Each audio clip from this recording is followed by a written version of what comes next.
Greetings, dear friends. The 7th part is finally complete. Please take your time to enjoy it. The 8th part will be updated shortly. I am grateful for your support of my channel. Chapter 548, The Wild Ancient Town. Xiao Ze ventured towards the northeastern region of Zhongzhou, accompanied by the little medicinal fairy and Qinglin. Along their journey, they encountered numerous individuals drawn by the allure of the Bodhi Ancient Tree. The little medicinal fairy sensed the strength of these individuals and shook her head with a hint of resignation. While I understand the Bodhi Ancient Tree's magnetic pull on cultivators, one must also act within their limits, she remarked. The perils of the wild ancient domain are such that even Dou Zone experts may meet their demise there. These cultivators at the Dou Zone and even Dou Huang levels will likely find themselves facing ferocious beasts far beyond their capabilities upon entering the wild ancient domain. Qinglin nodded in agreement. I have also gained some insight into the dangers of the wild ancient domain in recent days. For a Dou Zone expert, entering this realm may be akin to a moth drawn to a flame, yet there remains a glimmer of hope that they might extinguish the fire with their fragile form. However, those at the Dou Zone and Dou Huang levels are highly likely to be barred from even entering the depths of the wild ancient domain, thus lacking the qualifications to compete for the Bodhi Ancient Tree. Xiao Ze cast a glance at the cultivators, neither affirming nor denying their choices. It was their decision to make, as long as they could bear the consequences. By the way, Xun'er is leading the Ancient Clan's team to seize the opportunity of the Bodhi Ancient Tree and has already entered the wild ancient domain ahead of us. Upon hearing Xiao Ze mention Xun'er, both the little medicinal fairy and Qinglin's expressions shifted, and they nodded in response. The wild ancient domain is fraught with danger. Do you think Miss Xun'er and her companions will be all right? Qinglin asked, a hint of concern etching her features. Xun'er has attained the Dousheng level. Surely the wild ancient domain would not prove too formidable for a Dousheng expert. The little medicinal fairy replied with a smile. She was well aware of the dangers within the wild ancient domain and understood that as long as a Dousheng expert exercised caution, they would be safe. Indeed, Xun'er advised us to be wary of the primitive forests on the periphery. It seems there are peculiar entities there that can bypass Dou Qi defenses. Xiao Ze nodded, acknowledging that while the wild ancient domain was perilous, it was still manageable for a Dousheng expert. After all, Dousheng experts represent the pinnacle of this continent, and the vastness of Dou Qi Continent allows them to traverse freely. As the trio conversed, they arrived at a small town situated just outside the wild ancient domain. This was the nearest human settlement to the wild ancient domain wild ancient town. Typically isolated due to its remote location and the immense dangers of the wild ancient domain, it had always been sparsely populated. However, with the news of the imminent emergence of the Bodhi Ancient Tree, this once desolate wild ancient town was now bustling with activity. People came and went, and throngs of figures rushed in from various parts of Zhongzhou. Xiao Ze and his companions blended into the crowd, entering wild ancient town to gather information. Although it is the nearest town to the wild ancient domain, not all forces traverse through here. The more powerful factions directly enter the wild ancient domain from other directions. Notably, due to the early establishment of alliances, several of the top-tier forces interested in the Bodhi Ancient Tree have formed a joint expedition to explore the wild ancient domain. Xiao Ze, having recently founded the Pill Alliance, was occupied with coordinating matters between the Pill Tower and the Alliance, causing a delay that prevented him from joining. The team formed by the Flower Sect, Starfall Pavilion, and Flame Valley.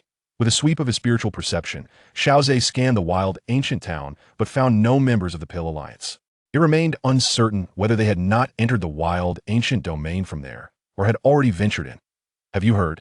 Just yesterday, several reckless souls ventured into the primal forest, and soon after, their auras vanished, one said. Such peril? Another responded. Do you think the notorious reputation of the wild ancient domain is mere exaggeration? Then it is best to gather more people to enter together, perhaps with greater numbers. The risks can be mitigated. As Xiao Ze and his companions walked, they listened to the discussions within the wild ancient town.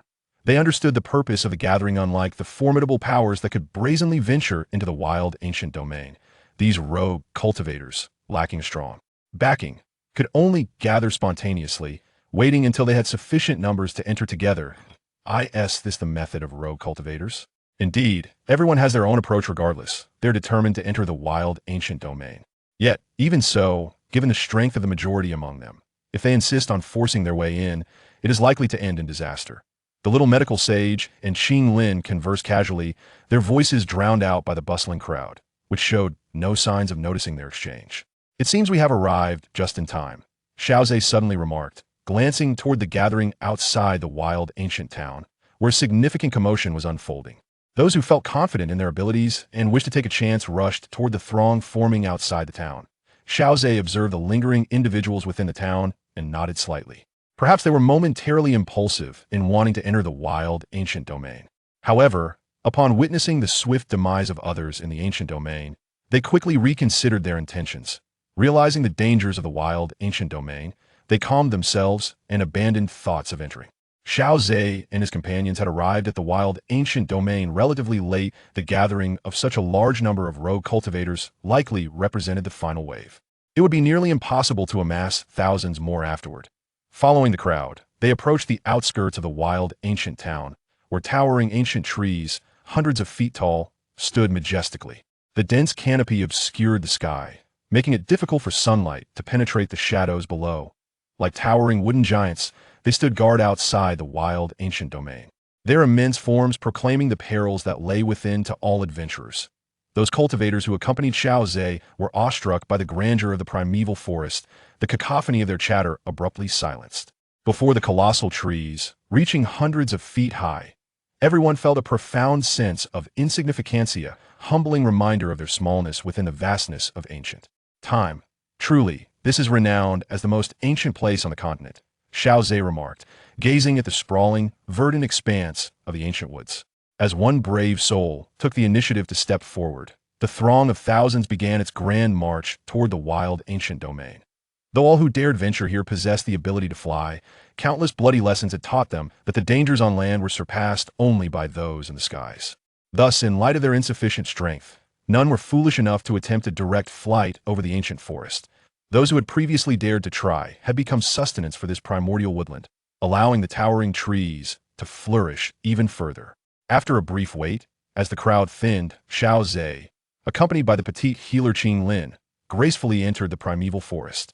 Chapter 549, A Treacherous Environment. Towering giants of ancient trees enshroud the primordial forest, allowing not even a sliver of sunlight to penetrate. As one steps into this untamed wilderness, the surrounding light dims ominously. Peering deeper reveals an abyss of darkness. Within, the pungent aroma of decaying vegetation grows ever more potent, almost as if it eagerly invades the nostrils of any intruder. The pitch-black surroundings, combined with the pervasive stench of decay, render this place a veritable realm of death, suffused with malice towards all who dare to enter. Xiao Ze and his companions swiftly maneuver between the colossal trunks, delving deeper into the heart of the ancient forest. Occasionally, flickers of fighting spirit illuminate the gloom, momentarily dispelling the seemingly eternal darkness. Though their number is merely a few thousand, the vast expanse of the primordial forest is immense. Unless deliberately gathered, these thousands appear as mere grains of sand cast into a lake, nearly impossible to perceive. Nevertheless, even in such isolation, the fates of fellow travelers are not entirely inscrutable. Suddenly, a piercing scream rends the air ahead, echoing with the terror of some unfathomable horror. Instantly, the aura of the unfortunate soul fades, plunging into an unsettling silence. Fear grips the hearts of those nearby, with some glancing nervously around, as if anticipating an imminent assault from the lurking shadows. Crack! A faint rumble of thunder reverberates, and soon, a dark tempest manifests, sweeping across the front. In an instant, the seemingly empty void erupts with a cacophony of unsettling squeaks. Observing Xiao Ze's actions, both the little healer and Qinglin narrow their eyes, yet no foe becomes apparent. Where, then, do these eerie sounds originate? Could it be toxic gas? The little healer ponders, sensing the encroachment of poison through her unique constitution. No, it is nearly invisible venomous insects, minuscule creatures that, when gathered, create an appearance akin to a noxious mist. Upon realizing this, both the little healer and Qinglin's expressions shift, prompting them to examine their own bodies with urgency. Fear not. We have merely entered the territory of these venomous insects. Xiao Ze reassures with a smile, conjuring 3 shields of lightning to envelop the trio.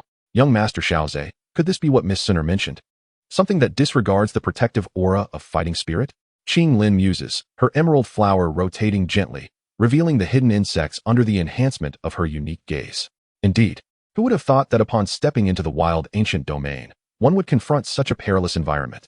The little healer reflects with a slight shake of her head, a hint of melancholy in her tone. Those adventurers have yet to encounter the most fearsome beasts of the wild ancient domain, yet they fall prey to these venomous insects. Life and death are matters of fate. It is their own choice, and they shall ultimately bear the consequences of their decisions. As the three conversed, they pressed deeper into the heart of the primeval forest, where the air grew thick with venomous insects, and anguished cries became increasingly frequent. Such an eerie phenomenon incited considerable unrest, causing many to contemplate retreat. Though the trio was enveloped by only a thin veil of thunderous energy, it was potent, coalesced from dark magical lightning, and imbued with destructive force. No matter how many venomous creatures landed on this barrier, they would be obliterated by its annihilating power, often only managing to emit a shrill cry before their demise. As they ventured further, the insects seemed to grasp the terrifying nature of the thunderous shield. Wherever the three went, the venomous creatures recoiled, instinctively parting to create a passage. Suddenly, the trio halted, descending before a corpse shrouded in darkness. The lingering aura unmistakably revealed that it belonged to a formidable Dozong expert who had succumbed to the ravages of the venomous insects. Their face still etched with fear and regret. Was it truly possible for a Dozong expert to fall so swiftly upon entering the untamed ancient domain? The dangers of this wilderness were indeed as formidable as rumored. Xiao Yixian and Qinglin expressed their sentiments before collecting the fallen expert's spatial ring. Encountering such a body was a fortuitous event, allowing them to gain the accumulated wealth of a Dozong, a considerable fortune. Before long, the surrounding miasma began to thin, invigorating the trio with renewed hope. It appeared they were on the verge of exiting this bizarre primeval forest. Xiao Ze glanced back, contemplating the thousands of cultivators who had entered the ancient woods. Those who had perished to the enigmatic insects likely exceeded 80%. Ahead, a brilliant light beckoned, prompting the three to quicken their pace. In no time, they burst forth from the insect-infested area, landing atop a massive stone. Before them lay a colossal chasm, hundreds of feet wide and shrouded in toxic vapors that exuded an intensely perilous aura. Beyond the chasm stretched an endless expanse of ancient mountains, towering like dragons coiled in slumber. An ancient, wild essence emanated from these peaks, saturating the very atmosphere. Observing the vast mountain range, Xiao Yixian offered a bittersweet smile, glancing back at the primeval forest before addressing her companions. It seemed that this sprawling mountain range was the true heart of the untamed ancient domain. Even before fully entering its depths, the survival rate of the thousands was alarmingly low, truly a terrifying wilderness. Qinglin's emerald eyes sparkled as they swirled, acknowledging the endless ancient mountains ahead. Within them lay powerful and ancient energies, not to be underestimated even by a peak Dozong. It was here that the fearsome beasts, notorious throughout the untamed ancient domain, resided. Xiao Ze gestured toward the distant mountains, noting that these beasts were isolated from the world, their strength inherited from the distant past and extraordinarily formidable.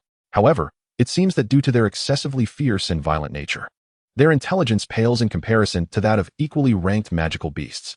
Yet, there are gains and losses. The explosive power exhibited by these ferocious creatures is unparalleled, even among their peers. Upon hearing Xiao Ze's words, both the little medical immortal and Qinglin exchanged solemn glances. Nonetheless, there is no significant danger for us. Xiao Ze gently closed his eyes, attuning himself to the primal roots carried by Xun'er. He bore no Bodhi seeds, rendering him unable to sense the location of the ancient Bodhi Tree. However, Xun'er had already ventured ahead into the wild ancient domain. By merely following her direction, they could naturally reach the depths of that realm. Let us proceed. Once Xiao Ze confirmed Xun'er's whereabouts, he slowly opened his eyes, and, accompanied by the little medical immortal and Qinglin, they soared toward the vast mountain range. Although the ancient chasm, thick with toxic miasma, was immense, it was but a step away for the trio. As they set foot on the other side of the chasm, a foul wind rushed toward them. Chapter 550, The Ancient Heavenly Demon Python. A blood-soaked figure swept through the air, advancing toward Xiao Ze and his companions. It was a black tiger, its body covered in years of bloodstains that emitted a pungent odor. The numerous wounds adorning its form only heightened its ferocity, the most peculiar injury being the severed portion of its tail, seemingly bitten off by some terrifying entity. The black tiger opened its gaping maw, lunging at the standing Xiao Ze. In the face of this menacing creature, Xiao Ze merely waved his hand, and the force generated sent the black tiger hurtling away. Boom! The massive body collided with a boulder, shattering it to pieces, and even the tiger's body emitted a cacophony of cracking bones. Although its strength was not formidable, the ferocity it exuded was seldom found among external magical beasts. Xiao Ze watched as the black tiger struggled to rise, its eyes still filled with a fierce determination, albeit now tinged with a hint of fear. Perhaps realizing the might of Xiao Ze and his companions, the black tiger refrained from charging again, though its ferocity remained unyielding. It seemed to convey that should Xiao Ze and his allies attempt to pursue, they would not be facing a subdued beast ready for slaughter, but rather a more ferocious adversary. A cornered beast fights fiercely. This thought arose in the minds of Xiao Ze and his companions. He cast a deep glance at the black tiger and, without further acknowledgement, the trio hastened deeper into the wild ancient domain. Observing their departure, the black tiger let out a mournful sound, slowly lowering itself, its mouth agape as blood uncontrollably poured forth, mingled with fragments of its own organs. In this realm, even the most bloodthirsty creatures understood that they must not reveal their vulnerabilities and injuries before their foes. As Xiao Ze and his companions traversed the forest, the little medical immortal spoke, sensing something profound. In the untamed ancient realm, survival adheres more strictly to the law of the jungle than in the lands above. Indeed, one must never reveal their vulnerabilities in the presence of adversaries, lest they become prey for the ferocious beasts that lurk nearby. Qinglin nodded in agreement, as they all discerned that the black tiger was nearing its limit. Its struggle to rise was merely an attempt to conceal its weakness. From this black tiger, one could gain insight into the broader circumstances of the savage ancient realm, indicating that the beasts they would soon confront might prove even more formidable and tenacious than the magical creatures of the outside world. Xiao Ze and his companions had traversed a considerable distance without encountering any other teams. This was partly due to the perilous primitive forest surrounding the ancient realm, which few could navigate to enter this wild territory. Additionally, the vastness of the ancient realm made it difficult to encounter others unless an extraordinary battle erupted, causing energy fluctuations to ripple through the air. Otherwise, the strong individuals entering this domain were as rare as a grain of sand in the ocean, making meetings quite challenging. However, in certain pivotal locations, encounters with other teams became more likely. At this moment, Xiao Ze stood atop a towering mountain, gazing towards a distant peak that pierced the heavens. An astonishing battle was unfolding upon that lofty summit, with energy surging freely and the radiance of combat illuminating the skies. Unfamiliar teams were present, yet two formidable fighters at the pinnacle of Dou Qi were stationed there. A fleeting glimmer appeared in Qinglin's emerald eyes, quickly replaced by a smile as she addressed the two. The Bodhi heart possessed by the ancient Bodhi Tree held extraordinary allure for those reclusive practitioners of old. The little medical fairy expressed her sentiments, feeling a sense of relief in following Xiao Ze, as they were spared such concerns. Even before delving deep into the ancient realm, they had already encountered two ancient beings at the peak of Dou Qi. The aura of age emanating from these two was palpable, suggesting this might be their final opportunity. Obtaining the Bodhi heart, or even a Bodhi seed, would significantly enhance their chances of further advancement. With a thunderous roar that resonated through the heavens and the earth, a seemingly indestructible black serpent's tail shattered the void, sending two figures hurtling away. Even from a distance, Xiao Ze could see those figures retreating, bloodied and battered. It turned out to be an ancient celestial demon python at the pinnacle of the fifth transformation of Dou Qi. Under normal circumstances, it would not have fallen so swiftly. However, the fierce nature of the ancient celestial demon python, combined with the overwhelming force it unleashed, was daunting even for those at the peak of Dou Qi. Xiao Ze casually remarked that a crucial factor was the advanced age of the two Dou Qi experts, which significantly hampered their combat effectiveness. The power unleashed by the ancient celestial demon python instilled fear in the two peak Dou Qi, prompting their immediate retreat without hesitation. The splendid performance has concluded, and it is now our turn to take center stage. After traversing the ancient peak occupied by the celestial serpent, we shall proceed further, and in due time, we will cross the central region and arrive at the ancient domain platform. Although Mr. Xiao Ze and his companions are among the last to arrive among the various factions, their speed is commendable, allowing them to keep pace with the progress of the other major forces. "Shall I take the lead, Mr. Xiao Ze?" inquired Qinglin, her eyes sparkling as she glanced at him. Despite her strength being merely at the peak of the fifth-ranked Dou Qi, every little contribution matters. Upon receiving Mr. Xiao Ze's affirmative response, Qinglin gracefully soared towards the towering mountain. Upon the summit, clouds and mist swirled and then gradually settled. The Bai Shi San Hua Tong possesses an exceptional restraining ability over serpent-type magical beasts, while Qinglin's Dou Qi realm overwhelmingly surpasses that of the ancient celestial serpent.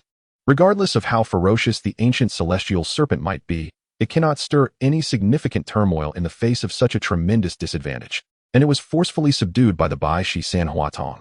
When Mr. Xiao Ze and the little healer reached the summit, the colossal ancient celestial serpent, measuring several hundred zhang in length, lay submissively on the ground, demonstrating its allegiance to Qinglin. "Mr. Xiao Ze, the celestial serpent has informed me that among its kin, there exists a legacy pertaining to the creation of the Celestial Bloodpool. The Celestial Bloodpool serves as the inheritance site of the ancient Celestial Serpent, often requiring centuries to gather various rare treasures. Over time, the Celestial Bloodpool accumulates an astonishing amount of energy.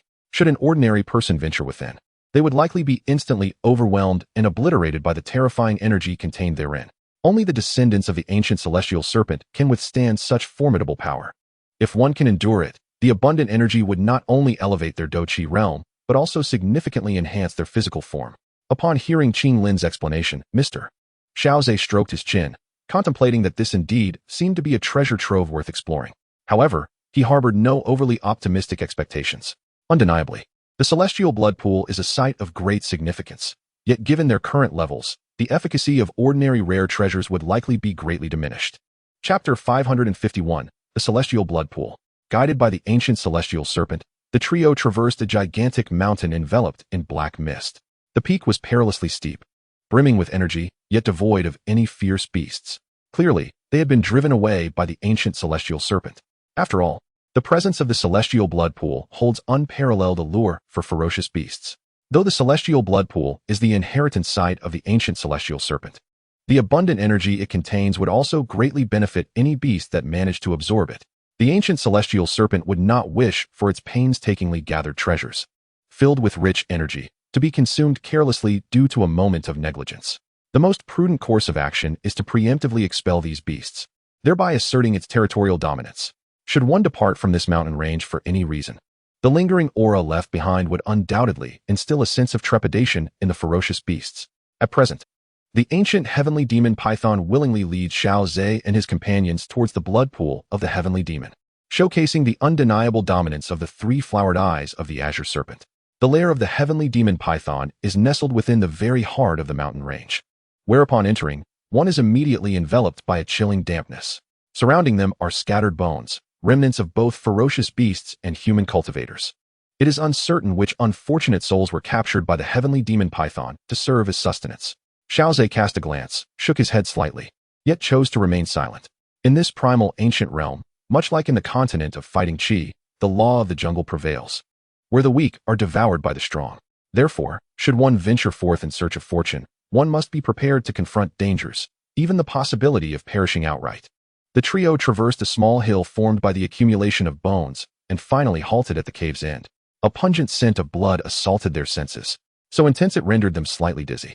Before them lay a chaotic expanse of crimson-stained rocks, seemingly dyed by centuries of blood seepage. At the center of this chaotic terrain rested a vast pool, approximately 10 zhang in size, filled to the brim with scarlet liquid. Occasionally, blood bubbles would surface, bursting to release a surge of potent energy that quietly diffused into the air. Floating above the blood pool were several pale beast bones, evidently rich in energy and valuable resources. The little healing immortal gazed at the blood pool, its vivid hue sending shivers down her spine, and swallowed hard as she spoke. Is this truly the blood pool of the heavenly demon? Truly befitting of its name. I dare say that an ordinary person facing the sanguine malevolence within would likely be paralyzed by fear. Haha, dear sister, it's not so bad. While the energy is indeed rampant, it should pose little challenge to young Master Xiao Ze, Qinglin remarked with a gentle laugh, as she patted the now diminutive ancient heavenly demon python. The python, in turn, affectionately rubbed against Qinglin's hand, dismissing the significance of the blood pool it had painstakingly amassed. Xiao Ze stepped to the edge of the blood pool, extending his hand into its depths, whereupon a torrent of wild energy surged towards him. However, as soon as it entered his body, it transformed into a docile force, absorbed by the tree of origin. Xiao Ze shook his head in disappointment, flicking his hand to cast off the crimson liquid. This amount is negligible, it offers me little enhancement. You too may absorb it instead. Qinglin and the little healing immortal exchanged glances, nodding in reluctant agreement. The disparity between Xiao Ze and them was too great. The abundant energy here would still hold some benefit for them. Thus, it seemed prudent not to let it go to waste, given its ineffectiveness for Xiao Ze. Let us absorb together. This will hasten our progress. In the desolate ancient domain, the true essence lies within the Bodhi ancient tree, and it is unwise to linger here excessively. The little medical sage and Qinglin soared above the blood pool of the heavenly demon. Under Qinglin's command, the ancient heavenly demon python slithered beyond the cavern, serving as their vigilant guardian. As the two figures descended into the blood pool, it began to bubble violently, countless blood bubbles rising as the fierce energy surged above.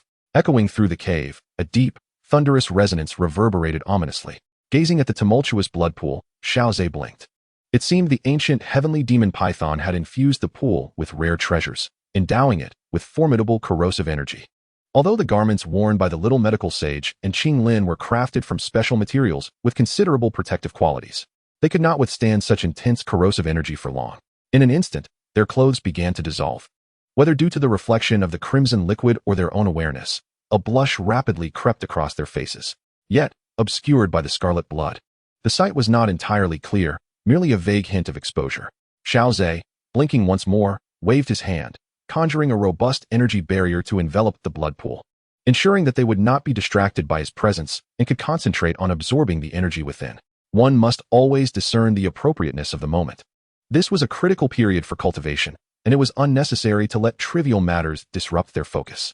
As time trickled by, Xiao Ze reclined against a massive beast bone, perusing a high-level combat technique he had previously acquired. Suddenly, he heard a knock against the energy barrier, prompting him to shift his gaze from the technique. With a flick of his finger, the energy barrier shattered, revealing the tranquil scene within the blood pool. The tumult had ceased, and the energy was nearly exhausted. Above the pool, the little medical sage and Qinglin had donned new garments. Meeting Xiao Ze's gaze, both their faces flushed crimson in unison, after a light cough. They floated before him. Ahem, well done, your cultivation seems to have progressed smoothly. Let us depart for the ancient domain platform. Xiao Ze remarked as he stored away the high-level combat technique. Indeed, they replied, relieved that Xiao Ze chose not to broach the earlier incident, which remained an awkward topic. Subsequently, they mounted the ancient heavenly demon python and sped towards the ancient domain platform. Along the way, they encountered numerous high-level cultivators, who cast envious glances at the trio riding such a fearsome beast. Some were bold enough to approach, eager to engage in conversation to curry favor. However, Xiao Ze, disinterested in their advances, instructed Qinglin to increase their speed, leaving those individuals in a cloud of dust. As they drew closer to the ancient domain platform, Xiao Ze instructed Qinglin to conceal the ancient heavenly demon python. After all, arriving at the ancient domain platform atop such a formidable creature would be rather ostentatious. Chapter 552, The Ancient Domain Platform. It is said that in ancient times, the ancient domain platform was a battlefield where countless powerful beings met their demise. Through the passage of eons, a peculiar oppressive force has emerged from this site, exerting a formidable suppression over ferocious beasts, deterring them from approaching. Thus, the ancient domain platform has become one of the few safe havens within the wild ancient domain. Additionally, its position at the confluence of the central and deeper regions of the wild ancient domain has led many practitioners entering this realm to choose the ancient domain platform as a temporary refuge, preparing to recuperate before venturing deeper into the wilderness. Approximately 10 miles from the ancient domain platform, Xiao Ze had Qinglin store away the ancient heavenly demon python, and the trio swiftly arrived at their destination. A vast plaza unfolded before their eyes, starkly contrasting with the rugged wilderness surrounding it. Despite the inherent dangers of the wild ancient domain, a considerable number of practitioners had managed to reach the ancient domain platform, drawn by the influx of cultivators. Scattered throughout the plaza, groups of practitioners congregated in twos and threes. The arrival of Xiao Ze and his companions did not attract the attention of those present. A faint aura of spiritual power enveloped the trio, and even when ordinary people caught a glimpse of them, they swiftly dismissed the sight, treating it as commonplace and forgetting it almost immediately. The little medicine sage glanced at the surrounding individuals and remarked, somewhat astonished, such a rich scent of blood. Have they fought their way through the outer regions to arrive here? No, the bloodstains on them are still fresh, indicating a recent encounter. Qinglin furrowed her brow, harboring a sense of unease. However, during our journey, we have not encountered any large congregations of ferocious beasts, nor have we seen many beast carcasses. According to Xun'er, the depths of the wild ancient domain are not easily accessible, as they are home to a horde of ferocious beasts. Xiao Ze casually conversed with the little medicine sage and Qinglin, suggesting that the scent of blood they bore might be a result of their recent attempts to penetrate the beast horde. As they engaged in conversation, they arrived at an encampment on the periphery of the ancient domain platform. The area was devoid of many practitioners, and those farther away who glanced toward the encampment exhibited a hint of trepidation and caution. They could not fathom why such a powerful group of practitioners would not venture into the central region of the ancient domain platform, where the strongest congregated. Upon witnessing Xiao Ze and his companions approaching the encampment, curiosity flickered in their eyes, but it quickly dissipated as if they had not seen them at all, resuming their idle chatter with one another. At such ordinary moments, the aura of spiritual power proved remarkably effective against these lower-tier practitioners. Otherwise, with the exquisite beauty of both the little medical fairy and Qinglin, they would undoubtedly attract attention wherever they went. It was inconceivable that they would engage in a brawl due to such malevolent gazes. If that were to occur, chaos would ensue. Of course, the utility of spiritual power could truly manifest only in mundane circumstances. In the heat of battle, its influence would be considerably diminished, as one's mind would be taut and focus unwavering. Under such conditions, the slightest disturbance would capture the acute attention of those nearby. Moreover, the stronger one's prowess and the higher one's spiritual realm, the greater the resistance. However, for Xiao Ze, that was already sufficient. Upon arriving at the entrance of the camp, a figure clad in a blue robe emerged from a tent. Upon seeing Xiao Ze and the others, he paused momentarily, then smiled, his eyes reflecting a hint of respect as he slightly bowed to Xiao Ze. This was a gesture of reverence towards a Dou Sheng powerhouse and a master of the 9th grade Xiandan. Xiao Ze, my friend. It has been quite a while, Qingyang. Xiao Ze greeted him with a smile and a nod. The spiritual energy radiating from the three of them lingered, yet it bore no effect on Gu Qingyang. Perhaps alerted by the external sounds, another tent was suddenly flung open, revealing an exceptionally beautiful figure. Upon spotting Xiao Ze, Xun'er's eyes brightened as she hurried over.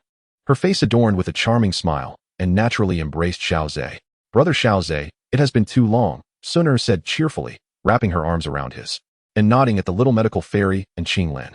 The other young members of the ancient clan also emerged from their tents upon hearing the commotion. Upon seeing Xiao Ze, admiration flickered in their eyes. Despite being of the same youthful generation, Xiao Ze had established a vast chasm between them. Even as members of an ancient race, they could not help but feel respect for such talent and strength. Moreover, he was a master of Xiandan, a rarity across the continent. To cultivate a friendship with such an individual promised numerous benefits. Only a fool would consider enmity in non-hostile circumstances. Xiao Ze reciprocated their nods with a smile, and after a round of pleasantries, they all entered a large tent and took their seats. Following your advice, Brother Xiao Ze, we did not occupy the central region of the ancient domain platform, nor did we attempt to assault the beast army. Xun'er softly recounted the recent events. However, as many practitioners of the ancient domain platform failed to breach the beast army, one individual proposed forming an alliance to jointly confront them. This leader was Hun Yu, a bearer of the divine bloodline of the Soul Clan, whom you may recall from the Soul Clan team that participated in the Rock Demon Hunt. Hun Yu had previously sought to involve the ancient clan, but was rebuffed. Xiao Ze nodded slightly. Given the current situation of the ancient clan, there was actually no need to rely on a so-called alliance of practitioners to navigate through the beast tide. One might assert that with the prowess akin to that of a Dueling Saint, Xun'er's capabilities far surpassed the collective strength of these disarrayed factions. With but her singular might, she could lead the entire ancient clan's forces to confront the beast tide, ensuring a safe passage into the depths of the primeval ancient domain. The might of a Dueling Saint, wielding dominion over the energies of a realm, proves most effective against the relentless waves of beasts.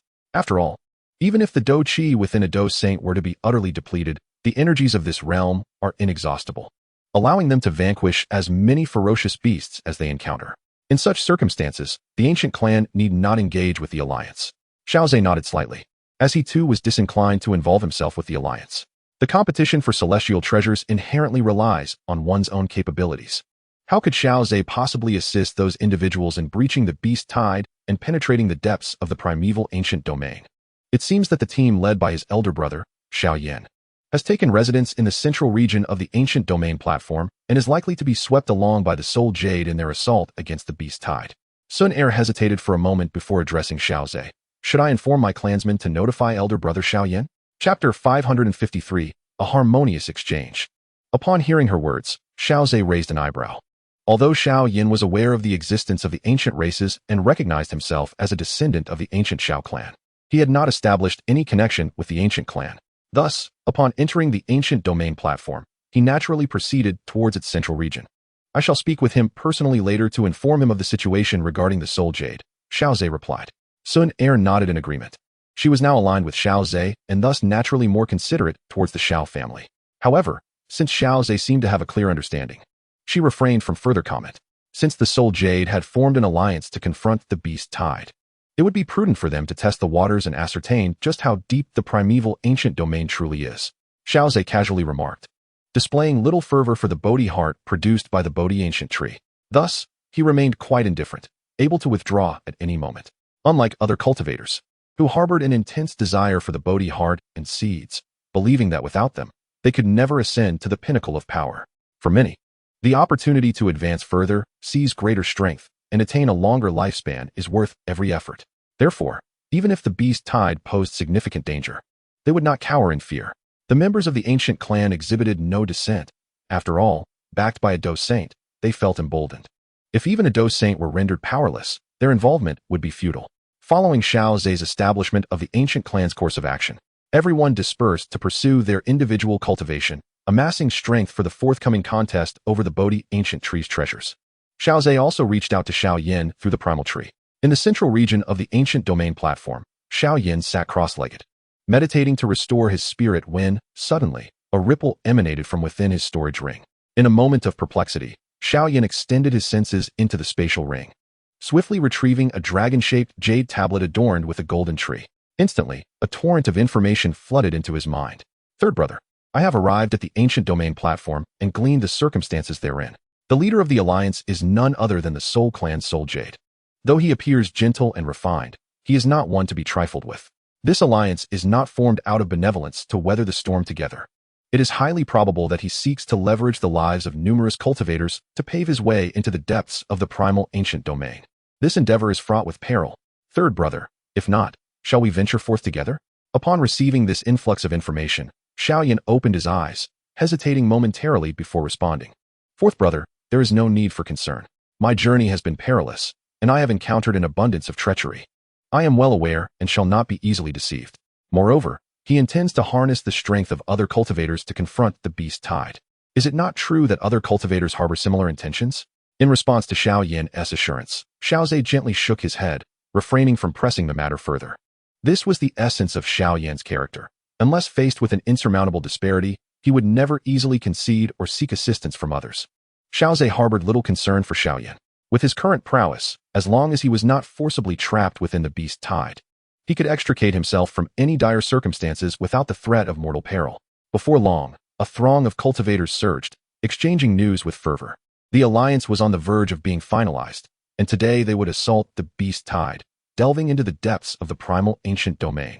The encampment of the ancient clan was shrouded in a veil of spiritual energy, rendering it invisible to the surrounding cultivators, who hastened toward the heart of the ancient domain platform.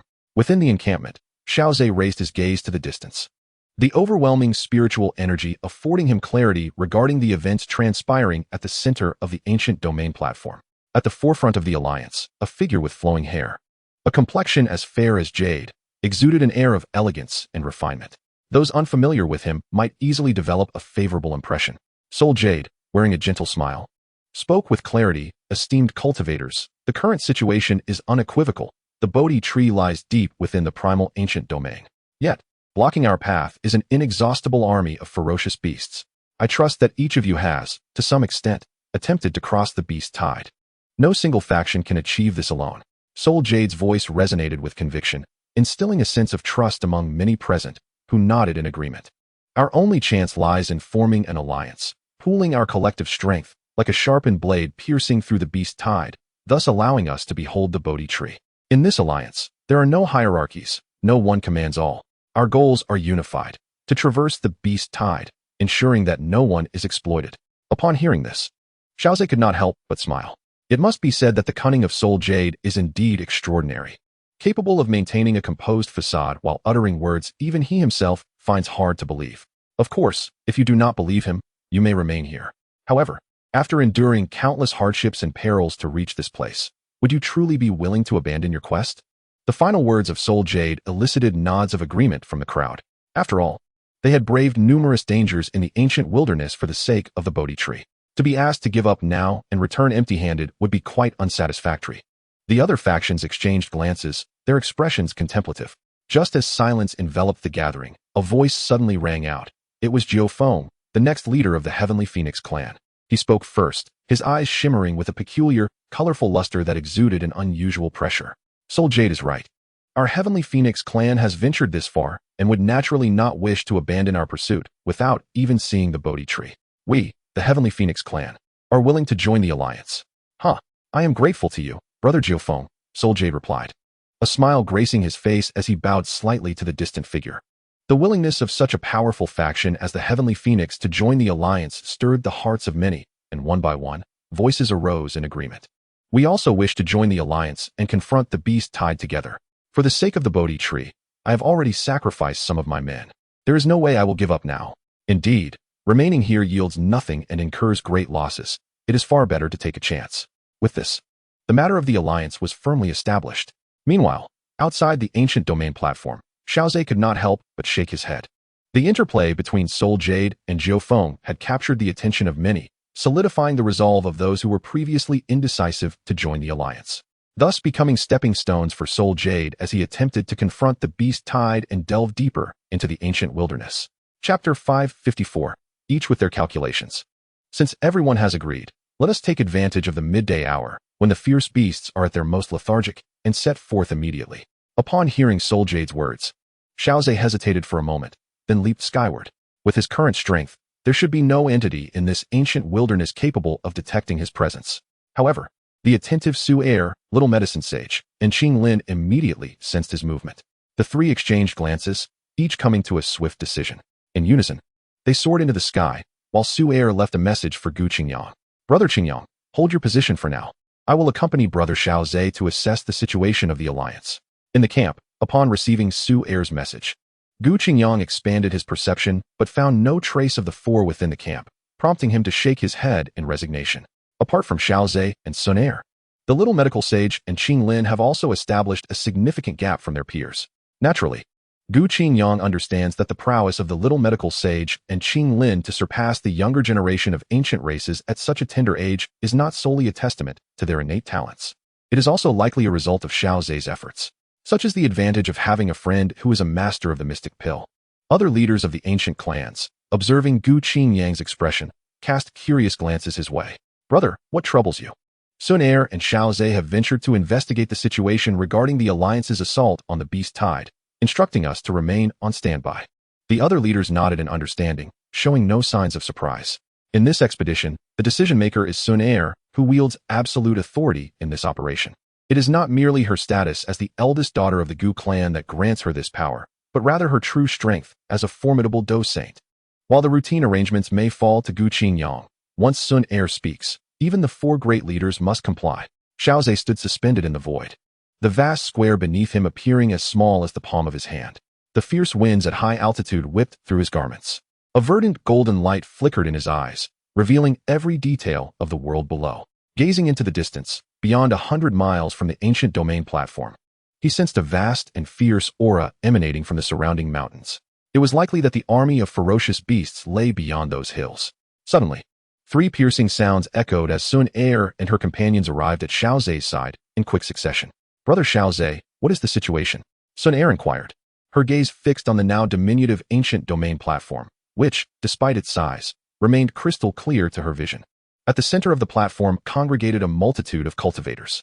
They planned to take advantage of the midday lull when the ferocious beasts are at their most lethargic to assault the beast tide and delve into the depths of the wild ancient domain. However, it seemed likely that their chances of success were grim. Only a handful would manage to break through the beast tide. The others expressed their astonishment, with the Little Medical Sage furrowing her brow slightly. The sheer number of cultivators amassed below was staggering, and their quality was even more daunting. There were already over 100 Dozun experts, with a plethora of Dozone-level warriors. In such circumstances, the attempt to breach the beast tide appeared exceedingly perilous. As the Little Medical Sage spoke, she could not help but take a deep breath, fully aware of the beast tide's formidable power. Qinglin's expression grew solemn as she gazed towards the mountains. With her three-flowered green serpent pupils, her perceptive abilities surpassed those of her contemporaries. The overwhelming presence of ferocious beasts in the depths of the wild ancient domain seemed abnormally vast, likely due to some extraordinary circumstance that had precipitated such a massive beast tide. Xiao Ze nodded slightly, conjecturing. It is possible that the arrival of the Bodhi ancient tree in the core region of the wild ancient domain has driven those ferocious beasts away, forcing them to cluster in the depths. The three women nodded in contemplative agreement as the crowd below began to mobilize. Although the ancient domain platform lay 100 miles from the mountains, the distance felt insubstantial in light of the impending confrontation. Before this assembly of formidable warriors, renowned for their prowess, mere moments had elapsed before they reached the mountain range. Surpassing the peaks, even this contingent of might was momentarily awestruck, stirring a ripple of unease among their ranks. Concealed by Xiao Ze's shroud, The group descended from the heavens into the depths of the primal ancient domain. Gazing upon the relentless tide of ferocious beasts, which surged like a tempestuous ocean, they were met with a cacophony of wrathful howls that echoed like thunder throughout the expanse. The little medical sage and the azure scales could not suppress a flicker of astonishment in their eyes. The vast assembly of beasts, united in their ferocity, sent a malevolent aura soaring into the sky, staining the heavens a deep crimson. The little medical sage extended her hand, drawing forth a wisp of this savage energy. Sensing its violent intent, her hopes for the team below to breach the ranks of the beast horde waned significantly. Under the leadership of the Soul Clan and their soul Jade, this colossal formation surged forward like a sharpened blade, piercing through the beast tide. The beasts at the periphery lacked formidable strength, and upon encountering the united front of the Soul Clan, they were swiftly obliterated into a mist of blood. Observing the Soul Clan's fervent efforts, the Alliance felt invigorated, casting aside their inner trepidation as they surged alongside the Soul Clan into the depths of the beast tide. The Soul Clan aimed to leverage their strength to penetrate the horde, paving a path deeper into the primal ancient domain. Simultaneously, the lesser factions sought to harness the Soul Clan's might, vying for a sliver of opportunity to delve further into the ancient realm. Both sides engaged in a delicate dance of strategy. Yet the outcome, who would break through the beast tide and who would face annihilation, remained contingent upon which party possessed the superior skill. However, none of this pertained to Xiao Ze and his three companions hovering high above. They were immersed in the fray, yet resembled mere spectators to the unfolding battle on the chessboard below, observing as the pieces clashed with fervor. After a moment of contemplation, Xiao Ze cast his gaze deeper into the primal ancient domain. The obscuring aura of savagery rendered the scene indistinct. Moreover, the Bodhi ancient tree emanated a serene energy, making its profound power elusive to comprehend. It seemed evident that a foray into the depths of the primal ancient domain was inevitable. Xiao Ze mused silently. The contingent below had penetrated over 1,000 zhang into the beast tide. Under the combined onslaught of numerous powerful warriors, the ferocious beasts were obliterated before they could even approach the formation, reduced to sanguine mist. Yet, the sight of their crimson blood did little to instill fear. Rather, it ignited their ferocity further, prompting an unrelenting assault upon the formation. As they ventured deeper, the strength of the surrounding beasts escalated alarmingly, some even breaching the front lines to engage the formidable warriors in close combat. Though they too would soon be vanquished by the might of the warriors, the situation had decidedly intensified. The team had plunged over 2,000 zhang into the beast tide, and the beasts finally managed to withstand the barrage of attacks from multiple warriors, pressing forward to engage in fierce hand-to-hand combat, showcasing their formidable physiques. The casualties within the ranks escalated swiftly. However, the team has already entered the tide of beasts, trapped in a dire predicament, compelled to forge ahead amidst increasing casualties.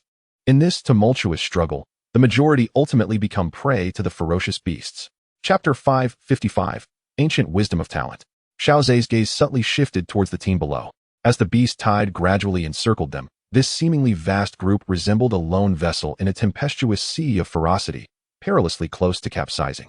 The members of the Soul Clan, who were originally positioned at the forefront, had mysteriously found themselves at the rear of the Alliance. Observing the Alliance's members continuously pushing forward to battle, a mocking expression surfaced on the faces of the Soul Clan. The Alliance's initial purpose was to collectively surmount the beast tide. Since it was a joint endeavor, it was untenable for one faction to remain perpetually at the forefront of the onslaught. Such an approach could deplete that faction entirely. The Soul Clan's insistence on being at the forefront was a deliberate display of dominance, intended to reassure the Alliance members. Meanwhile, the beasts at the outermost fringes of the tide were not particularly formidable, allowing the Soul Clan to showcase their prowess. As they ventured deeper into the beast tide, the strength of the ferocious beasts would become increasingly terrifying.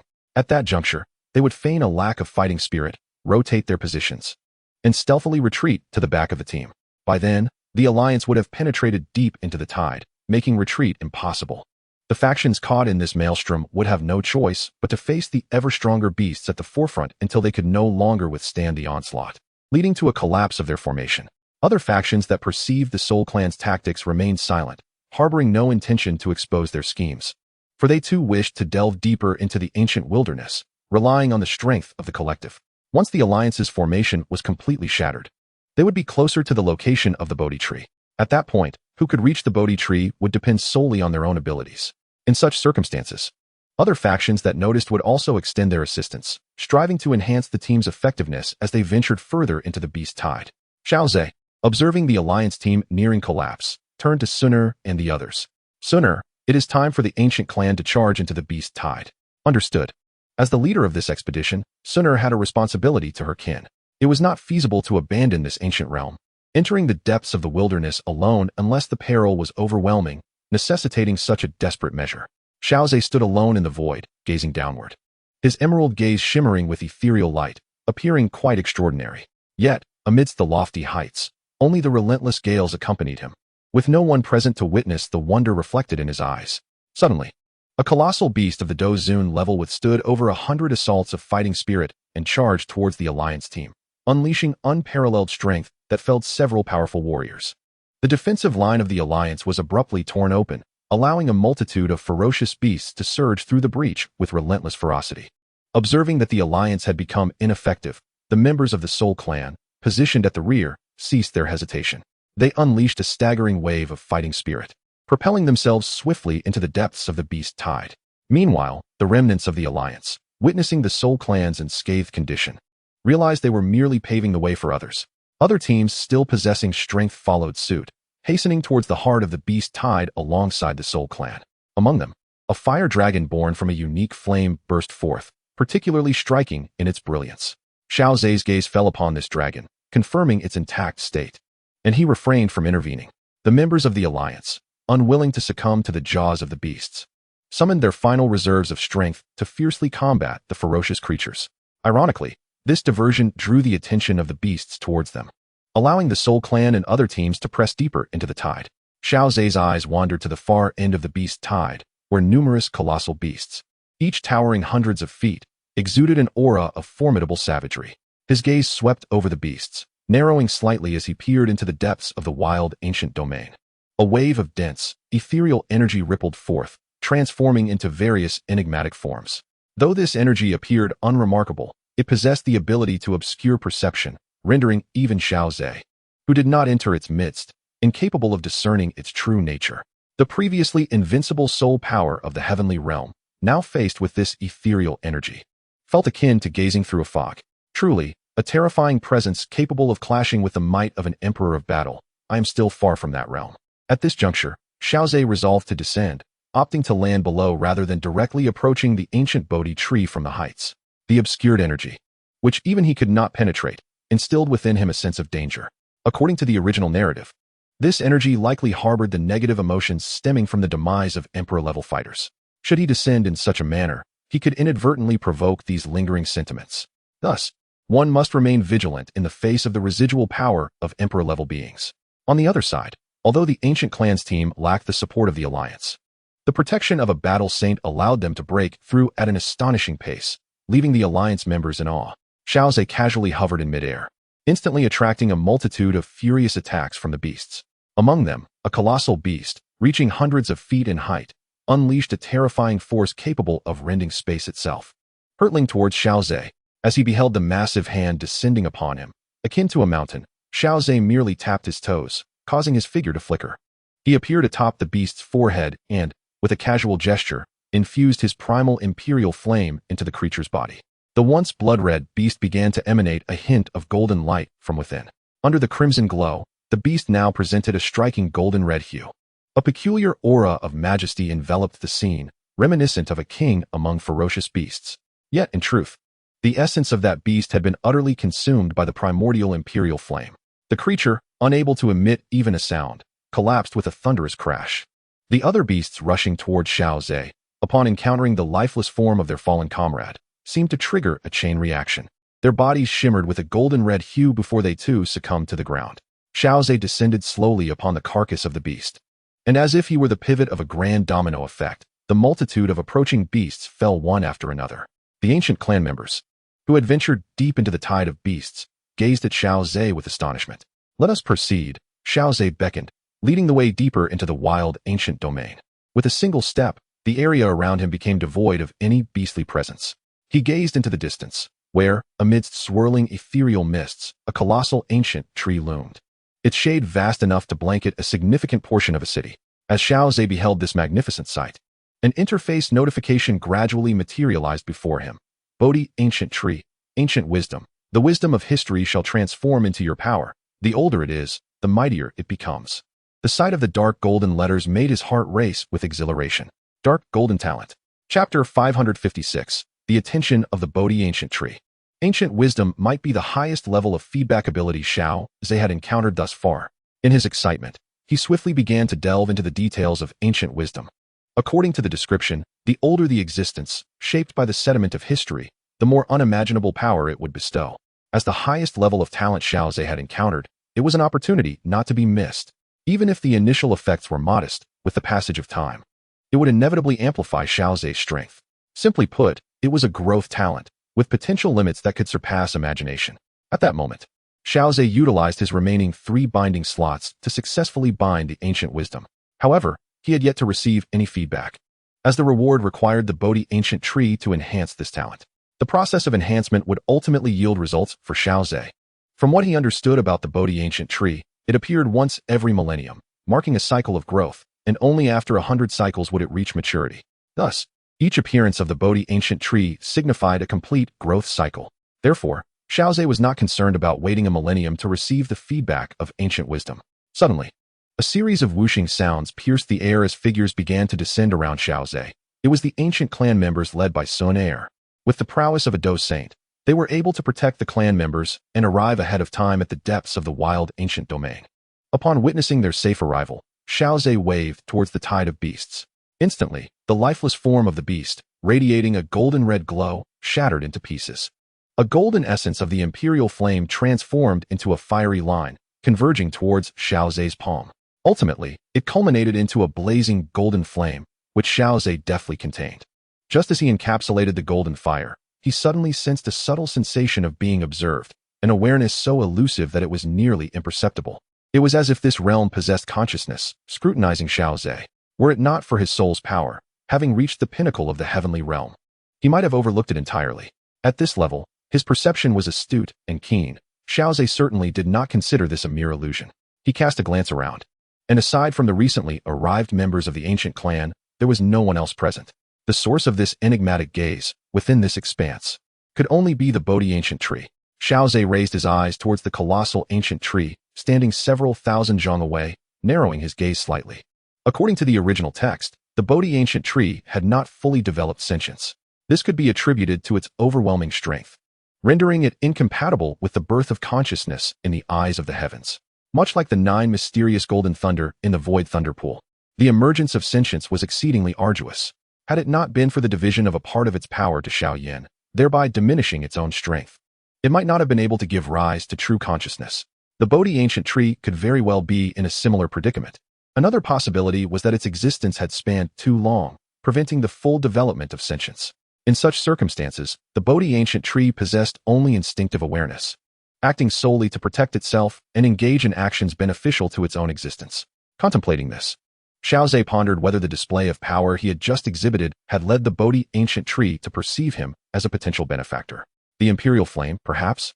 The thought flitted through his mind, but as he failed to sense that gaze again, he set it aside and spoke to Xun'er and the others, suggesting they proceed forward. The members of the ancient clan eagerly nodded. Under Xun'er's protection, their journey into the depths of the wild ancient domain was remarkably effortless. In such a scenario, they were naturally eager to lead the other factions, wishing to arrive at the Bodhi Ancient Tree before anyone else and uncover any opportunities that lay within. Before they set off, Xiao Ze cast a thoughtful glance at the tide of beasts, which were indeed ferocious. Boom! Led by Soul Jade, the members of the Soul Clan successfully breached the tide of beasts, entering deeper into the wild ancient domain. Soul Jade wore a gentle smile akin to Jade, but when his gaze shifted towards the distance, the smile abruptly froze, for he saw that they were not the first to penetrate the depths of the wild ancient domain. Between them and the Bodhi Ancient Tree, another faction was hastening towards it. Soul Jade's expression darkened, focusing intently, only to discover that it was the ancient clan, who had previously refused to form an alliance. Damn it! How did they manage to break through the tide of beasts so quickly? And with just these members of the ancient clan, it seemed impossible. The voice of the Soul Jade abruptly ceased, and a conjecture surged within an esteemed Dueling Saint. Cursed be it, within the ranks of the ancient clan, there exists a Dueling Saint leading the expedition. While Soul Jade was engulfed in astonishment and fury, a sense of relief washed over her. Fortunately, they had not provoked the ancient clan's entourage. Otherwise, should that Dueling Saint unleash their might, It would surely spell doom for her entire party. Realizing this, Soul Jade refrained from recklessly pursuing the others to vie for opportunities. After all, her group lacked even a single Dou Saint, and charging forth would be akin to courting death. At that moment, coincidentally, Jiao Feng, leading the Tian Yaohuang clan, broke through the beast tide and ventured deep into the primal ancient domain. Upon noticing Soul Jade lingering in place, he paused momentarily, for he did not believe she would display such benevolence as to wait for him. As Soul Jade beheld Jiao Feng, her fury somewhat subsided, and she gestured towards the distance. Jiao Feng raised his gaze, and, in an instant, his pupils constricted slightly. "They!" Jiao Feng exclaimed in surprise. He quickly deduced that only a Dou Saint could achieve the breakthrough speed that surpassed the Alliance's forces. How audacious! The ancient clan, disregarding all decorum, has directly dispatched a Dou Saint to seize the opportunity. It seems they are intent on obtaining the Bodhi heart and Bodhi seed. Jiao Feng, incensed, could not help but voice his thoughts. Soul Jade fell into silence for a moment before a smile graced her lips as she proposed to Jiao Feng. Since the ancient clan has flouted the rules and deployed a Dou Saint, thus gaining the upper hand, why not join forces? Agreed. Jiao Feng did not hesitate, promptly producing a spatial jade slip and shattering it. At this juncture, they had yet to truly enter the encompassing range of the Bodhi ancient tree, and the spatial fluctuations remained unmasked by its presence. Observing Jiao Feng's decisiveness, Soul Jade chuckled, shattered her own jade slip, and sought the assistance of the Dou Saint within her clan. After all, when faced with a Dou Saint, their own strength was rather insignificant. Without soliciting aid from their clan's Dou Saint, the pursuit of opportunities from the Bodhi ancient tree would be tantamount to relinquishment. Two spatial passages formed, emanating an overwhelming aura that instilled reverence among all present. The leaders of the two clans, Soul Jade and Jiao Feng, breathed a sigh of relief. With a Dou Saint to rely upon, the ensuing contest held promise. In the 557th chapter, Reinforcements, a figure clad in resplendent garments of red and blue emerged first from the spatial passage. The rich pressure of his bloodline was vividly apparent. Even the elders of the Tian Yaohuang clan regarded him with expressions of reverence. As the elders sensed the rising pressure of his aura, they respectfully addressed the figure under Jiao Feng's guidance. "We pay our respects to Lord Yao Feng." The form of Yao Feng was slightly hunched, with fiery long hair cascading down, only the tips displaying a vibrant green hue. The visage appeared remarkably youthful. However, if one were to overlook the profound and weathered gaze, the overall appearance was undeniably enchanting. Yet, the depth of those eyes, imbued with the traces of experience, seemed at odds with the delicate facade, creating a dissonance in the aura of the enchanting phoenix. As the enchanting phoenix listened to the voices of the Celestial Phoenix clan, she nodded slightly and raised her gaze towards the adjacent spatial passage, revealing a hint of surprise in her eyes. The aura emanating from within the passage was unexpectedly more formidable than her own. It belonged to a true saint of battle. Cough. While the enchanting phoenix remained pensive, a series of coughs resonated from within the passage. An elderly figure slowly emerged, frail and emaciated, resembling a mere collection of bones draped in skin. Yet, none among the gathered dared to cast a dismissive glance at this seemingly frail elder. The dark robe he wore was adorned with the wails of vengeful spirits, with countless pale faces surfacing upon its fabric, an overwhelming multitude, numbering in the tens of thousands. The mere sight of such a robe, forged from the essence of countless souls, draped casually over the elder's form sent a chill through the hearts of all present. Upon seeing the elder, the smile on the face of the Soul Jade faded, replaced by an expression of utmost reverence. "I pay my respects to the elder of Soul Mountain." The elder's eyes, resembling black holes, turned towards the enchanting phoenix, a slight grin appearing at the corners of his mouth. "Ah, it has been quite some time, old friend." The enchanting phoenix felt a weight settle upon her heart. The Soul Clan had summoned this ancient figure. With one foot nearly in the grave, why engage in such nostalgic banter? "Jiao Feng, please, enlighten us about the current situation." Jiao Feng clasped his hands and promptly conveyed the circumstances at hand, prompting both Soul Mountain and the enchanting phoenix to cast their gazes towards the Bodhi ancient tree. Xiao Ze and his companions made their way towards the Bodhi ancient tree. As they approached, an inexplicable sense of oppression began to rise within Xiao Ze's heart. Xun'er, the little healer, and the others also wore grave expressions, a subtle reverence blossoming from within. Before such an ancient divine entity, whose age was unfathomable, no one could maintain an unwavering composure. As they drew nearer, the surrounding pure aura intensified, manifesting various wondrous phenomena in the air. Aside from the initial awareness of the Source Emperor flame, Xiao Ze sensed no further attention from the Bodhi ancient tree. Yet, now that he was near the tree, the overwhelming power of the soul subtly instilled a sense of unease within him. Feeling that oppressive and unsettling aura, Xiao Ze narrowed his eyes. Indeed, the lingering negative emotions left behind by a formidable emperor of battle were palpable, even after countless ages had passed since their demise. The residual negativity still managed to evoke discomfort and pressure within him. At that moment, Xiao Ze detected spatial fluctuations behind him. Turning to look, he beheld two figures emerging from the spatial passage. The others from the ancient clan, noticing Xiao Ze's reaction, also turned their heads to gaze. Upon encountering those two figures, even Gu Qingyang furrowed his brow in concern. Indeed, they had summoned powerful Dou Saints for assistance. Just as Gu Qingyang's words fell, the two Dou Saints waved their sleeves, swiftly enveloping the members of the two clans and approaching the ancient clan's ranks. How unorthodox of the ancient clan to dispatch Dou Saints, he mused. The gaze of the Yaofeng settled upon Xun'er and the others. Having been in seclusion for an extended period, and being one of the three great families of the beast realm, he was not well versed in the affairs of the human forces in Central Continent. Thus, even in the presence of Xiao Ze, he failed to recognize him. However, the members of the Soul Clan fixated on Xiao Ze's figure, for the combination of a Dou Saint and a 9th-grade Xiandan master was enough to instill dread. The dry visage of the Soul Mountain tightened slightly as he scrutinized Xiao Ze. He was well aware from clan intelligence that Xiao Ze had already attained the status of a Dou Saint, yet he found himself unable to fully gauge Xiao Ze's strength, which surprised him. Even among the ancient races, there had never been a stipulation forbidding the participation of Dou Saints in the contest for the Bodhi Ancient Tree's opportunities. Xun'er remarked coolly, "What rules must we adhere to? Is the Tian Yaohuang clan truly adept at conjuring tales from thin air?" The Yaofeng, stung by the girl's biting sarcasm, felt a surge of indignation. Nevertheless, he refrained from further quarrel, letting out a cold snort before shifting the conversation. "Since that is the case, let the contest for the Bodhi Ancient Tree's opportunity be decided by our respective abilities." It was not merely a statement of his own volition. The circumstances compelled him. Upon confronting Xiao Ze and his entourage, he realized he had perhaps overstepped his bounds. The strength of the ancient clan's contingent was undeniably formidable. Had it been just a single Dou Saint, he would have readily engaged in battle with the assistance of the Soul Mountain. However, now faced with three Dou Saints, along with a presence he found difficult to comprehend, he was no fool to act rashly. Perhaps sensing the auras of several Dou Saints, the branches of the Bodhi Ancient Tree trembled slightly. Accompanied by a rustling of leaves, the crowd beheld a multitude of branches entwining together, cascading down from the tree's canopy. As the branches touched the ground, they slowly parted, revealing 5 figures who stepped forth with expressions as stoic as stone. With their emergence, the very fabric of space quaked violently, an overwhelming pressure radiating outward. Remarkably, these were 5 semi-saint strong beings. Both Xiao Ze's faction and the Soul Clan, as well as the Tian Yaohuang clan, were taken aback. Although all 3 parties had deployed Dou Saints, it did not imply that such beings were commonplace. The sudden appearance of 5 semi-saints from the Bodhi Ancient Tree was indeed astonishing. Particularly the condition of these 5 semi-saint beings caused their brows to furrow in concern. It fixed its gaze upon the 5 powerhouses and suddenly spoke. There is no vitality within them, nor any trace of a soul. They are mere puppets.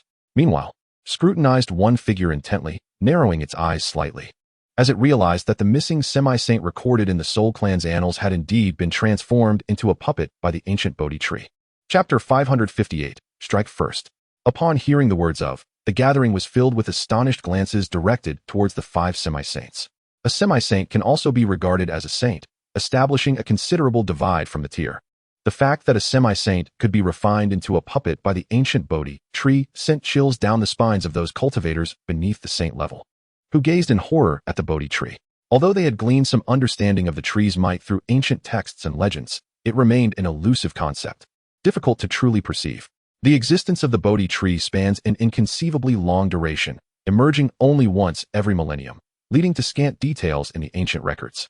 Yet the presence of these 5 semi-saint puppets undeniably showcased the terrifying power of the Bodhi Tree. If even semi-saint powerhouses could be reduced to mere puppets, what hope did those cultivators, who stood far from the tier, have against the Bodhi Tree? They would likely be unable to withstand even a casual strike. When the stark disparity was laid bare before them, the realization of such a colossal gap instilled a sense of despair. Even the likes of, and powerhouses themselves, regarded the Bodhi Tree with grave concern. The Bodhi Tree is shrouded in mystery and has existed for an exceedingly long time. If it can transform semi-saint powerhouses into puppets and manipulate them at will, who could guarantee that it would be powerless against powerhouses? The sudden appearance of the 5 semi-saints alleviated the previously tense atmosphere. After a moment of silence, addressed and his companions, surely, none of you would relinquish the opportunity presented by the Bodhi Tree so easily. With these 5 semi-saints blocking our path, why not correspond our forces according to the number of saints present and deal with them individually? Very well, responded first, and the others turned their gazes towards who conveyed through the golden sapling. That works. There are precisely 3 semi-saints remaining, so let you all take action. Did not intend to intervene this time, as they were already enveloped in the shade of the Bodhi Tree, forming a world of their own. Ordinary spatial fluctuations could not escape. Previously, and the clan had managed to summon powerhouses, a fact that had eluded S attention, but he would not allow them the same opportunity now. He needed to keep a watchful eye on the Soul Clan and clan members to prevent them from leaving this place and shattering the spatial Jade slip to summon powerhouses once more. Stepped forward and nodded slightly. Very well. Let us first deal with these 5 semi-saint puppets, and afterwards, we shall compete for the ensuing opportunities based on our own merits. Upon receiving Xun'er's response, the demon phoenix refrained from further discourse, casually gesturing to attract a semi-saint powerhouse who then departed into the distance. Similarly, in the realm of the Soul Mountain, the 2 unleashed astonishing waves of combat energy, their formidable power distorting the very fabric of space, rendering even those at the Dou Zun level unable to approach. Members of the Soul Clan and the Tian Yao Phoenix tribe hastily retreated, while Xiao Ze cast a contemplative glance in their direction. His soul energy was fixated upon them. Should they show any inclination to leave the shadow of the trees or produce a spatial Jade slip, they would be met with Xiao Ze's thunderous retribution. Xun'er and her companions united to confront the 3 semi-saint puppets. Their combined strength far surpassed that of the mindless semi-saint constructs. Meanwhile, on another battlefield, the demon phoenix, utilizing the distorted waves of combat energy around her to momentarily sever external perceptions, communicated telepathically with Soul Mountain. Old fellow, what are your plans? I did not anticipate the ancient clan to deploy so many Dou Saint powerhouses this time. I just sensed the area beneath the tree's shade. Spatial fluctuations are difficult to transmit, making it nearly impossible to summon reinforcements from our clan. Soul Mountain casually waved his hand, and a vast soul entity surged forth, enveloping one of the semi-saint puppets, filling the surrounding space with its essence. After a moment of contemplation, he declared, in that case, let us strike first. I am a mid-tier Dou Saint, my prowess far surpassing that of those 3 fledgling Dou Saints. Simply delay Xiao Ze. Once I have dealt with those 3, we shall join forces to eliminate him. The demon phoenix casually struck with her palm, condensing formidable combat energy into a crystalline hand of crimson and azure, which shattered the arm of the semi-saint puppet into fragments. You cannot even discern Xiao Ze's true strength? Soul Mountain hesitated, casting a glance at the demon phoenix, ultimately choosing to confide, I cannot, and furthermore, the repeated losses of personnel in the Soul Palace are likely linked to him. The Vice Master of the Soul Palace ventured to the Northwest Continent, only to have his soul plate shattered, leaving him to perish there. The demon phoenix frowned. As a premier force in Zhongzhou, the Vice Master's strength should not have been lacking, yet he fell in such a remote place. What was his strength? Late stage 3-star Dou Saint. Upon hearing this, the demon phoenix momentarily halted her movements. The notion that a late-stage 3-star Dou Saint could have perished at Xiao Ze's hands was alarming. Are you suggesting I confront Xiao Ze? Cough. It is not necessary for you to defeat him, merely delay him. Once I have dealt with those 3, we will confront him together. Soul Mountain understood the challenge posed by such powerful individuals and quickly added, his strength should not have reached a level where he can effortlessly slay a 3-star Dou Saint. After all, he has only recently ascended to the Dou Saint level. Even with the 3 years spent in the Heavenly Tomb, it has only been a few years. It is improbable he has attained such prowess. If the Vice Master truly perished at his hands, it must have been through the use of external forces or at a tremendous cost. Upon hearing the explanation from Soul Mountain, the Phoenix of the Celestial Demons furrowed her brow, casting a fleeting glance towards the direction where Xiao Ze stood. She then turned her gaze to the ancient Bodhi Tree, contemplating the immense benefits that could be reaped for her clan if they could share the opportunities presented by the tree with the Soul Clan. How long do you estimate it will take to deal with those 3 young ladies? She inquired. If I unleash my full power, I can subdue them in an instant. Soul Mountain replied with unwavering confidence. The disparity at the Saint Dueling level is significant, and considering I have already reached the mid-stage of Saint Dueling, they will not last long against my full might. Perhaps it was the confidence in Soul Mountain's voice, or the allure of the Bodhi Tree's fortune, that compelled the Phoenix to eventually relent. Xiao Ze is formidable. I cannot guarantee I will be able to hold him off entirely. If the situation becomes untenable, I will not hesitate to withdraw. Rest assured, it will not take long. Soul Mountain asserted with utmost certainty, then pressed a finger against the forehead of the half-saint puppet. In an instant, the puppet's head exploded, and as its shattered remnants scattered, its broken body dissolved into dust. Prepare for action. Chapter 559, Battling Beyond One's Rank. Xiao Ze glanced at the battlefield where the two saint dueling warriors from the Soul Clan and the celestial demons were engaged, his brow arching slightly. Their strength far surpassed that of the two half-saint puppets, and the prolonged conflict was clearly a tactic of delay. Moreover, dispatching those two half-saint puppets did not necessitate such a cataclysmic display.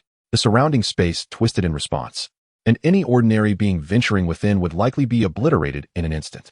Even the essence of soul power found it difficult to perceive anything in such tumult.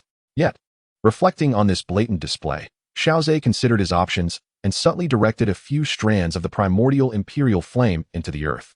As various parties dealt with the half-saint puppets, the tide of beasts outside began to stir. A peculiar fire dragon burst through the horde of monstrous beasts, delving deep into the wild ancient domain. Xiao Yin immediately felt several overwhelming pressures, far more formidable than that of Yao Lao, causing his heart to race uncontrollably. Upon discerning the distant battle, Xiao Yin could not suppress a gulp. All were warriors of the saint dueling level. He surveyed his own team, a bitter smile creeping onto his face. How could they possibly compare? At that moment, Xiao Yan's attention was drawn to one battlefield where a figure clad in a robe of red and green decimated an enemy. In a blink, the figure appeared before another team, a brilliant light coalescing around their fist, prompting Xiao Yin to exclaim, "Be careful." However, as soon as he uttered the warning, he realized how distant he was from that team. The message had no effect by the time it reached them, as the saint dueling warrior's fatal strike had already been unleashed. He furrowed his brow slightly. He did not recognize either side, and thus refrained from unnecessary worry. However, in the next moment, Xiao Yan's eyes widened, for before that team, a familiar golden flame suddenly erupted. Fourth brother, the primordial imperial flame, surged from the earth, transforming into a barrier of fire that enveloped the ancient clan, shielding them from the ferocious punch of the demon phoenix. The demon phoenix was momentarily taken aback by the unexpected appearance of the golden flames. After swiftly defeating the half-saint puppet, it had immediately acted to delay time for the Soul Mountain. The battle had erupted with startling abruptness, while another battlefield was already shrouded in wraiths. Tens of thousands of souls converged, resembling a storm, a colossal mountain descending upon Xun'er and her companions. Just as they had eliminated the last half-saint puppet, they beheld the massive Soul Mountain crashing down. The unleashed might sent shivers down their spines. It was a terrifying power they found difficult to resist at their current stage. Yet, they did not remain idle. The Golden Emperor's flame, the Calamity Poison, and the mysterious Demon Eye, three disparate powers erupted simultaneously. Before their forces collided, a figure distorted the void, appearing beneath the colossal mountain formed by the gathering souls. With a right hand gathering resplendent golden light, a punch was unleashed. Simultaneously, the left hand swept downward, propelling Xun'er and her companions toward the ancient clan's formation with overwhelming force. Through the golden sapling, Xiao Ze instructed them, temporarily hold off the formidable Dou Saint of the heavenly demon phoenix. Be vigilant of the Soul Clan and the other members of the heavenly demon phoenix. Do not allow them to escape the shade of the Bodhi ancient tree, lest they summon the Dou Saint. The situation of the battle shifted rapidly, but the message from the golden sapling took precedence. Without a moment's hesitation, Xun'er and her companions swiftly followed Xiao Ze's power to the location of the ancient clan. Xun'er unleashed the Golden Emperor's flame, incinerating all in its path. Targeting the demon phoenix, the azure-scale green serpent's three flower eyes created disturbances, with mental power infiltrating every crevice. The little healing sage's calamity poison provided support from the side, its toxicity difficult to contend with. Together, their combined strength left even the demon phoenix in a flurry of confusion. Simultaneously, the azure scale divided its focus, keeping an eye on the movements of the Soul Clan and the other members of the heavenly demon phoenix. Under the leadership of Qinglin, the ancient clan retreated hastily to confront the Soul Clan and other members of the heavenly demon phoenix. Since the Soul Clan and the heavenly demon phoenix had sought to strike first, nearly leading to their demise, there was little left to discuss. In that moment, beneath the shade of the Bodhi ancient tree, the battle raged on. The energy was violently rampant, tearing through space and sending shivers through Xiao Yin and others at the periphery. Among the various battlefields, the fiercest energy was naturally found where Xiao Ze stood. The primordial imperial flame enveloped him, forming a dazzling armor. Bathed in golden flames, Xiao Ze appeared as a king of fire, commanding the flames. The inferno spread, incinerating the surrounding wraiths into nothingness. The ethereal spirits before him were none other than the remnants of the colossal mountain that Xiao Ze had previously shattered. The countenance of Soul Mountain darkened, astonished that his meticulously prepared strike had been so effortlessly obliterated by Xiao Ze. Since he had initiated the confrontation, he resolved to ensure its conclusion. With an icy glare, Xiao Ze declared that had he not intercepted the earlier blow, it would have been exceedingly difficult for Xun'er and her companions to withstand it. Even if they could have endured, they would undoubtedly have suffered grave injuries. For the adversary before him was a formidable mid-stage Dou Saint. Arrogance. Your only advantage lies in your ability to conceal yourself, Soul Mountain scoffed, refusing to concede. However, a flicker of trepidation crossed his eyes. As he had previously remarked to the Demon Phoenix, Xiao Ze's ascension to the ranks of the Dou Saints had been recent. Yet, the energy fluctuations emanating from Xiao Ze now unmistakably reached the level of a 3-star Dou Saint. Such a rate of development was nothing short of astonishing. Words are futile. Let us see the truth through action. In an instant, he unleashed the Imperial Seal technique, drawing upon the primal Imperial Flame as its source of power. Resplendent golden palm prints, akin to radiant suns, surged forth relentlessly towards Soul Mountain. Upon witnessing this, Soul Mountain's heart raced. As an ancient clan's long-standing adversary, he recognized the Imperial Seal technique with clarity.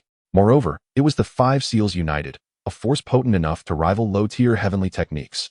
The fact that Xiao Ze could effortlessly conjure the 5 seals together, with each dazzling golden palm print embodying a low-tier heavenly technique, was astounding. Even a Dou Saint could not afford to squander their Dou Qi so recklessly.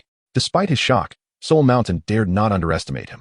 After all, even he would likely be grievously injured from enduring such an onslaught of low-tier heavenly techniques. From Soul Mountain's robes, the spirits he had meticulously refined surged forth, coalescing into a colossal pitch-black palm print, akin to a small mountain, bearing down upon Xiao Ze. The 5 seals of the Imperial Seal technique collided with the obsidian palm print, releasing an astonishing surge of energy that fractured the space around them, scattering energy in all directions. The primal Imperial Flame voraciously consumed the spirits, each explosion of the Imperial Seal technique rendering the dark palm print increasingly fragmented. Witnessing the powerful spirits he had painstakingly accumulated being so easily incinerated, Soul Mountain felt a pang of anguish, as if his heart were bleeding. Chapter 560, Too Late. The resplendent primal Imperial Flame radiated an extraordinarily brilliant light beneath the shade of the trees, grand and magnificent, reminiscent of a blazing sun. Yet, for Soul Mountain, his predicament was one of despair. Based on his past combat experience, with his mid-stage Dou Saint strength, he should have dominated an opponent in the early stages like Xiao Ze. While not an absolute rout, he anticipated a significant advantage. However, facing Xiao Ze now presented a wholly different experience, as the Imperial Seal technique, rivaling low-tier heavenly techniques, continued to unleash its relentless barrage. The fighting energy within Xiao Ze surged like an endless river, and even with his reckless expenditure, it showed no signs of depletion. The most perilous aspect lay in the peculiar golden flames. Although intelligence from the Soul Clan had already revealed that Xiao Ze wielded an unknown ethereal fire, it was only upon confrontation that the true terror of this fire became palpable to Hun Tiandi.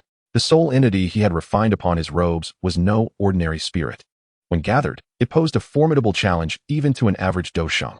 Yet, facing those golden flames, it melted away faster than snow under the scorching sun. In a flurry of desperate maneuvers, Hun Tiandi even felt the overwhelming might of the golden flames, comparable to the absurd power of Lord Su Wu's devouring fire. Thoughts raced through his mind as he swiftly reacted. With a flick of his sleeve, a cacophony of metallic sounds erupted as numerous iron chains shot forth from behind him, possessing the power to pierce mountains and rend the earth, aimed directly at the palm imprints. Simultaneously, under his control, the gathered palm imprint of the soul entity dispersed into countless spirits that returned to his side. A fleeting thought crossed his mind as he noted a loss of nearly 30% of the soul entities, causing his expression to twitch.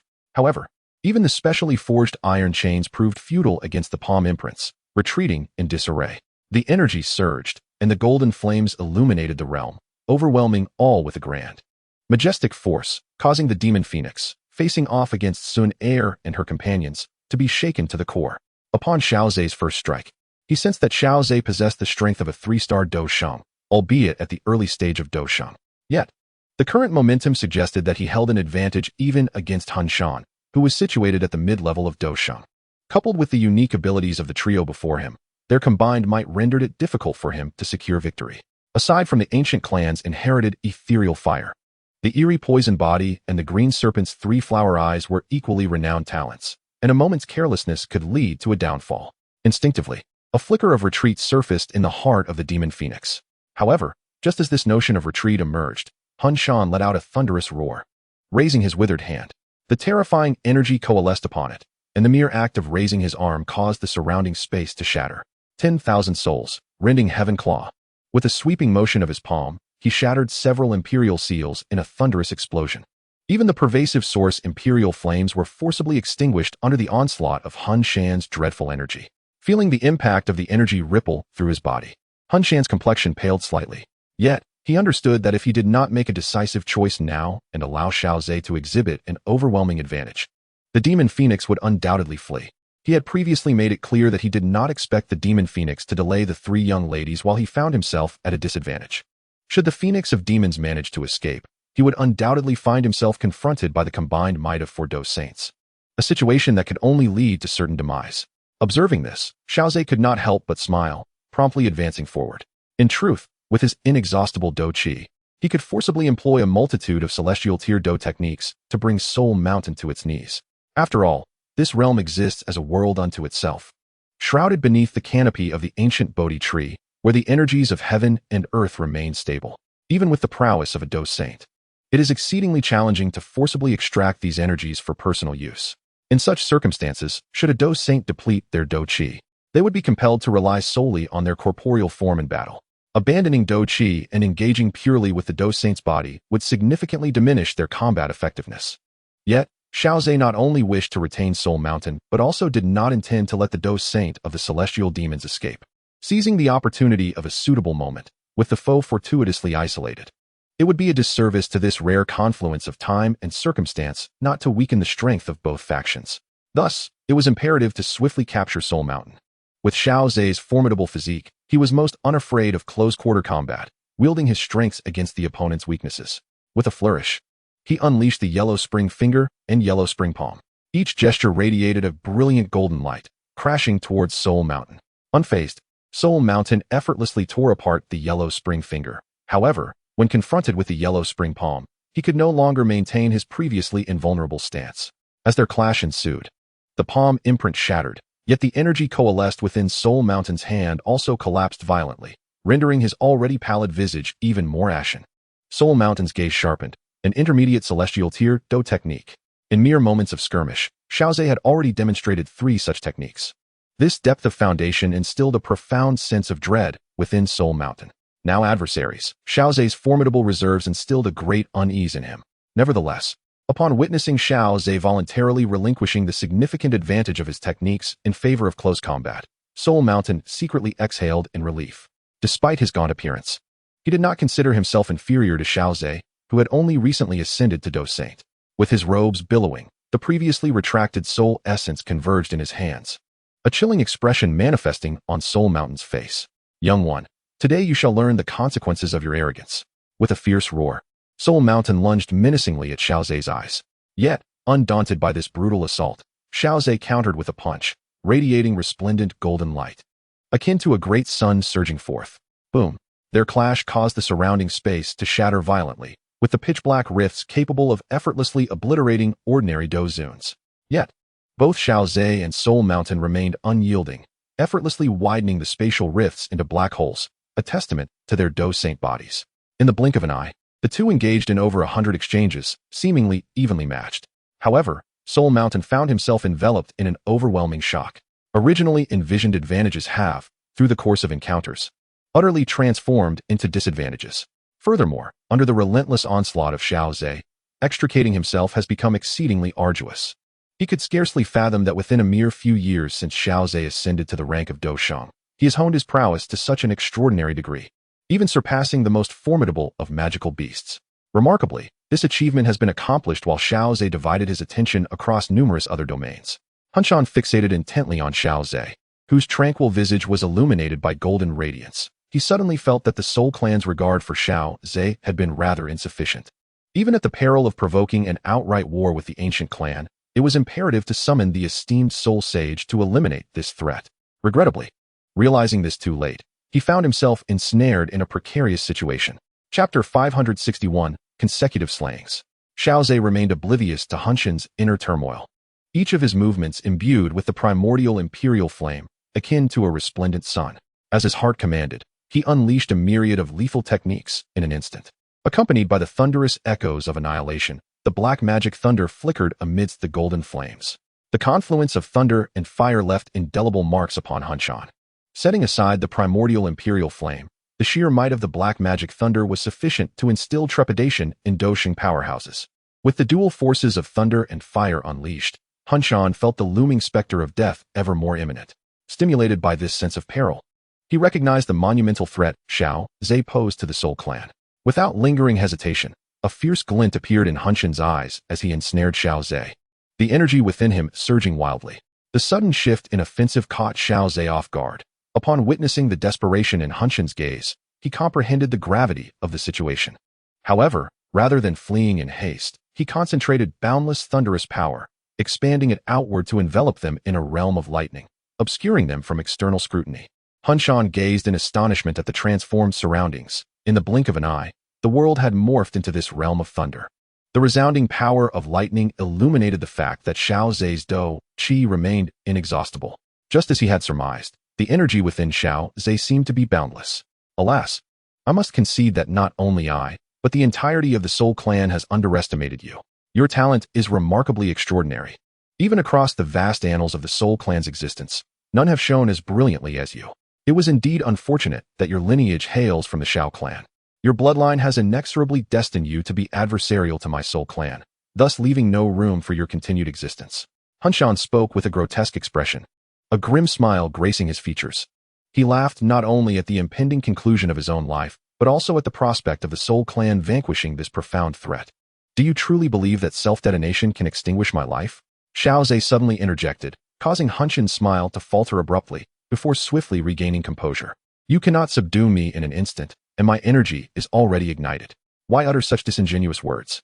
It would be wiser to embrace your impending demise. With my mid-stage Dueling Saint cultivation, even if I were to self-destruct my physical form, it would suffice to vanquish you, a fitting tribute to your extraordinary talent. At this juncture, Hun Tiandi chuckled softly, engaging in close combat, leveraging your strengths to exploit my weaknesses, aiming to swiftly subdue me. Yet, you have effectively eliminated any chance of escape. Even with your advanced heavenly techniques, you find yourself unable to unleash them in such proximity. Xiao Ze, your talent is unparalleled. Yet you now find yourself at your wit's end. Perhaps the energy from my impending self-detonation is irreversible, and the prospect of exchanging my life for someone as gifted as Xiao Ze brings a sense of pride to Hun Tiandi. When did I give you the impression that this was all I had? Xiao Ze remarked casually, and as his words fell, roots of the source tree, shimmering with radiant brilliance, materialized from the void. Taking root in the emptiness, they instantaneously sealed off all of Hun Tiandi's escape routes. With a piercing sound, the newly born roots of the source tree effortlessly penetrated the void, having matured to a point where they could pierce even the body of a Dueling Saint. Huh. Your desperate struggles will not hinder my self-detonation. Your demise is inevitable. Hun Tiandi's withered arm was pierced by the golden roots, yet he remained unfazed. His hand still tightly gripping Xiao Ze. The energy within him had grown so violent that it repelled the surrounding thunder. With each piercing sound, Xiao Ze made no attempt to refute. The golden roots relentlessly thrust into Hun Tiandi's body. The latter's expression darkened abruptly, for as the golden roots invaded his being, the explosive source imperial flames incinerated even his Dou Qi to nothingness. Burning Dou Qi. This is the Golden Emperor's celestial flame. No, even the Golden Emperor's celestial flame could not possibly consume all my Dou Qi so swiftly. Hun Tiandi exclaimed, his voice laced with disbelief. Previously, Xiao Ze's golden flames had never manifested the destructive prowess of the Golden Emperor's celestial flame burning Dou Qi. Thus, no one had ever associated it with the Golden Emperor's celestial flame. Yet, the power Xiao Ze unleashed now not only possessed the capability to burn Dou Qi akin to the Golden Emperor's celestial flame, but its efficacy surpassed it by far. Let this uncertainty linger. Xiao Ze's hands trembled, and bereft of Dou Qi's augmentation, Hun Tiandi was utterly incapable of resisting his physical strength, easily breaking free. Boom. Hun Tiandi's head exploded, golden flames enveloping Xiao Ze's hand, incinerating the remnants of blood to nothingness. Indeed, transcending a significant stage proved somewhat challenging. Though the duration was rather brief, Xiao Ze shook his head. Apart from the initial clash of techniques, the battle had devolved into rapid close-quarters combat, exceedingly fleeting. Subsequently, Hun Tiandi's attempt at self-detonation was fraught with urgency, and thus, this confrontation reached its conclusion without an extended duration. Xiao Ze's spiritual energy radiated outward, sensing that the external battle still raged on, and in an instant, he vanished from sight. The speed of the Celestial Phoenix clan is indeed extraordinary. It must be vanquished with the utmost ferocity. As Xiao Ze's figure emerged, the emerald and golden radiance in his eyes shimmered with resplendent brilliance. The demon phoenix instinctively locked eyes with him, momentarily entranced. Although the phoenix had remained vigilant against the mental onslaught of the azure-scaled eyes, Xiao Ze's power unleashed a different realm of devastation. Despite the phoenix's caution, it found itself ensnared in a daze. A concentrated surge of malevolent toxins surged into the phoenix's body, followed closely by the primal imperial flames, as dark thunder crackled within. In an instant, various forces erupted from Xiao Ze, crashing upon the phoenix. With a gasp, the phoenix expelled a copious amount of blood, regaining its senses only to behold an ever-enlarging fist. Boom! In the tumult of energy, Xiao Ze's punch wielded a force that even the Celestial Phoenix clan's physique could scarcely withstand. The phoenix's body fell helplessly, life extinguished. Now that the battle had commenced, there would be no mercy. Xiao Ze casually addressed Xun'er and the others, who nodded without hesitation and proceeded towards another battlefield. With the addition of the three saints, the Soul Clan and the remaining members of the Celestial Phoenix clan fell like wild grass, easily harvested. Meanwhile, in the distance, Xiao Yan and his companions gazed in disbelief at the cataclysmic battle, which had concluded in such a manner. Xiao Yan swallowed hard and turned to his team. You have seen nothing today, understand? Should news of this event leak, do not blame me for my ruthless actions. Recognizing Xiao Ze amidst the chaos, Xiao Yan understood that he belonged to their faction. The death of those two opposing forces Dousheng experts would undoubtedly invoke terrifying retribution. It was imperative that no one else learned of it. Chapter 562. Opportunities seized by the capable. The elders and powerful figures from the Starfall Pavilion, the Burning Flame Valley, and the Flower Sect, following Xiao Yan, felt a tightening in their hearts at his cold demeanor. However, they voiced no objections, having already formed an alliance with the Pill Tower. As the president of the Pill Tower, Xiao Ze had offended those two forces, and even if vengeance ensued, they could not sever ties. They could not feign ignorance of their previous alliance. They stood united in both glory and peril. Naturally, they would refrain from disclosing this matter, lest they invite potential doom upon themselves. Observing the hurried nods of his companions, Xiao Yan's expression softened slightly. Let us proceed. Xiao Ze, as the president of the Pill Tower, is also one of us. There is no need for fear. Just as Xiao Ze concluded his subsequent dealings, he noticed Xiao Yan leading the alliance towards him. Third brother, was it only your team that emerged? Xiao Ze scanned his surroundings and confirmed that indeed it was solely Xiao Yan's group.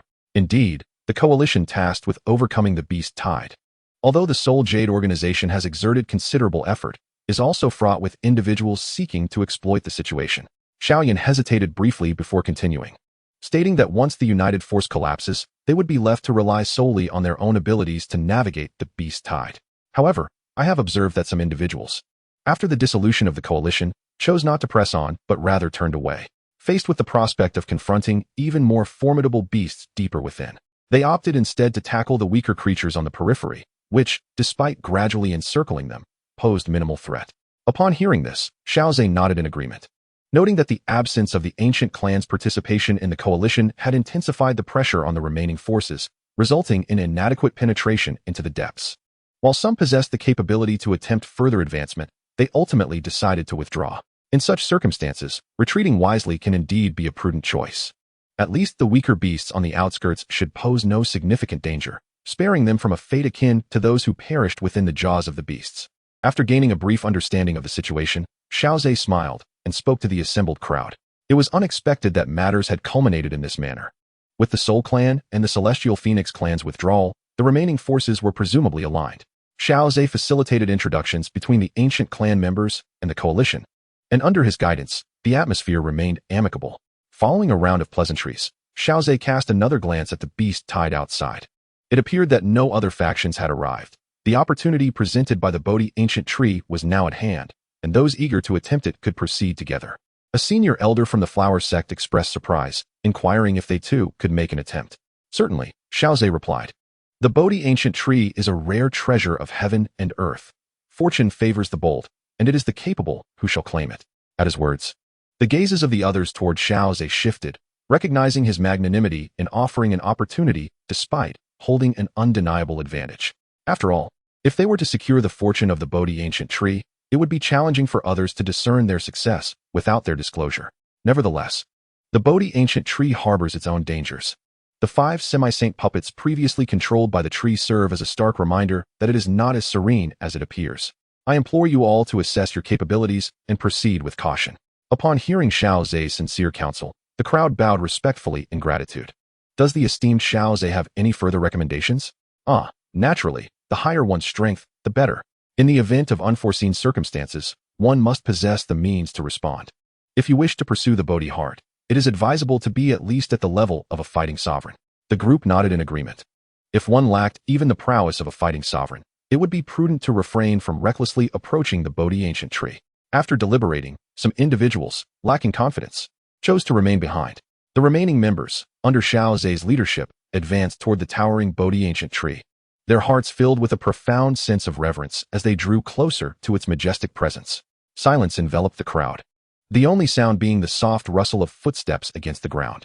Yet, no one dared to relax. The formidable techniques employed by the Bodhi Ancient Tree to forge those 5 semi-holy puppets loomed over them like an ominous shadow, instilling a sense of unease. Xiao Ze's formidable soul perception stirred a faint disquiet within him. Although the others lacked his potent spiritual strength, the gruesome fates of the 5 semi-holies kept them on high alert. It is the unknown dangers that breed true terror. Having traversed a path devoid of turbulence, they finally stood beneath the Bodhi Ancient Tree, where its colossal presence became increasingly palpable. Suddenly, before they could fully absorb the sight, radiant light erupted from the branches of the Bodhi Tree, cascading down upon them. The abrupt turn of events struck a chord of fear in their hearts, prompting them to summon their fighting spirit, only to realize that their energies had vanished without a trace. Xiao Ze sensed the disappearance of his fighting spirit, but remained unperturbed. The might of the Bodhi Ancient Tree was indeed extraordinary, yet it could not influence the primordial tree within the void. With a mere thought, he could restore his energies to their full capacity. However, uncertain of whether the Bodhi Tree's illusion would affect his fighting spirit, he refrained from acting rashly. Before anyone could react, the brilliant light suddenly retracted back into the branches of the Bodhi Tree, taking Xiao Ze and his companions with it. Left behind, those who remained exchanged glances filled with shock, their faces paling. What should we do now? Even Lord Xiao Ze was helplessly consumed by the Bodhi Tree. I don't know either. If something happened to Lord Xiao Ze and his group, we would surely face dire consequences. Especially since the beast tied outside is beyond our capacity to escape. Let us not dwell on the worst-case scenario. With Lord Xiao Ze's strength, he will undoubtedly find a way to overcome any difficulties. Upon hearing this, the remaining individuals could only pray for the safe return of Xiao Ze and his companions, daring not to harbor greater hopes for fortune. In a stark, monochromatic world suffused with white light, Xiao Ze's figure materialized abruptly. Rather than immediately exploring his surroundings, he focused his attention inward. His soul had already taken command of the primordial tree, granting him formidable resistance against illusions. He was also curious whether the Bodhi Ancient Tree could exert any influence over him. Within the void, the luminous essence of his soul flickered, revealing no anomalies. It seemed that all influences were kept at bay, unable to breach the primordial tree or the void itself, and thus could not touch Xiao Ze's spirit.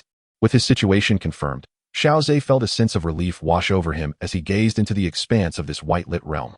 Not far ahead of him, there existed a peculiar halo, seemingly drawing his attention and urging him to step within. Chapter 563, Illusion, Experiencing the Pinnacle. Once Xiao Ze ascertained that the Tree of Origin and the Void could withstand the influence of the Bodhi Tree, he felt a sense of relief. Initially, his intention was merely to gaze at the Bodhi Tree from a distance, without any desire to engage. However, with the emergence of the dark golden auxiliary feedback talent, Xiao Ze's perspective shifted. The Bodhi Tree's auxiliary feedback talent, known as Ancient Wisdom, is revealed in the panel description to be an ability profoundly inclined towards growth. The wisdom of history transforms into one's strength. The older it is, the mightier it becomes. Yet, given Xiao Ze's current circumstances, it was impossible for him to align with the ancient. With the time spent in the Tomb of Heaven, he barely surpassed the age of 30. Thus, he turned his attention to one of the 3 treasures of the Bodhi Tree. The opportunities bestowed by the Bodhi Tree are threefold: Bodhi seeds, Bodhi heart, and the comprehension beneath the Bodhi Tree. Among these, Bodhi seeds are the most widely recognized, with many having utilized them. Indeed, some alchemists have specifically crafted pills centered around Bodhi seeds. This indicates that over the long expanse of time, a considerable number of Bodhi seeds have emerged from the Bodhi Tree. Through the passage of years, their accumulation reached an astonishing quantity, sufficient to yield Bodhi pills. After all, the creation of any high-tier elixir necessitates countless studies. Even the most skilled ninth-grade alchemist cannot perfect a pill in a single attempt. Dozens, if not hundreds of trials, are required to refine and establish a complete formula. In contrast to the widespread circulation of Bodhi seeds, the Bodhi heart is notably rare. According to legend, only a certain 2-star Dou Qi, upon obtaining the Bodhi heart, managed to break through to Dou Qi within a few short years. This has led countless individuals on the Dou Qi Continent to covet the Bodhi heart, even when fully aware of the risks involved. The comprehension beneath the Bodhi Tree, ranking first, is even more extraordinary. It exists solely in legend, ethereal and elusive, devoid of any concrete examples. Nevertheless, despite its intangible nature, countless individuals are driven to madness by its purported effects. It is said that the Bodhi Tree is the tree of wisdom reincarnation, possessing the extraordinary ability to allow one to experience 100 lifetimes of reincarnation. A practitioner who traverses through 100 cycles of rebirth would then possess the potential to ascend to Dou Di. Dou Di, the most revered existence in this realm, holds supreme value. Anything associated with it incites fervent pursuit. Even the mere suggestion of possessing the potential to ascend to Dou Di is enough to drive countless individuals to frenzy. Xiao Ze has set his sights on the comprehension beneath the Bodhi Tree, believing that the experience of 100 lifetimes of reincarnation should enable the ancient wisdom talent to manifest its effects. Otherwise, he would be left waiting an eternity for the ancient wisdom to truly come into play. However, Xiao Ze was not one to act recklessly. Only after confirming that the void space and the tree of origin could provide him sanctuary from the influence of the Bodhi ancient tree did he truly feel at ease and proceed towards the luminous circle. As he stepped into the circle, Xiao Ze's perception became momentarily hazy, as if an instant had passed, or perhaps decades. A peculiar energy enveloped him, and after a moment's contemplation, he anchored his mind to the tree of origin, offering no resistance to this influx of power. In the original tale, Xiao Yan fell into an illusion, and with his Dou Zun strength, he attained the prowess of a Dou Sheng within that realm of mirage. Although ephemeral, it ultimately represented the level of Dou Sheng. Xiao Ze, having already reached the Dou Sheng tier, pondered whether he might attain the power of a Dou Di if ensnared within an illusion. Even in a dreamlike state, he could experience the monumental force of a Dou Di. As Xiao Ze lingered in his reverie, the scene before him transformed dramatically. He found himself still within the ancient wilderness, yet the Bodhi ancient tree had long since vanished. What a remarkably realistic illusion, Xiao Ze marveled. Yet it did not affect the void space or the tree of origin. As long as he enveloped his corporeal form with the power of the tree of origin, he could entirely dispel the influence of the Bodhi ancient tree, leading to the dissolution of the illusion before him. Realizing he could dismantle the illusion at will, Xiao Ze felt reassured and began to sense the strength flowing through his body. Indeed, it far surpassed his current level. Though he could not claim to have reached the Dou Di tier, a subtle shift in his thoughts summoned an unending tidal wave of energy from behind him. With the freedom to summon the energies of the world, he was at least at the late stage of Dou Sheng, perhaps even at the pinnacle of 9-star Dou Sheng. Xiao Ze felt an overwhelming power coursing through him. Yet, within the void space, the tree of origin remained a mere 30,000 meters tall, starkly reminding him that his true cultivation level was only at 3-star Dou Sheng, far from the apex of 9-star Dou Sheng. What a pity. Xiao Ze shook his head, lamenting his inability to experience the celestial might wielded by a Dou Di. Nevertheless, it was still commendable to preview the prowess of the 9-star Dou Sheng pinnacle. As he contemplated, the boundless tidal wave of energy behind him coalesced into an immense hand, towering thousands of feet high. He sensed that the hand could continue to expand. Yet relentless growth would serve little purpose. Rather, it would easily be shattered when confronted by equally matched opponents. At its current size, however, it could effectively inflict harm even against foes of the same caliber. Observing this nearly celestial tidal hand, Xiao Ze felt a deep sense of awe. Even if one were to measure only its height, it rivaled the elevation of numerous peaks from his previous life. With his command, the colossal tidal hand gradually descended to the ground. Suddenly, the heavens shattered and the earth trembled, as the very fabric of the sky could no longer contain the terrifying energy, which was mercilessly torn asunder. The ground itself began to collapse, the force of a colossal hand spreading its influence far beyond the size of the tidal grasp. Xiao Ze's soul perception expanded, and the depths of the wild ancient domain were not spared. Everything succumbed to the collapse, including the ancient platform at the heart of the domain, which crumbled with a thunderous roar. The tide of beasts gathered in the depths of the wild ancient domain met a tragic fate. Under the onslaught of the energy tide, The powerful, ferocious beasts managed to retain some remnants, while the weaker ones were instantly reduced to mere blood mist. Only at the very edge of the collapse, where the beasts were affected, could they remain intact amidst the ravaging energy. Witnessing the devastation he had wrought, Xiao Ze could not help but swallow hard, realizing that this single strike had likely annihilated millions of ferocious beasts. Fortunately, it was merely an illusion. At that moment, Xiao Ze further comprehended why those at the level of 5-star Dueling Saint were prohibited from engaging in combat on the continent. The destructive power was simply too terrifying. With Xiao Ze's current strength, he could obliterate the entire wild ancient domain in the blink of an eye, all without exhausting his own energy, merely by harnessing the tidal forces of heaven and earth. Having indulged to his heart's content, wiping out millions of ferocious beasts with a mere flick of his hand was indeed unparalleled power. Yet, ultimately, it remained ephemeral, akin to the moon reflected upon water, forever unable to become the true full moon. As Xiao Ze's words fell, the power of the origin tree began to reclaim control over his body. It was time to pay a visit to the Bodhi ancient tree. Chapter 564, The Battle of the Dou Emperor.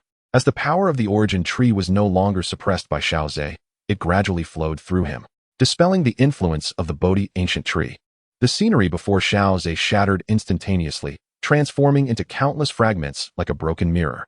Observing this spectacle, a thoughtful expression crossed Xiao Ze's eyes. Indeed, no matter how realistic the illusion, it remained false. Even within the illusion, he had nearly shattered a significant portion of the wild ancient domain. The energy of the tidal grasp had torn open thousands of feet of spatial rifts, but in the end, it was all a mirage, incapable of affecting the illusion itself. Only by uncovering the key point to dispel the illusion could one truly exert influence over it. As the scenery completely fractured, Xiao Ze's consciousness momentarily faltered. When he opened his eyes once more, the scene before him had transformed dramatically. Before him lay an expanse of verdant green, with a towering ancient tree, approximately a dozen feet tall, standing resplendently. An ancient aura enveloped it, seemingly unchanging through the ages. The tree, exhibiting a jade-like emerald hue, radiated a vigorous life force, pulsating with pure vitality. In Xiao Ze's perception, this verdant tree appeared to be a confluence of all life. In a moment of reverie, Xiao Ze seemed to witness the burgeoning of all life upon the ancient Bodhi tree. Tender blades of grass pushed through stubborn stones, thriving in their resilience, while blossoms, having endured the harshness of winter, finally burst forth in exuberance. Xiao Ze blinked, uncertain whether it was the ancient Bodhi tree that revealed such wonders, or if it was his own soul's ascension to a realm of transcendence that allowed him to perceive more. The marvels exhibited by the Bodhi tree were even more exaggerated than those described in the original text. This verdant tree, though significantly smaller than its counterpart in the outside world, harbored an exuberance of life that was unparalleled. A fleeting thought crossed Xiao Ze's mind, and he immediately opened his palm, summoning forth the golden flames of the primordial imperial fire. Were others also ensnared in the illusion I just experienced? Upon hearing Xiao Ze's words, the entirely green ancient tree trembled slightly. Soon after, luminous orbs began to emerge from its branches, ultimately hovering before Xiao Ze.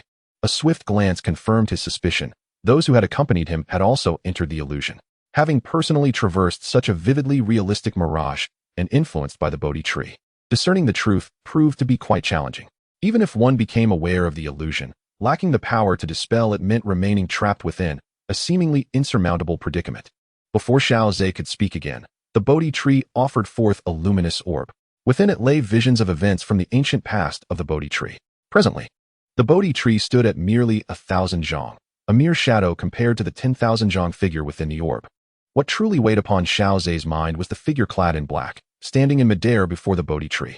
While this figure appeared diminutive in comparison to the Bodhi tree, it emanated an aura of supreme authority that dwarfed even the towering tree. Under this aura, even the grand Bodhi tree seemed insignificant. Merely through the image, Xiao Ze felt an overwhelming pressure. This was a being at the pinnacle of this continent, a formidable Dou Emperor. Suddenly, the black-clad Dou Emperor unleashed a cataclysmic assault upon the Bodhi tree. Yet, the Bodhi tree did not remain passive. It radiated torrents of terrifying energy, clashing with the Dou Emperor. In this fearsome confrontation, the very fabric of the heavens and earth was rent asunder. Xiao Ze gazed intently at the spectacle within the image. This was the true power capable of annihilating worlds. Such strength filled him with awe, a power not even dreamt of within the illusion. Just as Xiao Ze was lost in contemplation, the image abruptly accelerated, halting at the final scene. This battle between the Bodhi tree and the black-clad Dou Emperor concluded with the intervention of a third party. A devastating gale, originating from a distant realm, traversed boundless distances, ultimately striking the black-clad Dou Emperor. The very heavens and earth were obliterated into nothingness. As he gazed upon the profoundly shocking imagery, Xiao Ze exhaled slowly, truly struck by the sight of the battle between Emperor and Dou. Under the formidable alliance of the Bodhi Ancient Tree and the unknown Dou Emperor, the figure of the black-clad Dou Emperor was utterly obliterated into nothingness. Witnessing the fall of a Dou Emperor, Xiao Ze steadied his emotions and continued to observe the unfolding of the imagery.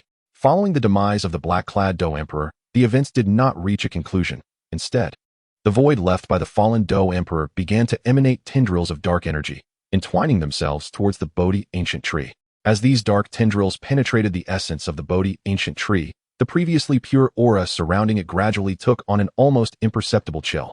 The imagery ultimately lingered on the silhouette of the Bodhi Ancient Tree, and then the sphere of light converged, transforming into a beam that surged into Xiao Ze's brow, inundating his mind with a torrent of overwhelming information. Xiao Ze came to comprehend the history of the Bodhi Ancient Tree. In a time long past, the black-clad Dou Emperor, grievously injured, sought to extract the tree spirit of the Bodhi Ancient Tree for healing. However, the resilience of the Bodhi Ancient Tree exceeded the black-clad Dou Emperor's expectations, allowing it to contend with the Dou Emperor. This delay led to the arrival of the unknown Dou Emperor, and together, they annihilated the black-clad Dou Emperor into nothingness. Yet, the residual negative emotions of the black-clad Dou Emperor began to influence the Bodhi Ancient Tree. Despite not having truly attained sentience, the Bodhi Ancient Tree possessed a modicum of spirit, yet remained fundamentally pure. However, under the influence of the Dou Emperor's negativity, it gradually gave birth to a darker aspect. This led to the eventual fate of cultivators who sought the Bodhi Ancient Tree, becoming puppets ensnared in the illusions cast by the tree, unable to extricate themselves, completely subject to its control. Amidst this deluge of information, Xiao Ze also discerned the reason for the Bodhi Ancient Tree's interest in him. In the original narrative, it was Xiao Yan's possession of the Bodhi seed that briefly awakened the tree's spirit. Yet, Xiao Ze, lacking the Bodhi seed, nonetheless attracted the attention of the Bodhi Ancient Tree, precisely due to the origin Emperor Flame. The Bodhi Ancient Tree, esteemed among the treasures of the continent, recognized that the origin Emperor Flame was equally formidable. When Xiao Ze unleashed the origin Emperor Flame, the Bodhi Ancient Tree sensed a presence of the same caliber. From the perspective of the Bodhi Ancient Tree, ordinary means might prove insufficient, but the origin Emperor Flame, existing on the same level, certainly possessed the capability to assist it. Thus, it turned its gaze upon Xiao Ze. Having assimilated this vast information, Xiao Ze nodded. I can extend my assistance, yet I cannot accept being coerced into acting. Release my companions, or cease the influence of your illusions. Upon hearing this, the branches of the Bodhi Ancient Tree trembled slightly, and the sphere of light before Xiao Ze shattered, brilliance flashing as all were expelled by the Bodhi Ancient Tree, leaving only Xiao Ze behind. The branches of the Bodhi Ancient Tree quivered gently, as if urging Xiao Ze onward. Chapter 565, The Bodhi Ancient Tree's Feedback Reward. Xiao Ze established contact with Xun'er and her companions through the golden little tree, confirming their safety before addressing the Bodhi Ancient Tree. There is no need to rush me. You have yet to enlighten me on how I may assist you. The Bodhi Ancient Tree swayed gently, revealing a luminous orb once more. Within this orb, golden flames consumed a Bodhi seed, and as it was completely refined, a stream of pure energy emerged. As this essence entered the Bodhi Ancient Tree, the chilling aura surrounding it diminished slightly. Before Xiao Ze could utter a word, the branches of the Bodhi Ancient Tree shook, and points of emerald light floated towards him. As the luminescence converged, they transformed into plump Bodhi seeds. Rarely seen in the outside world, dozens of these seeds now lay before him, igniting Xiao Ze's enthusiasm. He had possessed the formula for the Bodhi pill for quite some time, but had been hindered by a lack of raw materials. Thus, the Bodhi pill remained one of the few alchemical creations he had yet to produce. However, for the moment, his priority was to dispel the negative emotions of the Bodhi Ancient Tree, and the matter of refining pills would have to be postponed. Xiao Ze conjured 5 small golden fire cauldrons before him, sequentially placing the Bodhi seeds within, and commenced the refinement process with fervor. As a precious treasure of nature, the Bodhi seeds contained abundant energy. Yet, under the relentless forging of Xiao Ze's perfected soul power and the source imperial flame, they could not endure for long before being completely refined.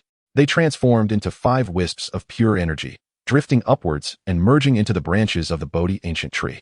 Instantly, the chilling aura dissipated further, causing the branches of the Bodhi Ancient Tree to sway joyfully, as if cheering for Xiao Ze. Within the Bodhi Ancient Tree, Xiao Ze continued his refinement of the Bodhi seeds. Outside, Xun'er and the others had just escaped, their faces reflecting lingering trepidation. This Bodhi ancient tree is truly terrifying. Even with my cultivation, I was ensnared in that dreadful illusion. The little medicine sage's eyes filled with astonishment as she gazed at the Bodhi ancient tree. Its power was indeed beyond imagination. Even my Baishi San Huatong could not penetrate it. It was no wonder that those 5 semi-holy experts fell victim, becoming mere puppets of the Bodhi ancient tree. Qinglin, somewhat shaken, patted her chest, hoping that brother Xiao Ze would remain safe. Xun'er and the others had received Xiao Ze's message and understood that it was he who first unraveled the illusion, allowing them to escape. Otherwise, they would still be trapped within its depths, unable to extricate themselves. Standing nearby, Xiao Yin regarded the Bodhi ancient tree with a complex gaze before letting out a soft sigh. If only it were not an illusion. Within that realm, he had attained unparalleled power, surpassing a threshold he had never breached since embarking on his cultivation journey. Xiao Ze, in that moment, as he vanquished Xiao Ze within the illusion, the satisfaction and release he felt surged from deep within, elevating him to new heights.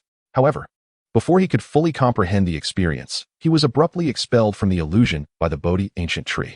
At this thought, a sense of regret washed over Xiao Yin.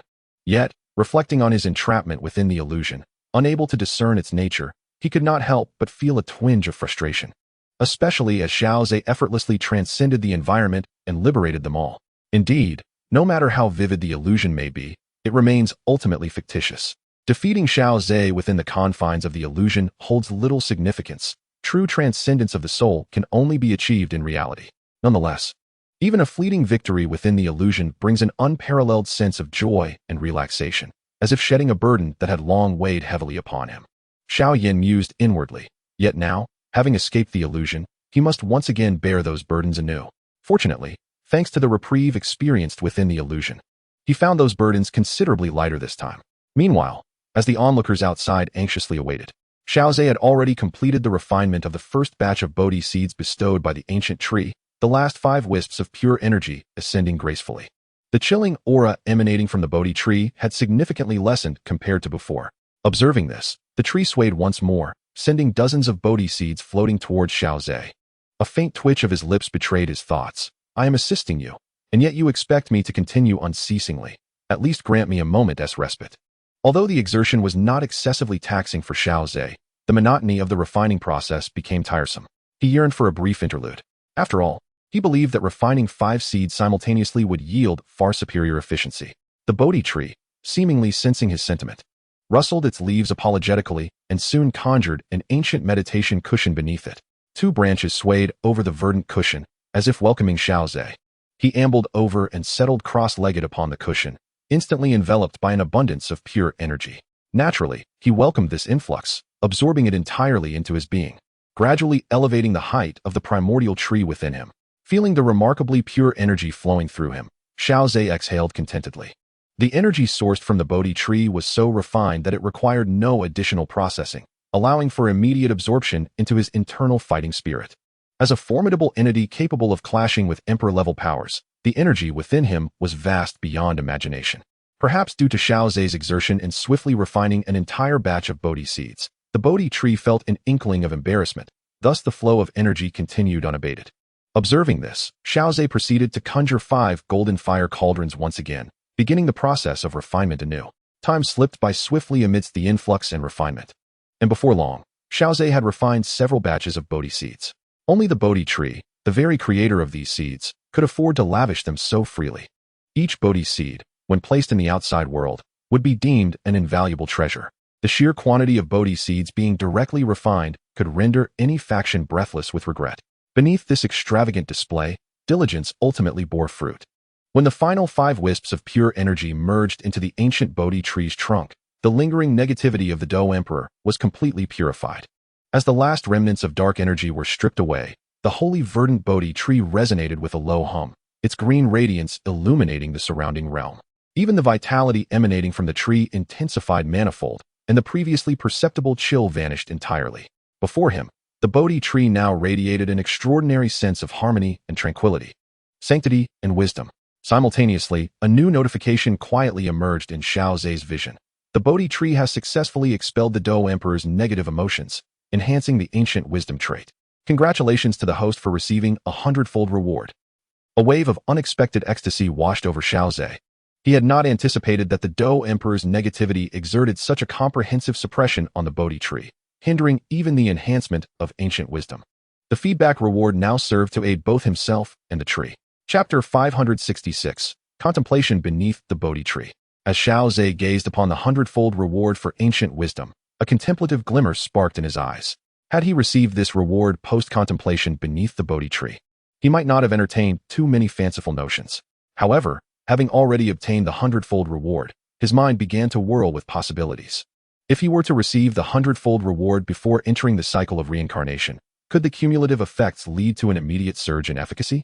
While such thoughts flickered in Xiao Ze's mind, the Bodhi Tree extended a root to gently touch the crown of his head, reminiscent of an ancient sage imparting wisdom to a younger generation. Instantly, a mysterious force enveloped him, dulling his consciousness and enveloping him in a long-forgotten weariness. Before succumbing to slumber, Xiao Ze opted to claim the 100-fold reward from the Bodhi Tree.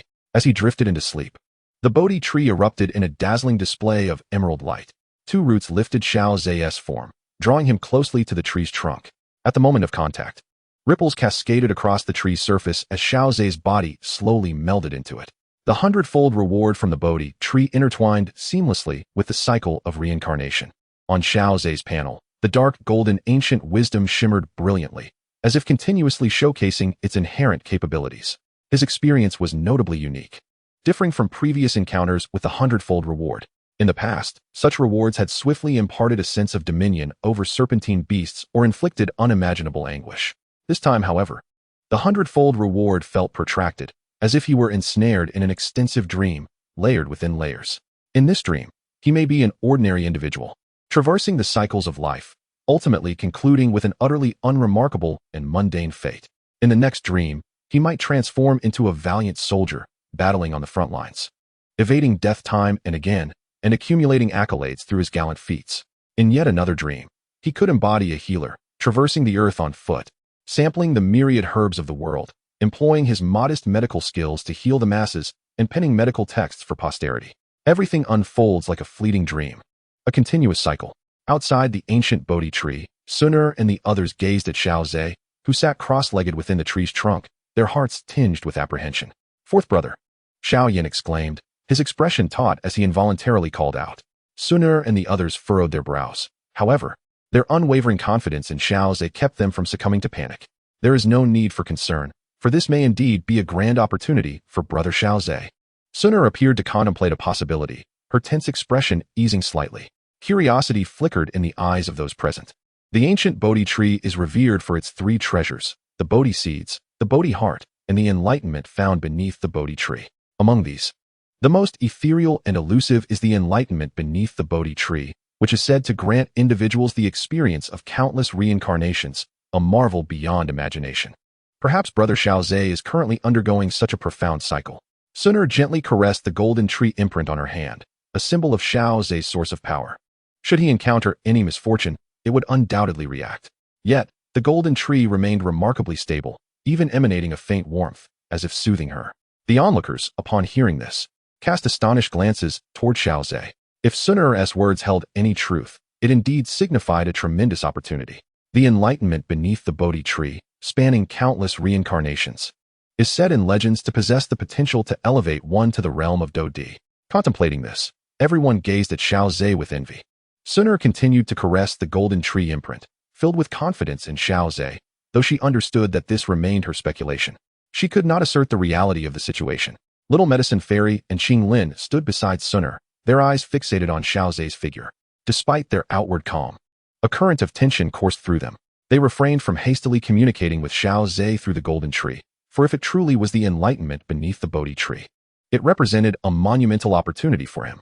Even if it were merely a legend suggesting the potential to reach Dou Di, they were determined to avoid any missteps. With Xun'er's soothing words, the group gradually settled down, finding solace in their vigil as they awaited Xiao Ze's awakening from the enlightenment beneath the Bodhi Tree. Enveloped by the ancient Bodhi Tree, this realm seemed to exist apart from the world, untouched by the disturbances of external affairs, preserving the tranquility of this sacred space.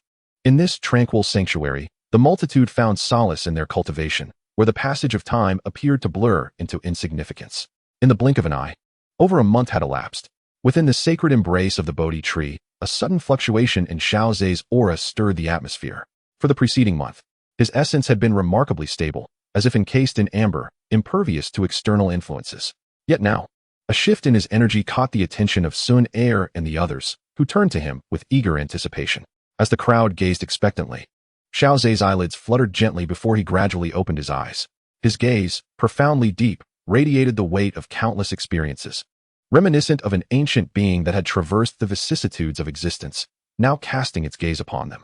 In confronting Xiao Ze's youthful visage, a striking sense of dissonance and contradiction emerged. Those around him felt as though their very souls were laid bare beneath the intensity of his gaze, evoking a sense of suffocating pressure within their hearts. Xiao Ze's eyes fell upon Xun'er and the others. After a brief moment of bewilderment, he inhaled slowly. As he blinked, the profound aura of worldly wisdom receded imperceptibly. The others sensed the piercing gaze that seemed to penetrate their souls dissipate, allowing them to exhale in relief. Although they understood that Xiao Ze harbored no malice, the intensity of his presence had been undeniably stifling. Reflecting on the fruits of his experience, Xiao Ze acknowledged the remarkable rewards bestowed upon him by the Bodhi Tree, amplified 100-fold through the cycle of reincarnation.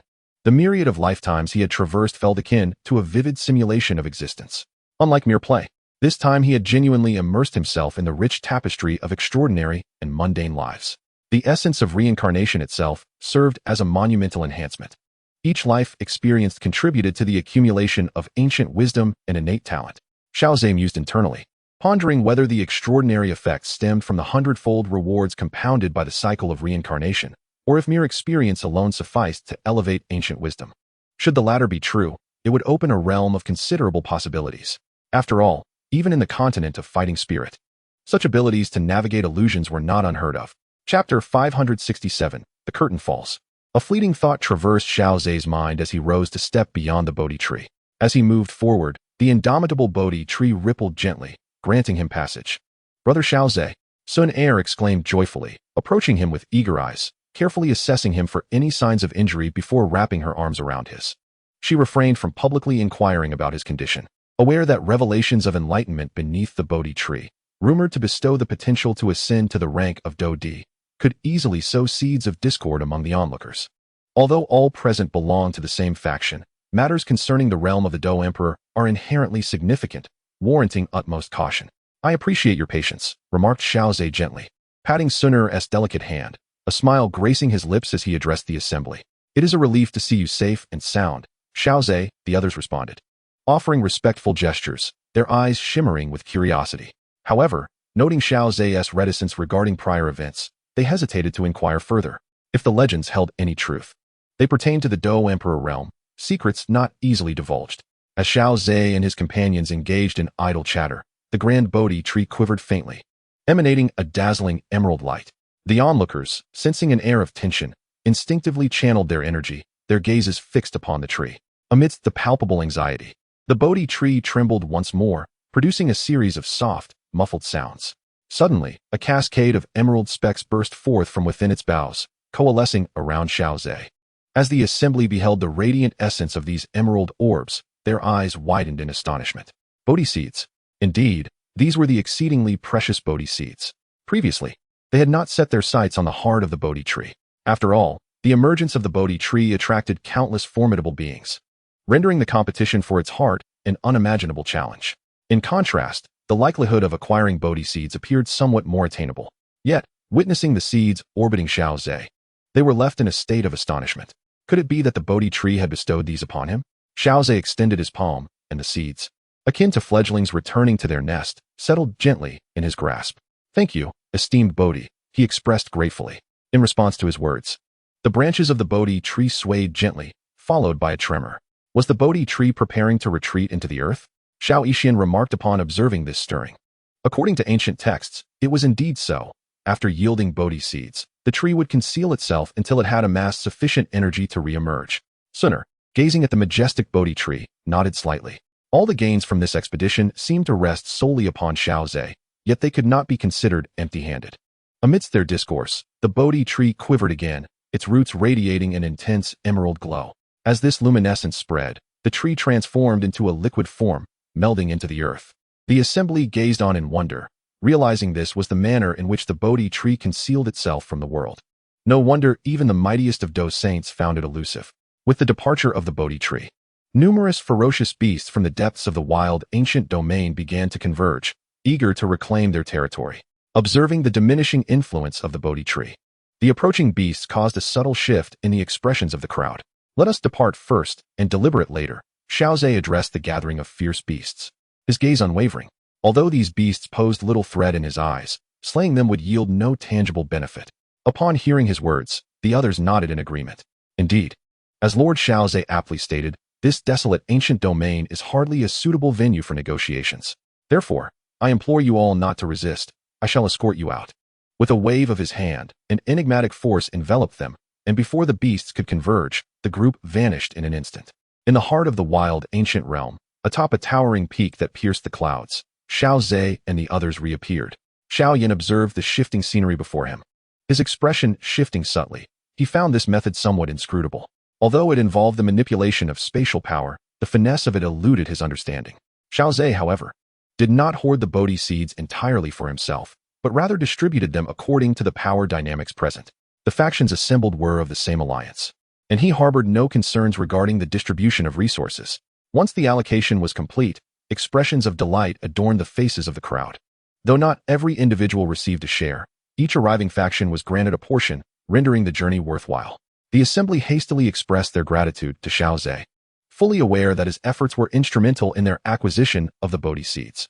Moreover, observing Xiao Ze's rapport with the ancient Bodhi Tree, it appeared that the tree intended to bestow the seeds solely upon him, while Xiao Ze generously chose to share with the gathered factions.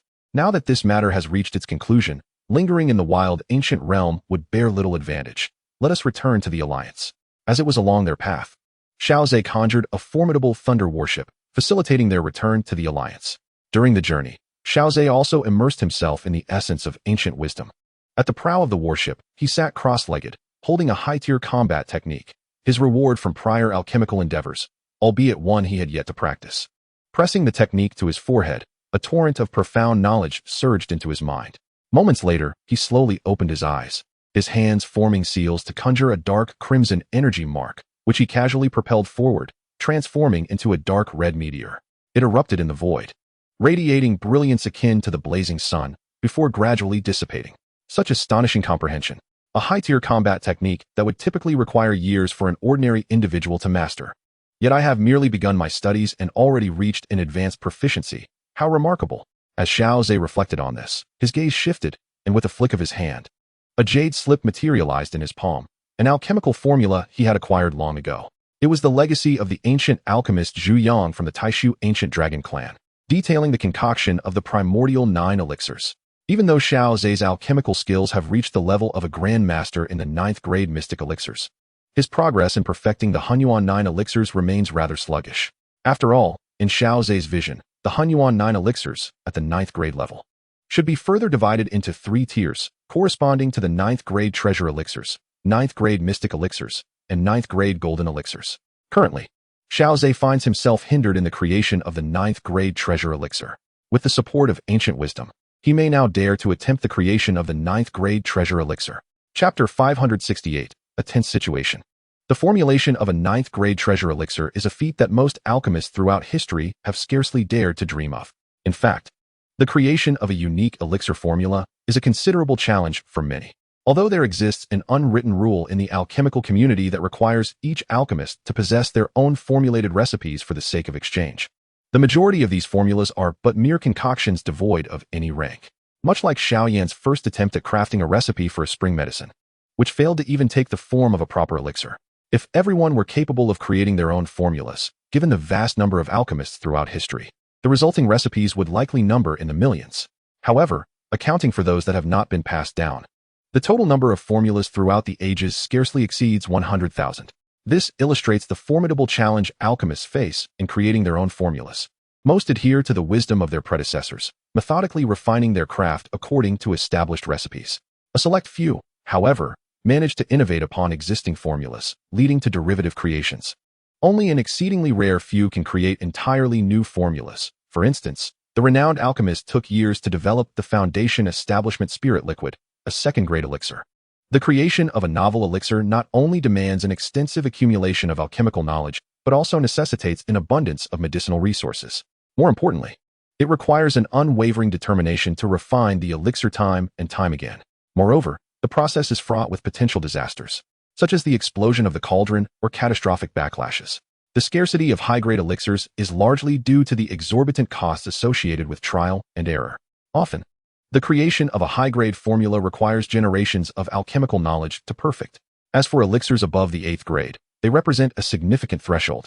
Even during the glorious era of ancient alchemy, alchemists who reached the spiritual realm were not commonplace. They remained relatively rare. The combination of a limited number of alchemists and the arduous conditions for creation results in a dramatic decrease in the number of high-grade formulas beginning from the 8th grade. Presently, Xiao Ze intends to leverage the ancient wisdom to create the 9th grade treasure elixir. Although the ancient wisdom offers little enhancement to Xiao Ze's martial prowess, it significantly elevates his comprehension and aptitude. It could be said that this talent is specifically focused on enhancing these attributes. Xiao Ze meticulously revisited the profound principles of the 9 primal elixirs, his eyes shimmering with a glimmer of enlightenment as an abundance of ethereal insights flooded his mind. The once mighty accumulation of alchemical knowledge laid an unshakable foundation for the creation of the 9th rank precious elixirs. Amidst the flickering lights of ancient wisdom, each moment contributed to the construction of this grand edifice known as the 9th rank precious elixirs. With the passage of time, the realization of this magnificent creation became increasingly plausible. After a brief interlude, Xiao Ze inhaled deeply, the radiant sparkles in his eyes gradually subsiding. Such an extraordinary talent. Were it not for the incomplete sentience of the Bodhi ancient tree, this gift alone could have rendered it the most versatile entity throughout history. Based on my prior progress in crafting the 9th rank precious elixirs, a conservative estimate would require several decades. However, with the reference from the Holy Heart glazed elixir formula acquired through a 100-fold feedback, the pace has quickened, enabling me to aspire to its creation within a decade or so. Yet now, fortified by ancient wisdom, I am confident that I can accomplish this within a year. Xiao Ze mused internally, a surge of excitement welling within him. The power granted by ancient wisdom is indeed formidable. Having personally experienced its might, Xiao Ze couldn't help but reflect that his journey to the wild ancient domain was undoubtedly fortuitous. Otherwise, he would have missed this exceedingly rare dark golden talent. As the warship approached the outskirts of the central domain, Xun'er arrived at the ship's bow, her face a canvas of reluctance as she bid farewell to Xiao Ze. Brother Xiao Ze, I have learned from my clan that the situation on the continent is growing increasingly treacherous. Even the Alchemist Alliance must tread with utmost caution. Xun'er, I apologize for the promise I made to you, Xiao Ze began, but was gently silenced by Xun'er's delicate finger resting upon his lips. Brother Xiao Ze, I do not mind such matters. As long as you hold me in your heart, that is enough. Once the situation stabilizes, I shall await you on an auspicious day. As she spoke, a faint blush colored Xun'er's cheeks. Xiao Ze instinctively embraced her, holding her for a long moment before reluctantly parting. He watched as Xun'er led her clan back to the eastern domain, only waving goodbye when her figure faded from sight. The warship then surged through the void towards the Alchemist Tower. Upon entering the central domain, Xiao Ze's brow furrowed slightly, as he sensed the heightened activity of the Soul Palace. He even detected some from the Soul Palace hunting the alchemists of the Alchemist Tower. Without hesitation, he suppressed them. However, such blatant actions stirred a sense of unease within him. Upon returning to the Alchemist Tower and under the guidance of Xiankongzi, he learned of the dramatic changes in the current situation. During your time in the wild ancient domain, the circumstances on the continent have shifted rapidly. The most significant turning point has occurred in the northwest, where the Soul Palace has launched another assault, this time met with resistance from the Alchemist Alliance. Although many from the Soul Palace were slain, a portion managed to escape. The actions of the Dan Alliance should have made the Soul Palace acutely aware that their previous setbacks in the northwest continent were intricately linked to the Dan Alliance. Consequently, the Soul Palace has increasingly targeted the Dan Alliance, forging alliances with several top-tier forces from the central continent, publicly branded as the Soul League. This has led to a direct confrontation with the Dan Alliance, resulting in a surge of conflicts that have become increasingly commonplace, even within the central region. After listening to Xiankongzi's introduction, Xiao Ze, somewhat troubled, rubbed his forehead, then turned to Xiankongzi and the other alliance leaders with an expression of sincere apology. I apologize. Had it not been for the Xiao family, we might have been able to delay the Dan Alliance's development for a while longer. There is no need for such words, the venerable Fire Cloud ancestor chuckled, waving his hand dismissively. Eventually, we must confront the Soul Palace. Our previous reluctance to challenge them stemmed merely from a fear of their formidable strength. With the Soul Palace's modus operandi, today they may slay one person and extract their soul, yet tomorrow they could kill 10. If we continue to yield, by the time we wish to resist, we may find ourselves utterly incapable of standing against the Soul Palace. Currently, united as we are, we may not be significantly inferior to the Soul Palace. The leaders of the various forces present nodded in agreement. At their level, many truths are readily understood. The matter concerning the Xiao family is merely a catalyst, not the root cause. Even without the Xiao family's involvement, the Dan Alliance would inevitably rise in retaliation against the Soul Palace's increasingly rampant soul-hunting activities. Chapter 569, Plotting Against the Soul Palace's Branch. Within the Dan Tower, the foremost powers of the Dan Alliance have gathered to deliberate on strategies in light of the recent upheaval in the Central Continent. Coincidentally, Xiao Ze has returned from his expedition in the wild ancient domain, much to the relief of the high-ranking members of the Dan Alliance. As the architect behind the formation of the Dan Alliance, Xiao Ze was the most formidable force before the Elder of the Dan Tower made his appearance. Boasting a strength at the level of a 3-star Dueling Saint, the Elder of the Dan Tower, after all, is itinerant, his whereabouts unpredictable and thus not a reliable support. In contrast, Xiao Ze, as the initiator of the Dan Alliance, is significantly more invested in its affairs. With Xiao Ze's return, the actions of the Dan Alliance can proceed with greater ease, no longer constrained by hesitation. Indeed, at this level, the difference between having one more top-tier powerhouse versus one less is immensely substantial. After comprehending the recent developments, Xiao Ze pondered briefly before speaking in a grave tone. In light of this, what are your plans, esteemed colleagues? The newly appointed president of the Dan Alliance, Yao Lao, wore a smile on his face, yet a glint of coldness flashed in his eyes. The Dan Alliance's passive defense is untenable. From an external perspective, the Soul League appears to maintain the upper hand, relentlessly instigating conflicts in the central region while the Dan Alliance merely reacts defensively. If this continues, it may hinder the Dan Alliance's ability to attract more powerful allies, as those hidden old monsters are most adept at sensing opportunities. Upon observing the Dan Alliance in a disadvantaged position, it is evident that, despite the allure of medicinal pills, they find it difficult to be swayed. The gathered individuals nodded in agreement, for having cultivated to such an extent. They proceed with utmost caution unless presented with opportunities that could advance their own progress. The current situation of the Dan Alliance, appearing to passively endure the onslaught from the Soul Alliance, gives the impression to outsiders that they are somewhat on the back foot. Old Master Yao, are you suggesting that the Dan Alliance should take the initiative? Indeed.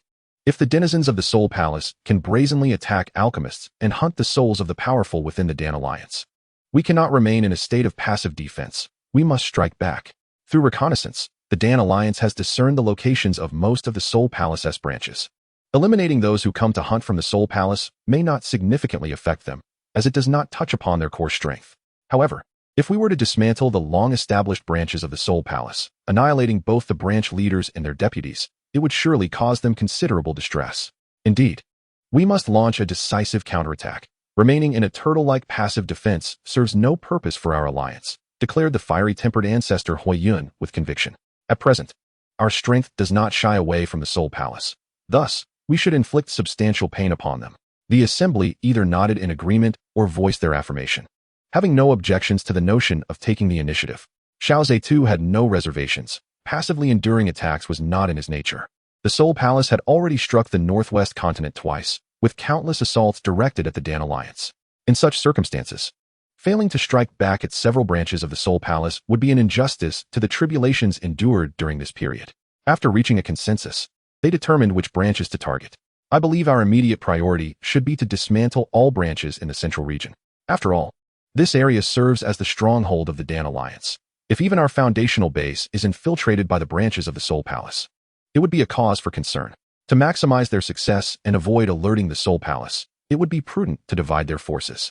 Based on their reconnaissance, the strongest individuals stationed at the Soul Palace branches in the central region are merely respected elders, not reaching the level of a saint. Xiao Ze swiftly voiced his opinion, and the assembly pondered it before nodding in agreement. For the time being, they would maintain mutual understanding. The saints would refrain from direct involvement, allowing the powerful Dou Zong members of the Dan Alliance to take action.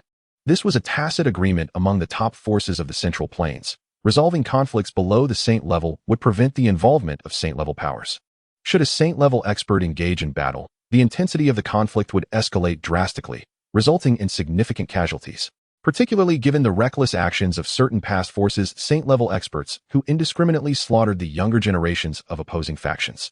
This led to a tragic cycle of mutual extermination among the young elites of both sides. As it happens, the powerful warriors attracted by the Dan Alliance, although frequently active during conflicts, have yet to seize an opportunity to make a significant contribution. This time, however, they may truly showcase their prowess. During this expedition to the wild ancient domain, I have acquired quite a number of Bodhi seeds. If they exert themselves earnestly, even Bodhi pills could serve as a fitting reward. Others' eyes gleamed with interest, recognizing that it was not only the external warriors drawn by the Dan Alliance who would be intrigued by the Bodhi pills. Even the factions forming the alliance expressed keen interest in them. After all, who among them does not have a junior to prepare for? Considering the Bodhi pills as provisions for future use? As the crowd regained their composure, they inquired about Xiao Ze's gains in the wild ancient domain. With a smile, Xiao Ze provided a brief introduction, prompting envious glances from all present. When Xiao Ze finally took action, he astonished everyone by directly assisting the ancient Bodhi Tree, which in turn generously offered a multitude of Bodhi seeds as gratitude. In truth, aside from not disclosing the insights he gained beneath the Bodhi Tree, he also refrained from revealing the Bodhi heart to them. Indeed, Xiao Ze had also obtained the Bodhi heart, although he had already stepped into the realm of the saint. The Bodhi heart is not restricted to those below the saint level. Even the saint-level warriors would reap immense benefits from it. However, Xiao Ze did not intend to utilize it for himself. Instead, he planned to use the Bodhi heart as the primary material to concoct a sacred heart glazed pill for Xun'er. With a tenfold return, the enhancement he would receive would be monumental. The formula for the sacred heart glazed pill is not limited by the primary material. It can be freely exchanged. Moreover, the strength of the primary material determines the grade of the sacred heart glazed pill. The Bodhi heart, born from the ancient Bodhi Tree, one of the top 3 heavenly materials in the Dou Qi Continent, is exceedingly precious. The sacred heart glazed pill crafted from it would likely not fall below the 9th grade Xian pill and might even challenge the 9th grade golden pill. At this thought, Xiao Ze's heart raced uncontrollably. On the Dou Qi Continent, the 9th grade golden pill had not been seen for thousands of years. He wondered if it could once again manifest in his hands. After deliberation, the crowd dispersed to select candidates for the mission to dismantle the branch of the Soul Temple in the central region. Although this undertaking is fraught with danger, the allure of various high-grade pills drew a considerable number of respondents. Furthermore, many factions that joined the Dan Alliance dispatched powerful warriors to partake in this operation to dismantle the Soul Temple branch, eager to compete for merits and see if they could obtain a Bodhi pill from Xiao Ze. Chapter 570, Urgent Situation at Dragon Island. Within the inner square of St. Dan's City, shadows flitted about. Each formidable presence gathered here would be renowned in any external realm. Currently, numerous powerful figures congregated in the square, their gazes filled with reverence and fervor as they looked towards a figure standing on the high platform. It is indeed Xiao Ze's legendary growth that captivates them, even if they are unaware of the intricate details. Merely considering Xiao Ze's current accomplishments, at such a tender age, he stands as a formidable Dou Shang, coupled with his status as a 9th-tier alchemist, which commands respect from all.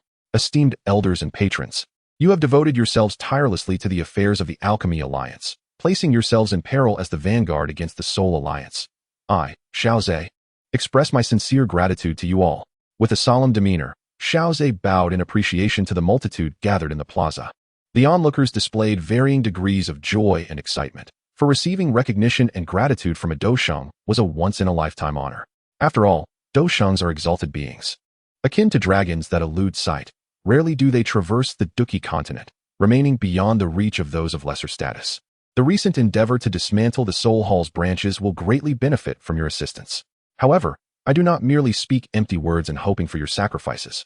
Following this operation, according to the Alchemy Alliance's reward system, you shall receive the merits you rightfully deserve. Hearing this, the crowd nodded eagerly, for the merits of the Alchemy Alliance held substantial value. In its nascent stage, the Alchemy Alliance was formed through the union of the 4 paramount powers, possessing resources and heritage far beyond the imagination of ordinary cultivators. To entice other formidable beings to join, the Alchemy Alliance has opened access to this wealth, allowing individuals to earn merits through their contributions.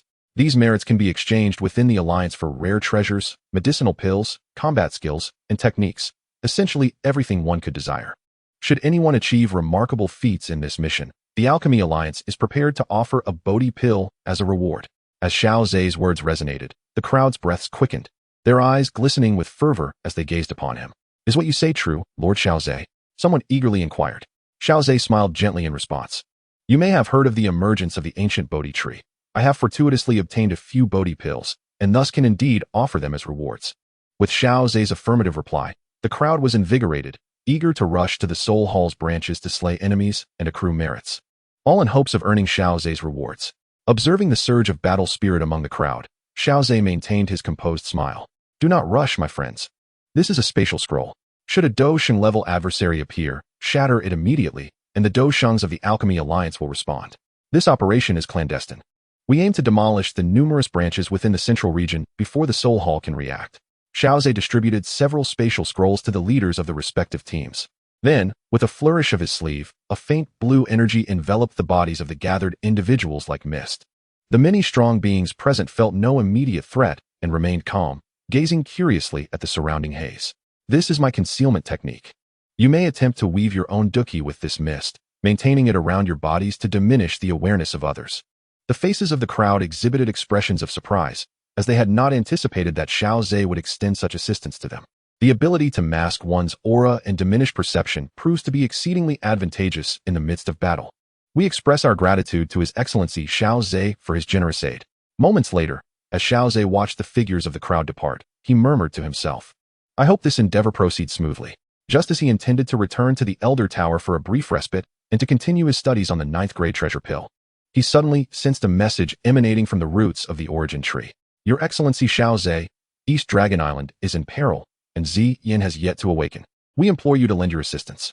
Xiao Ze was momentarily taken aback, for the roots of the origin tree he had provided were not few, and were primarily possessed by significant individuals or factions.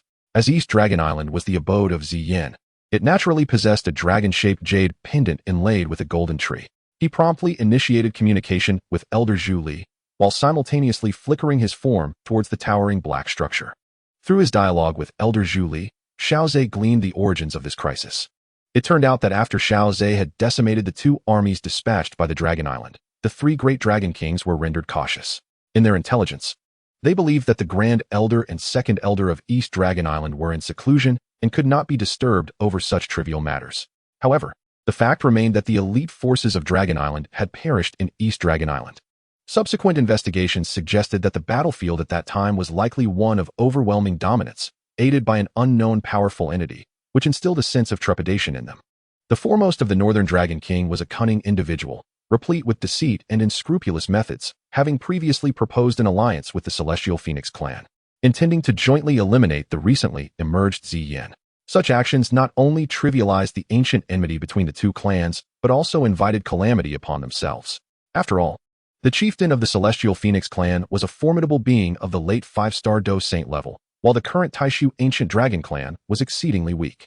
Should the Celestial Phoenix Clan become aware of the plight of the Taishu Ancient Dragon Clan, they would be at risk of total annihilation.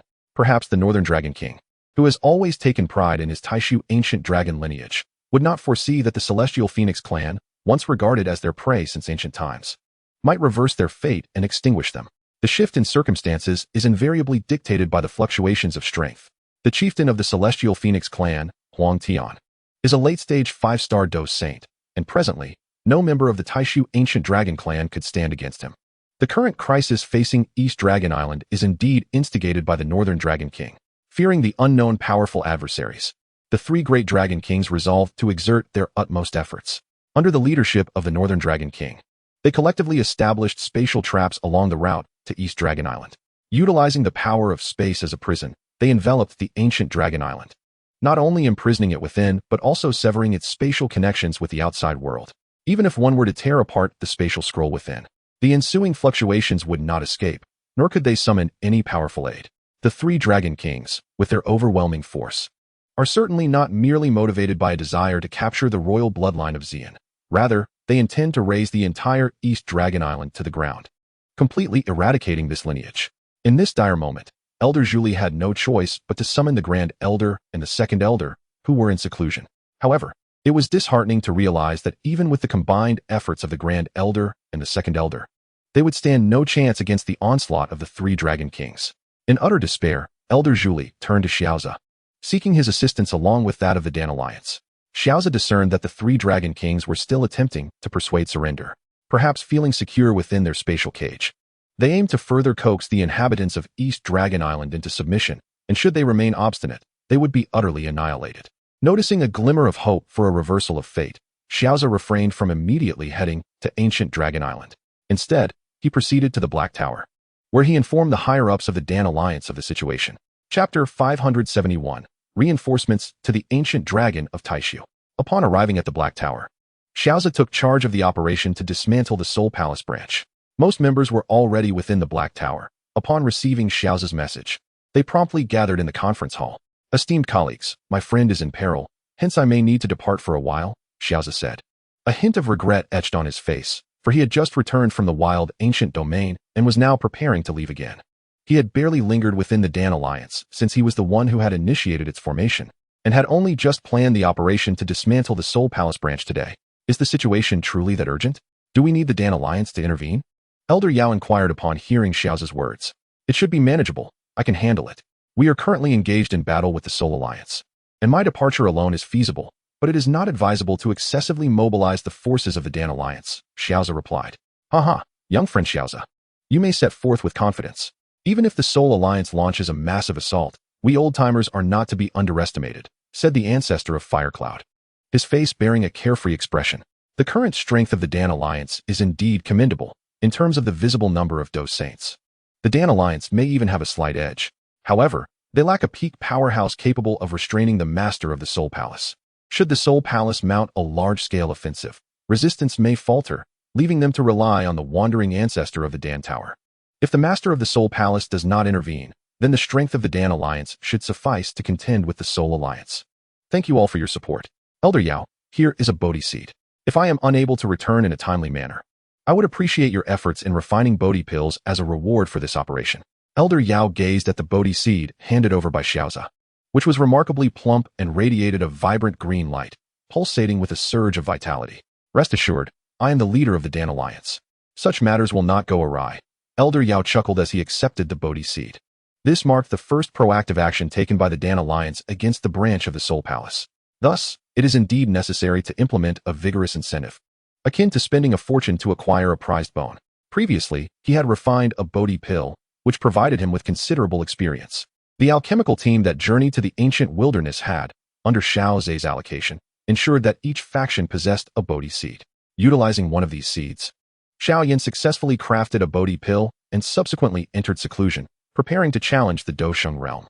Xiao Ze clasped his hands together in a gesture of respect towards those present before swiftly departing from the Black Giant Tower, returning to the Elder Tower to inform Qinglin and the Little Doctor. "East Dragon Island is in peril. This time, you shall accompany me. The three great dragon kings are advancing with ferocity. It is challenging for me to safeguard East Dragon Island alone. Your assistance is essential." Qinglin and the Little Doctor exchanged astonished glances and nodded vigorously. Having visited East Dragon Island several times, they had developed a decent rapport with its inhabitants and were naturally reluctant to see them suffer casualties, especially since they possessed the ability to assist them. "Let us hasten our departure. Ziyin is still in seclusion, and we must ensure her safety." Xiao Ze nodded, retrieving a root from the primordial tree, which rapidly transformed from a golden sapling into a magnificent golden tree.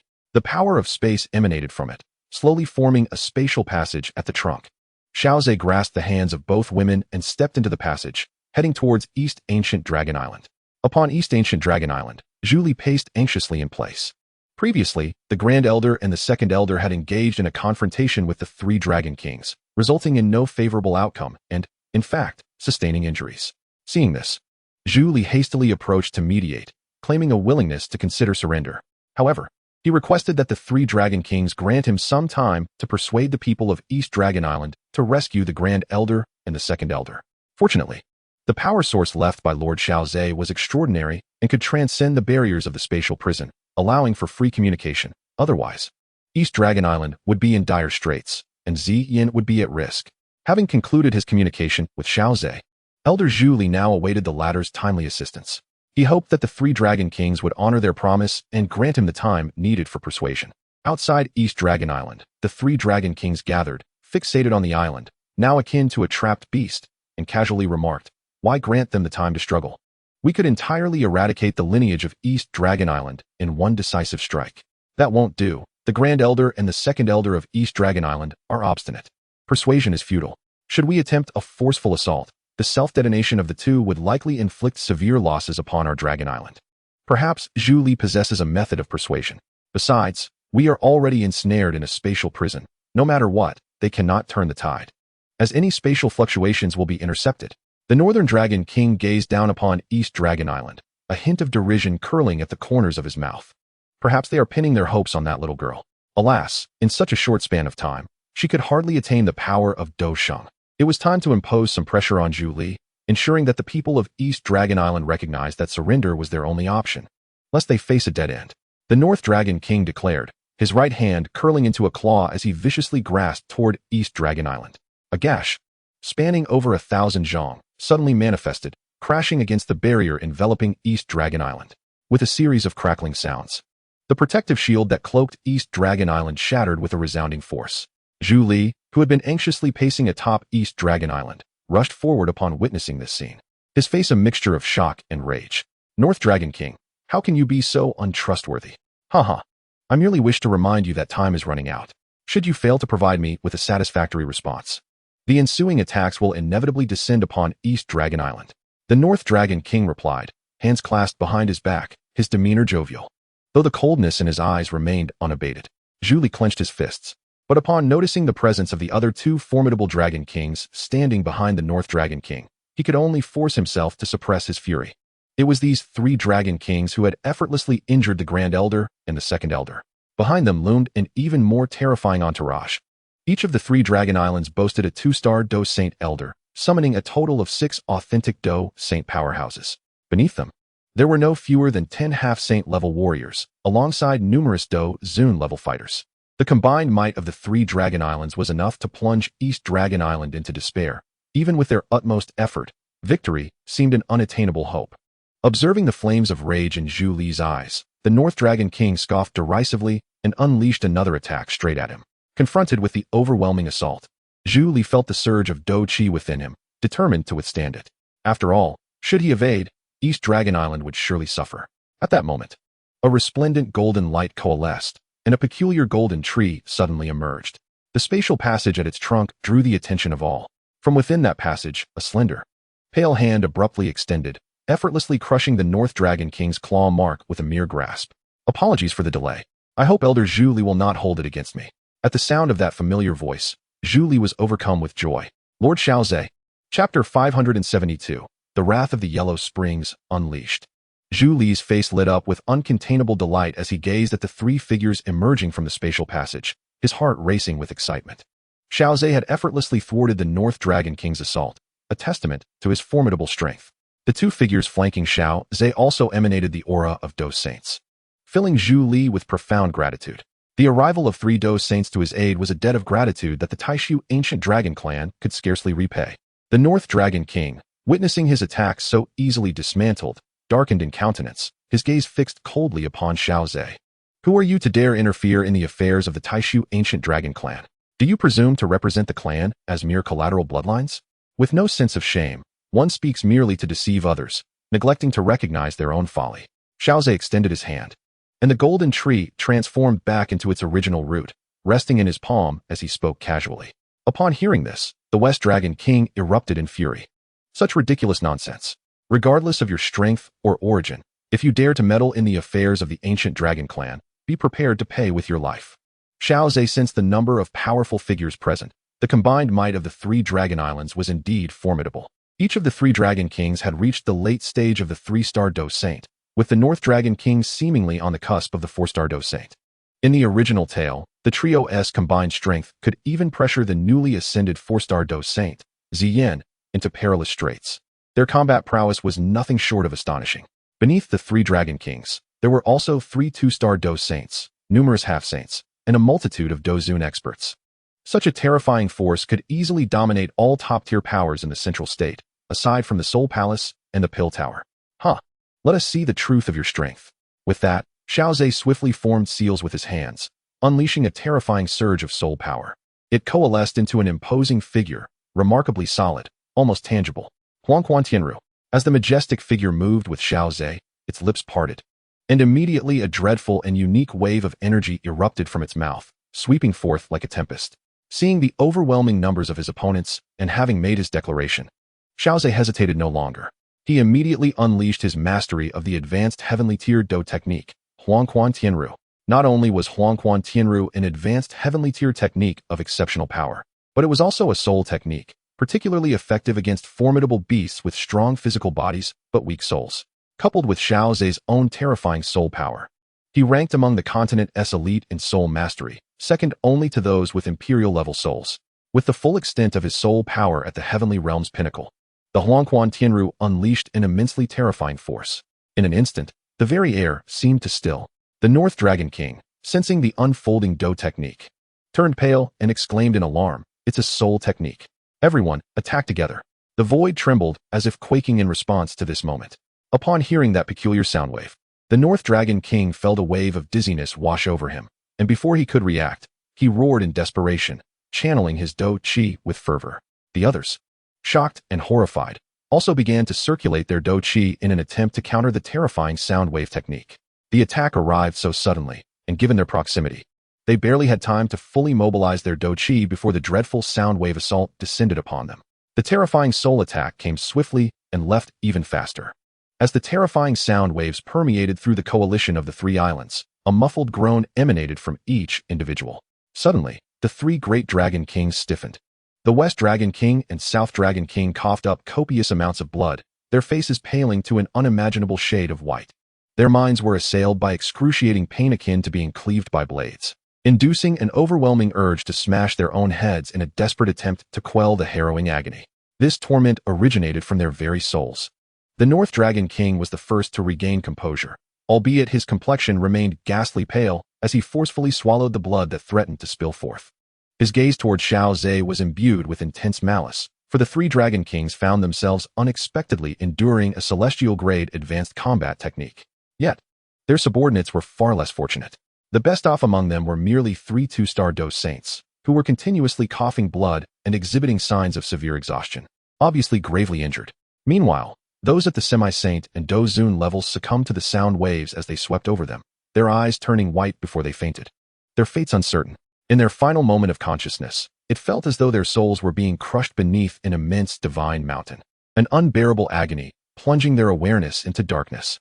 Standing not far behind Xiao Ze, Elder Zhu Li felt a ringing in his ears, his very soul trembling. Although Xiao Ze had restrained his power, even the residual waves of sound were enough to instill discomfort within him. With a single strike, Xiao Ze had inflicted devastating losses upon the subordinates of the three Dragon Kings. The terrifying soul shock had also inflicted severe wounds upon their spirits. They glared at Xiao Ze with venomous eyes, as if yearning to rend him into 1,000 pieces. Roaring, the three Dragon Kings shed their human forms to become 3 colossal dragons, each thousands of feet long. Their enormous blood-red eyes glimmered with unparalleled murderous intent. Fixated on Xiao Ze, as their jaws opened, terrifying Dou Qi coalesced within, unleashing 3 colossal beams of destructive light, each hundreds of feet in size, hurtling toward Xiao Ze. They sought to reduce him to mere ashes. Gazing at the terrifying destructive power contained within the beams, an inexhaustible surge of pitch-black thunder erupted from Xiao Ze. Behind him lay East Dragon Island. Should these 3 fearsome assaults strike, they would undoubtedly raze the island to the ground, leaving no soul alive. The black magic thunder transformed before him into a massive vortex of thunder, a thunder abyss. With the enhancement of his ancient wisdom talent, Xiao Ze had reached an extraordinary level of mastery over the various energies at his disposal, enabling him to conjure techniques that rivaled high-tier combat skills at will. In this moment, he gathered the infinite black magic thunder into a vortex, forming a thunder abyss that could match celestial-grade defensive techniques. The 3 terrifying beams collided violently within the vast thunder abyss. As the abyss spun wildly, the destructive power contained within those beams was relentlessly shattered. Amidst the terrifying fluctuations of energy, others hastily withdrew. The survivors of the 3 Dragon Islands quickly transported the unconscious members to a safe distance, seeking to avoid the residual shockwaves from the battle of the 3 Dragon Kings that could utterly obliterate those who were already on the brink of death. Meanwhile, Xiao Ze's party, with Qinglin and the little medical sage on guard against the other formidable beings from the 3 Dragon Islands, felt the dreadful energy surges. Elder Zhu Li sensed that this was a realm beyond his capacity to engage, quelling his desire to assist. He promptly joined the Grand Elder and the Second Elder to push the Eastern Dragon Island further away, preventing the catastrophic aftermath of the battle from annihilating their territory. Chapter 573, Crushing the Dragon King. Upon the eastern Dragon Island, the three elders stared in astonishment at the battlefield. Even the mightiest among them, the Grand Elder, was filled with dread. Such an assault would likely spell doom even for someone of his caliber. They never anticipated that Ziyin would forge such alliances. Truly a fortuitous circumstance for the ancient Dragon Clan. Elder Zhu Li nodded in agreement. Once they had distanced themselves from the eastern Dragon Island, they erected a barrier of fighting spirit to shield against the energy blasts. They initially contemplated joining the fray again, but were advised by Qinglin and the little medical sage, who had accompanied Xiao Ze, to safeguard the eastern Dragon Island. After all, the battle at hand was one between three formidable three-star Dou Saints. Xiao Ze, facing three opponents of such caliber alone, could manage effectively. Interference from their side would only serve to hinder him. The colossal thunder abyss, thousands of feet in diameter, spun and devoured the three beams of light.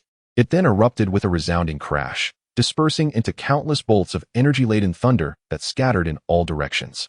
Standing amidst the thunder, Xiao Ze resembled a sovereign of the storm, as the surrounding lightning appeared to bow in reverence to him.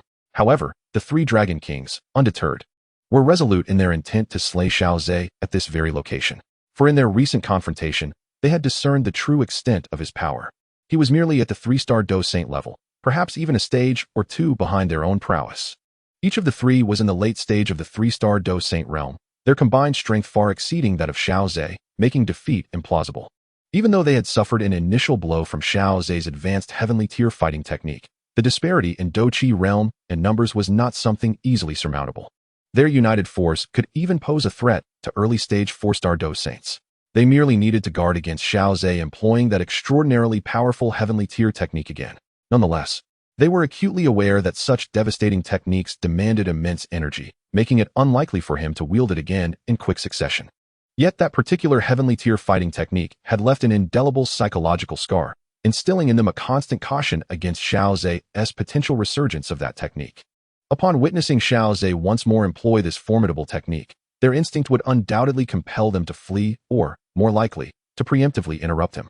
A fleeting thought crossed the minds of the three great Dragon Kings as their colossal dragon forms surged toward Xiao Ze. The claws of the dragons radiated a resplendent golden-purple light, and as ancient beasts, their physical might was undeniably their greatest asset. With a single swipe, they could rend the very mountains asunder, unleashing a fearsome attack poised to strike Xiao Ze. However, in an instant, a dark tempest of demonic lightning enveloped the surroundings, transforming into an immense net that intercepted the shimmering claws. The collision of the lightning net and the dragon's claws erupted into a dazzling display of electric brilliance.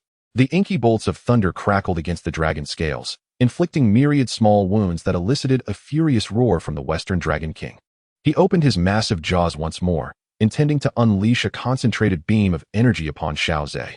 Yet, as the surrounding darkness coalesced, it formed an extraordinarily vast net that ensnared the immense body of the Western Dragon King, channeling an inexhaustible force of thunder upon him. Countless tiny lacerations appeared on the dragon's form, and in the blink of an eye, the once mighty dragon was drenched in its own blood. Resembling a creature that had been cruelly stripped of its scales, the northern and southern Dragon Kings swiftly morphed into human forms, charging towards Xiao Ze with an overwhelming surge of energy, slicing through the dark lightning that barred their path. Their eyes were filled with an insatiable thirst for vengeance. One aimed for Xiao Ze's heart, while the other targeted his head, determined to deliver a devastating blow. However, in the next heartbeat, both stood dumbstruck as they beheld Xiao Ze effortlessly counter their strikes with a nonchalant grace, as if he were merely swatting away the playful punches of a child rather than withstanding the wrath of Dragon Kings. The physical strength that the beasts prided themselves on, Xiao Ze was no less formidable. A smirk graced his lips as he unleashed a torrent of dark lightning that engulfed the two figures. Within this realm of thunder, the very essence of lightning flowed freely, exuding an aura of terrifying power. As the Western Dragon King finally extricated himself from the net of dark magic, he was met with a vast world of swirling black lightning that loomed before him, spanning hundreds of feet. Without hesitation, his eyes gleamed with a dreadful hatred as he lashed his bloodied tail toward this tempestuous realm. He had witnessed the northern and southern Dragon Kings ensnared within this domain of thunder. If he refrained from intervening, and if Xiao Ze were to devise a means to vanquish them, he would find himself alone against Xiao Ze, and given the display of power he had just exhibited, his fate would surely be grim. In the thunder world, the dragon's tail shattered the surroundings, and two figures were sent flying, spitting blood, for hundreds of zhang. The Northern Dragon King's chest was indented, a clear imprint of a fist visible. The Southern Dragon King fared even worse. His right hand was brutally broken, hanging uselessly by his side. Before the Western Dragon King could fully comprehend the severity of the injuries inflicted upon the Northern and Southern Dragon Kings, he felt a pair of calm eyes fixate upon him. An overwhelming sense of terror surged through him, diminishing the hatred that had once burned in his gaze. In an instant, Xiao Ze appeared before the Western Dragon King, his speed so unfathomable that the Western Dragon King could not react in time. With a hand clenched in a fist, boundless power of thunder enveloped him, and he struck the Western Dragon King's body. Immediately, a scene of utter absurdity unfolded in that realm. The towering Western Dragon King, measuring thousands of zhong, was sent flying by a single punch from Xiao Ze, whose stature was comparably minute, like dust. This stark disparity in size yielded a result that was utterly contrary to expectation, leaving all the powerful observers of this battle wide-eyed in disbelief. All eyes converged on Xiao Ze, whose seemingly insignificant form possessed a terrifying strength capable of effortlessly tearing apart anyone present, even the dragons themselves. The injuries sustained by the three Dragon Kings were ample evidence of this. How could this be possible? The Northern Dragon King clutched his chest. Moments earlier, in the Thunder World, they had engaged Xiao Ze, relying on the proud physique of magical beasts. Yet, they had not anticipated such a crushing defeat. Not merely a defeat in technique, but a complete obliteration in physical strength. In the blink of an eye, the three had exchanged dozens of blows, during which Xiao Ze left an imprint on his own chest, while simultaneously shattering the Southern Dragon King's right hand.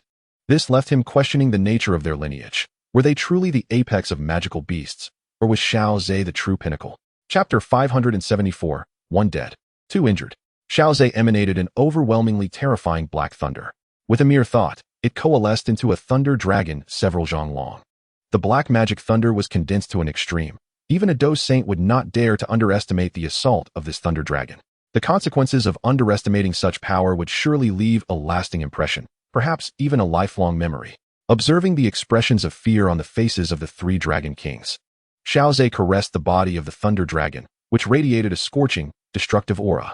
The enhancement of his ancient wisdom talent in this regard was exceedingly formidable, elevating his combat skills to an entirely new level.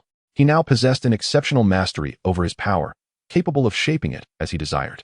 The three Dragon Kings could not fathom why, despite being the top magical beasts, Xiao Ze found it so effortless to strike them down in close combat, as if they were mere younglings. The injuries they bore were a stark reminder of the vast chasm that lay between them and Xiao Ze. The chest of the Northern Dragon King was indented, leaving behind a fist imprint, while the Southern Dragon King's arms hung limply at his sides. The massive form of the Western Dragon King reverted back into a human silhouette, appearing equally wretched. Despite their higher combat prowess and numerical advantage over Xiao Ze, his presence shattered all their previous perceptions. Upon regaining their senses, the three Dragon Kings began to entertain thoughts of retreat. This fellow is not to be trifled with. They resolved to vacate Eastern Dragon Island and devise a more gradual approach in the future. Through silent exchanges of glances, they swiftly comprehended each other's intentions, disregarding their subordinates. As long as they preserved their lives, they could cultivate their followers anew in due course. After all, for the ancient void dragons, time was the one resource they possessed in abundance. Resolute in their decision, they were just about to make their move when a lightning dragon streaked through the void, charging towards them. Esteemed Dragon Kings, were you not boasting quite fiercely just now? Why the sudden desire to retreat like the wind? Xiao Ze spoke with an unruffled demeanor, his sole power at the pinnacle of the heavenly realm, possessing an innate ability to perceive the hearts of others. The greater one's strength, the less effective this insight became. Yet, in the case of the three Dragon Kings, the effect was remarkably pronounced for his magical beasts. Their soul power was comparatively weaker than that of ordinary cultivators, rendering them susceptible to Xiao Ze's perceptions. Boom! The lightning dragon arrived before the three Dragon Kings, unleashing a deafening roar of thunder. In the next instant, its form erupted, transforming into a realm of lightning that enveloped the three Dragon Kings. Just as Xiao Ze intended to enter this realm of thunder to seize control and orchestrate an offensive against the Dragon Kings, he witnessed three colossal figures, each thousands of zhong tall, suddenly appear, forcefully shattering the lightning realm. A flicker of regret crossed Xiao Ze's eyes. The realm of thunder was a spatial technique he had crafted based on the void thunder pool, designed to entrap and annihilate foes with formidable power. However, such area of effect techniques bore a flaw. If the range became too vast, the required expenditure of combat energy would increase dramatically, jeopardizing the technique's strength. The northern and southern Dragon Kings had previously experienced the might of the Lightning Realm and were well aware of its limitations. They swiftly transformed back into their ancient void dragon forms, instinctively expanding the realm's reach to encompass their massive bodies, albeit at the cost of its potency. The explosion of the Lightning Realm, as anticipated, was inevitable. Yet this momentary delay allowed Xiao Ze to close the distance between himself and the three Dragon Kings. Once the three Dragon Kings extricated themselves from the Lightning Realm, they immediately turned to flee in different directions. Observing this, Xiao Ze furrowed his brow. He was confident in his ability to slay opponents of equal rank, and even those 1 or 2 levels above him, with ease, even when united in strength. The three Dragon Kings posed no fear to Xiao Ze. However, should they resolve to flee, he could not entirely obstruct their escape. Without a moment's hesitation, an overwhelming surge of soul power erupted forth. Above Xiao Ze, a colossal soul apparition, towering hundreds of feet, began to coalesce, taking on a tangible form. As he shifted his hand seals, the mouth of the soul apparition slightly parted. Mu, the wrath of the Yellow Springs. The sound waves, imbued with terrifying soul power, surged forth at an unimaginable speed towards the figures of the three Dragon Kings. Boom, boom, boom. The sound waves pierced through the bodies of the Dragon Kings, producing a deep, resonant echo, momentarily stalling their massive forms. Yet, the specter of death loomed above them, compelling them to endure the torment of their souls, leaving no room for hesitation as they struggled to flee into the distance. Xiao Ze fixed his gaze upon the nearest, the West Dragon King, and swiftly pursued him, gathering the black magic thunder above his palm. In the blink of an eye, he conjured a nearly 1,000-foot-long thunder spear, lifting it into the air. With a sudden flourish of his hand, the spear shot forth with overwhelming force, hurtling towards the fleeing West Dragon King. The colossal spear pierced through the void, striking the West Dragon King just as he was about to enter the spatial portal, driving deep into his body and eliciting a cry of excruciating pain.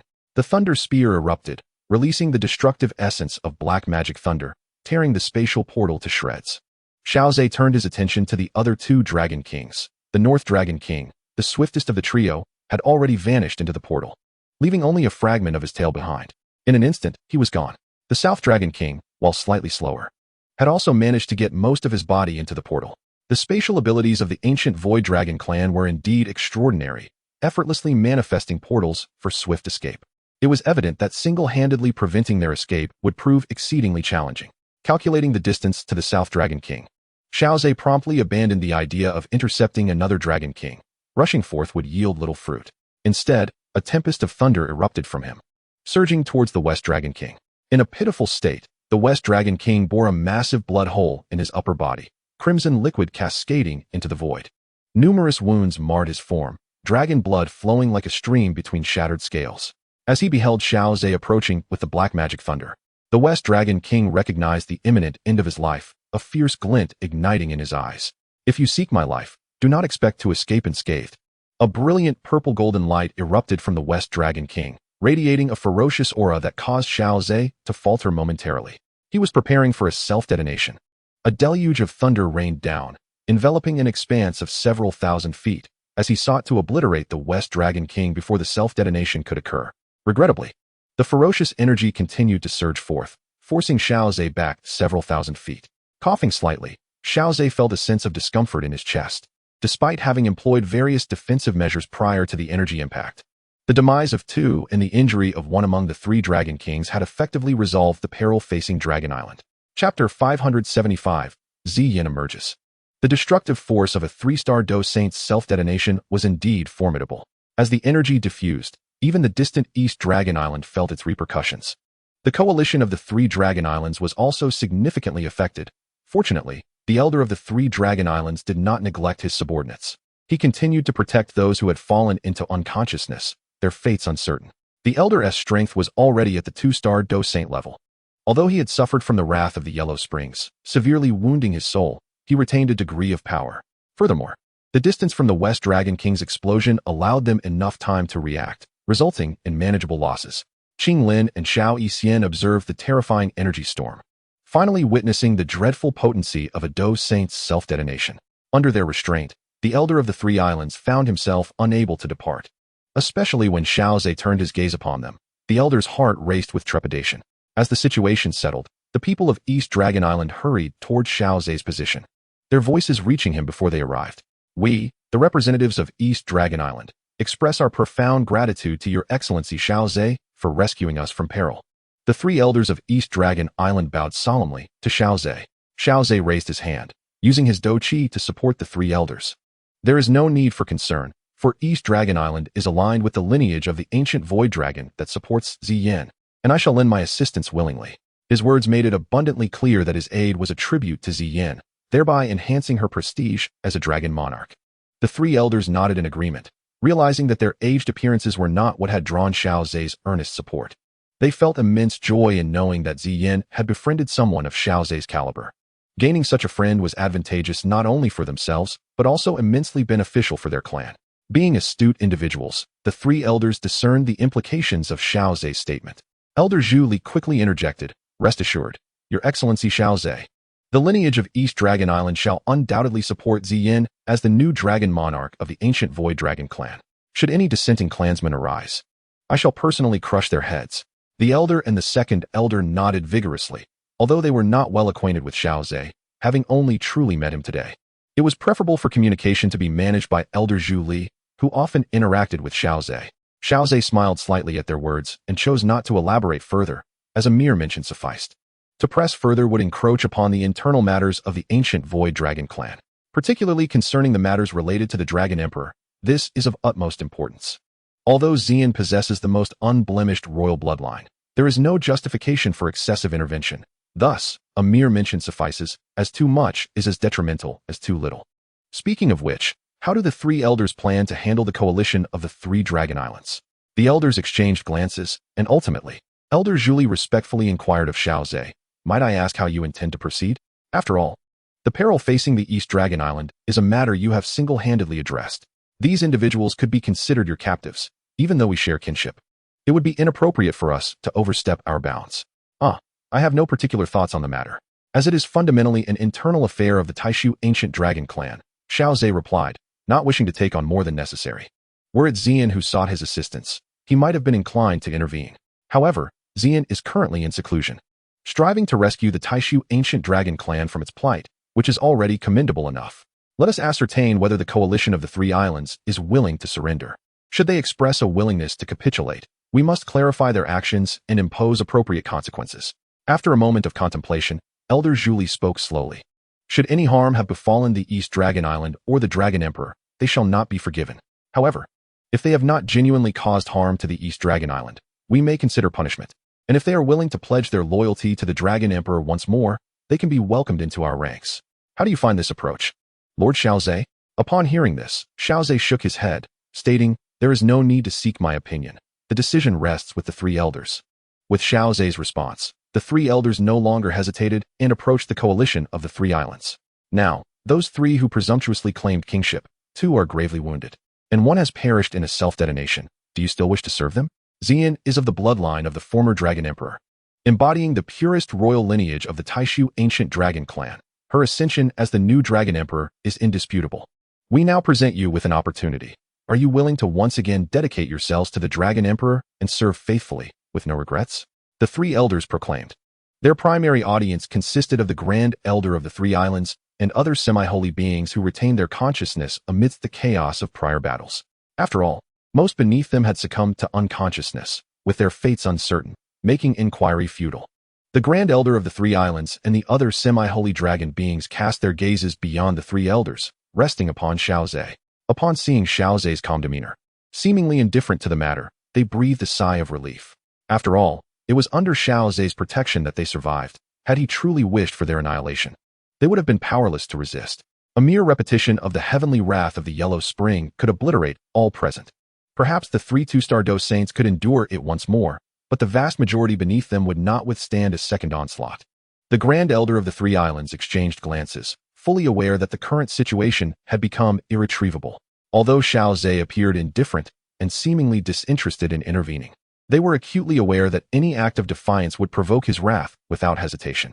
After exchanging glances, the Grand Elder of the Three Islands spoke in unison, declaring their willingness to submit to East Dragon Island and support the new Dragon Emperor in unifying the ancient void dragons, vowing to sacrifice everything if necessary.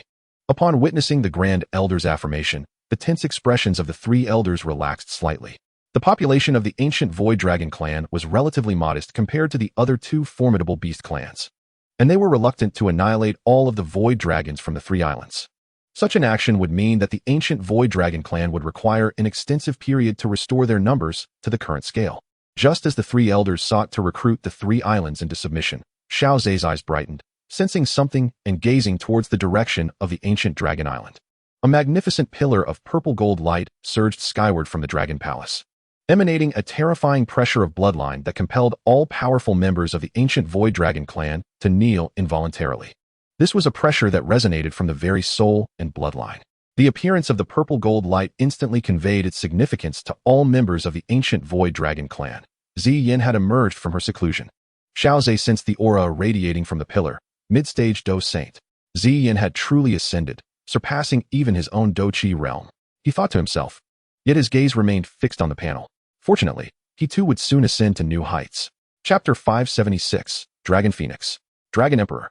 Ziyin devoured the essence fruit of the Dragon Phoenix, evolving the ancient Void Dragon bloodline into Dragon Phoenix bloodline. Congratulations to the host for receiving 100-fold feedback. Even now, having achieved the level of a 3-star Dou Saint, Xiao Ze felt his heart race as he read the brief text on the panel. Just as he had previously stated, this feedback reward could potentially save him a century, or even several centuries of time.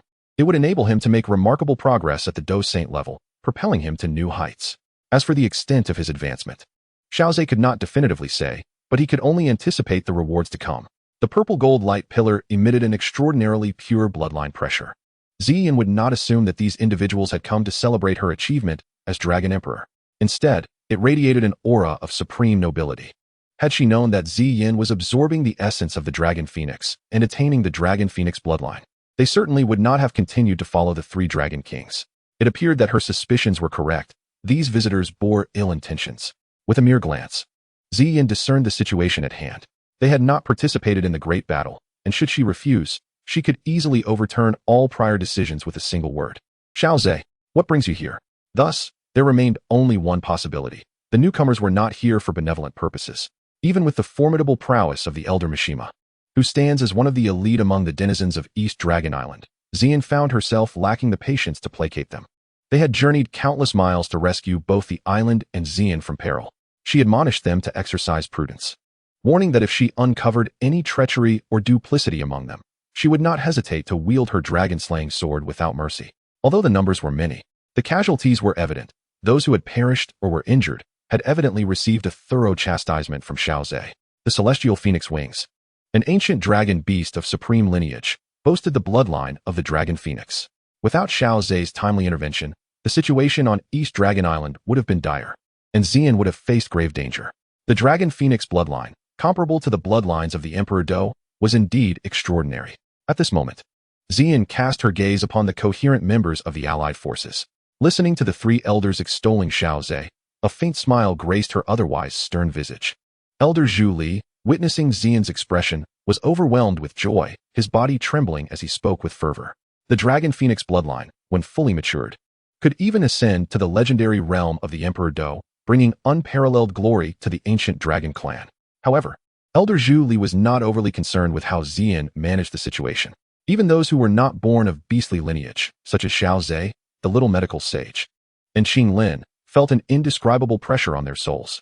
They bore no resentment that Ziyin chose to converse with Xiao Ze rather than inquire about them first. With the three Dragon Islands united in their intent to subjugate East Dragon Island and capture its pure royal bloodline, had it not been for Xiao Ze's arrival, Ziyin would have been forced to break through the confines prematurely. In the distance, the rumblings of thunder resonated, stirring the heart. Only the legendary bloodline of the beast realm, the Dragon Phoenix bloodline, could evoke such awe. We pay homage to the Dragon Sovereign. We are willing to submit and assist in the unification of the ancient Dragon clan under your reign, they proclaimed. Adorned in a purple golden robe, with a design of the Dragon Phoenix that seemed almost alive, Ziyin's silhouette inspired reflection in Xiao Ze. She had indeed grown. In the realm of the Dou Qi Continent, strength was paramount, and power dictated authority. With the Celestial Phoenix wings stirring, they traversed the distance with remarkable speed, arriving before Xiao Ze. As the voices of the three elders resonated, the members of the ancient Dragon clan kneeling on East Dragon Island echoed with fervent cries.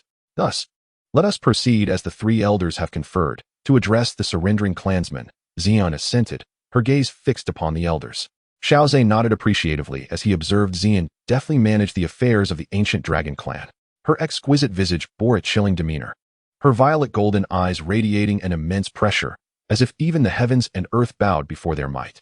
Although Xiao Ze bore no visible injuries, the air around him was thick with the remnants of a fierce battle just endured. "Welcome, esteemed Dragon Emperor," Xiao Ze remarked with a smile, observing the mature demeanor of Ziyan. Ultimately, she was a traitor, and her return was far less commendable than those from East Dragon Island who had steadfastly supported her from the outset. The Grand Elder of the Three Islands, witnessing this, promptly knelt and spoke respectfully, acknowledging Xiao Ze's worthiness of such regard from Ziyan. Indeed, he possessed the potential to restore the grandeur of ancient times. At these words, Ziyan's gaze turned icy. She held profound admiration for Xiao Ze's assistance, openly praising him in his presence. "So it is, Xiao Ze. I thank you for your aid in resolving the crisis between East Dragon Island and myself.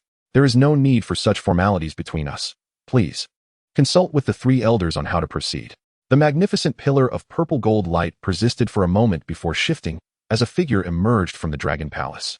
Clearly, being by the side of Ziyan, who bore the bloodline of the Dragon Phoenix, was a far more advantageous choice than following the three peripheral bloodline Dragon Kings. "Welcome, esteemed Dragon Emperor." She was indeed the rightful Dragon Emperor of the ancient Void Dragon clan, possessing the Dragon Phoenix bloodline. Facing the surrendering individuals, Ziyan exhibited no warmth. Her voice resonated powerfully through the void, yet she paid little attention to them, instead focusing her gaze into the distance. Under the penetrating gaze of her purple gold eyes, a palpable pressure enveloped their souls, compelling them to lower their eyes. The three elders, each contributing their words, quickly recounted the prior events. Particularly amidst the more stringent hierarchy of magical beasts, the atmosphere was even more pronounced. As Ziyan finished speaking, the three elders exhaled in relief. Upon her emergence from seclusion, amidst the familiar auras were also numerous strange ones. The Grand Elder of the Three Islands felt the weight of the scrutinizing gaze upon him, causing his body to tremble slightly. Understanding the situation's intricacies, Ziyan nodded slightly, then turned her attention to Xiao Ze, her eyes glimmering with delight. After all, the Dragon Phoenix bloodline was the supreme lineage in the realm of magical beasts, its growth rivaling that of the previous Dragon Emperor. There is no need for excessive formalities. "Esteemed elders, please inform me candidly about the preceding events." Her softly alluring lavender hair cascaded down her shoulders, flowing over her slender waist, ultimately resting at her shapely hips. She had reached the mid-stage of the Fighting Saint rank, her strength overwhelming theirs. Although the three elders of East Dragon Island bore injuries, the remnants of their fierce auras were not particularly intense. Xiao Ze narrowed his eyes, gazing at the purple gold pillar of light, which resonated with him at his current level. Although the outcome they deliberated was thus, Ziyan had now emerged from her seclusion. Even the three elders could not help but kneel mid-air, respectfully exclaiming, "Welcome, esteemed Dragon Emperor." The most striking aspect was the pair of purple gold wings, nearly 10 feet long, gently fluttering behind her. Achieve the Dragon Phoenix bloodline and ascend to the throne of the Dragon Emperor. Chapter 577. Xiao Ze, do you desire the Dragon Phoenix bloodline? In order to prevent the surrendering members of the ancient Void Dragon clan from engaging in any furtive maneuvers, Ziyan imposed restraints on those who still retained their consciousness. Those capable of maintaining awareness amidst the assaults of the Yellow Spring's wrath possess formidable strength. Therefore, any attempts at subterfuge would be considerably easier. Particularly, compared to the coalition of the Three Islands, the Eastern Dragon Island does not hold a significant advantage. Aside from Ziyan and Xiao Ze's group, the overall strength of Eastern Dragon Island is inferior to that of the coalition. Accepting the surrender of the coalition under such circumstances poses substantial risks. "No, you have aided me immensely, yet I have contributed nothing in return. I must do something as well." Ziyan suddenly drew close to Xiao Ze, an alluring fragrance enveloping the air as she unabashedly pressed her striking form against him. "And you might not know, but I am a descendant of the ancient clan, the Xiao Clan, and I have inherited the last vestige of its bloodline power. However, he does not require it. Setting aside that the reward alone would grant him the Dragon Phoenix bloodline, even in its absence, he would not acquire power at the expense of his friend's well-being." Xiao Ze resolutely shook his head. Noting that Ziyan seemed about to speak further, he summoned his final measure. Ziyan, puzzled yet immensely curious, inquired of Xiao Ze, "I have arranged for the ancient Void Dragon clan to form an alliance with the Pill Alliance, uniting against the Soul Palace and the Soul Clan." A look of satisfaction graced Ziyan's features, particularly at Xiao Ze's envy, her eyes curving in delight. In a tranquil valley on Dragon Island, the group seated themselves on the ground, and Ziyan smiled at Xiao Ze, speaking. Such a cost is not something that Ziyin can recover from merely by resting for a few days. Ziyin widened her eyes, fixated on Xiao Ze's forehead. Her inherited memories indeed contain knowledge of the ancient races. Even if you were to share the Dragon Phoenix bloodline with me, it would only lead to my own demise. After hearing this, Ziyin patted her chest and spoke to Xiao Ze. Observing her earnest expression, the little medical fairy and Qinglin exchanged glances, sensing an inexplicable air of emotional confession. Yet, I cannot obtain the Dragon Phoenix bloodline at the expense of your potential. So, why have you not activated your bloodline power before? As Xiao Ze spoke, he slightly activated his bloodline power, the clan markings on his forehead shimmering brilliantly, radiating an impressive presence. The coalition of the three islands voiced no objections. After all, any dissent would first have to contend with the might of Ziyan's fist and Xiao Ze's own. Xiao Ze, would you like me to share a portion of the Dragon Phoenix bloodline with you, allowing you to possess it as well? It remains as it always has, free-spirited and unrestrained. For even if outsiders have visited the ancient Dragon Island once, without leaving behind specific power coordinates as guidance, their return to this spatial coordinate would yield no results. Accepting surrender is not a trivial matter, and naturally, Ziyin has taken this into consideration. At present, Ziyin has evidently achieved this through the Dragon Phoenix origin fruit. Mid-stage Dou Saint. Late-stage 4-star Dou Saint. A meteoric rise, indeed, and this ascent is both solid and secure, evoking immense envy. Xiao Ze and his companions were left in a daze. The power of bloodlines is of paramount importance to magical beasts, essentially serving as their source of strength. So, does this imply that you are inherently adversarial to the Soul Clan? The Dragon Phoenix bloodline rivals that of the Dou Emperor, and such a level of bloodline cannot coexist within a single individual. With a smile, Xiao Ze elucidated this to Ziyin, prompting her to nod in agreement. It is unwise to voice opinions in the presence of two formidable figures capable of wreaking havoc upon them. Additionally, the location of East Dragon Island must be restored. The Dragon Island floats in the void, not anchored to a fixed location. Following Xiao Ze indeed brings considerable pressure, no matter how one strives. Surpassing him remains a daunting task. Indeed, the Dragon Phoenix bloodline is extraordinarily potent. After its evolution, my strength has also significantly increased. Ever since you surpassed me in Dou Qi Cultivation, I doubted I would ever have the chance to exceed you again. I am willing to share everything with you, and I would gladly bestow upon you the Dragon Phoenix bloodline. Xiao Ze and his companions exchanged words, clarifying to Ziyin the experiences they had undergone since her seclusion. This is also why outsiders find it exceedingly difficult to locate the ancient Dragon Island. However, my Dragon Phoenix bloodline was indeed brought forth by you, Xiao Ze. Without the Dragon Phoenix origin fruit, I would not have been able to attain it. The Taishu ancient dragon clan, if nothing else, can certainly produce several Dou Saints. Upon hearing this, both the little medical fairy and Qinglin smiled, though envy flickered in their eyes. After finally settling all matters, Ziyin led Xiao Ze and his companions back to East Dragon Island. Xiao Ze could discern that Ziyin spoke with sincerity. Should he acquiesce, Ziyin would unhesitatingly share the Dragon Phoenix bloodline with him. Yet, a tinge of regret lingered. She was indeed very willing to share her bloodline. Away from the Taishu ancient dragons, Ziyin shed her formidable demeanor in the company of friends. Xiao Ze, haha, can you guess my current strength? The little medical fairy and Qinglin were astonished by Ziyin's generosity, while Xiao Ze gently placed a hand on Ziyin's small head, pushing her slightly away. Do not dwell on such trivial matters. The Dragon Phoenix bloodline is of great significance to you, but for me, it merely adds embellishment and will not provide monumental assistance. Although Ziyin spoke with a smile, her tone was notably earnest. Listening to her, Ziyin felt a sense of wonder and regret over all that she had missed. Bestowing the Dragon Phoenix bloodline upon another requires a considerable investment of bloodline power, far from negligible. If these individuals surrender insincerely, a rebellion could potentially bring utter devastation to the entire East Dragon Island. This is a race of immense antiquity and power, bolstered by the bloodline of the Fighting Emperor. Indeed, it is precisely for this reason that I have established the Alchemy Alliance, uniting with other factions to collectively combat the Soul Palace and even the Soul Clan. He would not have dismissed Ziyin's enthusiasm, speaking with genuine admiration and praise, smiling as he did so. Conversely, Dragon Island is perpetually enveloped in uncertainty. As Xiao Ze observed the pride radiating from Ziyin's face, it seemed as if she could not help but wish for compliments. Even the ancient Void Dragon clan harbors profound apprehension towards ancient races. What has transpired during my seclusion? Pray enlighten me. Yet the current circumstances do not permit such indulgences. Xiao Ze now possesses the bloodline of the Fighting Emperor, and the coexistence of two bloodlines within him could prove detrimental. Furthermore, having attained the late stage of the 4-star Fighting Saint, he is now qualified to contend with the Soul Palace. Chapter 578, The Inheritance of the Dragon Palace. Xiao Ze, of course, would not decline Xian's goodwill. For both the ancient Void Dragon and the Alchemy Alliance, uniting against the Soul Palace is undoubtedly advantageous. A more formidable strength is essential to instill fear in the Soul Palace, preventing them from instigating war lightly. The relationship between Xiao Ze and Xian is certainly not beyond the discernment of the observant. Given the Soul Palace's relentless tactics, if they cannot achieve a breakthrough with the Alchemy Alliance temporarily, they may very well target the ancient Void Dragon clan. Thus, forming an alliance sooner rather than later is indeed beneficial. Splendid. The strength of the ancient Void Dragon clan is formidable, and with their participation, we can support each other, ensuring mutual benefit. Xiao Ze expressed his delight to Xian, as the inclusion of the ancient Void Dragon clan is met with utmost joy by the Alchemy Alliance. After all, in terms of the number of fighting saints, the ancient Void Dragon clan is more than a match for the Alchemy Alliance.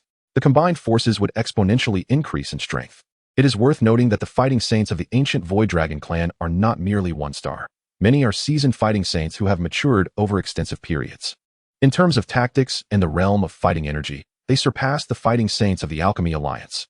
By the way, Xiao Ze, I intend to first unify the ancient Void Dragon clan, and then allocate a portion of our strength to guard the headquarters of the Alchemy Alliance. What do you think? After a moment of contemplation, Xian continued, stating, given that Dragon Island has been fragmented for so long, and now that I have become the Dragon Emperor, this unification should be accomplished at the earliest opportunity. Furthermore, even if an alliance is formed, the ancient Void Dragon clan cannot station all of its fighting saints at the headquarters of the Alchemy Alliance, as some may be reluctant to leave Dragon Island. This is only natural. An alliance is about mutual support, not one side merely sustaining the other, and these specific matters can be negotiated without excessive demands from either party. Xiao Ze nodded in agreement, though a hint of contemplation flickered in his eyes. During the previous battle, he had not retained the Northern Dragon King. After all, the North Dragon King possesses unparalleled strength and understands the art of discretion. When he determines that victory in battle is unattainable, he is the first to retreat. If Xiao Ze were to stubbornly insist on detaining the North Dragon King, the likely outcome would be the latter departing severely injured, with the three great Dragon Kings fleeing together. However, in the original narrative, the North Dragon King's escape incited significant turmoil, nearly putting Ziyin in peril, almost leading to her demise at his hands. Although Ziyin has reached the late stage of a 4-star Dou Saint, had the Dragon Transformation Demon Array been a tad more potent, it could have posed a substantial threat to her life. Noticing the contemplative expression on Xiao Ze's face, Ziyin inquired, what troubles you? Is something amiss? The unification endeavor is indeed feasible, yet it must not be approached with complacency. While the North Dragon King is formidable, what demands greater caution is his treacherously cunning nature. Ziyin nodded in agreement, as her understanding of the North Dragon King is primarily derived from Elder Zhu Li, who depicted him as extraordinarily insidious. It was he who instigated the division of the ancient Dragon Island, persuading the other two Dragon Kings to fracture their unity, resulting in the formation of 4 separate islands.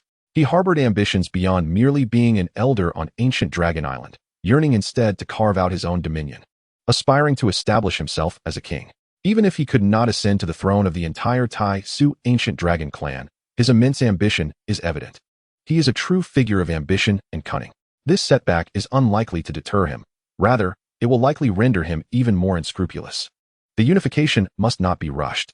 Xiao Ze, allow me to first seize the West Dragon Island. The West Dragon King has already fallen into your hands, and the elite army of West Dragon Island has surrendered to me. The current state of West Dragon Island is one of leaderlessness, making it an opportune moment to strike. As for the other 2 Dragon Islands, with their respective Dragon Kings having retreated, they present a more challenging situation. Let us send scouts to investigate and proceed cautiously. I do not oppose your unification efforts. I merely urge you to exercise prudence and avoid falling into the enemy's traps. Listening to Ziyan's strategy, Xiao Ze nodded in agreement. Ziyan has indeed evolved from the carefree little girl who only sought food. She has matured significantly, both in strength and temperament. Although she still presents herself with a carefree demeanor in front of Xiao Ze and his companions, it is undeniable that she has grown and is now capable of shouldering the responsibilities of the Dragon Emperor of the Tai Su ancient dragon clan. If all is assured, then let the entire army advance and completely subjugate the opposition, unifying the Tai Su ancient dragon clan. You should first attend to the matters of the Tai Su ancient dragon clan.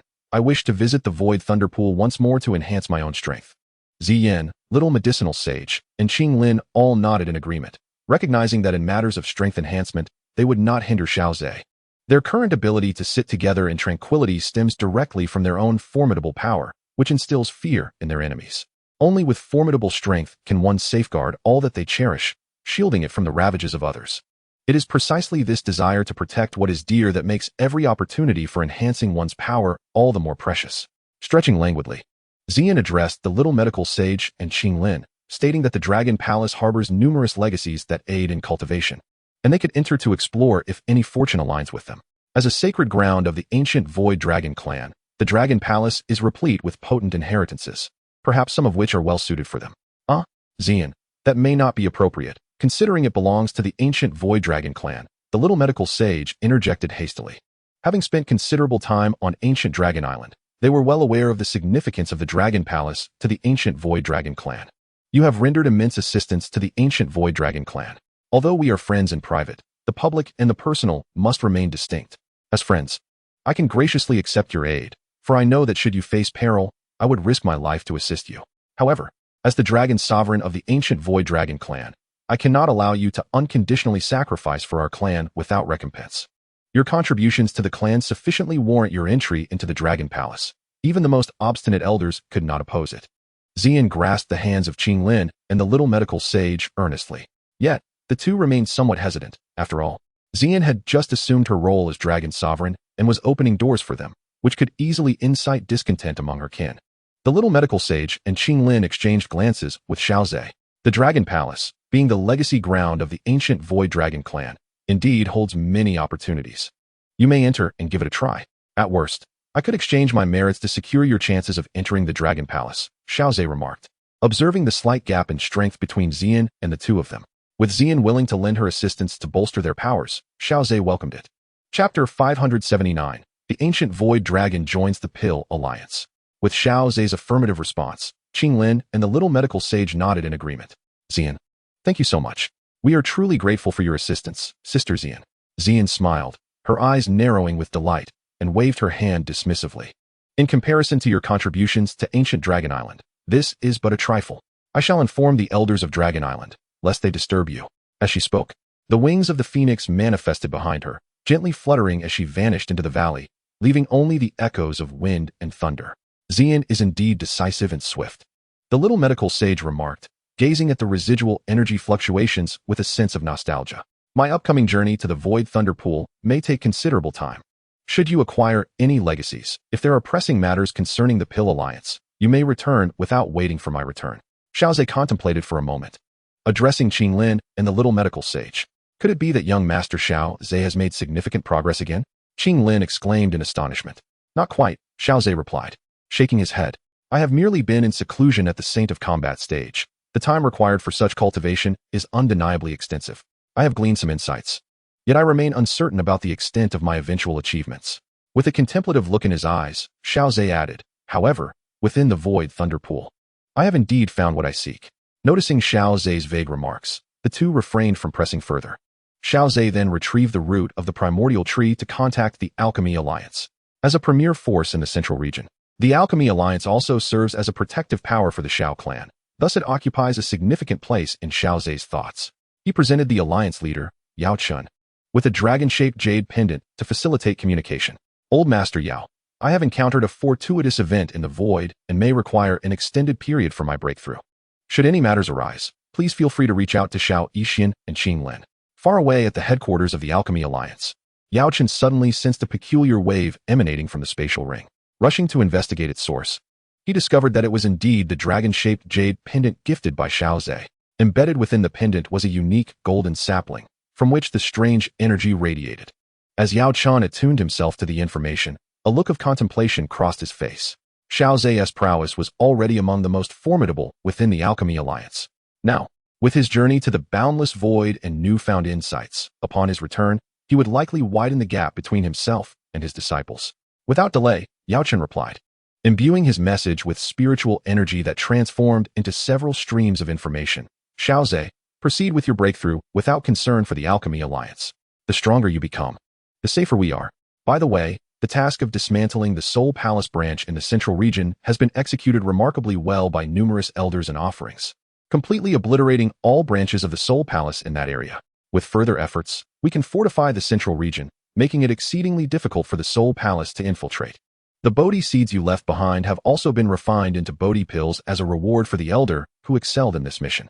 Having completed his message, Yao Chen fondly caressed the dragon-shaped jade pendant, appreciating its convenience. It not only allowed for constant communication, but also transcended spatial barriers, forcefully arriving beside its owner, far superior to the spatial jade slips. After receiving Yao Chen's communication, Xiao Ze had not yet had the chance to respond when he saw the figure of Zi Yin suddenly appear, her speed astonishing. Perfect timing. I have informed the elders about Xiao Yixian and Qinglin's impending entry into the Dragon Palace, and none have raised objections. In fact, before I even mentioned your intention to relinquish your merits, they had already acquiesced, Zi Yin exclaimed, her expression brimming with excitement. Zi Yin, you have arrived at the opportune moment. I am currently negotiating with the alliance leader. My upcoming journey to the Void Thunder Pool may require an extensive duration, and I find myself somewhat stretched thin. Thus, I humbly request your assistance. Should the Dan Alliance encounter any crisis, would you be willing to lend your hand? Upon hearing this, Xian readily agreed, affirming that it had been mentioned before. The ancient dragon clan of the Void is willing to form an alliance with the Dan Alliance. Offering mutual support, Xiao Ze chuckled as he gently ruffled Xian's hair, and she displayed no signs of discontent. Rather, she leaned in closer. Xiao Ze retrieved several vials of elixirs from his ring and handed them to Xian, who immediately brightened at the sight and accepted the bottles. Although Xian exuded an imposing presence as the esteemed dragon sovereign in the eyes of outsiders, her demeanor remained unchanged in the company of Xiao Ze and his friends. She was still the little girl who relished elixirs. Xian poured out a pill, delicately placing it between her cherry lips. The sweet flavor blossomed upon her tongue, and the pure, intense energy surged within her as the pill dissolved, swiftly absorbed into her being. A satisfied smile graced Xian's lips. It was delightful. Xiao Ze, wearing a smile, engaged in conversation with Xian and the little physician, while simultaneously informing Yao Lao about the alliance between the ancient dragon clan and the Dan Alliance. Upon hearing of the ancient dragon clan's desire to ally with the Dan Alliance, Yao Lao was momentarily taken aback, but soon his expression transformed into one of joy. The ancient dragon clan has always represented mystery and strength. Forming an alliance with such a formidable beast clan would significantly alleviate the pressure on the Dan Alliance in dealing with the Soul Hall and the Soul Clan. He understood that the key to the ancient dragon clan's willingness to ally lay with Xiao Ze. It was likely that Xiao Ze's journey to the Endless Void to assist the ancient dragon clan was pivotal in facilitating this alliance.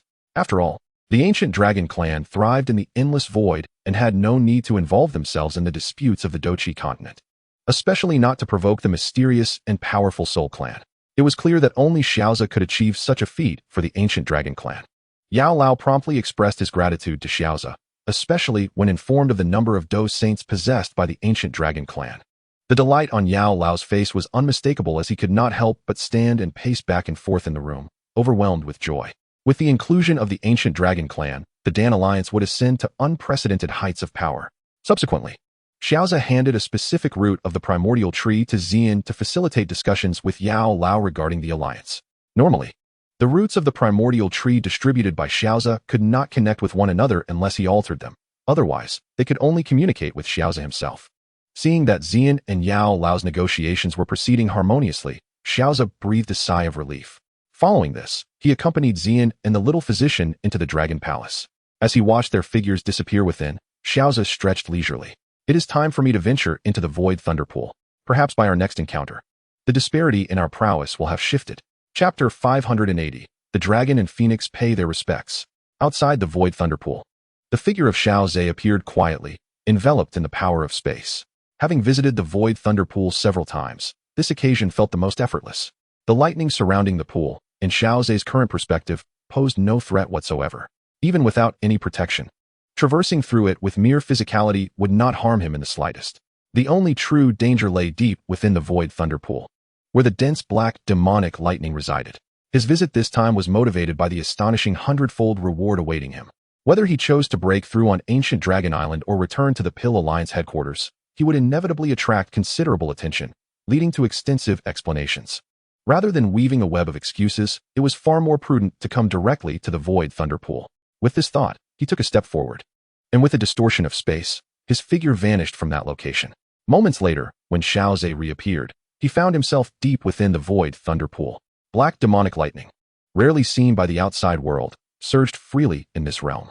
The ordinary lightning, with its formidable presence, dared not approach the depths of the void thunder pool in the slightest. The hierarchy of lightning was strictly defined, much like how transcends all flames. No fire could maintain its original form in the presence of, all shrinking back in trepidation. The principle of respect for the strong, prevalent in the Dou Qi Continent, seemed to manifest even more thoroughly among these unthinking elements of nature. In contrast, within the ranks of intelligent cultivators or magical beasts, such rules were often trampled upon. The oppression of the strong and the retaliatory fury of the weak were not uncommon sights on the Dou Qi Continent.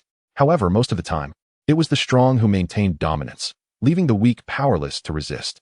Only a rare few could shatter this so-called rule of might. Overcoming the strong with their own weakness, thoughts flickered in Xiao Ze's mind, and he soon shook his head. If one could triumph despite their weakness, could they still be considered weak? Dismissing such musings, he summoned forth dark lightning that enveloped him. Instantly, the surrounding lightning fled in a frenzy, fearing contact with the dark bolts, lest they be consumed. With a mere thought, the dark lightning around him began to shift in accordance with his will. No longer displaying its full brilliance, it coalesced into flowing tendrils, reminiscent of water, cascading around Xiao Ze. By altering the nature of the black, demonic lightning in this manner, it should effectively conceal my presence. To the black, demonic lightning, I would appear akin to one of its own. Xiao Ze mused inwardly. He was prepared to cultivate deep within the void thunder pool, certainly not about to plunge in recklessly. At present, the thunderous protection stands as a testament to his meticulous preparations. Xiao Ze gazed into the depths of the void thunder pool, where strands of black, demonic thunder intertwined without inciting any upheaval.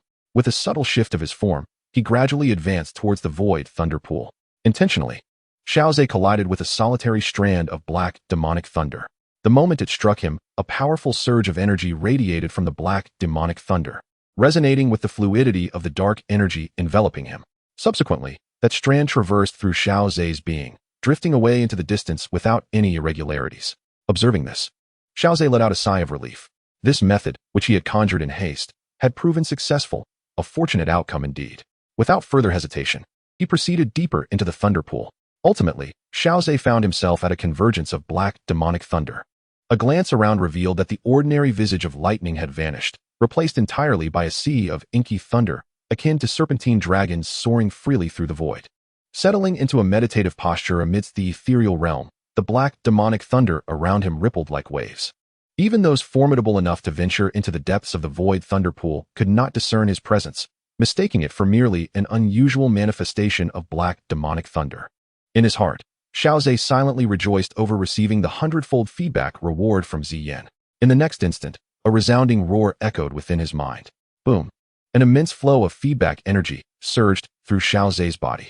Even with his current physique and the vigor of his meridians, he felt a delightful tingling sensation. Instead of alarm, he felt elation. The greater the feedback reward, the more substantial his enhancement. This vast, boundless energy spontaneously coursed into the void. With each transformation of the origin tree, Xiao Ze's prior cultivation techniques, which absorbed the energies of heaven and earth, had long been rendered obsolete. Now, his ability to absorb such energies relied entirely on the origin tree.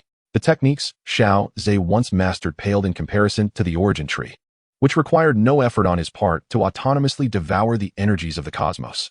Moreover, its efficiency far surpassed that of celestial-grade techniques. As Xiao Ze's strength burgeoned, so too did the capabilities of the origin tree, enhancing its absorption efficiency exponentially. Much like the burning art, it was a technique capable of growth. This immense energy was continuously absorbed into the void, causing the origin tree to tremble slightly, from which a new branch gradually unfurled among its multitude of limbs.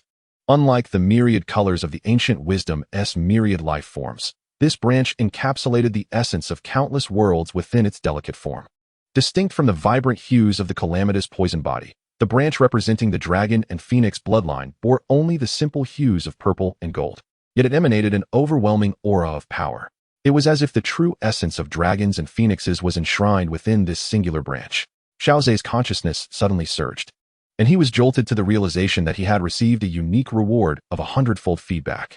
In the next instant, his awareness transcended the boundaries of time and space, transporting him to an unknown realm.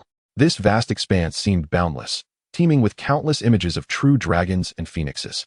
The true dragons, with their lithe forms, shimmered with golden scales, their massive bodies stirring the winds and thunder, as if the very heavens were trembling in response. The true phoenixes, adorned in resplendent multicolored feathers, left trails of divine radiance in their wake, their flight a breathtaking spectacle reminiscent of a dream. Yet, these revered beings, the true dragons and phoenixes, bowed their proud heads in reverence to a singular figure at the heart of this infinite world. Witnessing this awe-inspiring sight, Xiao Ze felt a surge of emotions. Only the legendary dragon phoenix could command such respect from countless noble beings. This indescribably majestic figure, possessing the body of a true dragon and the wings of a true phoenix, loomed grandly, rendering even the mightiest dragons and phoenixes seemingly insignificant in comparison. Standing at the center of this endless realm, it reigned over the true dragons and phoenixes, embodying an existence of unparalleled supremacy. Boom. In the next moment, Xiao Ze's consciousness plummeted back into his own body. His heart raced with fervor, despite having previously experienced numerous hundredfold feedback rewards.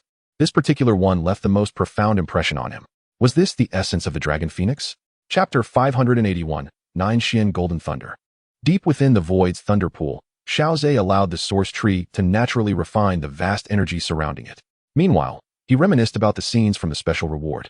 Regardless of how lengthy the experience or how magnificent the spectacle, the return to his body was instantaneous. Nevertheless, the sight of countless true dragons and phoenixes bowing in homage continued to resonate within him. In that moment, he had transformed into the legendary supreme existence of the Dragon Phoenix. The Dragon Phoenix, with the body of a true dragon and the wings of a true phoenix, commanded the true dragons and phoenixes within that boundless world. Such a scene indeed stirred his longing. However, Xiao Ze quickly reined in his thoughts. The previous special rewards had already granted him immense growth, preventing him from becoming ensnared in the allure of this particular experience. He focused intently on refining the immense feedback energy. As the source tree absorbed the feedback energy, its height surged continuously, rising several meters in the blink of an eye. Observing the source tree's robust growth, Xiao Ze couldn't help but reflect on the time when it stood merely a meter tall. Every meter gained represented a star in the Dueling tier. Now, it had ascended dozens of meters in an instant. Of course, this did not imply an increase of dozens of stars in the Dueling tier. The energy involved was not comparable in magnitude. In the realm of Dueling, the diameter of the tree of origin was, after all, exceedingly diminutive, incomparable to the present-day stature of the tree. The expansion of its diameter manifested most directly in the remarkable surge of Dou Qi that Xiao Ze could command. In a sense, the widening of the tree of origin's diameter equated to an augmentation of Dou Qi. Thus, the disparity between the two was nothing short of monumental. 300,000 meters, 370,000 meters, 390,000 meters. Under the enhancement of this boundless energy, Xiao Ze effortlessly transcended the chasm separating the early and mid stages of Dou Shang, officially stepping into the mid stage of Dou Shang, thus becoming a 4-star Dou Shang. Time in cultivation is but an illusion. In the blink of an eye, Xiao Ze had spent several months within the void thunder pool, and his aura grew increasingly formidable. Just as he immersed himself in his training, a peculiar disturbance seemed to arise from the depths of the void thunder pool. As countless black magic thunders dispersed, a resplendent golden light pierced through the void, illuminating Xiao Ze. A colossal dragon, radiant as if forged from pure gold, approached slowly, its eyes crackling with lightning, seemingly reflecting the very essence of this realm. With the arrival of the golden dragon, the rampant black magic thunders swiftly retreated, unwilling to draw near the magnificent creature. These black magic thunders congregated at a distance of 1,000 feet from the golden dragon, as if in reverent worship. As the surrounding black magic thunders all fled, the gaze of the golden dragon gradually settled upon the black magic thunder that Xiao Ze had transformed into. In the wake of the dispersion of the black magic thunders, Xiao Ze's form stood in stark contrast, an anomaly among them. The other black magic thunders, noticing this peculiar presence, surged with fury, as though enraged that this singular black magic thunder dared to remain intact, thus offending the golden dragon. This golden dragon, revered by countless black magic thunders, was none other than the 9 Xian Golden Thunder. If one were to draw a parallel with the rankings of the exotic flames, the 9 Xian Golden Thunder held a status among thunders akin to that of the Purifying Lotus Demon Flame or even the Void Swallowing Flame. Excluding the Imperial Flame, a unique fire formed by the consumption of myriad flames, the Void Swallowing Flame truly stood as the foremost of the rankings. The current status of the 9 Xian Golden Thunder, rivaling that of the Void Swallowing Flame, suggested that unless an extraordinary occurrence akin to the Imperial Flame arose, the 9 Xian Golden Thunder reigned supreme as the most formidable thunder across the Dou Qi Continent. Amidst the frenzied undulation of countless black magic thunders, There was an evident desire to surge forth and rend Xiao Ze's black magic thunder into fragments. In the original narrative, the 9 Xian Golden Thunder prepared to gather spiritual energy, but encountered numerous setbacks. Just as it seemed poised to fail, countless black magic thunders spontaneously surged into the 9 Xian Golden Thunder's being, relinquishing their existence to form a minuscule power that mitigated the backlash of spiritual gathering. This attests to the esteemed status of the 9 Xian Golden Thunder among the black magic thunders. Thus, upon witnessing Xiao Ze's black magic thunder so brazenly affronting the 9 Xian Golden Thunder, the tumultuous reaction of the other black magic thunders becomes comprehensible. However, prior to any action taken by the 9 profound Golden Thunder, the surrounding black demon thunder merely surged, daring not to approach. In the electric, thunderous gaze of the 9 profound Golden Thunder, a hint of perplexity emerged. It had not truly condensed wisdom, merely exhibiting a semblance of spirit. It appeared that the more formidable these beings, born of heaven and earth, were, the more challenging it became for them to attain true intelligence. Within the perception of the 9 profound Golden Thunder, the concealment of the black demon thunder was rendered futile. Yet, upon encountering Xiao Ze, the 9 profound Golden Thunder refrained from launching any assault, instead revealing a look of curiosity in its eyes. In its sense, the aura radiating from Xiao Ze resonated on the same level, perhaps even more noble than its own. This was not a matter of comparing strength or energy, but rather of essence. The 9 profound Golden Thunder cared not for Xiao Ze's form, whether human or otherwise. It was solely concerned with the essence that aligned with its own level. Since the inception of its spirit, an immeasurably long time had passed without encountering an existence of the same caliber. Only the black demon thunders that revered it and the ordinary thunders that feared it existed. After the birth of its spirit, the 9 profound Golden Thunder had long experienced a sense of confusion. This was precisely why, in the original narrative, it endured boundless backlash to forcibly gather spirit. It could no longer tolerate the vast, interminable feeling of bewilderment. It sought to consolidate genuine intelligence. And within the perception of the 9 profound Golden Thunder, perhaps it could harness the presence before it, one of the same level, to achieve true wisdom. The immense form of the 9 profound Golden Thunder gradually contracted, ultimately transforming into a dragon of merely 100 feet in size, exceedingly refined. Slowly encircling Xiao Ze without making any aggressive moves, leaving Xiao Ze, who was refining feedback energy, in a state of perplexity. He certainly sensed the arrival of the 9 profound Golden Thunder. After all, he was not in a closed-off state, completely severed from external awareness. In the absence of a guardian, Xiao Ze remained vigilant to the circumstances around him. Upon realizing it was the 9 profound Golden Thunder approaching, he briefly contemplated fleeing. However, in an instant, he recalled his current combat prowess. Even if the 9 profound Golden Thunder were to strike immediately, he could still depart unscathed, which calmed his heart. After all, facing the 9 profound Golden Thunder, although unable to defeat it, he could still manage to escape. Following a series of peculiar actions by the 9 profound Golden Thunder, Xiao Ze sensed it encircling him. He heightened his vigilance, but refrained from acting rashly. Xiao Ze wished to observe what this legendary and most powerful thunder intended to do. Chapter 582, Mutual Needs. Deep within the void thunder pool, amidst the swirling black demon thunders, there existed a unique interaction between a person and a dragon. A colossal golden dragon, majestic and imposing, coiled around Xiao Ze. Its great head resting upon its serpentine body, eyes gleaming with a spark of intelligence as it fixed its gaze intently upon him. It sensed the terrifying power that lay dormant within this being of equal stature. Even with all its might, it could not hope to vanquish him. After much anticipation, encountering another entity of its caliber in this ethereal thunder pool filled the 9 Xian Golden Thunder with curiosity and intrigue. The 9 Xian Golden Thunder perceived the vast differences between itself and this equal. There was no hint of confusion emanating from Xiao Ze. Instead, there was a vibrant spirit and awakened intelligence. The 9 Xian Golden Thunder aspired to reach a level akin to Xiao Ze's, yet he remained unresponsive. This prompted the 9 Xian Golden Thunder to raise its head and gently nudge its coiled form. Cautiously, it summoned a thread-thin strand of 9 Xian Golden Thunder, extending it slowly toward Xiao Ze. Upon contact with the fluid, aqueous black magic thunder enveloping Xiao Ze, an astonishing surge of energy erupted.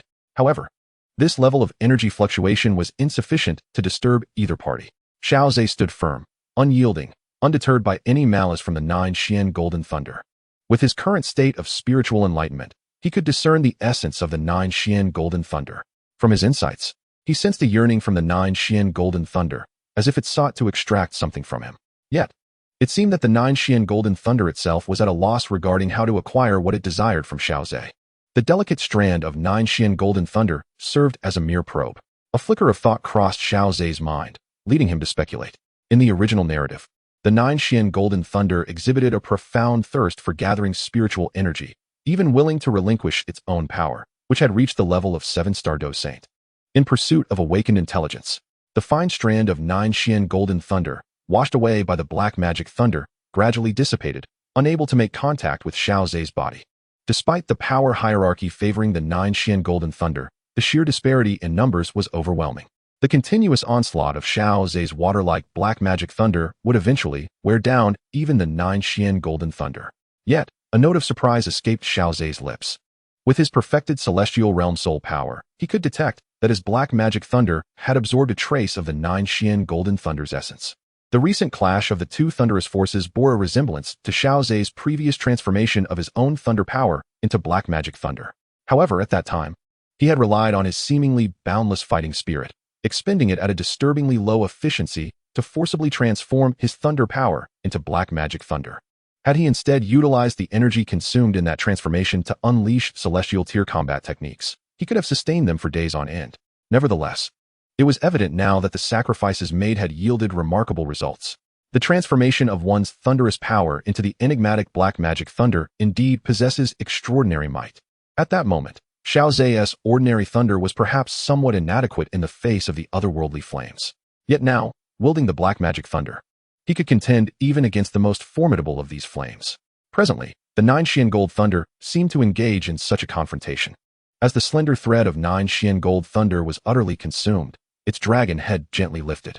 The black magic thunder of Xiao Ze washed over the Nine Xian Gold Thunder, capable of infusing it with its own strength. Conversely, the Nine Xian Gold Thunder could also absorb the unique power of Xiao Ze's black magic thunder. As the might of black magic thunder coursed into the body of Nine Xian Gold Thunder, it was effortlessly refined, becoming the surging thunderous power within. Additionally, a minuscule portion of soul power subtly enhanced the spiritual essence of Nine Xian Gold Thunder. This barely perceptible growth incited a sudden restlessness within it. The increase in spiritual essence was precisely what the Nine Xian Gold Thunder ardently desired. As its spiritual essence continued to swell, it would undoubtedly reach a state of abundant spirit, naturally giving rise to sentience. However, it was not merely a matter of the Nine Xian Gold Thunder devouring a few practitioners with soul power to enhance its own essence. Should the soul power lack sufficient strength, it would be instantaneously evaporated into nothingness in the face of the ferocious Nine Xian Gold Thunder. Only the soul power of Xiao Ze, having attained the pinnacle of the heavenly realm, could withstand the formidable force of the Nine Xian Gold Thunder. The eyes of Nine Xian Gold Thunder suddenly fell upon the dark thunder that enveloped Xiao Ze, slowly extending delicate tendrils of its essence. An astonishing fluctuation erupted between the man and the dragon. A flicker of doubt arose in Xiao Ze's heart, given the sheer quantity of Nine Xian Gold Thunder. Even the black magic thunder would require time to dissipate it entirely. It was evident that the Nine Xian Gold Thunder could directly penetrate the defenses of black magic thunder to strike at his core. Yet, the Nine Xian Gold Thunder refrained from such an action, choosing instead to linger within the black magic thunder, as if it sought something exclusive to that realm. With a slight shift in thought, Xiao Ze quickly grasped the underlying truth. A simple process of elimination led to a clear conclusion. Within the black magic thunder, aside from the thunder itself, lay his soul power. This aspect of thunderous energy held no significance for the Nine Xian Gold Thunder. Hence, what it truly desired was his soul power, to transform the black magic thunder into a fluid-like form. It was imperative to use it as a medium to forcibly alter its essence. Would my soul power assist in the gathering of spiritual energy for the Nine Xian Gold Thunder? Xiao Ze pondered internally, soon arriving at a semblance of understanding. In the original narrative, Xiao Yan extracted the power of the Nine Xian Gold Thunder at a cost to condense a seed of spiritual energy, awakening its sentience. The spiritual energy possessed by Xiao Ze, at the pinnacle of the heavenly realm, was certainly beyond compare. The two methods exhibit a remarkable similarity in their essence. Upon discerning the purpose of the Nine Xian Golden Thunder, Xiao Ze felt a sense of tranquility. His current relationship with the Nine Xian Golden Thunder was one of mutual benefit. The Nine Xian Golden Thunder required the soul power belonging to Xiao Ze, derived from the black magic thunder, to enhance its own spirituality and ultimately awaken its intelligence. Conversely, Xiao Ze seized the opportunity to purify the Nine Xian Golden Thunder. Allowing his own black magic thunder to gradually absorb its power, thereby facilitating the transformation of his black magic thunder into 9 Xian golden thunder. With this reciprocal arrangement, Xiao Ze was at ease to continue his cultivation. As for the soul power absorbed by the 9 Xian golden thunder, it was of little consequence to Xiao Ze, even less than what would be consumed in the refinement of a few high-tier elixirs. Deep within the void thunder pool, a peculiar spectacle emerged. As astonishing energy fluctuations erupted between the two, yet both remained steadfast and seemingly pleased by the occurrence. As time passed, the black magic thunder enveloping Xiao Ze began to exhibit a brilliant golden radiance, while the aura of the 9 Xian golden thunder weakened, as it was ultimately depleting its own strength. However, this method of gathering intelligence was far superior to the original narrative, where one would fall from the 7-star Dou Saint to the Dou Zun level. Chapter 583, The Pinnacle of 6-star Dou Saints. The spirituality within the 9 Xian golden thunder intensified, albeit at the cost of its own power. Previously, it possessed the strength of a 7-star Dou Saint, nearing the late stages of Dou Saint. Now, it had diminished to the late stages of Dou Saint, teetering at the level of a 6-star Dou Saint, and was somewhat unstable. After all, the energy required for Xiao Ze's black magic thunder to undergo transformation could not be conjured from thin air. Even though the 9 Xian golden thunder was aware that the black magic thunder was absorbing its energy for transformation, it remained unperturbed in its quest for enhanced spirituality. On the contrary, the burgeoning spirituality evoked a sense of gratitude towards Xiao Ze, a fellow entity of the same tier. Months slipped by in the blink of an eye, and the dark thunder surrounding Xiao Ze had largely transformed into a resplendent golden hue, radiating an extraordinarily brilliant light. Under this golden thunder's embrace, Xiao Ze appeared as a divine being, sacred and resplendent. The 9 Xian golden thunder was not content with mere strands of contact. It sent forth tendrils as thick as fingers to intertwine with the dazzling golden thunder enveloping Xiao Ze. The powers of the thunder mingled, and the dark thunder on Xiao Ze diminished significantly, while the spirituality within the 9 Xian golden thunder reached near fullness, exhibiting remarkably lively emotions in its gaze. When the last vestige of black magic thunder was supplanted by the 9 Xian golden thunder, Xiao Ze's thunder had completely transformed. This unparalleled thunderous power emanated a breath of destruction. Even an ordinary Dou Saint would likely be obliterated upon contact with this 9 Xian golden thunder. As the thunderous strength fully metamorphosed into 9 Xian golden thunder, Xiao Ze reciprocated by willingly infusing additional soul power into the thunder surrounding him. At this moment, the absorption and refinement within him is nearing its conclusion. Within the void space, the height of the primordial tree has surged from the initial 30,000 meters to over 60,000 meters. Even the diameter of the primordial tree has doubled, presenting a more majestic and colossal appearance, resembling a support for the world tree. Numerous branches of varied forms extend from the trunk of the primordial tree, symbolizing Xiao Ze's responsive abilities: the Calamity Toxin Body, the Azure Serpent's 3-flower eye, and the alchemical Dragon Phoenix bloodline. The primordial imperial flame envelopes the entire primordial tree, transforming into resplendent golden leaves as the branches extend outward. With the influx of vast amounts of energy, the void space increasingly evolves toward a tangible plane. Xiao Ze's soul perceives the current void space, resonating with a profound sense. The void space is no longer empty. It has truly become the primordial space. Thanks to this 100-fold feedback reward, he has soared directly from a 3-star Dou Saint to the pinnacle of a 6-star Dou Saint. The distance to becoming a 7-star Dou Saint is no longer far, yet there remains a significant chasm between the 6-star and 7-star Dou Saints, marking the divide between the mid and late stages of Dou Saints. Furthermore, the diameter of the primordial tree has also surged, fortifying his foundation.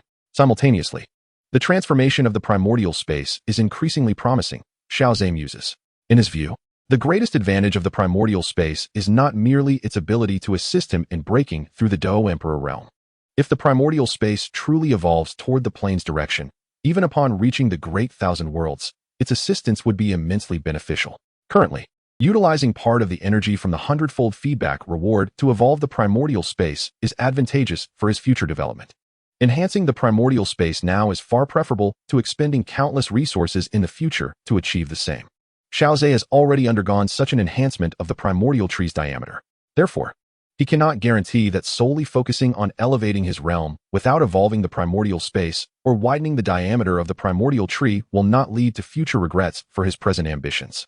Nevertheless, the energy from the 100-fold feedback has propelled Xiao Ze to the pinnacle of a 6-star Dou Saint, marking a significant advancement that nearly bridges the substantial gap of the mid-stage Dou Saint. He refrains from hastily exiting his state of cultivation. noting that the 9 Xian Golden Thunder has not yet severed its connection, indicating that it has yet to truly develop intelligence. Should his awakening actions lead the 9 Xian Golden Thunder to misconstrue his intentions, it could result in an unfortunate conclusion to this mutually beneficial cultivation. Given the extensive duration of his cultivation and the fact that Xun'er, Little Doctor Immortal, and others have not sought his assistance through the primordial tree, they likely have not encountered peril. He takes this opportunity to deeply comprehend the abilities bestowed upon him by the Dragon Phoenix bloodline, seemingly influenced by Ziyin, who, as the ancient void dragon, absorbed the essence of the Dragon Phoenix origin fruit. The primary abilities conferred by the Dragon Phoenix bloodline predominantly align with those of the primal void dragon. In contrast, the capabilities of the ancient heavenly phoenix are chiefly concentrated on swiftness. The prowess of the primal void dragon, naturally, requires no elaboration, as it leans towards mastery over spatial forces. Additionally, both the primal void dragon and the ancient heavenly phoenix share a formidable physical constitution. The recent feedback reward has elevated Xiao Ze's physique to an astonishing level, enabling him to engage in combat at the saint level purely based on his physicality. Xiao Ze estimates that with his current physique, he could decisively overcome the 9 Xian Golden Thunder. Within the primordial space, Xiao Ze experiences the mastery of spatial power. His prior control over this force had already reached an extraordinary level. Coupled with the augmentation from ancient wisdom, he has ascended yet another tier. The enhancement of abilities typically adheres to the principle that deeper mastery equates to greater difficulty in advancement. Previously, Xiao Ze had surmised that without panel feedback, further enhancement of his spatial control would require him to reach the pinnacle of the 9-star saint level, at which point he would have exhausted all avenues for growth. The investment of several centuries in research would have been necessary to attain further improvement. Yet now, with the feedback from the Dragon Phoenix bloodline, his previously bottlenecked control over spatial power has surged forward once more. He wonders how his current mastery compares to that of the ancient dragon sovereign within the Dou Qi ancient emperor's cave. Just as Xiao Ze indulges in these musings, he perceives the 9 Xian Golden Thunder withdrawing from contact. Swiftly, he opens his eyes, and a resplendent golden light greets him, revealing a colossal golden dragon locking eyes with him. Though its gaze may be somewhat vacant, it possesses genuine sentience. Congratulations on successfully gathering spiritual essence, Xiao Ze remarks with a smile to the 9 Xian Golden Thunder. This creature, having already exhibited a degree of spirituality, can cultivate true intelligence over the passage of eons, be it thousands or tens of thousands of years. Forcing the gathering of spiritual essence would typically incur a formidable backlash. However, the soul energy Xiao Ze provides, imbued with potent spiritual essence, accelerates this process, enriching its spirituality and fostering its innate intelligence. The dragon-s head of the 9 Xian Golden Thunder leans toward Xiao Ze, affectionately nudging him. In turn, Xiao Ze reaches out to caress its dragon scales, his gaze drifting to the panel where dazzling golden characters emerge. 9 Xian Golden Thunder, innately divine. Chapter 584, Self-Proclaimed Mysterious Spirit. Upon witnessing the feedback talent of the 9 Xian Golden Thunder, Xiao Ze's eyes glimmer with excitement. Yet, upon closer inspection, a hint of disappointment colors his expression. Although the innate divine talent has reached a golden tier, its enhancement proves particularly arduous, akin to the golden talent he observed in Xiaoying, with virtually no opportunities for advancement. Born powerful yet with little potential for further enhancement, the innate feedback talent of Xiao Ze also bears certain limitations. After binding, one must attain improvement to genuinely receive feedback rewards. This explains why Xiao Ze chose to bind with Xiao Yin instead of the esteemed Yao Lao, as Xiao Yin exhibited greater potential for growth. At that time, Xiao Yan's alchemical skills were merely in their infancy, transitioning from a first-grade alchemist to a ninth-grade alchemist, offering vast opportunities for advancement. Conversely, had he bound with Yao Lao, not only would the growth ceiling be inferior to that of Xiao Yan, but the magnitude of improvement would also be less significant. Were Xiao Ze to choose for himself, he would undoubtedly refrain from binding with the talent of a top-tier powerhouse, as such a choice would render further enhancement nearly impossible. Binding with such a talent would entirely squander a valuable binding slot. Only if the value of a single feedback reward were sufficient to compensate for the loss of a binding position would Xiao Ze consider it. For instance, the Dragon Phoenix bloodline of Ziyin and the 9-colored devouring python of Medusa are highly likely to achieve successful evolution. Furthermore, the value of their feedback rewards is sufficient to justify the expenditure of a binding position. It can be said that throughout the entire Dou Qi Continent, the overwhelming majority of the value of feedback bindings pales in comparison to that of the Dragon Phoenix bloodline and the 9-colored devouring python. Presently, although the 9 Xian Golden Thunder possesses a golden talent, The inherently divine nature of its strength signifies an innate power that is hard to augment. On the Dou Qi Continent, Xiao Ze could scarcely conceive of any means to facilitate its further enhancement. Encountering another golden talent that he could not bind was a fleeting disappointment for Xiao Ze. However, he quickly reconciled with the thought, for he still held 2 binding positions, which were exceedingly precious. Xiao Ze adopted a mindset of quality over quantity. Even without utilizing these 2 binding slots, his current strength was already sufficient. With a fleeting thought, he set aside any intention of binding with the innate divine nature. Consider this a mutually beneficial arrangement. Would you like me to impart some knowledge to you? Xiao Ze smiled as he addressed the 9 Xian Golden Thunder. The creature opened its mouth, emitting a low dragon's roar, while a wave of spiritual energy emanated from its brow. Sensing the intention within this spiritual wave, Xiao Ze nodded slightly. I must clarify that the knowledge I impart mainly pertains to the realm of human cultivation. I possess limited understanding of other races or magical beasts. The 9 Xian Golden Thunder nodded in acknowledgement, prompting Xiao Ze to extend a finger and touch the scales upon its brow. A brilliant light of spiritual energy erupted forth, and an immense surge of spiritual information flooded into the mind of the 9 Xian Golden Thunder, causing it to momentarily shake its head in confusion. It seemed somewhat unaccustomed to the overwhelming influx of information. After a brief interval, the clarity returned to the creature's eyes. The 9 Xian Golden Thunder opened its mouth, and instead of a dragon's roar, articulate human language flowed forth, initially somewhat halting but swiftly becoming fluent. Xiao Ze, I express my heartfelt gratitude for awakening my consciousness. The first words spoken by the 9 Xian Golden Thunder were a sincere acknowledgement to Xiao Ze. Within the knowledge imparted by Xiao Ze to the 9 Xian Golden Thunder were essential details about himself and intelligence regarding the continent's most formidable forces. This was to prevent the 9 Xian Golden Thunder from inadvertently provoking these powerful entities. After all, Xiao Ze was acutely aware of the might possessed by the 9 Xian Golden Thunder. Should those top-tier forces become aware of his existence, they would undoubtedly resort to any means necessary to imprison him or to refine him as a strategic asset. Of course, the number of individuals capable of refining a mid-stage battle saint, like the 9 Xian Golden Thunder, was exceedingly rare across the entire Dou Qi Continent. Did I not mention? We share a mutually beneficial relationship, each gaining from the other.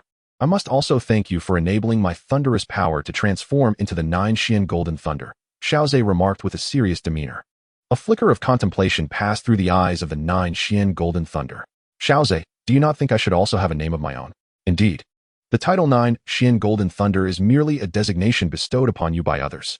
Now that you have awakened your consciousness, it is only fitting that you choose a name for yourself, Xiao Ze replied, prompting the 9 Xian Golden Thunder into deep thought. Xiao Ze remained quietly by, refraining from interruption. Having activated the consciousness of the 9 Xian Golden Thunder, he had also shared knowledge to guide him out of ignorance. It was evident that the 9 Xian Golden Thunder wished to name himself, and Xiao Ze would not presume to do so on his behalf. Since my inception of consciousness, I have been enveloped in confusion. That sense of chaos and uncertainty has fueled my fervent desire for wisdom. Now that I have finally realized my wish, I must not forget my initial aspiration. I shall bear the name Qinglin, deriving it from my essence. What do you think? Qinglin is an excellent choice. You are born of the heavens and the earth, sacred and powerful. Such decisions are rightfully yours to make. In the ensuing days, Xiao Ze remained deep within the void thunder pool, spending quality time with Qinglin. Perhaps due to his role as the awakener of Qingling's consciousness, the bond between them grew remarkably close. Over these days, Qinglin resembled a curious child, incessantly seeking answers from Xiao Ze, who diligently addressed his inquiries. This interaction evoked in Xiao Ze a sense of being a teacher or elder. However, time spent together is fleeting. Stretching and rising, Xiao Ze spoke to Qinglin. It is time for me to depart. My retreat in the void thunder pool has consumed a considerable amount of time, and I wonder how my friends and family are faring. Upon hearing this, Qingling's eyes reflected profound reluctance. Yet, he refrained from urging Xiao Ze to stay. He understood that Xiao Ze would likely leave immediately upon completing his cultivation, and his lingering presence in the void thunder pool was solely due to their connection. Xiao Ze, once again, I express my gratitude for awakening my consciousness. Xiao Ze smiled and nodded. Until we meet again, Qinglin. In an instant, Xiao Ze's figure vanished from its original position, hastening towards the realm beyond the void thunder pool. The eyes of the 9 Xian Golden Thunder Dragon reflected the silhouette of Xiao Ze as he departed, even without seeing him. It lingered on that direction for an extended time. As the initiator of the 9 Springs Golden Thunder, Xiao Ze imparted essential knowledge regarding the 9 Xian Golden Thunder, leaving an indelible mark upon it. Even in future endeavors, traces of Xiao Ze's influence would likely be evident in his conduct. Upon exiting the depths of the Void Thunder Pool, Xiao Ze could no longer contain himself and was eager to experiment with the myriad abilities bestowed upon him by his significant enhancement in strength. Chapter 585, Spatial Displacement. Xiao Ze's gaze fell upon an unremarkable bolt of lightning amidst the Void Thunder Pool. The next moment, his figure materialized at the location of that very lightning, while the bolt itself occupied his previous position. This forceful exchange of spatial positions showcased the prowess of a 6-star Dueling Saint. Spatial displacement. Xiao Ze's soul energy surged forth, expanding towards the front and swiftly extending beyond the Void Thunder Pool. It locked onto an ordinary fragment of void stone. With a distortion of spatial power, Xiao Ze's form disappeared, replaced by a mundane black stone, which was soon engulfed by the overwhelming force of thunder. This spatial transformation illuminated Xiao Ze's vision. Such a technique transcended ordinary speed. No matter how swift one might be, they could not capture a Dueling Saint adept in spatial displacement. The odds of victory against a Dueling Saint wielding spatial displacement were exceedingly low for ordinary Dueling Saints. Even possessing high-tier heavenly combat skills would prove futile if one could not land a blow. Subsequently, as Xiao Ze journeyed back to ancient Dragon Island, he persistently experimented with the effects of spatial displacement. Undoubtedly, spatial displacement was a formidable ability exclusive to 6-star Dueling Saints, its might beyond dispute. Once soul energy was locked onto a target, it could instantaneously swap positions with the aid of spatial power. With Xiao Ze's current perfected soul energy at the heavenly realm, he could effortlessly extend his reach to thousands of miles away. For a Dueling Saint who mastered spatial displacement, the vastness of the Dou Qi Continent posed no limitation. Even if other Dueling Saints lacked Xiao Ze's unparalleled soul energy, rendering them incapable of such extensive reach, distance would lose much of its significance for them. However, as the distance increased, the consumption of spatial energy correspondingly escalated. Additionally, the strength of the entities being exchanged would influence the expenditure of spatial power. Xiao Ze had attempted to exchange positions with a towering void peak. Under equivalent distances, the energy required was significantly greater than when swapping with a mere fragment of stone. Xiao Ze surmised that in combat between Dueling Saints adept in spatial displacement, the contest would hinge upon the mastery of spatial power. By virtue of my mastery over spatial power, I should undoubtedly rank among the foremost on the continent of fighting Qi. Thus, it stands to reason that I could forcibly displace an opponent of the same caliber as a Dou Sheng. A flicker of contemplation crossed Xiao Ze's eyes. The true nature of battling such formidable Dou Shengs would become evident when the moment arrived. In but a brief span, Xiao Ze traversed half the distance. Suddenly, his gaze alighted upon a turbulent flow of energy. With his current insight, he could discern at a glance that the origin of this energy turmoil was a naturally formed void depression. On the continent of fighting Qi, those immensely powerful combat energies drawn into the void would inevitably converge in this very depression. Over time, this accumulation would give rise to a perilous realm within the endless void. Even a Dou Zun would be torn to shreds within an instant upon entering that chaotic flow of energy. Xiao Ze's attention was fixated on the turbulent energy, and with a surge of formidable spiritual power, he enveloped the tumult, aiming to lock it in place. However, given its nature as a turbulent flow, it was inherently chaotic and disordered. The challenge of capturing it as a singular entity was self-evident. Even with Xiao Ze's current spiritual prowess, he found the task somewhat taxing. After a moment, he relaxed his furrowed brow. Although arduous, he succeeded. A magnificent spatial power emanated from him, and in the next instant, he found himself within the void depression. The surrounding space exhibited a peculiar sense of concavity, eliciting a sense of wonder from Xiao Ze. This marked his inaugural entry into a void depression. His prior knowledge had been gleaned solely from ancient texts. Meanwhile, the turbulent energy that Xiao Ze had displaced, now liberated from the confines of the void depression, began to spread out. Part of it reconverged back towards the void, while another portion collided with itself, causing waves of energy to ripple outward and shoot into the distance. Indeed, the potential for spatial displacement is far greater than I had anticipated. As Xiao Ze sensed the gradually returning energy flow, he did not linger but moved onward. After another displacement, a colossal island materialized before his eyes. To Xiao Ze's astonishment, this ancient dragon island was more than twice the size of the previous one. His thoughts raced, and he surmised the origin of this additional landmass. Having previously vanquished the Western Dragon King, the Western Dragon Island was left leaderless. It was likely that Xian had seized this opportunity to reclaim the Western Dragon Island. Observing the protective barrier surrounding the ancient Dragon Island, Xiao Ze refrained from a reckless intrusion and instead communicated with Xian through the origin tree. No sooner had he conveyed his message than a flash of purple-golden light shot forth from within the ancient Dragon Island. The light pierced through the protective barrier, causing a ripple in the energy. A resonant sound of thunder echoed in the air when a figure appeared before Xiao Ze. Before the sound arrived, the presence was already there. The figure stood gracefully, clad in resplendent purple and gold armor that sculpted a flawless silhouette. The armor was adorned with engraved dragon patterns and phoenix feathers, exuding an aura of formidable power. Xiao Ze, you have finally returned.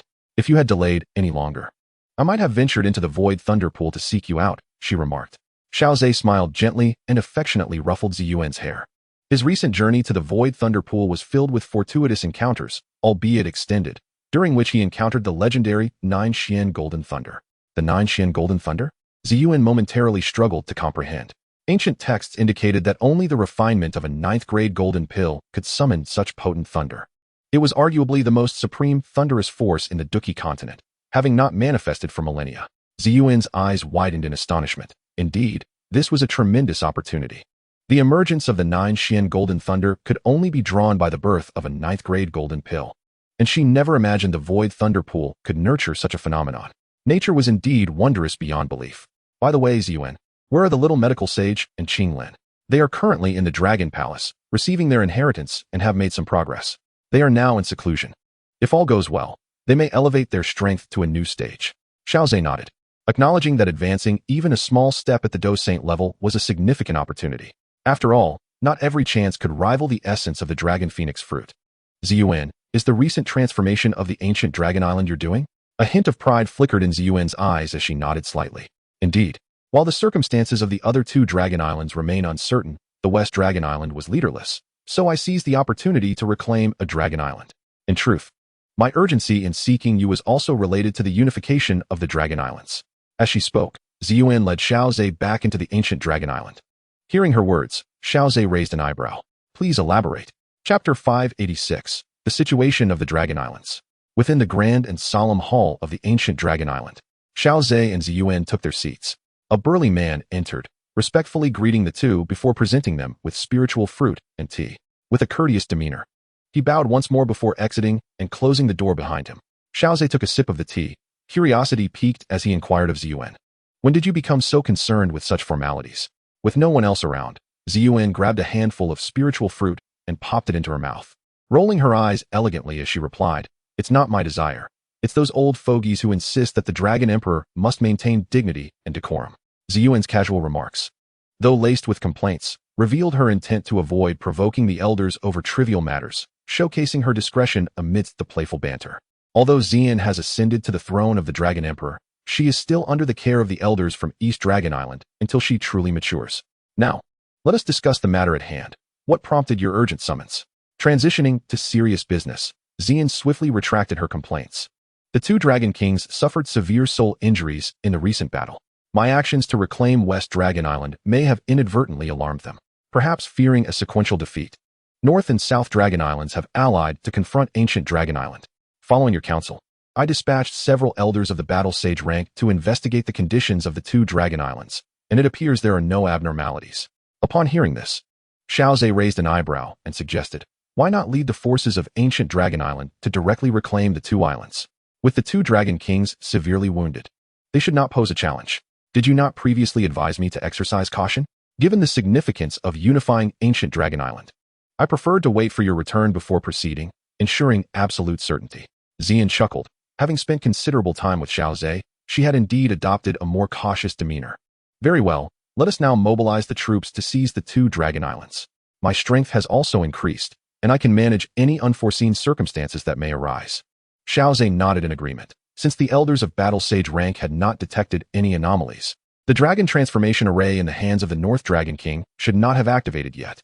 Coupled with his own surge in power, he could easily suppress the North Dragon King, even if the latter had gained some strength. With Xiao Ze's support, Xian acted decisively. She did not inquire about Xiao Ze's specific capabilities. His confidence was enough for her. From her understanding of Xiao Ze, she recalled his earlier caution regarding the other Dragon Islands, and she sensed a hint of uncertainty in his tone at that time. This heightened her vigilance towards the other 2 Dragon Islands, worrying that they might possess unexpected trump cards.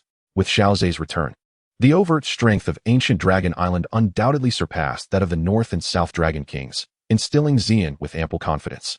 She immediately issued commands to the people of ancient Dragon Island, rallying the forces to advance towards the two dragon islands, aiming to bring them under the banner of unity. The elders, filled with excitement, responded to Xian's orders, and the elite forces of the Taishu ancient dragon clans swiftly assembled, all battle sage rank members, except for 2 elders remaining at ancient dragon island, mobilized for action. Those below the battle sage rank were tasked with the defense of ancient dragon island, with the elite army composed solely of practitioners ready to strike within moments. Standing outside the protective barrier of ancient dragon island, Xiao Ze and Xian observed as beams of light erupted from within, radiating a formidable aura. Xiao Ze gazed upon the formidable army of the Taishu ancient dragons, nodding in acknowledgement. The Taishu ancient dragon clan indeed possessed extraordinary advantages, with an immensely powerful bloodline and the longevity of magical beasts, resulting in a plethora of formidable warriors amassed over time. As the assembled forces stood ready, Ziyin raised her hand, her voice resonating with authority. Let us depart. Today, we shall unify the ancient dragon island. Xiao Ze accompanied the army towards the ancient dragon island, gaining insights into the elders previously tasked with scouting North Dragon Island and South Dragon Island. These were the elders from the 3 islands that had previously surrendered and the second elder from the East Dragon Island, forming a rather formidable reconnaissance team. The surrendered elders were eager to prove their worth before the Dragon Sovereign, thus would undoubtedly spare no effort in their investigation. With the second elder from East Dragon Island overseeing them, the likelihood of collusion or subterfuge was minimal. Hence, Ziyin felt confident that no irregularities had occurred on North and South Dragon Islands. As they drew closer to the 2 Dragon Islands, however, Xiao Ze furrowed his brow slightly. Utilizing his perfected soul strength, he sensed a profoundly violent emotional and energetic disturbance ahead. These fluctuations were exceptionally subtle and could only be detected by those with significant mastery of soul power. Otherwise, it would be challenging to perceive them through ordinary means. Xiao Ze discreetly communicated with Ziyin via the origin tree, refraining from drawing attention from the others. There seems to be something amiss with the 2 Dragon Islands. I sense a hint of anomaly, laden with extreme rage and energy. Ziyin's expression shifted slightly as she cast a glance at the elders behind her. This expedition naturally included those elders previously responsible for reconnaissance. Xiao Ze, are you suggesting that someone is concealing information? Not necessarily. The anomalies within the 2 Dragon Islands are exceedingly obscure and would be difficult to detect without potent soul power, he replied. Ziyin. Her violet gold eyes turned toward the gradually emerging 2 Dragon Islands, furrowed her delicate brows. Even with Xiao Ze's warning, her own investigations had failed to reveal any abnormalities on the 2 islands. It appeared that there was indeed no concealment at play. Exercise caution. Such clandestine actions by the 2 Dragon Sovereigns surely indicate a significant plot. I understand, she responded, her expression growing more serious as she led the contingent from East Dragon Island to the periphery of the 2 islands. A terrifying aura of bloodline pressure emanated from Ziyin as her voice, enveloped in fighting spirit, reverberated powerfully. I am the newly appointed Dragon Sovereign of the Taishu Ancient Dragon Clan. We have come to unify. Do not stubbornly cling to the remnants of your ties with those distant bloodline relatives. Surrender now, and your transgressions may be lessened. Should my army sweep across the Dragon Islands, the reckoning will be severe. The members of the Taishu Ancient Dragon Clan on the 2 islands had already knelt in submission upon sensing Ziyin's overwhelming Dragon Phoenix pressure. Hearing her proclamation, they hurriedly exclaimed, "We willingly submit to the Dragon Sovereign. We beseech your magnanimity and forgiveness for our previous ignorance and folly." Upon hearing this, Ziyin felt a slight sense of relief. It was indeed fortuitous that they were willing to surrender. Had they remained obstinate, Ziyin would not have shown any mercy. At the very least, she would not allow herself to be tainted by the blood of her kin. Just as a flicker of joy illuminated Ziyin's heart, a tremendous upheaval erupted from Dragon Island. An overwhelming surge of sanguine energy swiftly permeated the air, its metallic scent detectable from hundreds of miles away. The expressions of those present transformed dramatically, their gazes fixed with horror upon the center of the island. Chapter 587, The Dragon Transformation Magic Array. Boom. A cataclysmic explosion resonated from the heart of the island. The figure of the North Dragon King emerged, and he was now drastically altered from his previous form. His physique had become extraordinarily robust, resembling neither man nor beast, with muscles that writhed beneath his skin as if alive. Streams of crimson plasma erupted from his pores as the overwhelming energy coursed through him, rendering his body incapable of containing the sheer force, incessantly expelling this potent sanguine essence. The blood mist emanating from his body made the North Dragon King appear as a harbinger of death. Most bizarrely, he sported 2 heads atop his neck, one being his own and the other, that of the South Dragon King. Both heads glimmered with a ferociously insane and menacing aura. It seemed that Xian and her companions had been caught off guard. In the original narrative, the North Dragon King had devoured the other two Dragon Kings, merging into a singular massive head that bore 3 faces. Yet, here he stood with 2 heads, an unsettling and terrifying sight. Amidst the enveloping blood mist, the North Dragon King's aura swelled dramatically, swiftly transcending the 4-star Dou Saint rank to attain the status of a 5-star Dou Saint. As he continued to consume the blood, his strength surged ever higher. What unparalleled might! With such formidable power, I shall undoubtedly ascend as the true sovereign of the ancient dragon of the void. And the only sovereign. As the North Dragon King's manic proclamation echoed, the swirling bloodlight beneath him expanded violently, casting a shadow over the 2 dragon islands. The North Dragon King's secluded chamber was vigilantly guarded by loyal troops of Dragon Island. Yet, the military forces closest to him were the first to be ensnared by the bloodlight's influence.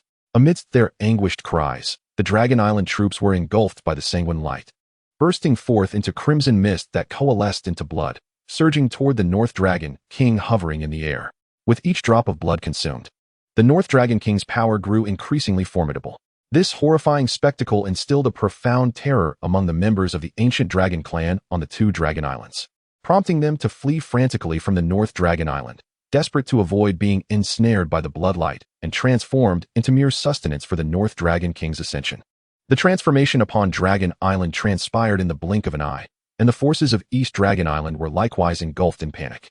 Unforeseen, the Northern Dragon King has descended into madness, enhancing his own power at the cost of devouring his kin. The second elder of Eastern Dragon Island, pale-faced and trembling lips, uttered in disbelief, the transformation demon array. It is the forbidden formation of the ancient Void Dragon Clan. It was destroyed millennia ago. How could it possibly be in the hands of the Northern Dragon King?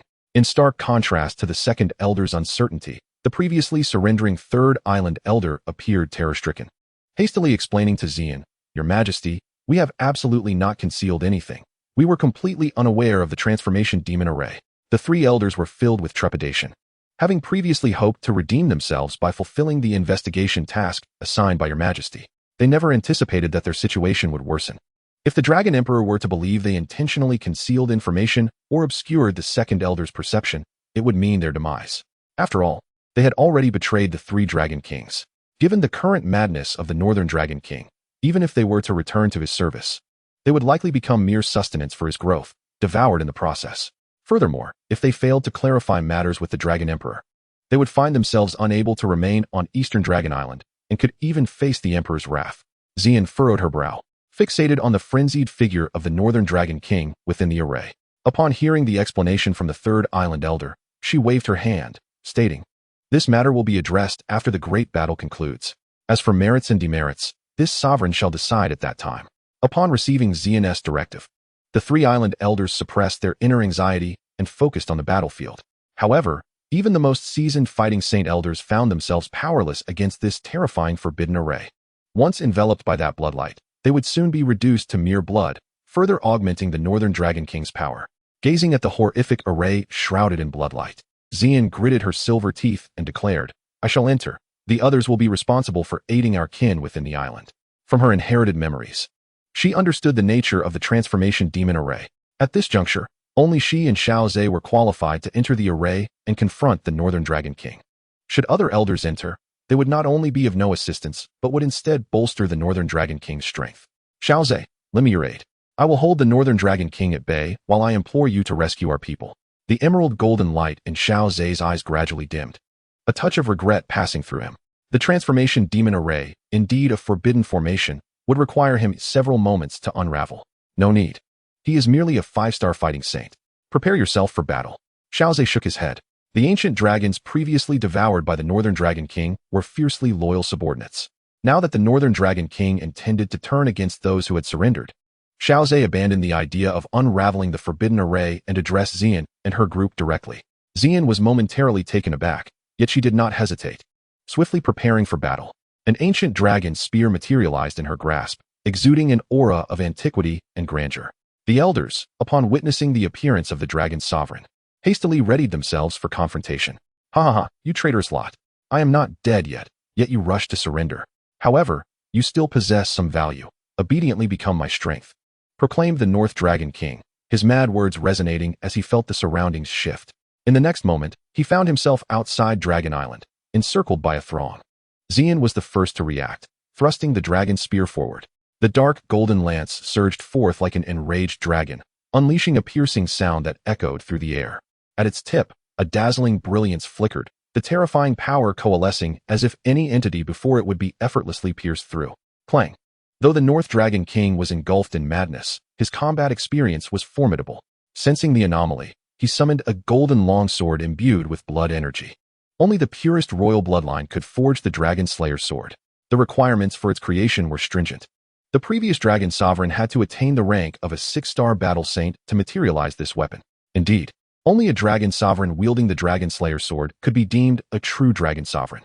The Dragon Slayer's sword possessed an extraordinarily lethal force against the ancient Void Dragon clan, its power to decide life and death resting solely in the hands of the Dragon Sovereign. Yet, the sword now manifested by the North Dragon King appeared ominously unusual. The once magnificent Dragon Slayer's sword, forged from a golden liquid, now bore a crimson hue, losing its regal presence and taking on a bizarre aspect. The clash of energies between the two combatants sent shockwaves through the surrounding armies, causing them to stumble backward. Xian felt a tingling in her palm. Yet her gaze reflected no fear, only a fierce anger. Her heart brimmed with murderous intent towards this fiend who ruthlessly harmed Qin. Chapter 588, Slaying the North Dragon King. The battle beyond Dragon Island raged on, as such powerful beings collided in an instant. Hundreds of clashes occurring in mere moments. The overwhelming waves of energy spread forth, rendering those beneath this level unable to approach. Moreover, the bloodlight emanating from the North Dragon King was lethally potent.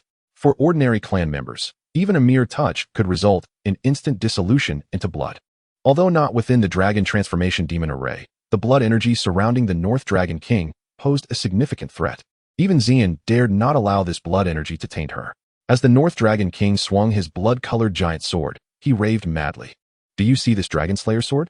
With it, the entire ancient Void Dragon clan lies within my grasp. I am the true Dragon Sovereign. With gritted teeth, Xian wielded her dragon spear, slicing through the air with an astonishing arc as it collided with the colossal sword. In a cold voice, she declared, "You are nothing but an impostor. Your Dragon Slayer sword has been tainted. To the Taishu ancient dragon lineage. It is no longer the Emperor Dragonblade that decides life and death." With a powerful shake of her arm, she deflected the giant sword, leaving the two heads of the North Dragon King with expressions of disbelief, their gazes fixated on Xian. You, a mere fortunate one who has consumed the Dragon Phoenix essence fruit, have no right to stand above me. My credentials surpass those of anyone in the Taishu ancient dragon lineage. By what right do you claim the throne as Dragon Emperor? Xian twirled her dragon spear, tearing through the air to unleash a brilliant trail of light directed at the North Dragon King. You, a creature neither human nor ghost, dare to aspire to be the Dragon Emperor of the Taishu ancient dragon lineage? The Dragon Emperor is meant to protect our kind, yet all I see in you is a ruthless slaughterer of kin. You show no mercy, even to your allies, striking them down without hesitation. The North Dragon King swung his massive sword, shattering the spear's trail, yet he offered no defense for his prior actions, instead fixing Xian with a blood-red gaze. Oh, what a pure bloodline of the Taishu ancient dragons, what a formidable Dragon Phoenix bloodline. Once I consume you, I shall possess the most powerful lineage of the Taishu ancient dragons. At that moment, I will be the true Dragon Emperor. Once more, the North Dragon King lunged forward with his colossal sword, launching a frenzied assault upon Xian. Observing his deranged demeanor, Xian recognized that he had succumbed to his bloodlust. Had he retained any semblance of reason, he would understand that his greatest asset lay in the Dragon Transformation magic array, not in engaging her in combat here. Catching a glimpse of Xiao Ze within the confines of Dragon Island, Xian felt her heart settle, redirecting her focus to the battle against the North Dragon King. Meanwhile, within the island, Xiao Ze, having utilized spatial displacement to swap positions with the North Dragon King, found himself at the very core of the Dragon Transformation magic array. As his soul power radiated outward, he comprehended the entire operation of the array, allowing him to finally exhale deeply. The challenge of forcibly breaking through from the outside was incomparable to the ease of discerning and unraveling the array from its center. With a flicker of golden light emanating from his fingertips, Xiao Ze casually tapped, sending thousands of golden rays cascading onto various nodes of the array. Instantly, the massive spellbinding formation enveloping the entire Dragon Island erupted into chaos and disintegration. The Taishu ancient dragon kin, teetering on the brink of life and death. were filled with astonishment as they beheld the collapsing array. They turned their gazes toward the center of the island, where Xiao Ze's figure appeared before them. In a flurry of respect and gratitude, they hurriedly bowed to him, thanking him for his life-saving intervention. They had also observed Xiao Ze's proximity to the Dragon Emperor, suggesting a profound connection to his esteemed presence. Xiao Ze's speed in dismantling the array was remarkable. Despite the battle between Xian and the North Dragon King having only just begun, he had already succeeded in breaking the spell. As the ancient dragon clan of Long Island was rescued, Xiao Ze turned his attention to the instigator of the incident. With a flicker of his form, he arrived at the battlefield where two combatants clashed. For other Dou Saints, this was a conflict beyond intervention, yet Xiao Ze effortlessly inserted himself into the fray, delivering a powerful strike upon the blood-red giant sword wielded by the North Dragon King. A torrent of energy surged forth, instantly shattering the sword into countless minute golden droplets. Resembling liquid, the North Dragon King's hand, which held the sword, emitted a painful cracking sound. Both pairs of eyes stared in astonishment at the sudden appearance of Xiao Ze, their previous madness and brutality seemingly dissipating. The faces of the North and South Dragon Kings simultaneously reflected a look of terror. If they had previously been oblivious to Xiao Ze's true capabilities, the current display required no further evidence. The mere act of shattering the Dragon Slayer sword revealed the vast chasm of power between them, one so immense that even the North Dragon King's self-detonation would be utterly futile in bridging it. This turmoil was destined to reach its conclusion. Stepping forward, Xiao Ze positioned himself before the North Dragon King, gazing at the fearsome blood-colored figure, his palm radiating with resplendent golden thunder. He struck the North Dragon King's chest, and the golden lightning surged within, transforming the blood-soaked figure into one of gold. A blinding golden light emanated from the North Dragon King's form. The terrifying destructive force of the 9 mysterious golden thunder ruthlessly dismantled the vitality within the North Dragon King, erasing even his very soul under the might of that dreadful thunder. Behind Xiao Ze, Xian, who had intended to assist, stood frozen, clutching her dragon spear and gazing at his back. She understood that Xiao Ze had seized a tremendous opportunity through the 9 mysterious golden thunder, yet she had not anticipated such an exaggerated enhancement of his strength. Although the North Dragon King had forcibly ascended to the rank of 5-star Dou Saint, he remained a formidable foe, and Xian found it exceedingly challenging to cope with him. After all, he was indeed a true 5-star Dou Saint, and as a late-stage 4-star Dou Saint, she struggled to withstand his might. However, before Xiao Ze, he effortlessly shattered the Dragon Slayer sword and extinguished the North Dragon King's very essence with a single strike. A 5-star Dou Saint had thus fallen at Xiao Ze's hands. Xian was left bewildered, unable to ascertain the extent of Xiao Ze's current prowess. The many members of the ancient dragon clan who observed from the periphery shared her astonishment. Even a crisis that the Dragon Emperor could not contend with was resolved so effortlessly by Xiao Ze. In the wake of numerous upheavals, the Dou Saints present finally found the opportunity to reflect upon the preceding events. They recalled Xiao Ze's earlier displays of power, particularly his ability to shift the spatial positioning with the North Dragon King, a skill clearly documented in ancient texts, attainable only by those who reached the 6-star Dou Saint level. Upon this thought, the numerous formidable Dou Saints present were engulfed in disbelief. The rapid ascension of Xiao Ze's power was astonishing beyond comprehension. In less than a year, his strength surged from a 3-star Dou Saint to a 6-star Dou Saint. Such a remarkable enhancement could only be likened to the legendary breakthroughs of the Dou Emperor realm, where the bloodline of a Dou Emperor family is activated, resulting in such an extraordinary leap. Chapter 589, Unity Restored. Outside Dragon Island, Xiao Ze gazed upon the peculiar creature before him. The once mighty form, its blood now evaporated by the golden lightning, bore only remnants of a scarlet mark. The two heads, filled with terror, still exhibited traces of a frenzied life nearing its end, as if desperate for a final struggle. However, the might of the 9 Xian golden lightning thwarted the North Dragon King's desire to self-destruct in his dying moments. A contemplative expression flickered in Xiao Ze's eyes as he pondered how to refine the North Dragon King's corpse into a puppet. Although his current strength did not necessitate the protection of a 5-star Dou Saint like the North Dragon King, possessing a puppet of such caliber would undoubtedly benefit his followers and friends immensely.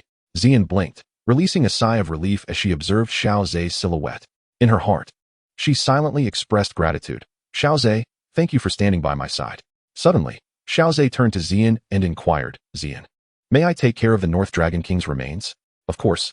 It would be an affront to the ancestors resting in the dragon tomb to inter such a murderer of his kin who sought to elevate his own power, Xian replied. Then, recalling that Xiao Ze possessed several puppets of the Dou Zun level, she added, Xiao Ze, Do you intend to fashion a puppet from the North Dragon King's body? Indeed, while the North Dragon King has committed numerous heinous acts, his physique possesses the strength of a 5-star Dou Saint, making it a fitting use of resources. Xiao Ze responded, smiling as he stored the North Dragon King's remains into his spatial ring. Now, as the Dragon Emperor, you must declare something, he prompted. At his words, Xian's eyes sparkled with delight as she raised the ancient dragon spear in her hand, addressing Dragon Island. The traitors, North Dragon King and South Dragon King, who divided the Tai Su ancient dragon clan, have been vanquished. From this day forth, the Tai Su ancient dragon clan is once again unified. Xian's authoritative voice reverberated far and wide. Within Dragon Island, countless members of the Tai Su ancient dragon clan knelt, exuberantly proclaiming, "We pay homage to the Dragon Emperor." Even the armies of East Dragon Island, positioned behind Xian, bowed in midair, their faces alight with joy, echoing, "We pay homage to the Dragon Emperor." Even the elders bent low in respect towards Xian, some weeping tears of joy. Our Tai Su ancient dragon clan has finally ceased its divisions and restored its unity. All thanks to you, Dragon Emperor and Lord Xiao Ze. Subsequently, Xian commanded the elders to methodically arrange the clansmen on Dragon Island, settling all past grievances.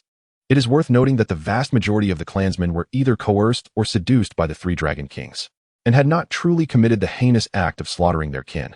Only a small faction of the clansmen served the 3 Dragon Kings, acting as their accomplices and ruthlessly butchering the inhabitants of East Dragon Island. This particular group would not be easily pardoned by Xian. As the clan leader, it would be a grave error to disregard justice and treat all individuals equally, regardless of their merits or transgressions. Even though all had surrendered, one cannot simply turn a blind eye to the crimes they previously committed. The clansmen, now on Dragon Island, found it relatively effortless to maneuver the 2 massive islands under the might of the Douqi experts. Soon after, in the conference hall, numerous elders convened. Xian took her seat at the forefront, while Xiao Ze casually settled beside her. The remaining elders stood, and those responsible for the reconnaissance mission wore anxious expressions. One elder produced a jade slip and respectfully presented it to Xian, then spoke. According to the post-battle investigation, the Northern Dragon King had secretly arranged the Dragon Transformation Demon Array, yet fortunately, it did not result in catastrophic disasters. It appeared that the Northern Dragon King had acted covertly, having only devoured the Southern Dragon King before subsequently consuming those loyal to him once discovered. For the ordinary members of the Tai Su ancient dragon clan, there were no significant casualties. Upon hearing this, the elders responsible for the reconnaissance breathed a sigh of relief, though traces of concern lingered on their faces, for such matters could escalate or diminish rapidly, had they delved deeper. Their prior ineptitude in uncovering the Northern Dragon King's schemes, allowing his power to surge, could have indeed led to dire consequences. Presently, it was only due to Lord Xiao Ze's early return and his sudden surge in strength that the situation was stabilized. In other words, without Lord Xiao Ze, even the Dragon Sovereign would face immense peril when confronted with the Northern Dragon King, who had consumed both the Southern Dragon King and numerous members of the Tai Su ancient dragon clan. Xian accepted the jade slip and reviewed its contents, her expression softening slightly. Indeed, as the elder had stated, no ordinary Tai Su ancient dragon clansman had been harmed. Yet it was impossible to simply gloss over this matter as if nothing had transpired. Xian gently tapped her fingers on the table, pondering what kind of punishment would be appropriate. Her gaze flickered to Xiao Ze, who appeared to be contemplating something while holding the jade slip. And she suddenly had a moment of clarity. Given the inadequacy of your reconnaissance, had it not been for Xiao Ze's intervention, we would have found ourselves at the mercy of the Northern Dragon King. What punishment do you believe is warranted? The numerous elders exchanged glances, hesitant to voice a conclusion. After all, these 4 elders present were all of the Douqi tier. For any force, Douqi level experts are indispensable pillars of strength. The loss of even one would significantly diminish their power, and even if punishment were deemed necessary, it would not result in the loss of life. Since you are uncertain about the appropriate punishment, perhaps it would be best to proceed as follows. With the assistance of Xiao Ze, this crisis has been averted. It would be fitting for you to represent the ancient dragon clan of Taishu and guard the headquarters of the Dan Alliance, thereby addressing the threats posed by the Soul Palace and the Soul Clan, which could serve as a means of atonement. Upon hearing this, the 4 elders visibly relaxed. They were already aware of the alliance between the ancient dragon clan of Taishu and the Dan Alliance. After all, for a clan that has traditionally remained hidden in the void, forging an alliance with human forces marks an unprecedented occurrence. Initially, some elders harbored subtle discontent, believing it reckless to entangle the ancient dragon clan in the conflicts of humanity. However, after witnessing Xiao Ze's formidable prowess, they swiftly recognized the benefits of this alliance. Given Xiao Ze's current age, he has the potential to ascend to the pinnacle of the Dou Qi Continent, becoming one of the most formidable beings of his time. To cultivate a rapport with someone of such caliber is a prospect that even the ancient dragon clan would find most agreeable. Although this arrangement is ostensibly a form of atonement, it is important to understand that even the might of a Dou Saint is not to be taken lightly in the face of warfare against the Soul Palace and the Soul Clan. Yet, as the intensity of the conflict escalates, even a Dou Saint may encounter peril. Thus, it serves as a punishment that is neither trivial nor excessively severe. The four elders immediately clasped their hands in respect, stating, "We shall comply with the Dragon Sovereign's command and are willing to proceed to the headquarters of the Dan Alliance." Xiao Ze, do you concur? Ziyin turned to regard Xiao Ze. He lifted his gaze, met the hopeful eyes of the four elders, and subtly nodded. Of course, it is precisely the Dan Alliance that is in need of top-tier combatants to match the strength of the Soul Palace and the Soul Clan. Your assistance would be greatly appreciated, Xiao Ze replied with a smile. Chapter 590. The two women emerge. Officially, these four elders were dispatched by Ziyin to make amends. Nevertheless, they are genuine Dou Saints, and Xiao Ze cannot assert undue authority over them. As the battles against the Soul Palace and the Soul Clan intensify, Xiao Ze welcomes the presence of as many Dou Saints as possible. The internal handling of the four elders by the ancient dragon clan does not diminish the fact that they are fighting for the Dan Alliance. Should they be underestimated, the consequences could be dire. Their potential defection to the Soul Clan would represent a significant loss. Seeing Xiao Ze's amicable demeanor, they felt no disdain for their previous shortcomings in reconnaissance. The four elders displayed expressions of surprise and gratitude, promptly bowing in respect to Xiao Ze. "Thank you, Sir Xiao Ze, for allowing us the opportunity to atone." Xiao Ze replied cheerfully, "You honor me, esteemed elders. Regardless, you are all fighting for the Dan Alliance, which shall ensure that you are well compensated. Subsequently, according to the Dan Alliance's offering system, you will receive appropriate rewards, and I hope you will not find them insufficient." Upon hearing Xiao Ze's words, the four elders displayed expressions of astonishment, not anticipating that they could receive the patronage of the Alchemist Alliance. Initially, they had contemplated redeeming their past mistakes through merit. Obtaining such support seemed almost impossible, and they thought they might even have to expend some of their own treasures to cultivate relations within the Alliance. However, coming to their senses, the four elders hastily turned to Ziyin, eager to inquire about her opinion. The clan had dispatched them to the headquarters of the Alchemist Alliance, naturally adhering to its established protocols, and there was no need to refuse. Without a trace of hesitation, Ziyin affirmed that since it was Xiao Ze's suggestion, they would proceed accordingly. The four elders then felt reassured, while the other elders within the assembly hall appeared eager and restless. Although they were uncertain about the extent of the patronage offered by the Alliance, it could hardly be meager for a Douxing powerhouse, could it? Moreover, establishing rapport with Lord Xiao Ze at the headquarters could potentially lead to opportunities for merit on the battlefield, and perhaps even solicit him to refine elixirs. Through their recent inquiries, they had become aware of Lord Xiao Ze's remarkable achievements, particularly in the field of alchemy, where he stood unrivaled across the continent. A true 9th-rank grandmaster. A single 9th-rank elixir could elevate their stagnant cultivation by hundreds, if not thousands, of years. In that moment, the gazes of the elders toward the four were tinged with envy, as this unexpected turn of events had transformed misfortune into fortune. Xiao Ze sensed the admiration from the other elders of the Tai Su ancient dragon clan, which was precisely what he desired. If he could utilize a modicum of patronage to attract more Dou Zun and even Douxing-level powerhouses, it would be invaluable. Not only the Alchemist Alliance, but also countless other factions across the Dou Qi Continent would be willing to offer substantial patronage. In this realm that revered strength, high-ranking powerhouses, unless marked by notorious deeds, would always be in demand. Subsequently, Ziyin engaged in discussions regarding clan affairs with the numerous elders present. Xiao Ze, no longer focused on them, directed his thoughts towards the jade slip in his hand, where he was formulating the 12 primordial elixirs. This formula, inherited from the alchemist Zhu Yang of the Tai Su ancient dragon clan, encompassed the 9 primordial elixirs, which Xiao Ze had essentially completed. After all, the 9th elixir was the 9-colored elixir Thunder, an 8th-rank concoction that Xiao Ze had previously refined. Building upon this foundation, he continued to explore 9th-rank elixirs.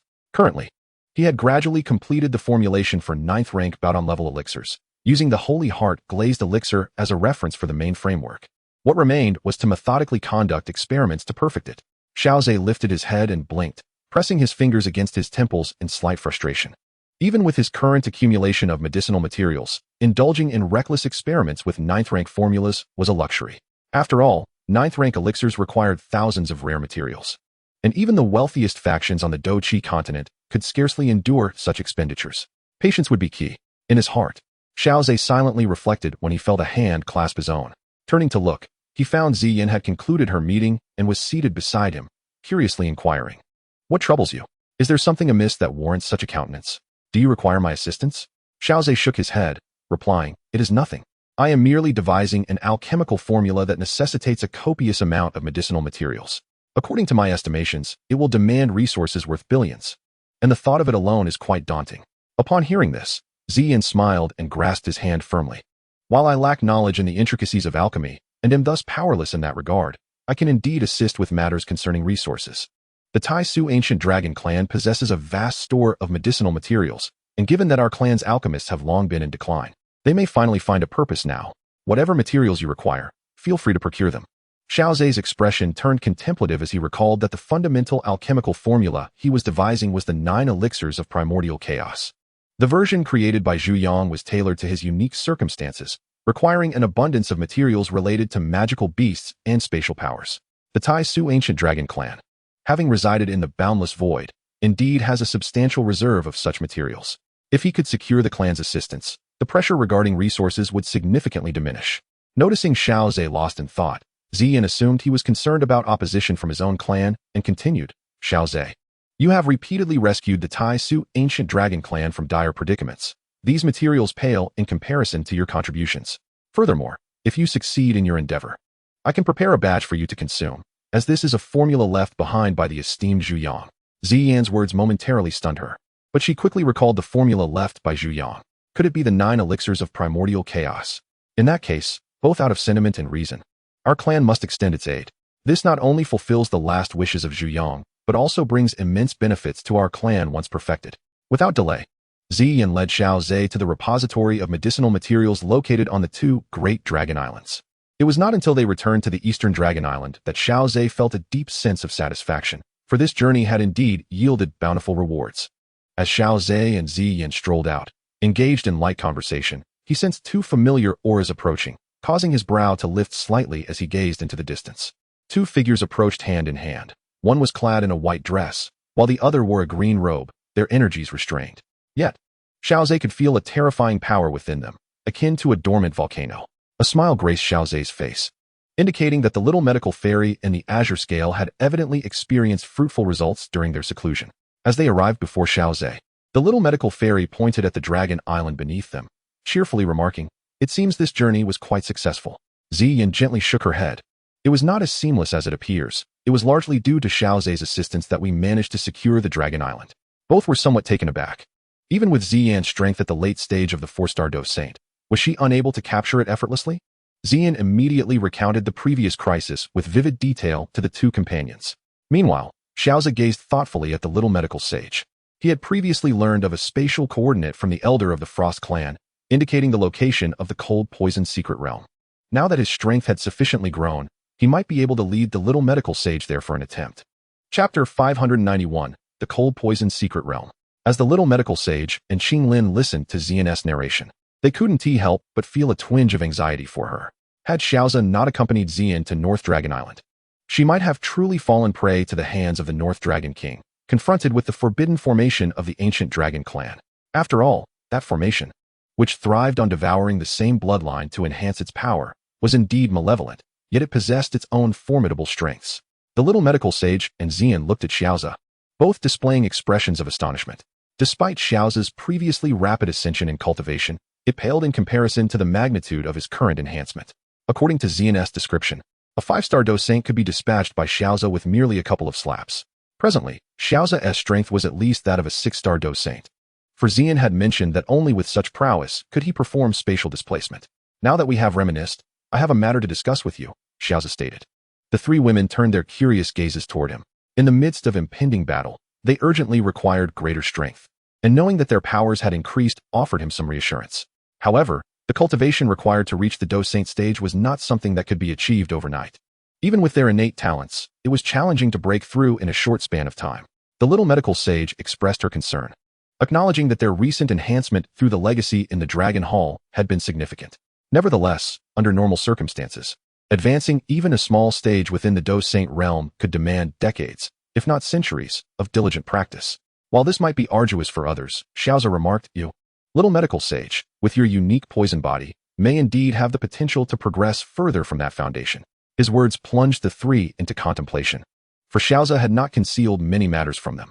The opportunity he mentioned that could aid the little medical sage's unique poison body must surely be extraordinary. Suddenly, the little medical sage's eyes brightened.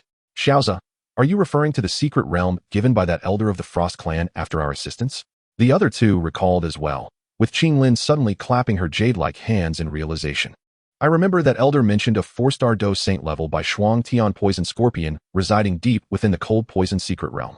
A creature of such level could provide the unique poison body of my sister, the little medical sage, with the exquisite poison it possesses, allowing her strength to advance further. It indeed presents a splendid opportunity. The little medical sage nodded in agreement. A 4-star Dou Saint level by Shuang Tian poison scorpion could potentially elevate her strength to that of a 2-star Dou Saint. In this tumultuous time, they were all eager to enhance their powers and share the burdens with Xiao Ze. Do not say that one can elevate to the rank of a 2-star Dou Saint. Even if there exists a mere opportunity for further advancement, they would willingly venture forth to seize it. The Dan Alliance should not face any significant issues, I presume. Before their departure, Xiao Ze casually mentioned this, prompting the little medical fairy to retrieve the dragon-shaped jade pendant that Xiao Ze had previously given her, returning it to him. Simultaneously, she recounted the events that transpired during his seclusion, particularly regarding the conflict between the Dan Alliance and the Soul Palace. Contrary to Xiao Ze's expectations, the war had not escalated to a fever pitch. Rather, under the deliberate manipulation of the Soul Palace, the front lines had expanded, drawing in an increasing number of forces from the central continent. Some factions were absorbed and assimilated into the Soul Alliance, while others, unwilling to join, turned their allegiance toward the Dan Alliance, which seemed to delight the Soul Palace. Upon hearing the little medical fairy's account, a contemplative glimmer appeared in Xiao Ze's eyes. He was well aware of the machinations of the Soul Palace. The Soul Clan, which stood behind the Soul Palace, had tasked it with the collection of various soul entities across the continent, aiming to refine the essence of souls to assist the void-devouring flame in transcending to the realm of Emperor-level souls. The immense chasm between the perfected heavenly realm and Emperor-level souls is beyond precise estimation by any individual. Thus, the Soul Clan's demand for the quantity of soul essence is naturally insatiable. Given the opportunity to grasp the soul entities of the central continent, they would certainly relish it, harvesting these souls through the guise of war. The strength of the central continent far surpasses that of other regions, both in number and quality. However, Xiao Ze felt quite powerless in this situation, for the Dan Alliance lacked the strength to initiate a grand confrontation. The Soul Alliance is not merely a coalition. It is backed by the profoundly deep-rooted Soul Clan. If a decisive battle with the Soul Alliance were to occur, the influence of the Soul Clan would have to be taken into account, not to mention the Soul Emperor. Even the child fire of the void-devouring flame would outclass anyone in the Dan Alliance prior to Xiao Ze's advancement. The only course of action now is to rapidly enhance one's own strength. Since it appears that the Dan Alliance can still endure, let us first journey to the cold poison secret realm. Xiao Ze stored the dragon-shaped jade pendant and said to the little medical fairy, if there truly exists a grand opportunity, it may lead to more than just a 2-star Dou Saint. The little medical fairy smiled lightly, yet within her heart, she harbored no excessive expectations. After all, as she had previously stated, not every opportunity can rival the essence of the Dragon Phoenix origin fruit. Qinglin, do you intend to continue your cultivation on ancient Dragon Island, or shall we return to the headquarters of the Dan Alliance? The cold poison secret realm may not be particularly suited for your training. Xiao Ze turned to Qinglin and inquired. Before Qinglin could respond, Ziyin took the initiative to embrace Qinglin's arm and said, Qinglin, you should remain on ancient Dragon Island. That way, I will have company. If it is the wish of Sister Ziyin, then I shall remain on Gulong Island. What do you think, young Master Xiao Ze? Well, let us proceed according to your thoughts. Xiao Ze nodded and immediately led the little medical fairy towards the location of the cold poison secret realm. Ziyin and Qinglin gazed at the departing figures, reflecting on Xiao Ze's decisive nature. Soon after, the two began to address matters on Gulong Island, fully merging it into a singular entity. In the void, Xiao Ze held a spatial jade slip, following their mutual perception as he darted in a specific direction. Navigating through the vast emptiness to locate a secret realm based solely on spatial coordinates is a formidable challenge. One must possess a corresponding spatial jade slip. With the speed at which Xiao Ze and his companion were traveling, they arrived at a certain point in less than 2 days. Their gazes converged upon an unremarkable void, and Xiao Ze stowed away the jade slip. With a flick of his fingers, a strand of golden light cascaded into the void ahead. Instantly, the emptiness rippled, creating concentric waves of spatial disturbance. It seems this is the place. Let us proceed. Xiao Ze grasped the little medical fairy's hand, stepping together into the spatial ripples. The scenery before them transformed from the previously monotonous darkness to an extraordinary realm shrouded in grayish-white mist. Observing this peculiar secret realm, Xiao Ze summoned a patch of grass with green hues and grayish-white patterns into his hand. Indeed, the cold poison secret realm harbors unique treasures of nature. This journey has already yielded some minimal rewards. Chapter 592, The 10,000 Poison Pool. However, the mist of this cold poison secret realm appears to possess some peculiar properties. The little medical fairy extended her delicate hand, grasping a wisp of grayish-white mist. Keenly sensing its essence, within this mist, there seems to be a trace of toxicity, exceedingly faint. Without profound mastery over poisons, one would scarcely notice it. The little medical fairy expressed her astonishment. She had encountered such diluted toxicity before. Yet, given the extent of the grayish-white mist, it likely permeates the entirety of the cold poison secret realm. The overwhelming reach of this toxicity is unfathomable. One can only wonder at the nature of its source. Xiao Ze raised the treasure of nature in his hand, showcasing the grayish-white patterns upon it. The unique environment of the cold poison secret realm is rife with toxicity, which is more thoroughly manifested in the treasures it produces. The little medical fairy also reached out to touch the grayish-white patterns, and with her understanding of the cursed poison body, she discerned that this treasure harbors considerable toxicity. It seems the pervasive toxicity throughout the cold poison secret realm must be extraordinary. Could a 4-star Dou Saint level by Shuang Tian poison scorpion be responsible for such a phenomenon? The little medical fairy couldn't help but harbor doubts. For the Bai Shuang Tian poison scorpion, influencing the entire environment with its toxicity would yield little benefit. To immerse oneself in an environment rife with toxicity is to exist in a realm better suited for the likes of the frosty poison scorpion. Xiao Ze casually enveloped a precious herb within a sheath of energy, securing it within his spatial ring, and then echoed the words of the little medical sage. Moreover, attempting to transform the entire cold poison secret realm with one's own venom would undoubtedly prove to be a thankless endeavor, even for a 4-star Dou Saint.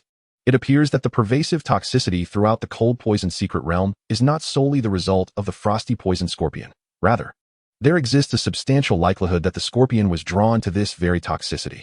The two engaged in a dialogue, speculating about the circumstances of this secret realm. Evidently, their findings were quite substantial. The little medical sage remarked with a hint of anticipation, suggesting that the ability to attract a 4-star Dou Saint level frosty poison scorpion would undoubtedly benefit her cursed toxic body immensely. Let us venture deeper. The true extent of this cold poison secret realm is indeed vast. From the insights gained through my spiritual power, it seems to be only slightly inferior to the primal ancient domain. The little medical sage expressed her astonishment at the immense size of this secret realm. As they proceeded at the speed befitting Dou Saints, traversing the primal ancient domain would not require excessive time. Along their journey, they encountered a multitude of precious herbs and magical beasts, all profoundly affected by the peculiar environment of the cold poison secret realm. Each herb exuded a potent toxicity. Xiao Ze, not one to squander opportunities, collected them all, envisioning their potential to be refined into toxic pills for future use. Though at his current level, ordinary poisons could hardly enhance his cultivation even slightly. If any poison could enable the cursed toxic body to absorb its potency and transform it into fighting spirit, the calamities wrought by previous bearers of such toxic bodies would have been far more catastrophic. The disdain for the bearers of cursed toxic bodies among the populace of Zhongzhou would have escalated exponentially. After all, the havoc unleashed by a Dou Saint level bearer of a cursed toxic body is profoundly different from that of a Dou Zun level individual. Should a bearer of a cursed toxic body recklessly consume poisons without regard for the potential for toxic outbursts, their initial breakthroughs may occur with astonishing rapidity. Even those so-called prodigies of cultivation would pale in comparison before a bearer of a cursed toxic body. However, such rapid advancement in fighting spirit realms would inevitably stagnate at the Dou Saint or even Dou Zun stages.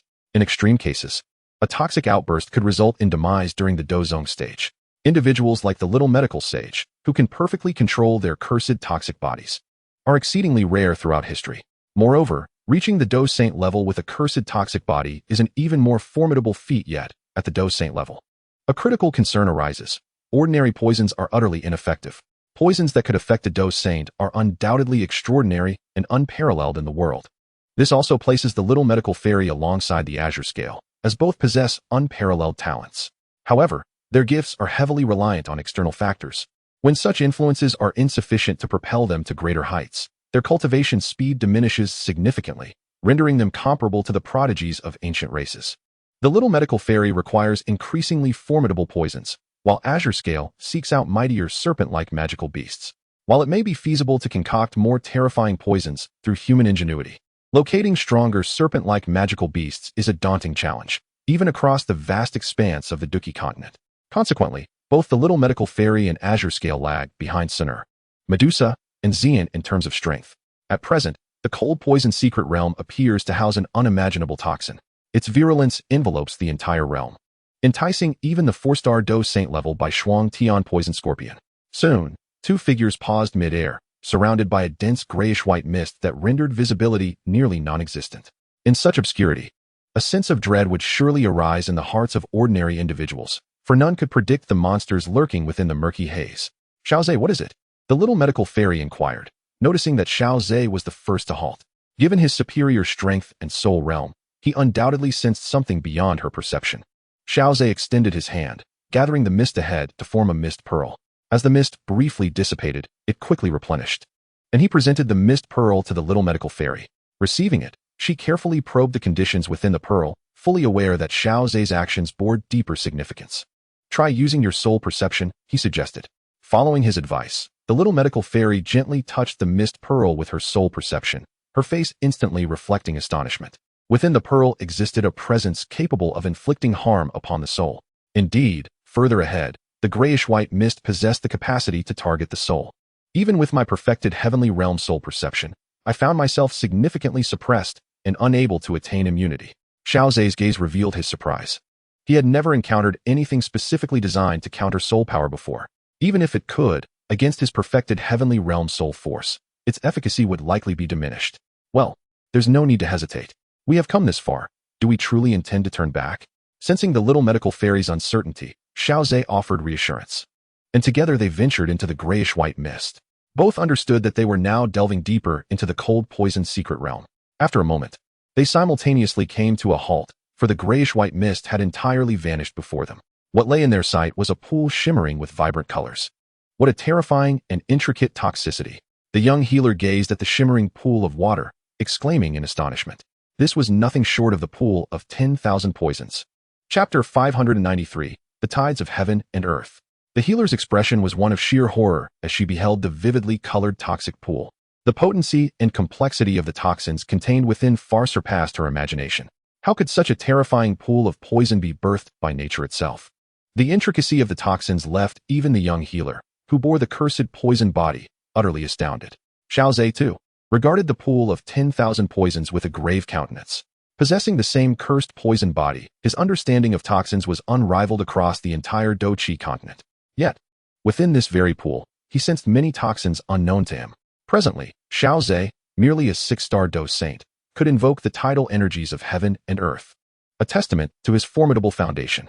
The young healer looked at Xiao Ze in astonishment. From her perspective, the endless tides of heaven and earth seemed palpable, their roaring waves echoing ceaselessly. Xiao Ze speculated, and the young healer nodded in agreement, as he attuned himself to the surroundings. It indeed appeared that this place possessed a natural advantage for cultivating toxins. Among those formidable beings, there were some well-versed in venom, aspiring to develop toxins never before seen on the continent. After all, even under the might of the 9 Xian Golden Thunder, the pool of 10,000 poisons could hardly withstand the pressure. Xiao Ze, have we perhaps overlooked something of great importance? What about the Azure Frost Heavenly Poison Scorpion mentioned by the Elder? He could now slightly touch upon that realm. Their combined knowledge of toxins was unparalleled throughout the Dou Qi Continent. The tips of the poison stingers bore a frost-white hue, and merely gazing upon them evoked a sensation akin to the soul being stung. The power contained within the grayish-white mist surely resided within the pool of 10,000 poisons. And indeed, it was even more terrifying. However, engaging in combat within the pool could potentially squander the toxins it harbored. Should the Azure Frost Heavenly Poison Scorpion truly lie in wait within the pool, even soul perception would be unable to penetrate its depths. What truly gave rise to this phenomenon was likely the discovery of this place by one or more formidable beings. The formation of the pool of 10,000 poisons was merely facilitated by nature, which provided a venue for its creation. The initial arrivals seized upon the enormous scorpion tail, akin to how all beings possess diverse talents, achieving excellence in various domains. This should be regarded as a miracle born from the union of life and nature. In the original text, it was only when Xiao Yan reached 7-star Dou Saint, coupled with a divine soul, that he could barely invoke the tidal energies of heaven and earth. This place, too, was uniquely blessed, possessing extraordinary benefits for nurturing toxins. Gradually, with an influx of numerous toxins, the environment allowed for the cultivation of these poisons, which, over time, evolved into the horrifying pool of 10,000 poisons we see today. Xiao Ze has now attained the qualification to summon the tides of celestial energy. He shook his head, reflecting on the existence that can effortlessly invoke boundless celestial energy with a mere gesture, which indeed fills him with longing. The tidal force he conjured was relatively modest, aptly described as a unique blessing from heaven. The colossal tidal hand effortlessly extracted the ice-frost heavenly poison scorpion from the Wandu pool, and under Xiao Ze's deliberate control, it caused minimal disturbance to the pool's depths. Observing the ice-frost heavenly poison scorpion voluntarily revealing itself, Xiao Ze chuckled softly. I've awaited your arrival for quite some time. With this Wandu pool, my strength will undoubtedly surge. In his eyes, the Wandu pool represented an opportunity for the little medical sage, and he had no desire to see it destroyed. Amidst the vibrant colors, a scorpion tail, resembling jade, shot forth. This treasure trove was certainly not something the ice-frost heavenly poison scorpion would relinquish easily, yet it remained elusive at present. His fighting spirit was more formidable than that of an average late-stage Dou Shang, further augmented by his soul power, which had reached the pinnacle of the heavenly realm. The energy intensity and scope were far less than that of the tidal forces invoked by a 9-star Dou Shang. At this, Xiao Ze smiled slightly.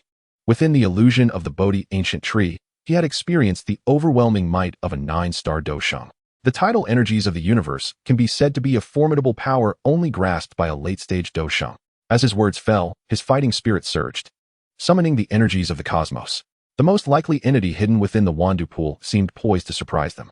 Even Xiao Yan, upon reaching 7-star Dou Shang, found it quite challenging to summon the tides of celestial energy, requiring the addition of a divine realm soul to fully harness it. An immense force, nearly 1,000 feet tall, cascaded down like a suspended emerald river.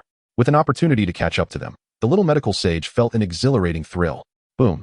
As both relaxed, the Wandu pool erupted with a thunderous sound, and a myriad of colorful toxins splashed forth. Xiao Ze pondered aloud that under normal circumstances, no matter how peculiar the environment, it would be impossible to cultivate such a terrifying quantity of toxicity. The tides of heaven and earth roared, instantly coalescing into a colossal tidal hand thousands of feet in size. The toxicity targeting soul power was not singular in the Wandu pool.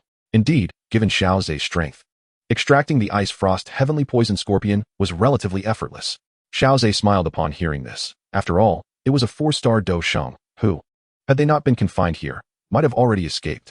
Xiao Ze spoke casually, yet his communication with the little medical sage within the golden little tree was entirely different. The little medical sage exclaimed with excitement, expressing her dissatisfaction with her own strength lagging behind Xiao and Xun'er. They were finally able to behold the ice-frost heavenly poison scorpion, its entire body resembling jade, with only the sharp stinger at the tail tipped in a frost-white hue reminiscent of cold frost. Unheard of, and even unrecorded in ancient texts. The toxicity present here is beyond even Xiao Ze's comprehension, and it might even result in the unwarranted loss of numerous soul powers. After all, the ashen mist that permeates the surroundings emanates from the toxic abyss before us. It is evident that nothing within the 10,000 poisons abyss can confine a 4-star Dou Saint. One must recognize that despite nature's immense power, it cannot conjure such vast toxicity from thin air. At the end of the verdant celestial river lies an excruciatingly sharp scorpion stinger. The little healer's face lit up with sudden understanding, and he promptly relaxed, seemingly devoid of any wariness. He has indeed perused an extensive array of texts, having thoroughly examined the ancient tomes archived within the Pill Tower and the Academy. This particular tactic instilled in Xiao Ze an unwavering confidence, even when confronting a late-stage Dou Saint.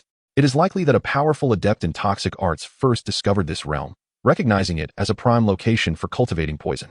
However, the little healer appeared to recall something, and his initial excitement swiftly waned as he turned his gaze toward Xiao Ze. The convergence of their efforts birthed the present 10,000 poisons abyss. The colossal scorpion, upon witnessing the tidal giant's hand, exclaimed in horror, "Heaven and earth tides! You are a late-stage Dou Saint."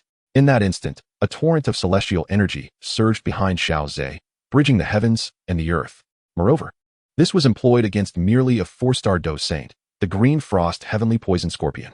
Before the tidal giant's hand, the 4-star Dou Saint appeared as a feeble creature, easily grasped. In the 594th chapter, the submission of the 4-star Dou Saint unfolds. The green frost heavenly poison scorpion was overwhelmed with fear, not anticipating that its adversary would be a terrifying late-stage Dou Saint capable of summoning the tidal forces of celestial energy. A feat that ranks among the elite even within that realm. Spare me. Please, Senior, spare me. The green frost heavenly poison scorpion cried out, sensing the tidal giant's grip tightening. Through ancestral memories, it had glimpsed the terror of celestial energy tides. Such a formidable being truly stands atop the Dou Qi Continent, let alone the still-maturing green frost heavenly poison scorpion. Even the ancestral figure from its legacy would not withstand a few exchanges against one capable of invoking the tides of celestial energy, ultimately facing obliteration, with not even the soul able to escape. Ha! You lie in ambush within this poison pit, intending to launch a surprise attack against us. And you don't believe that simply pleading for mercy will allow you to turn the page on this matter? Xiao Ze remarked with a chuckle. The green frost heavenly poison scorpion was internally lamenting, feeling its body emitting sounds of unbearable strain. Even its indomitable shell began to shatter under the pressure of the tidal giant's grip, as torrents of verdant blood surged forth, continuously falling upon the tidal hand. In the past, a single drop of its blood could easily taint an entire river, yet against this tidal hand, it could not corrode even a fraction. In the heart of the azure frost scorpion, regret festered deeply, a lament for past decisions. Now, he was compelled to pay the price for his earlier avarice and impetuosity. He had sensed the presence of Xiao Ze and his companion well in advance, having lingered in this toxic abyss for countless years. The environment was as familiar to him as water to a fish. For outsiders, venturing into the poisonous depths would undoubtedly render their senses overwhelmed by the noxious atmosphere. Yet, for the azure frost scorpion, this posed no challenge. He easily discerned the whereabouts of the two individuals. Initially, he planned to eliminate them for sustenance. However, he perceived Xiao Ze as formidable, unable to fathom the depths of his true strength. At the saint level, he could not fully grasp the opponent's capabilities. Unless one possessed a particularly powerful method of concealing their aura, it signified that they were not to be trifled with, causing the azure frost scorpion to hesitate. Upon further scrutiny, he astonishingly detected the aura of the calamity poison body. This rare and potent toxic constitution held an irresistible allure for a creature of his kind. Without much inner conflict, the draw of the calamity poison body swiftly altered his initial trepidation. Concealing himself within the toxic waters, he plotted to ambush Xiao Ze. Once Xiao Ze was dispatched, the calamity poison body, a mere 2-star saint, would be easily subdued. However, reality delivered a harsh slap of truth, indicating that he had underestimated the situation. If he failed to adapt, he would soon be crushed into oblivion by the overwhelming tidal forces. Under such immense energy, even his very soul would be effortlessly extinguished. I am willing to forsake my soul as protection. Esteemed elder, you may mark my spirit and make me your servant. If only you would spare my life. The azure frost scorpion uttered without hesitation. In his view, everything appeared absurd in the face of the threat of death. All could be discarded. Otherwise, with the strength of a 4-star saint, he could roam freely across the Dou Qi Continent. Yet, he was plagued by unwarranted fears, worrying that one day a more powerful foe would capture him solely to extract the 4-star saint-level demon core cultivated within him. Thus, he had willingly remained in this toxic lake, reluctant to depart. The earlier encounter with the elder of the Frost clan had left him cautious. After shattering the essence of the elder's soul, he refrained from further pursuit, fearing that the elder might have been a bait set by others to lure him. A 4-star saint of poison, having dwelled in this toxic abyss for an extended period, he was acutely aware of its terrifying nature. Within this haven, he could contend against ordinary 5-star saints. However, if a saint proficient in toxins were to invade, the outcome might be markedly different. Under the influence of the toxic environment of the poison pit and the allure of the sinister poison entity, the typically cautious Bai Shuang Tian poison scorpion finally succumbed to impulse. With unwavering confidence, he launched a long-prepared attack on Xiao Ze, only to find himself ensnared by Xiao Ze's colossal hand, as if his fate had been gripped by an iron vice. The little medical fairy, sensing the terrifying energy radiating from Xiao Ze, felt a jolt of fear within her. The magnitude of such power was beyond her current comprehension. Xiao Ze listened intently to the words of Bai Shuang Tian poison scorpion, his brow slightly furrowing. The scorpion's willingness to relinquish its soul protection aroused suspicions in Xiao Ze. Could it be that this creature possessed some unique means to evade the constraints of the soul mark, rendering it immune to its influence? After all, the Dou Qi Continent is vast, home to even the devourer race, capable of consuming the bloodline of Dou emperors. The ability to bypass the limitations of a soul mark is not beyond the realm of possibility. However, recalling the roots of his primal tree, he nodded in agreement. Indeed, it would be hard to refuse the submission of a formidable being at the level of a 4-star Dueling Saint. With a smile, Xiao Ze began to compress the scorpion-esque form under the might of his tidal hand, reducing it to a mere few meters in size, transforming it into a diminutive scorpion that settled before him and the little medical fairy. Bai Shuang Tian Poison Scorpion appeared resigned, bowing low before them, refraining from any further actions. Its emerald pincers tucked beneath its body, and the frost-white tail curled tightly, striving to convey its lack of intent to resist. What are you still hesitating for? Do you truly believe that by lowering your stance, I would dismiss your previous attack? Xiao Ze addressed the seemingly compliant green scorpion directly. The last vestiges of hope within Bai Shuang Tian Poison Scorpion dissipated entirely as it ceased to struggle, lifting its head slightly. A faint glow of soul energy emerged from its forehead, coalescing into a delicate scorpion-shaped form. Master, I have released my soul protection, it declared. Xiao Ze conjured a root from the primal tree, transforming it into a golden sapling that landed atop the tiny soul scorpion. Without any resistance, the golden sapling took control of the soul entity. With a mere thought, the roots of the golden tree could instantly shatter the soul scorpion. Feeling this extraordinary method, Bai Shuang Tian Poison Scorpion couldn't help but sigh inwardly. Its life and death now lay within another's will. However, it bore no significant resentment, for it had initiated the attack first. In a situation where victory and defeat were swiftly apparent, it chose to exchange everything it possessed for the chance of survival. The fact that this master could accommodate it was already an extraordinary stroke of luck. Bai Shuang Tian Poison Scorpion understood clearly what was paramount. For it, life and death held the utmost importance, while everything else could be forsaken. Chapter 595, The Opportunity of the Little Medical Fairy. Ah, you this magical beast seem particularly concerned about your own existence, remarked Xiao Ze, somewhat astonished, for this creature diverged from those he had encountered before. Typically, magical beasts exhibited madness, caution, or cunning, but rarely did they display a fear of death. My master, you need not worry about me. Feel free to label me as one who fears for my life. Indeed, I am afraid of dying. Otherwise, I would not have spent such a protracted time in this venomous swamp, the emerald scorpion humbly replied, adopting a submissive posture. There was no shame in its admission of cowardice. The perilous nature of the Dou Qi Continent made such trepidation a means to prolong one's existence. After expressing its sentiments, the scorpion seemed concerned that Xiao Ze might misunderstand, and promptly added, Of course, whatever you command, my master, I shall endeavor to accomplish with utmost dedication, even if it means sacrificing my life.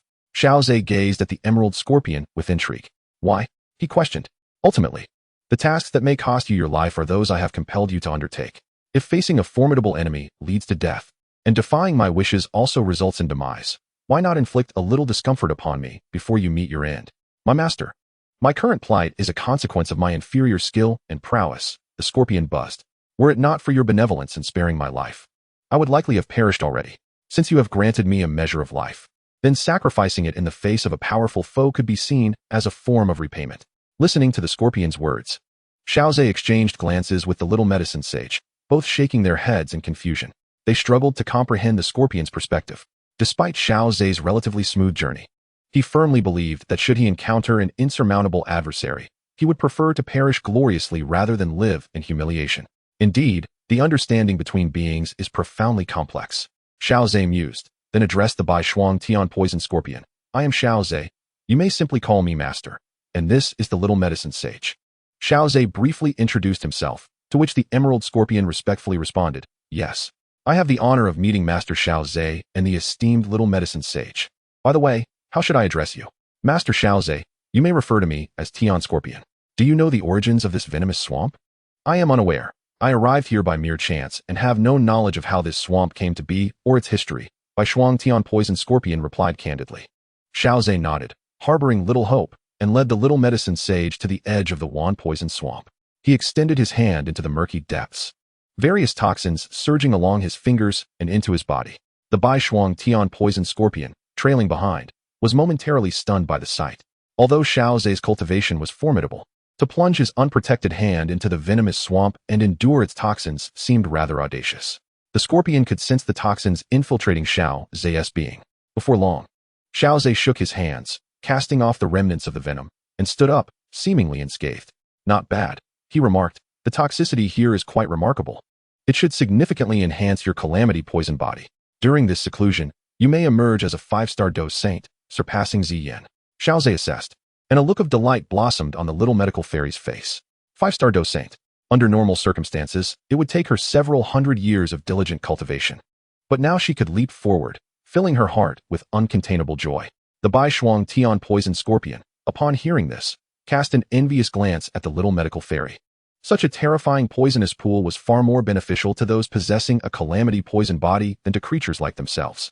Nevertheless, even if she were to achieve the 5-star Dou Saint status, it would still require a considerable amount of time, at least several years. During this period, you should focus on your cultivation here. All right. The little medical fairy nodded reluctantly. She understood that Xiao Ze could not remain by her side indefinitely. Although this place might hold some utility for Xiao Ze, it could never compare to its significance for her. The energy required for the later stages of a Dou Saint is immense. As they conversed, they had already arrived at the heart of the 10,000 poisons pool. Xiao Ze took out a root from the primordial tree and placed it at the center of the toxic pool, where it expanded dramatically into a massive golden tree towering dozens of feet high. The roots of the golden tree coalesced into a golden mat, pulsating with energy. Seemingly connected to the essence of the 10,000 poisons pool, the little medical fairy gazed at the cultivation site Xiao Ze had prepared for her, smiling at him as she wrapped her arm around his. She leaned forward, her cherry lips brushing against the corner of Xiao Ze's mouth like a fleeting dragonfly, before swiftly descending onto the mat. Perhaps we won't see each other for several years. Let this serve as an early remedy for my longing, she said, her cheeks flushed. After speaking, she playfully winked at Xiao Ze. Seemingly apprehensive about his reaction, the little medical fairy promptly closed her eyes, shutting out external perceptions to commence her cultivation. Xiao Ze watched her with a hint of helplessness, realizing he had yet to explain some pertinent matters to her. Turning back, he glanced at the Bai Shuang Tian poison scorpion, who had bowed its head, as if entirely oblivious to the previous scene. Though Lord Xiao Ze and the little medical fairy might share a close bond, until Xiao Ze made a clear declaration, the Bai Shuang Tian poison scorpion chose to remain uninvolved. Enough, I am not one to act with cruelty. I shall not punish you for such trivial matters. Ultimately, while your life is in my hands, you are also a 4-star Dou Saint, worthy of respect from anyone.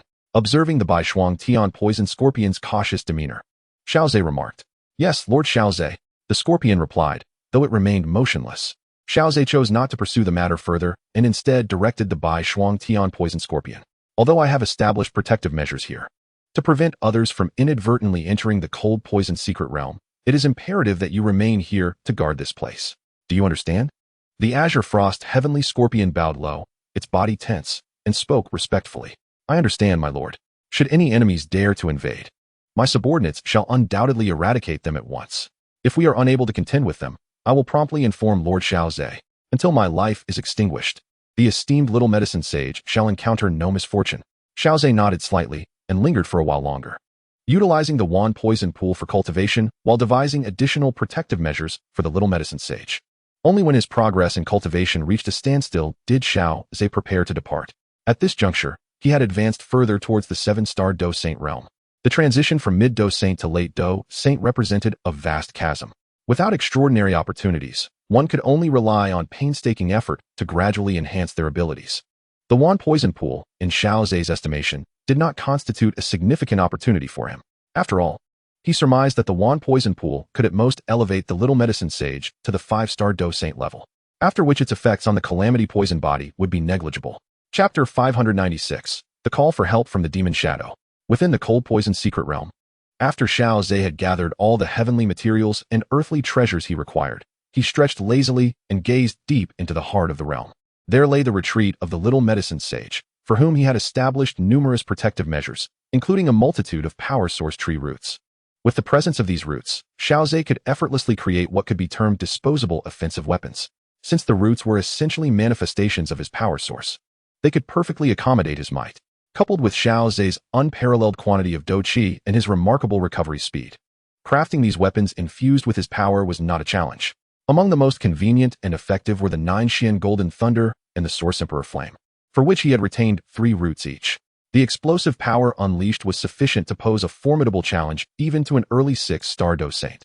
Should one be caught off guard, it was entirely possible to suffer grievous injuries from a single strike. Furthermore, once the power of these roots was triggered, Xiao Ze would immediately sense it. Through the power source roots, he could traverse infinite distances to reach the little medicine sage's side. Sensing that the Azure Frost Heavenly Scorpion remained vigilant near the Wan Poison Pool, Xiao Ze nodded in approval. With such extensive safeguards in place, he felt reassured as he departed. In the boundless void, Xiao Ze's figure materialized seemingly out of thin air. Although the Alliance was embroiled in war with the Soul Alliance, both sides, under the Soul Alliance's deliberate control, were merely exhausting each other's strength without reaching the point of a decisive battle. Xiao Ze mused inwardly, a hint of contemplation flickering in his eyes. Recently, he had secured the allegiance of the ancient Void Dragon clan for the Alchemist Alliance, further bolstering the headquarters with the presence of powerful Dou Saints. The power of the Dan Alliance at the Saint level should suffice. Unless the Master of the Soul Palace intervenes with overwhelming force, otherwise, my presence may not be necessary. It is an opportune moment to revisit the Void Thunder Pool and complete the refinement of the North Dragon King's formidable body. As Xiao Ze's soul perception delved into the spatial ring, he beheld the grotesque and terrifying form of the North Dragon King, shaking his head in dismay. Upon transforming it into a puppet, he could alter its appearance. Although the fearsome visage would serve well to intimidate foes, Xiao Ze did not intend to employ it for combat. Rather, he envisioned the North Dragon King's puppet as a guardian for his family, thus rendering a horrifying countenance unnecessary. Just as Xiao Ze was about to set off for the Void Thunder Pool, the Tree of Origin unexpectedly received a message. Master Xiao Ze, the Jiuyou Diamond Python clan has been suddenly attacked by the Tianyao Phoenix clan, who are advancing with great ferocity, led by their patriarch, Hun Tiandi himself. That old wretch has attained the peak of 5-star Dou Saint. Might you be able to lend your assistance? Upon sensing the message from Yao Ming, Xiao Ze's brow furrowed slightly. After saving Yao Ming, he had imposed a soul mark on him through Qinglin, a means of control over Yao Ming. He had also tasked Yao Ming with guarding Jiuyou Huangquan, forbidding anyone from entering to avoid disturbing Medusa, who was in seclusion there. Xiao Ze provided Yao Ming with a dragon-shaped jade pendant to contact him should he encounter an insurmountable foe. However, Yao Ming was unaware that Xiao Ze's strength had ascended to the pinnacle of 6-star Dou Saint, hence he merely inquired. As 5-star Dou Saint Patriarch Hun Tiandi was far beyond what Yao Ming perceived Xiao Ze could manage. Though Xiao Ze had previously reached the Dou Saint level, he was still quite distant from the peak of 5-star Dou Saint. Yao Ming harbored a glimmer of hope, believing that Xiao Ze, being so young, yet having achieved the Dou Saint level, might possess formidable backing. Perhaps he could leverage the might behind Xiao Ze to contend with the Tianyao Phoenix clan. Upon receiving Yao Ming's sudden plea for help, Xiao Ze's expression turned grave. In the original narrative, Hun Tiandi's aim was Medusa, located at the depths of Jiuyou Huangquan. At that time, it was the North Dragon King who invoked the Dragon Transformation Magic Array, compelling Hun Tiandi to target Medusa, thereby diverting Xiao Yin, an invaluable ally, allowing the North Dragon King to confront Zi Yin unencumbered. Yet, now that the North Dragon King had become a corpse within Xiao Ze's ring, why was Hun Tiandi still seeking trouble with the Jiuyou Diamond Python clan? Was he still targeting Medusa? A flicker of doubt stirred within Xiao Ze. Currently, Medusa had not yet succeeded in her breakthrough and should not possess strength sufficient to rival Hun Tiandi. Xiao Ze hastily inquired Yao Ming for more detailed information. After a thorough exchange, he finally sighed in relief, discovering that the attack was not aimed at Medusa. Indeed, Medusa's cultivation at the bottom of Jiuyou Huangquan was classified information.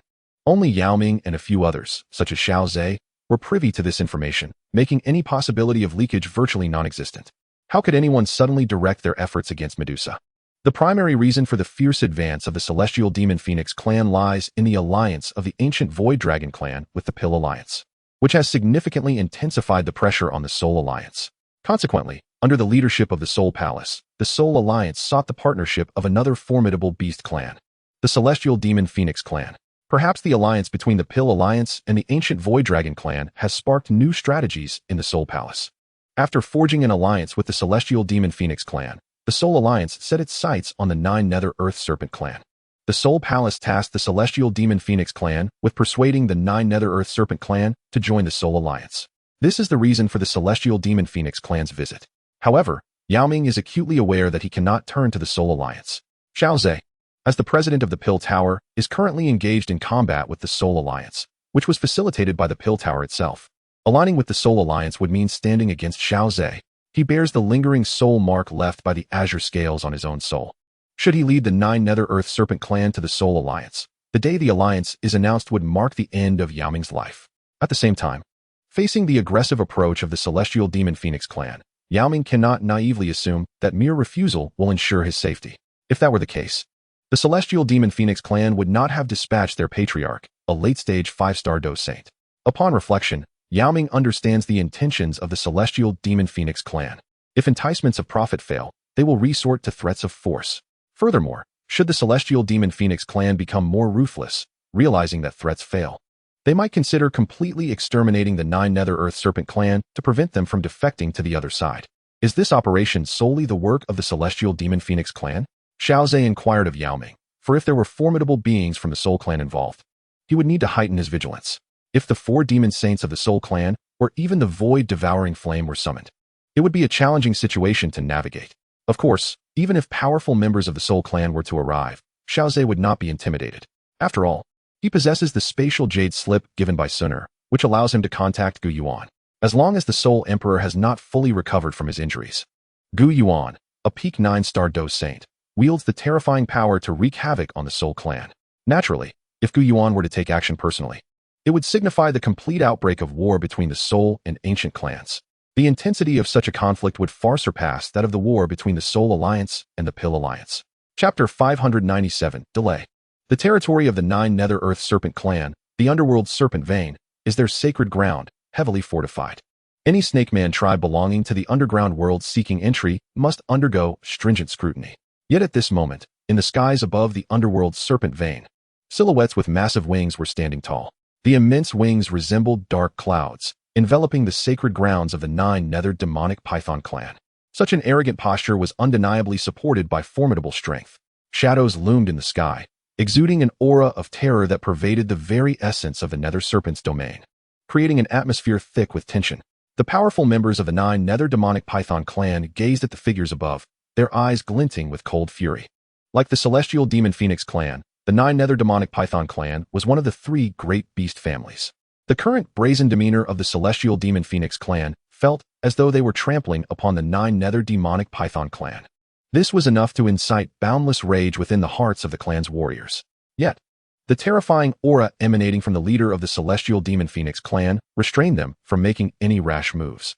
Clan leader, the Celestial Demon Phoenix clan is exceedingly arrogant, boldly intruding upon our sacred grounds. An elder from the 9 Nether clans spoke vehemently, gesturing towards the imposing figure ahead. If we do nothing, the 9 Nether Demonic Python clan will surely become a laughingstock in the beast domain and even in the central continent. What tribe would still wish to affiliate with us? A clan that has become a source of mockery among the 3 great beast families? Other elders echoed his sentiments. Each of the great beast family powers was intricately intertwined, with numerous subordinate tribes under their aegis. Weaker tribes relied on stronger ones for protection, seeking their survival.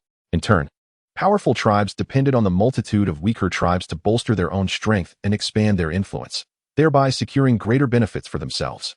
The law of the jungle was vividly illustrated in the beast domain. Should many subordinate tribes sever their ties with the 9 Nether Demonic Python clan, the clan's strength would significantly diminish. Faced with the relentless encroachment of the Celestial Demon Phoenix clan, they would undoubtedly suffer catastrophic losses. It would be better to display their stance now and confront the Celestial Demon Phoenix clan head-on. Listening to the impassioned voices of the elders behind him, Yao Ming furrowed his brows. He was in contact with Xiao Ze, hoping to ascertain whether assistance could be rendered. Otherwise, the 9 Nether Demonic Python clan would undoubtedly face grievous casualties against the aggressive onslaught of the Celestial Demon Phoenix clan.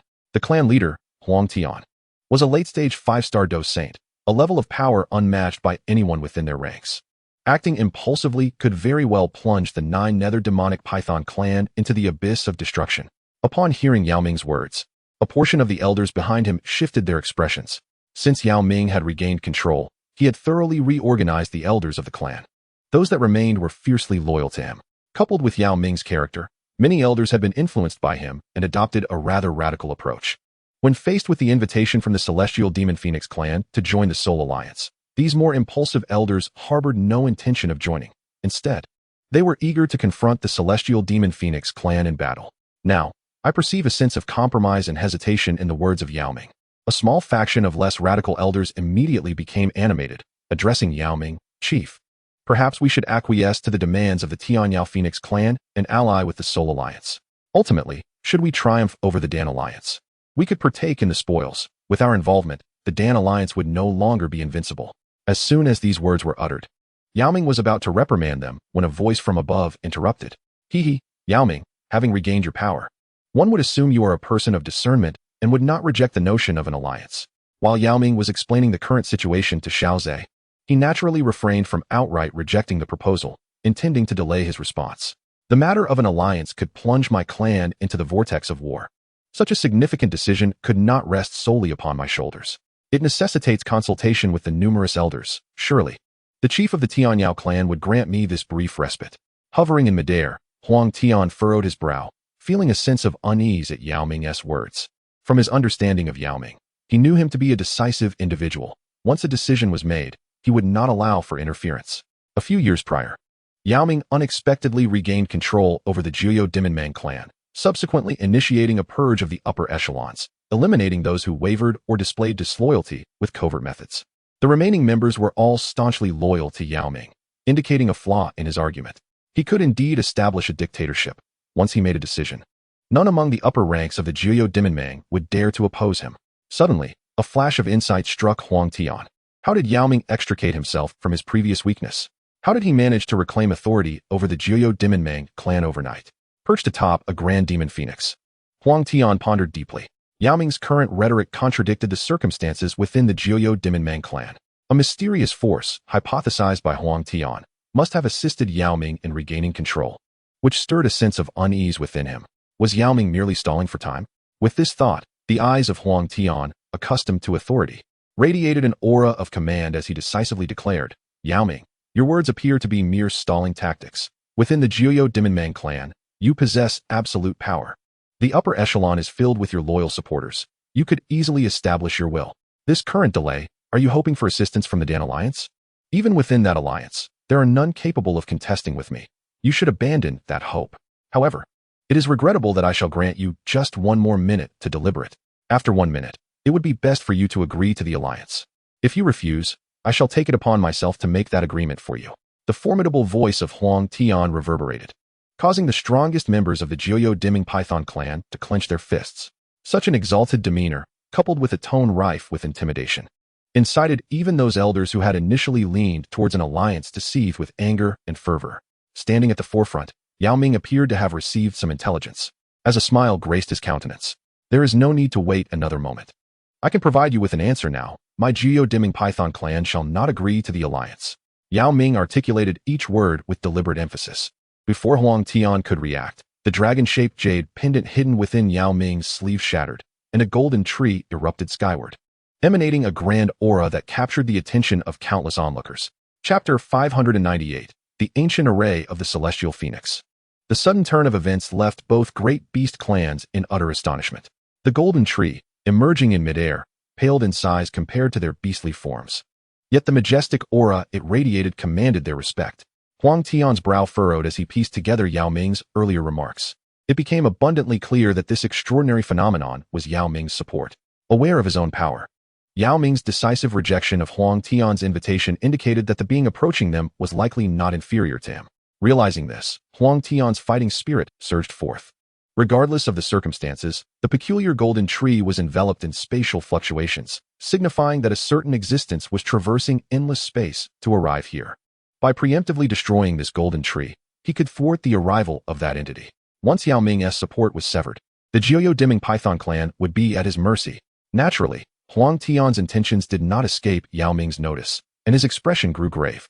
With Lord Xiao Ze yet to arrive, Yao Ming could not permit Huang Tian to sabotage the spatial passage and summoned his own fighting spirit. Yellow Spring Finger, a colossal finger, emanating an ancient aura, shot skyward, crashing towards Huang Tian's position. Witnessing the spectacle of this formidable celestial-level combat technique, the Celestial Phoenix clan hovering above the Ming Snake's land dispersed in haste, lest they be caught in the terrifying aftermath. While Huang Tian, the clan leader, could regard this celestial-level technique with indifference, they could not afford such luxury. Do you think you can stop me, Yao Ming? Huang Tian declared, as a pair of immense golden wings, spanning hundreds of feet, unfurled behind him, radiating prestige and authority.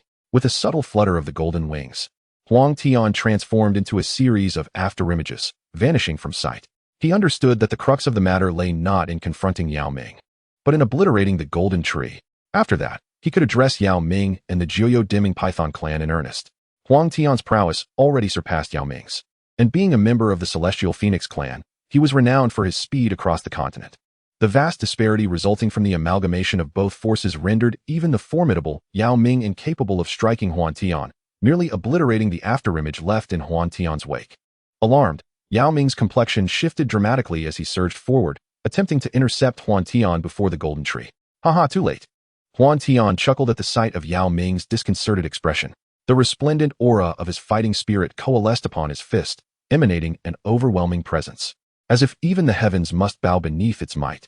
The Demon Phoenix Overlord Fist, a legendary technique passed down through the Celestial Demon Phoenix clan, demanded an unparalleled will to execute. As the clan leader, Huang Tian naturally possessed such dominion. What made this technique particularly extraordinary was that when unleashed by one bearing the bloodline of the Celestial Demon Phoenix, combined with a will of unmatched supremacy, its power would surge exponentially. Time slipped by swiftly from Huang Tian's decision to engage until the confrontation commenced. The spatial passage atop the golden tree had only just begun to materialize. Observing this, Huang Tian felt a wave of tranquility wash over him, his face adorned with confidence. His fist, shimmering with golden brilliance, subtly transformed into the ethereal silhouette of a demon phoenix, enveloping his strike. The demon phoenix radiated an aura of unparalleled dominance, emitting a resounding cry that shattered the silence. Just as Huang Tian believed victory was assured, a radiant golden light emerged from the passage, starkly contrasting with his own. This light, imbued with celestial authority, reeked of annihilation. Should one penetrate the golden glow, they would glimpse only a slender, alabaster hand. Boom. The collision of these two disparate auras resulted in the obliteration of the demon phoenix's ethereal form, followed by that same hand seizing Huang Tian's fist with force. Huang Tian's eyes widened in disbelief at the scene before him. How could the storied technique of the Celestial Demon Phoenix be so effortlessly countered? The will of unparalleled dominance embedded within the technique was indeed remarkable. From within the spatial passage, a voice tinged with surprise echoed. The alabaster hand then exerted its strength, sending Huang Tian hurtling away. The sheer force was so immense that even Huang Tian, a creature of magic, felt a tingle in his fist, a storm of emotions surging within him. "Who are you?" Huang Tian inquired, his gaze fixed upon the figure emerging slowly from the passage. "Since you have joined the Soul Alliance, are you truly unaware of the principal architect behind your nemesis, the Pill Alliance?" Xiao Ze remarked nonchalantly, retracting the golden tree into its primordial roots with a smile directed at Huang Tian. "Lord Xiao Ze." Yao Ming exhaled a sigh of relief upon seeing Xiao Ze's figure, respectfully clasping his hands in greeting. "Xiao Ze, how is this possible? Your strength." A look of incredulity washed over Huang Tian's face. The ease with which Xiao Ze had dispelled his celestial tier combat technique suggested that Xiao Ze's prowess was likely on par with his own. However, how could this be possible? Xiao Ze had only achieved the rank of combat saint a few years prior. How could he have ascended to such a level, perhaps even surpassing him? Ignoring Huang Tian's uncertainty, Xiao Ze shifted his gaze to the surrounding Celestial Phoenix clan. He focused his soul's perception on them, ensuring that no adversaries slipped through the cracks. Yet, Huang Tian remained fixated on Xiao Ze's figure. As soon as Xiao Ze diverted his attention, Huang Tian's wings trembled with urgency. In a flash of golden light, he swiftly returned to the ranks of the Celestial Phoenix clan. The sense of impending threat that Xiao Ze instilled in him was overwhelming. Establish the ancient formation of the Celestial Phoenix. With Huang Tian's return to the Celestial Phoenix clan, a command was issued, causing numerous members of the clan to disperse and channel their combat energy, forming a unified front. In response to a resonant battle cry, boundless energy coalesced into an immense ancient formation. A deafening roar echoed across the land as a colossal phoenix manifested, its vast wings capable of blocking out the sun. Seeing this, Yao Ming's expression shifted slightly, and he quickly addressed Xiao Ze. "My lord Xiao Ze, this is the clan's formidable protective formation. Its power is extraordinary, especially with Huang Tian as its focal point, amplifying its might. My own Nine Nether Serpent clan possesses a similar protective formation that could assist you." Before Yao Ming could finish, Xiao Ze raised his hand, signaling for him to remain calm. "There is no need for concern. I too wish to witness the prowess of the Celestial Phoenix clan's protective formation and discern its exceptional qualities." Chapter 599, Blood Sacrifice. Xiao Ze's desire to experience the power of the ancient Phoenix formation was not without purpose. The adversaries he would soon face were formidable forces with profound heritage. Each of these powerful factions possessed formations capable of suppressing entire clans. Such formations either originated from ancient times or were crafted by exceptionally talented masters of formation. The combined strength unleashed by a united clan could not be underestimated, even at the level of combat saints. Furthermore, the core of the ancient Phoenix formation, the focal point, was personally presided over by Hun Tiandi. With Hun Tiandi's strength at the late stage of 5-star combat saint, he would likely be able to unleash even greater power from the ancient Phoenix formation, allowing Xiao Ze to witness the might of these ancient formations firsthand. Simultaneously, Xiao Ze sought to harness the wisdom of the ancients, hoping to glean insights for his own purposes. He had dabbled in the study of formations himself. Previously, while at the core of the Transformation Dragon Demon formation on North Dragon Island, Xiao Ze had grasped the basic layout of that formation. However, his intention was not to wield the Transformation Dragon Demon formation to harm the ethereal ancient dragon clan, but rather to explore more ancient formations to create one suitable for the Xiao Clan or one that would serve his own needs. Moreover, if one ventures into the vast expanse of the world, there exists a remarkably resplendent path of cultivation. This path is known as the art of spiritual formations. Although the magical arrays on the continent of Dou Qi may differ significantly from the spiritual formations within the vast world, there remains a degree of inspiration to be gleaned, thereby paving the way for the future. Xiao Ze gazed upon the colossal silhouette of the demonic phoenix, which radiated an unparalleled brilliance of golden lightning. Above him, this energy coalesced into a magnificent golden dragon, stretching thousands of feet in length, its form rivaling that of the demonic phoenix itself. Within the grand formation, Hun Tiandi's gaze remained fixed on Xiao Ze, inwardly rejoicing that his previous decision had proven wise. The strength exhibited by Xiao Ze indeed surpassed his own. Should they engage in a direct confrontation, Hun Tiandi would likely find himself at a disadvantage, perhaps even grievously wounded.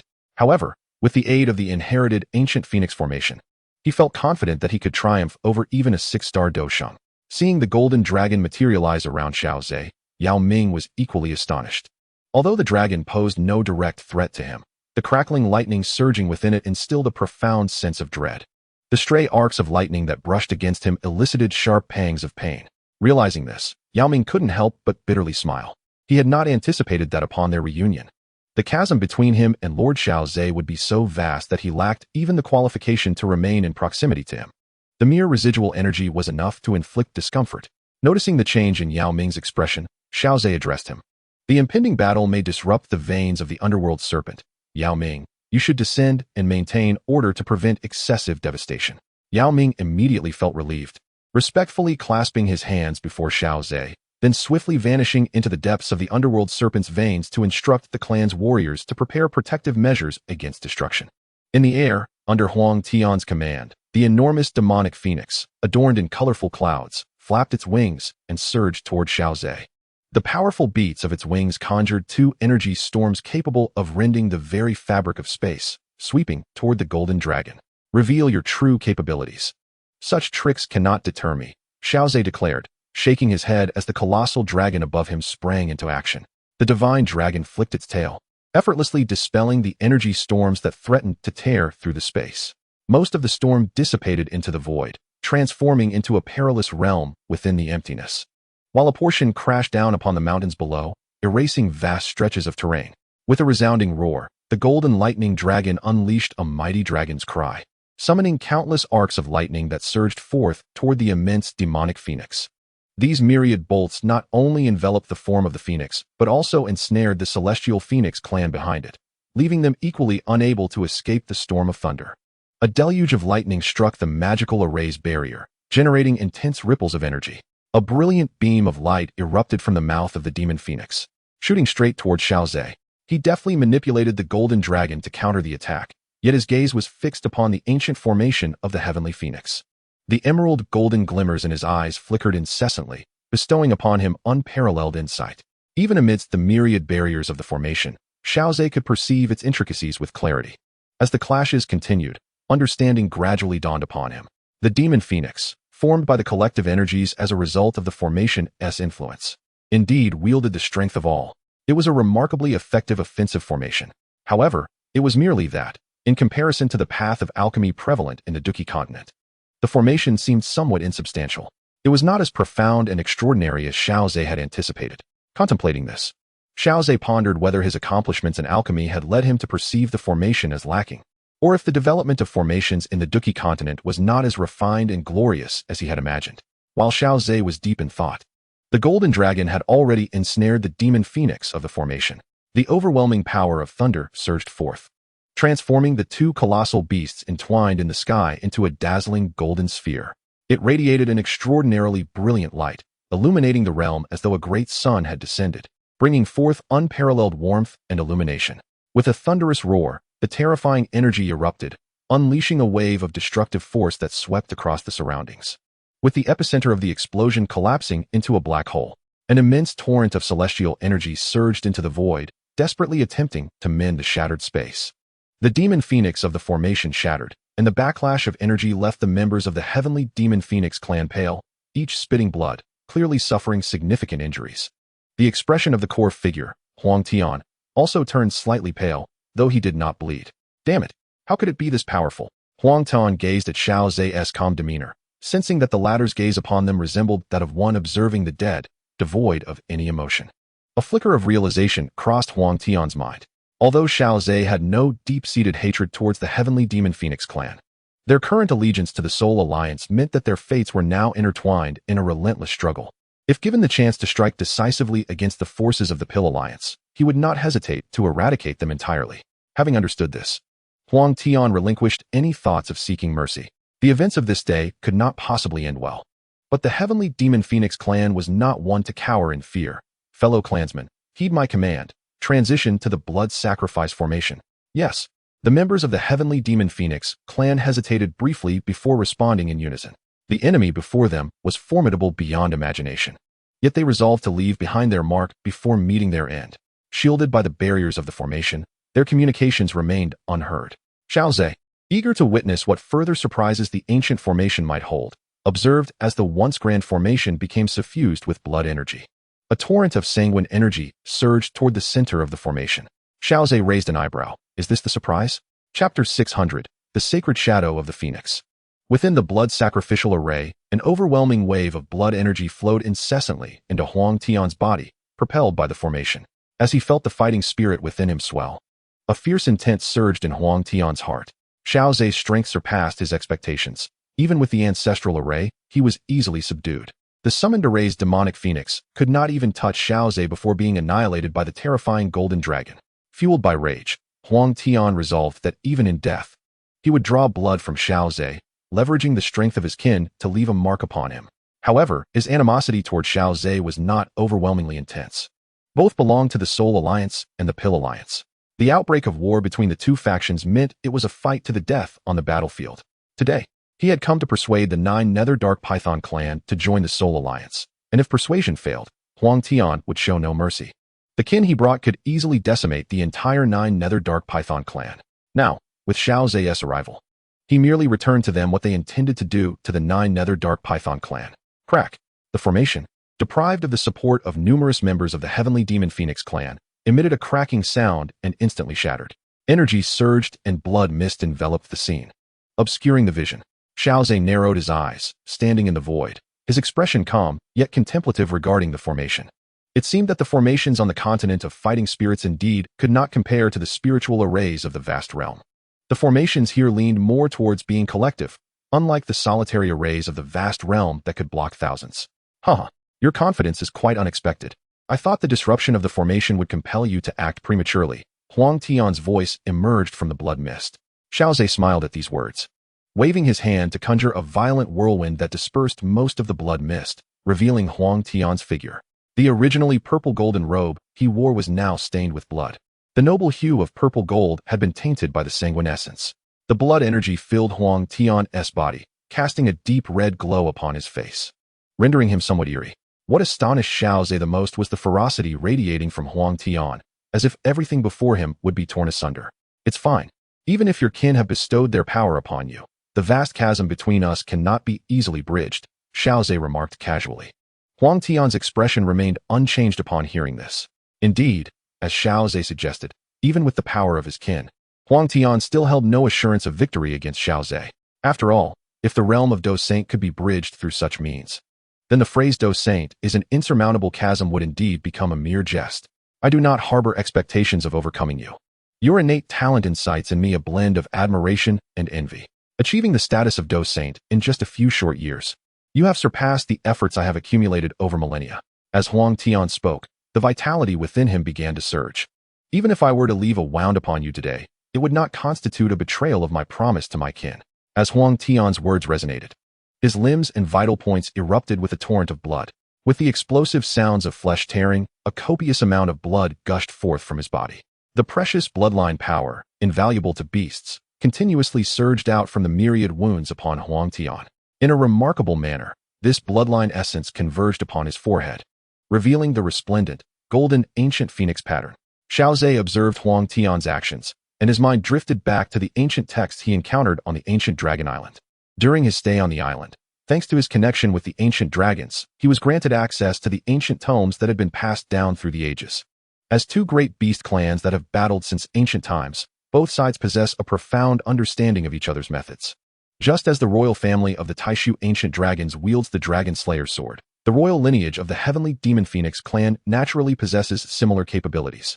As the clan leader of the Heavenly Demon Phoenix, Huang Tian's bloodline is undoubtedly the most pure, allowing him to command abilities akin to the Dragon Slayer's sword.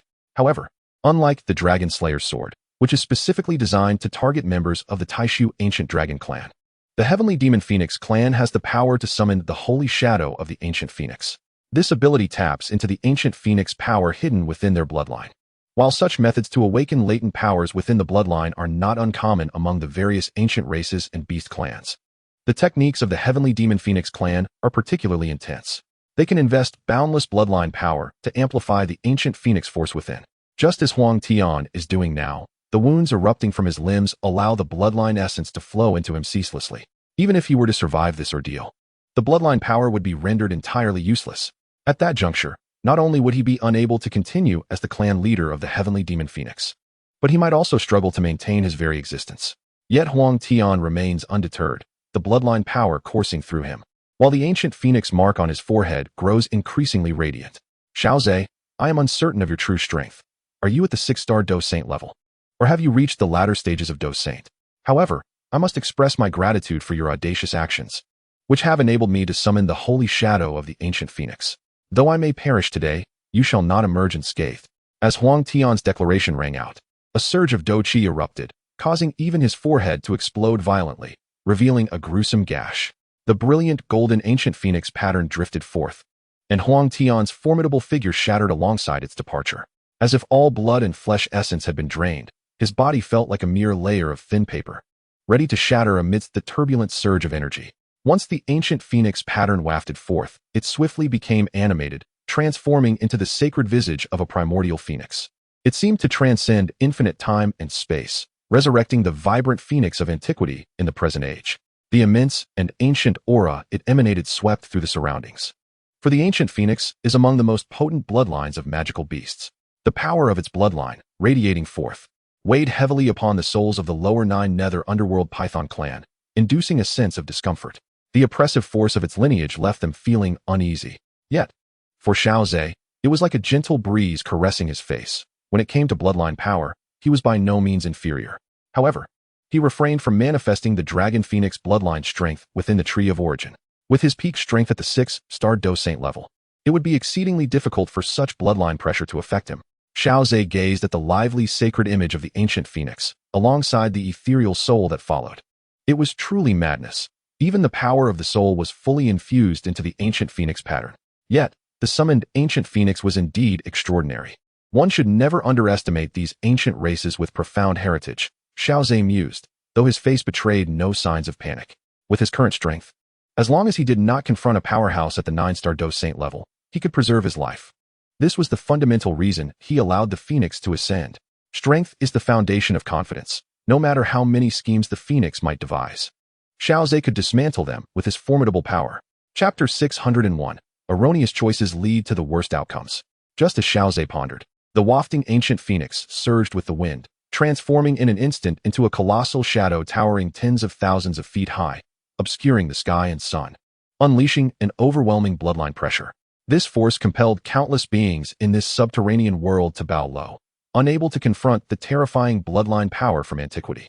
Within the realm of the underworld serpents, many members of the 9 nether underworld python clan knelt before this force, with only the strongest able to remain standing. The clan had expanded excessively, leading to a dilution of their bloodline. Among the 3 major beast families, the 9 nether underworld python clan was the most illusory. Faced with the bloodline pressure emanating from the ancient phoenix, the model bloodline members of the 9 nether underworld python could only succumb to the weight of this force. The sacred image of the ancient phoenix cast its gaze from the heavens, looking down upon Xiao Ze. It then opened its mouth, and a brilliant beam of light descended, akin to divine retribution. Facing this strike, Xiao Ze felt no fear. The might of the 9 profound golden thunder was fully unleashed. The resplendent golden lightning met the beam of light, erupting into an unparalleled wave of energy. The energy clashed like a vast ocean, with waves surging and spilling forth.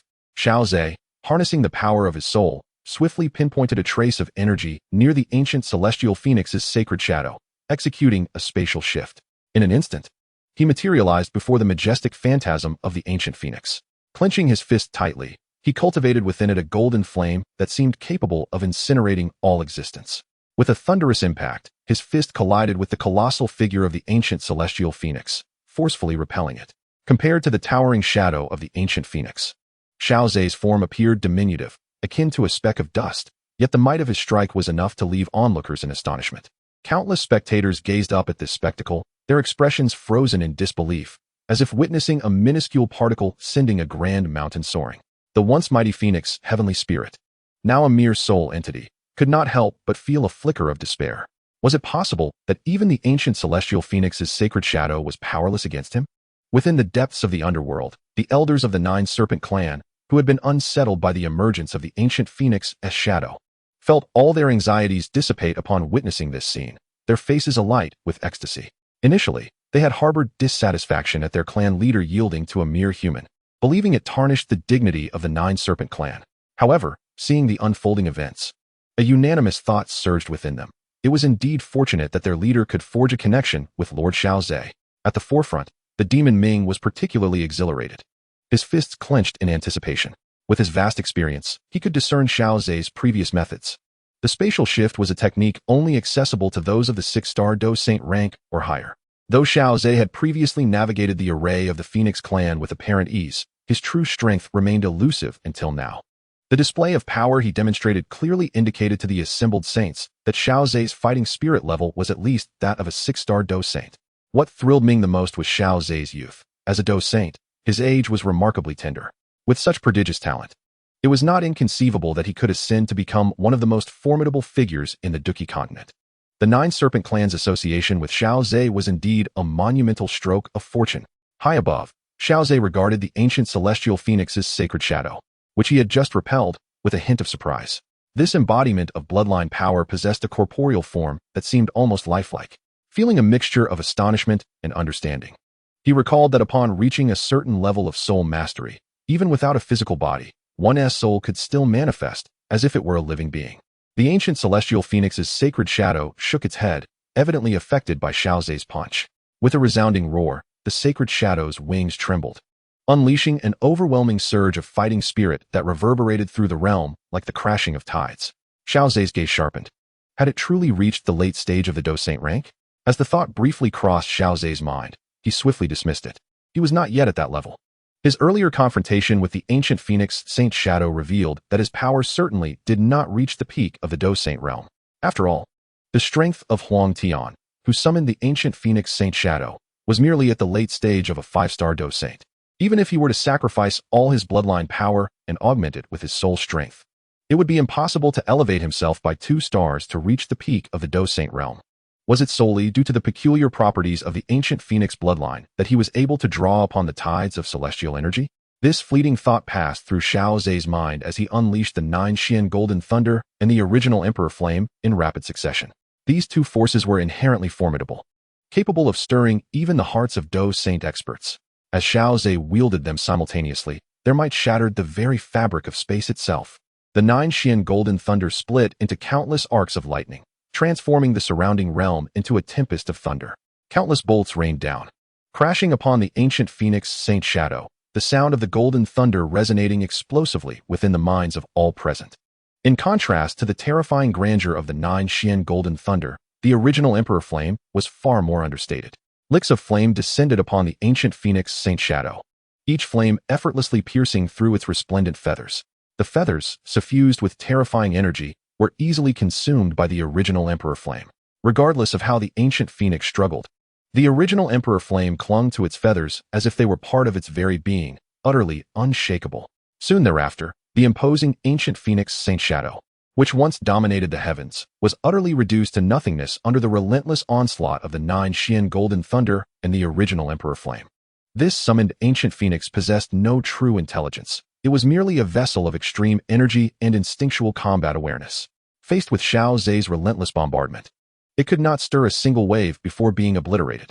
As the space shifted, Xiao Ze's figure materialized before Hun Tiandi's ethereal soul form, remnants of golden lightning and flames still lingering around him. Do you have any last words? Xiao Ze casually inquired. Hearing his voice, Hun Tiandi slowly lowered his head, gazing up at the heavens. The ancient phoenix Saint Shadow, which he had hoped so dearly upon, was merely a larger toy in Xiao Ze's hands. Its colossal form, thousands of feet tall, was no more than a fleeting moment of resistance before Xiao Ze. There is nothing to say. My erroneous choice has led to the worst outcome. If I had chosen to align with the Pill Alliance when faced with the Soul Palace's invitation, would the outcome have been different? Xiao Ze shook his head slightly. I do not know, perhaps. However, the present circumstances are now set in stone. You are correct. A wrong choice has indeed led to the direst result. As Xiao Ze's words faded, his palm, engulfed in golden flames, pressed against Hun Tiandi's crown. The golden flames blazed fiercely, and the patriarch of one of the 3 great beast clans gradually dissipated into nothingness, until his soul was completely extinguished. It signified the total demise of a late-stage 5-star Dou Saint. Chapter 602, The Successful Evolution of Medusa.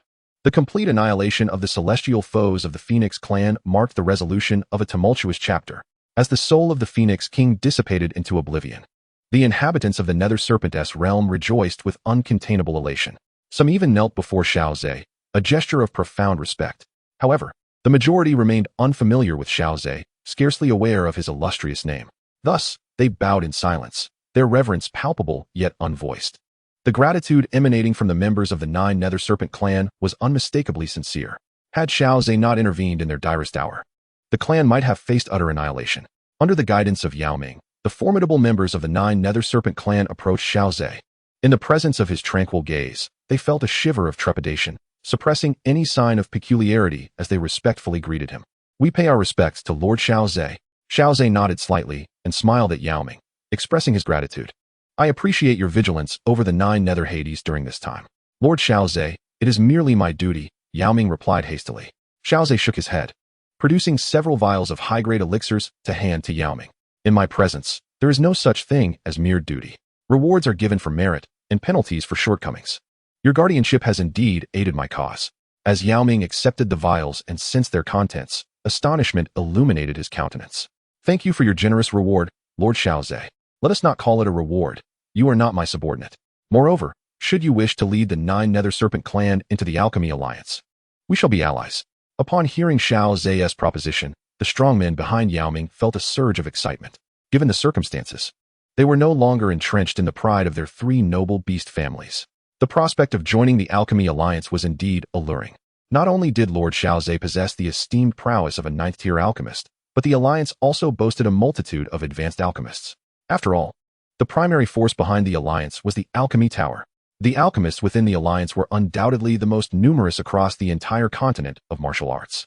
To become part of the alliance and leverage its meritocratic system would undoubtedly grant them access to superior elixir resources.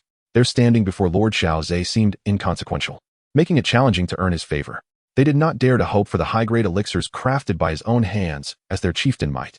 Yet, settling for high-grade elixirs from the alliance would certainly enhance their abilities. This near catastrophe had awakened these obstinate elders, who had clung tightly to their bloodlines. Now, witnessing Xiao Ze broach the subject of the Alchemy Alliance, they were eager to speak on behalf of their chieftain, enthusiastically embracing the prospect of allegiance. However, the rationality in their minds promptly restrained their impulses. After all, they held no weight in front of Lord Xiao Ze. Were it not for the protective pact established between the clan leader and Lord Xiao Ze, they would not have had the privilege of witnessing him today. They were acutely aware that Lord Xiao Ze's arrival to rescue the Juyo Diamond Python clan was predominantly due to the individual meditating at the depths of Juyo Huangquan, with the clan leader's influence being a mere afterthought. As for themselves, they likely did not even qualify as a mere footnote. Upon hearing Lord Xiao Ze's words, Yao Ming hurriedly nodded in agreement, expressing gratitude to Lord Xiao Ze for his acceptance. I am willing to lead the Juyo Diamond Python clan to join the Dan Alliance. fighting valiantly for its cause. Lord Xiao Ze smiled and nodded in acknowledgement. The endeavor to recruit more powerful allies into the Dan Alliance would bolster their confidence in confronting the formidable Soul Palace and the Soul Clan in the future. Very well. The Dan Alliance shall not neglect anyone who fights bravely for its cause.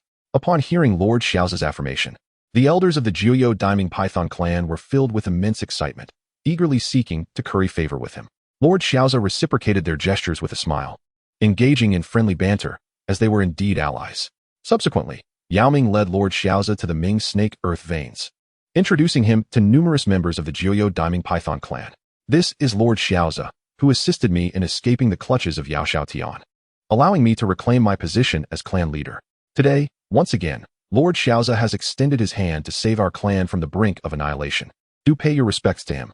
At this, the members of the Jiuyou Diamond Python clan displayed expressions of astonishment and reverence, kneeling to pay their respects to Lord Xiao Ze. We express our heartfelt gratitude to Lord Xiao Ze for his timely rescue. Lord Xiao Ze smiled and nodded. Please rise. I share a considerable bond with clan leader Yao Ming, and it is only fitting that I lend a helping hand today. Lord Xiao Ze did not regard Yao Ming with the disdain that the elders of the Jiuyou Diamond Python clan might have assumed. Should Medusa emerge from her seclusion and depart this place, if the Jiuyou Diamond Python clan were to encounter such peril again, Lord Xiao Ze would remember this favor and extend his assistance. At the invitation of clan leader Yao Ming and the numerous elders, Lord Xiao Ze accompanied them to the main hall of the Jiuyou Diamond Python clan's sacred grounds. Following a round of cordial greetings, a celebratory banquet was convened, showcasing an array of exotic delicacies from the beast domain before Lord Xiao Ze. As he navigated the flattery of the elders, he found himself pondering how much longer it would be before Medusa emerged from her retreat. As the banquet neared its conclusion, Yao Ming enthusiastically extended an invitation. Lord Xiao Ze has bestowed great kindness upon our Jiuyou Diamond Python clan. I implore you to stay here for a while. Allow me to gather medicinal herbs and various treasures from our clan. Take whatever you deem worthy. With that, Yao Ming gazed earnestly at Lord Xiao Ze. Lord Xiao Ze lightly tapped the table with his fingertips, pondering for a moment before directing his gaze toward the direction of Jiuyou Huangquan. Very well. I shall take up residence for a few days within the clan of the Nine Nether Earth Python. Upon hearing Xiao Ze's agreement, Yao Ming's face lit up with a smile as she summoned a beautifully prepared maid. Please escort Lord Xiao Ze to the hall where he shall reside. After communicating with the maid, Yao Ming turned to Xiao Ze and said with a smile, Lord Xiao Ze, please. Xiao Ze nodded casually and rose to follow the maid to the hall. The maid possessed exquisite beauty, her figure graceful, and as she walked, her waist twisted like a flowing serpent, exuding an irresistible allure. Observing the maid's silhouette, Xiao Ze blinked, and thoughts of Xun'er, whom he had not seen for a long time, surfaced in his mind. Just as Xiao Ze's thoughts stirred, his source tree suddenly sensed something.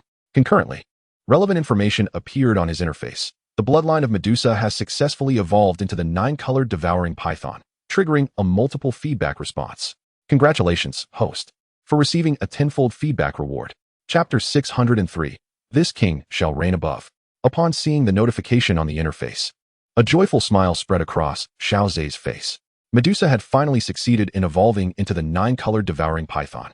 It was somewhat regrettable that a higher multiple feedback had not been triggered, yet a tenfold reward was not insignificant. Xiao Ze had harbored modest expectations regarding the feedback rewards from beast bloodlines, even content with the initial hundredfold reward. Now, with Medusa contributing yet another tenfold reward, he felt he had already gained considerably. Lord Xiao Ze, do you have any instructions? The beautiful maid, sensing Xiao Ze halt, felt a twinge of unease in her heart and gently inquired. No need for concern. It seems the person I have been waiting for has emerged from seclusion. I shall meet with her first. If clan leader Yao Ming inquires about my whereabouts, simply inform her truthfully. Xiao Ze waved his hand dismissively at the maid and then vanished from her sight. The maid stood there, momentarily enveloped in emptiness, feeling a sense of hollowness. She understood well the clan leader's intent in dispatching her to serve Lord Xiao Ze. If he took an interest in her, it would elevate her status immensely. Unfortunately, events did not unfold as she had envisioned, leaving her with an emptiness in her heart. In just a few flashes, Xiao Ze arrived at the Nine Nether Yellow Spring. Gazing upon the familiar deep yellow waters, the corners of his mouth curled into a slight smile.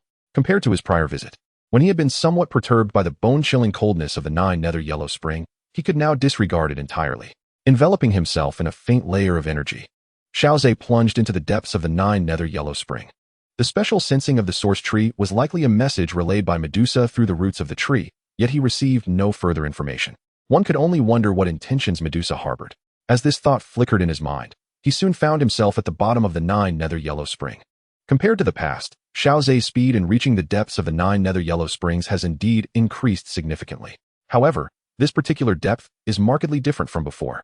A spatial passage slowly rotates, emanating subtle ripples of spatial energy. Xiao Ze is acutely aware that this passage leads to the lair of the 7-colored devouring python. It appears that Medusa has mastered the entrance and exit of this lair, granting her the ability to control it at will. Observing this, Xiao Ze hesitates no longer and steps directly into the spatial passage. With a brief surge of spatial energy, his figure swiftly enters the lair. Although he remains at the bottom of the 9 nether yellow springs, the lair of the 7-colored devouring python is no longer filled with murky yellow water, but instead glimmers with a faint, iridescent radiance, revealing crystal-clear waters. Through this transparent pool, Xiao Ze catches sight of a figure, adorned in a flowing red gown. The garment clings to her form, drenched by the water. The currents caress her body, accentuating her stunning curves, evoking a rush of blood. Alternatively, as she distances herself, the shifting light and shadow render her form tantalizingly elusive beneath the delicate fabric of her gown. Her 3,000 strands of hair float gracefully in the shimmering waters, framing a visage of exquisite beauty tinged with an icy allure. Her gaze, fixed intently on Xiao Ze, brims with longing and surprise. Xiao Ze, how is it that you arrived so swiftly? Medusa's voice carries a chilling yet oddly enticing undertone. Xiao Ze, gliding forward, responds with a smile. Fortunately, I sensed the waves emanating from you, indicating that you had emerged from your seclusion. I had just dealt with a calamity for the Nether Serpent clan within the depths of the underworld, and thus hastily made my way here. Medusa approaches, showing no modesty regarding her wet gown clinging to her figure, fully aware that Xiao Ze can see her. So, you did not traverse an infinite distance in a mere moment to reach the depths of the 9 nether yellow springs? Her inquiry leaves Xiao Ze somewhat perplexed. Yet he nods in affirmation. Then my current strength must surpass yours, Medusa states with a radiant smile. The training at the depths of the 9 nether yellow springs has significantly enhanced my power, and I unexpectedly felt a surge in my bloodline strength. I am now a 5-star battle saint. Xiao Ze raises an eyebrow, puzzled by Medusa's mention of their respective strengths. Just as he is about to respond, Medusa suddenly extends her arms. The sleeves of her gown fall away with her movement, revealing arms akin to white jade as she wraps them around his neck. Her form presses against him like a captivating serpent. Ever since I became your guardian, it seems I have not been able to catch up to you in terms of fighting prowess. Now, having received such a grand opportunity to surpass you in strength, it is possible that I may never achieve such a feat again. Medusa whispered sweetly into Xiao Ze's ear, and as their conversation unfolded, she teasingly extended her delicate tongue, gently licking his earlobe. Xiao Ze, this time, let me take advantage of my superior fighting spirit to indulge in you, alleviating the pangs of longing I have endured, she declared. With that, Medusa forcefully pushed Xiao Ze to the ground, her luscious red lips crashing against his. Xiao Ze's eyes widened as he beheld Medusa reveling in the moment. The answer lay plainly before him, prompting him to abandon any restraint on his desires. His heart raced, feeling the softness of her tongue, while the surrounding space shimmered with the roots of the primordial tree, cloaking their figures. These roots formed a colossal golden sphere, rendering them imperceptible to any external presence. In a sense, being shrouded by the roots meant they had entered a realm of origin. This origin space, a dimension in the midst of evolution, appeared to be another world altogether. The roots glimmered with golden light, illuminating Medusa's exquisite form as her red gown slipped away, her lips parting, a deep blush adorning her cheeks. How dare you extend your tongue again? Xiao Ze murmured, licking his lips as if savoring the moment, smiling at Medusa. The softness of her tongue left her blushing even more deeply, her earlobes tinged with a rosy hue. Humph, this time, I shall be on top, Medusa exclaimed, leaping onto him, and soon after, a gasp of surprise escaped them as their bodies melded together. Time seemed to lose meaning as Medusa, like a mesmerizing serpent, lay languidly upon Xiao Ze. Yet, he seized her delicate hand, whispering in her ear, in truth, my fighting spirit has reached the 6-star Dueling Saint level. So now it is my turn. Medusa gasped, immediately finding herself pinned beneath him, the tides of power shifting. Chapter 604, Soothing the Restless Soul. It is often said that beauty is the grave of heroes, and Xiao Ze was beginning to grasp this sentiment. Ever since Medusa transcended their previous relationship, her demeanor was beyond mere description, enchanting in ways that words could hardly capture. Moreover, being of the serpent kin, she had evolved into a 9-colored sky-swallowing python, endowed with an irresistible allure. The temptation she exuded seemed to draw forth every ounce of energy from those around her. This place, The bottom of the 9 nether yellow springs was devoid of life, allowing for utter indulgence. Previously, with Xun'er in the celestial tomb, although the roots of the primordial tree shielded them from the souls within, Xiao Ze refrained from excessive abandon, remaining within the confines of the roots. After all, while Xiao Xian might not perceive the happenings within the roots, he, as someone who had experienced such matters, understood the impulsiveness inherent in youth. Thus, the ancestral figure of Xiao Xian was well aware that a significant transformation had occurred in the relationship between Xiao Ze and Xun'er. In such circumstances, Xiao Ze's presence within the heavenly tomb merely resulted in occasional impulsive acts with Xun'er. If this were to persist, it would inevitably leave an impression of indulgence and hedonism in the mind of Xiao Xian. With this consideration in mind, both parties exhibited restraint. However, they were unburdened by such concerns in the presence of Medusa. After a considerable time, Medusa languidly rose, draped in a tattered red gown. As she touched the frayed edges of her garment, she cast a reproachful glance at Xiao Ze. He shrugged nonchalantly, brushing against the bite mark on his shoulder. This beautiful serpent, while possessing a soft demeanor, also bore fangs capable of leaving traces upon the human body. Of course, it was only due to Xiao Ze's lack of resistance, his deliberate relaxation, that such marks were left. Under normal circumstances, even Medusa's silver fangs would find it exceedingly difficult to leave a mark on Xiao Ze. Considering his physique had been enhanced by the bloodlines of Medusa's 100-fold sky-devouring python and Ziyan's 100-fold dragon phoenix, in terms of physical strength, it was likely that no one on the Dou Qi Continent could rival Xiao Ze. Unfortunately, within the Dou Qi Continent, strength is revered, unless one possesses an overwhelming superiority. The ironclad rule of Dou Qi remains unaltered. Just as the higher the realm of Dou Qi, the less significant external influences become.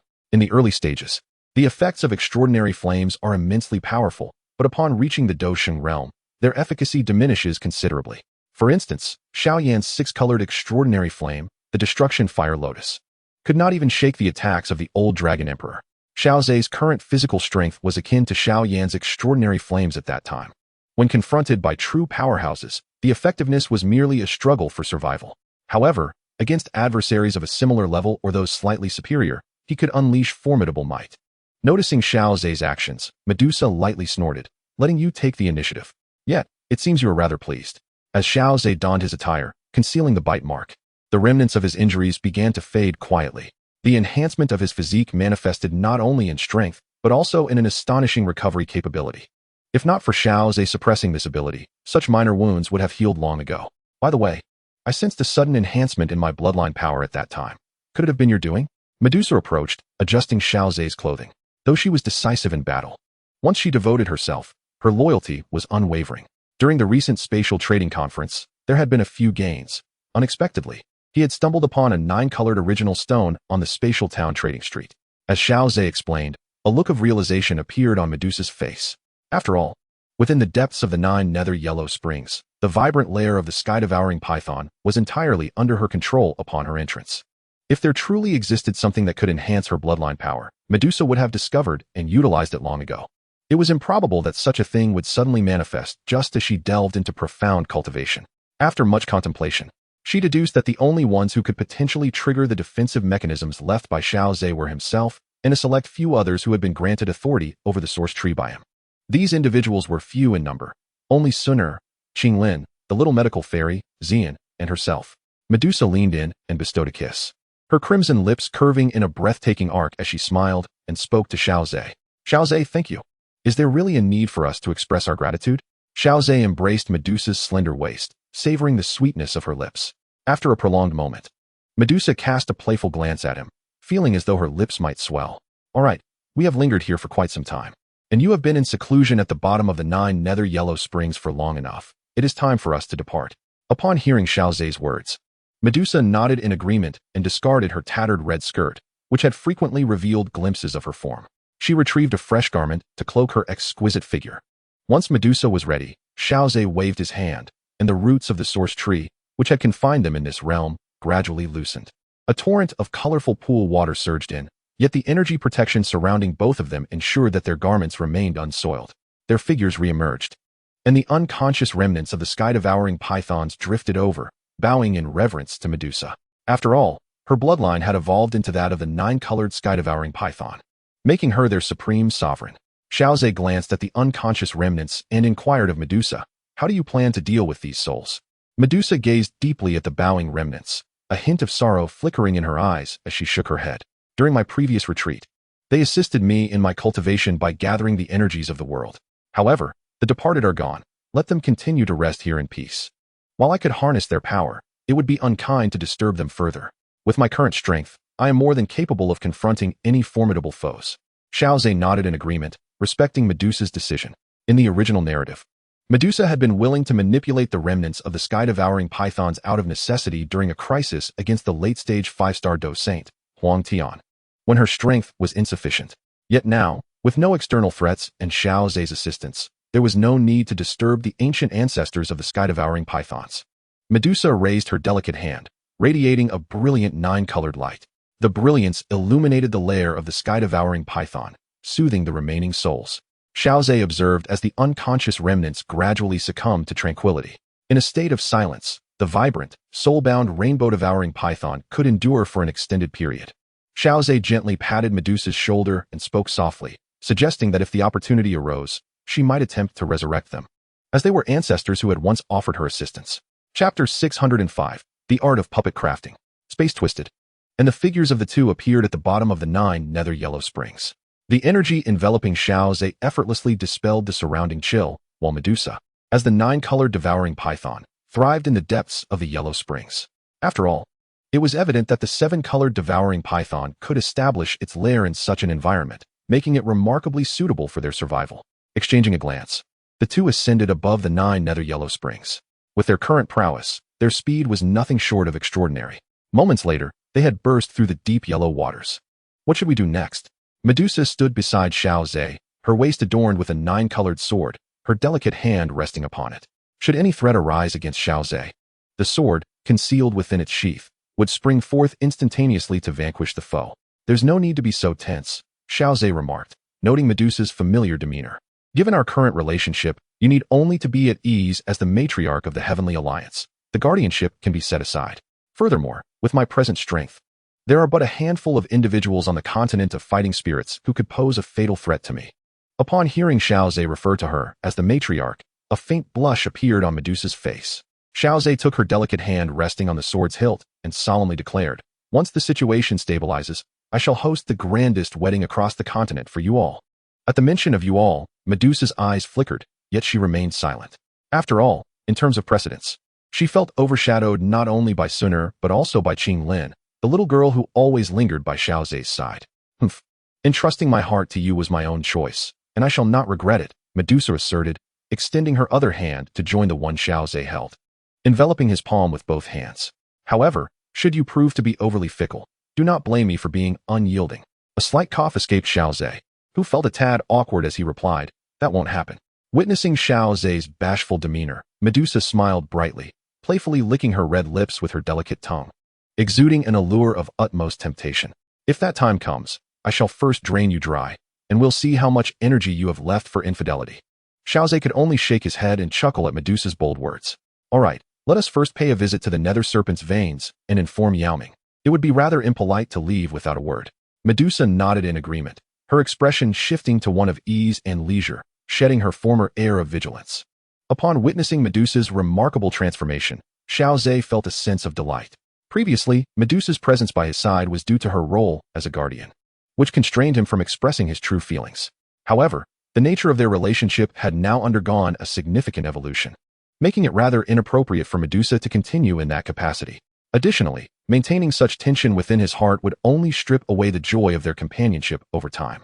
After departing from the 9 underworlds and the Yellow Springs, Xiao Ze did not hasten back to the Serpent's underworld. Instead, he leisurely flew alongside Medusa. During their journey, he took the opportunity to enlighten her about the events that had transpired during her seclusion. As they approached the Serpent's underworld, Yaoming, sensing their arrival, emerged from the palace with a look of surprise and haste. "Greetings, Lord Xiao Ze. Greetings, Miss Medusa," he exclaimed. I sensed Medusa's emergence from seclusion, but the news came unexpectedly, and I failed to inform the Yaoming clan leader in time. I hope for your understanding. Xiao Ze smiled and reassured Yaoming. "There is no need for such formality. My comings and goings are entirely at my discretion, thanks to the additional time afforded to them." The 9 underworld serpent clan had amassed an abundance of rare materials for Xiao Ze to choose from. As he spoke, Yaoming presented a jade tablet to Xiao Ze. "Then I shall graciously accept. Xiao Ze replied, taking the Jade tablet and allowing his spiritual perception to delve into the vast wealth of information that flooded his mind. The resources gathered by the 9 Underworld Serpent Clan were indeed substantial. Despite past upheavals, their foundation remained robust. Xiao Ze discovered numerous rare materials he required. 4 high-level alchemists are fervently sought after, but genuinely need vast quantities of such resources. The combined strength of the Taishu Ancient Dragon Clan and the 9 Underworld Serpent Clan would undoubtedly accelerate Xiao Ze's progress in refining the Hunyuan 12 elixirs. Xiao Ze spent several days with the 9 Underworld Serpent Clan, deepening their understanding of the Alchemist Alliance, while also connecting with the Elder of Medicine through the roots of the primordial tree. Upon learning that Xiao Ze had secured a powerful new ally for the Alchemist Alliance, the Elder was elated. He had already witnessed the might of the Taishu Ancient Dragon Clan, which boasted 4 Dou Qi experts stationed at the headquarters of the Alchemist Alliance. In its nascent stages, the inclusion of these 4 seasoned Dou Qi experts had already surpassed the pinnacle of the Alliance's strength. Even now, with the Alliance's development, their addition represented an immense boon, leading to a series of victories in the war against the Soul Alliance. Now informed of the 9 Underworld's Serpent Clan's membership, the Elder welcomed them wholeheartedly. While the number of Dou Qi experts from the 9 Underworld's Serpent Clan may not match that of the Taishu Ancient Dragon Clan, they remained a formidable force that could not be overlooked. Moreover, Xiao Ze had slain the chieftain of the Heavenly Demon Phoenix Clan along with numerous formidable beings, significantly diminishing the strength of the Soul Palace's allies. Consequently, the chasm between the Soul Alliance and the Dan Alliance widened even further. Although Xiao Ze had seldom returned to the Dan Alliance since its inception, his contributions had been monumental. After successfully persuading the 9 Nether Underworld Python clan to join the Dan Alliance, he chose not to linger any longer. Accompanied by Medusa, he set forth towards the boundless void of the Void Thunder Pool. His next endeavor was to forge the body of the North Dragon King and subsequently refine it using the Black Demon Thunder. Outside the Void Thunder Pool, Medusa gazed at the emanating, overwhelming power of the thunder, feeling a twinge of discomfort. Noticing her unease, Xiao Ze gently took her jade-like hand and smiled, saying, "There is no need to force yourself. You may return to the ancient Dragon Island. The island has undergone a remarkable transformation, and it has been a long time since you last saw Ziyin. You can reminisce with her. As for the refining process, I shall handle it swiftly." Though Medusa had reached the pinnacle of the fighting saint realm, the bloodline of the magical beasts coursing through her veins instilled a natural fear and aversion to thunder.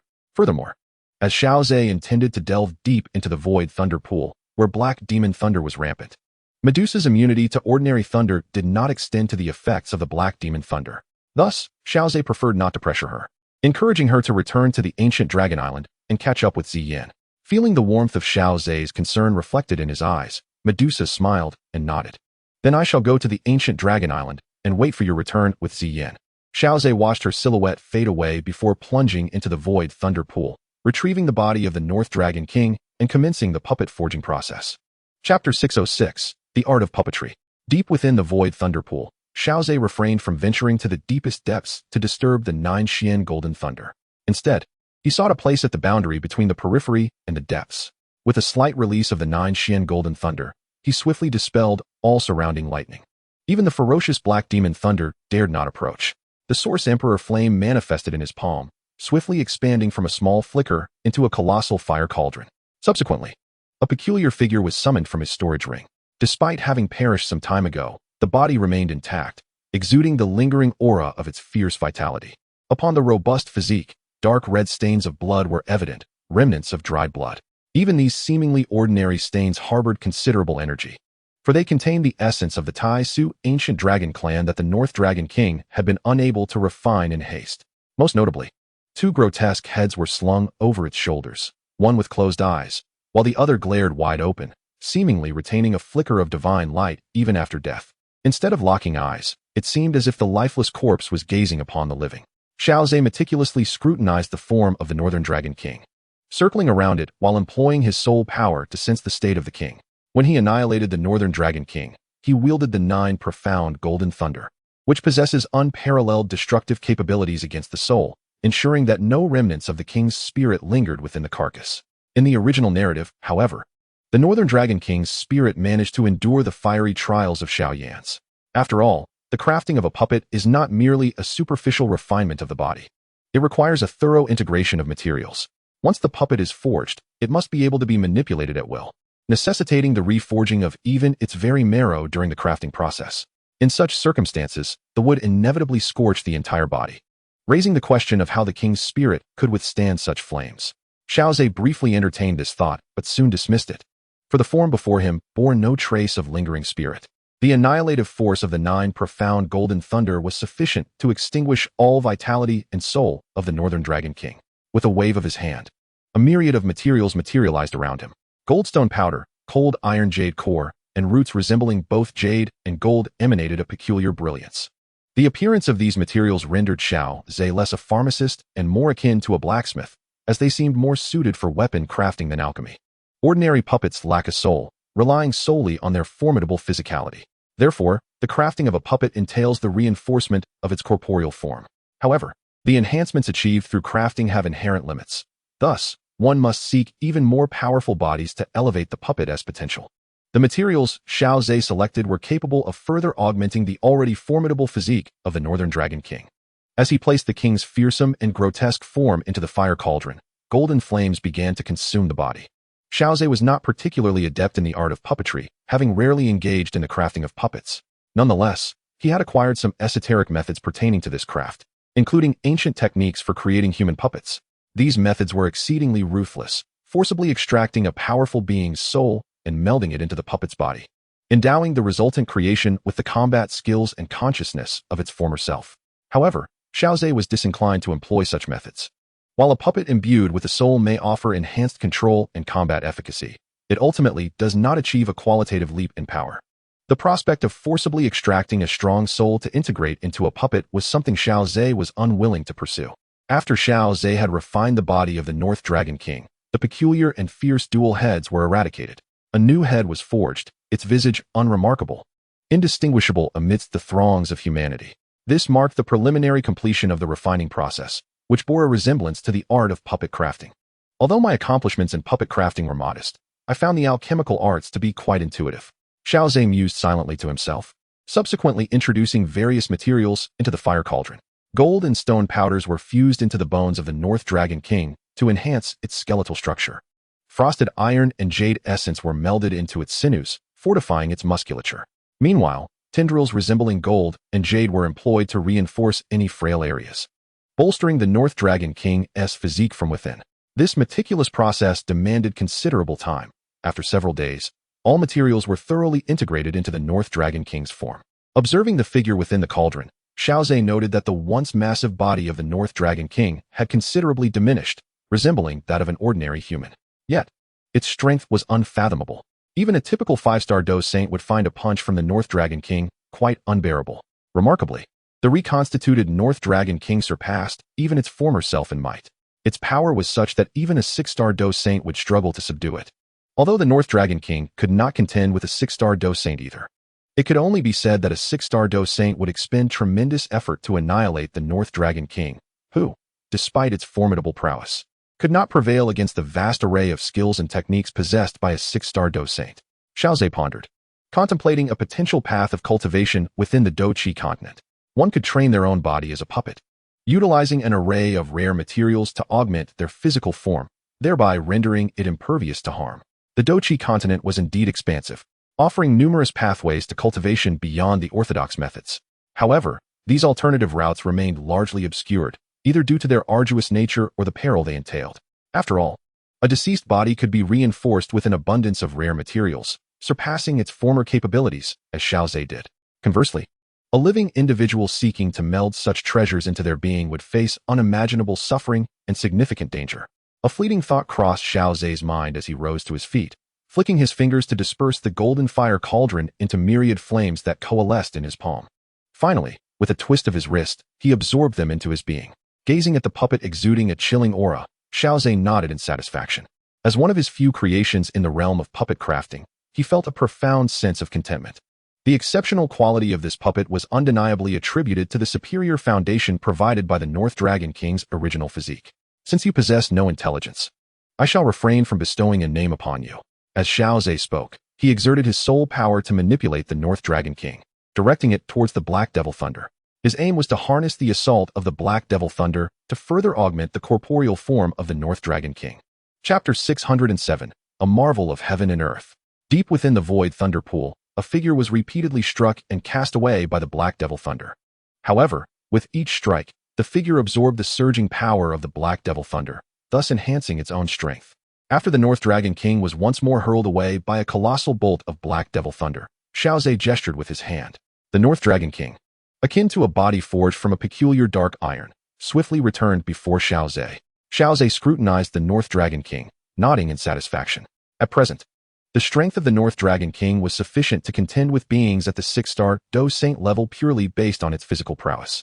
It was indeed a commendable puppet, yet the refinement by the Black Devil Thunder had reached its limits. It was time to employ the 9 Xian Golden Thunder. Xiao Ze conjured a resplendent golden thunderball in his hand. Given the physique of the North Dragon King, its potential for growth was certainly not confined to merely the 6-star Dueling Saint level. However, the tempering by the Black Devil Thunder had ceased to yield further enhancements. Thus, more formidable lightning was required, and Xiao Ze possessed the 9 Xian Golden Thunder. He would not trouble the core region of the Void Thunderpool for it.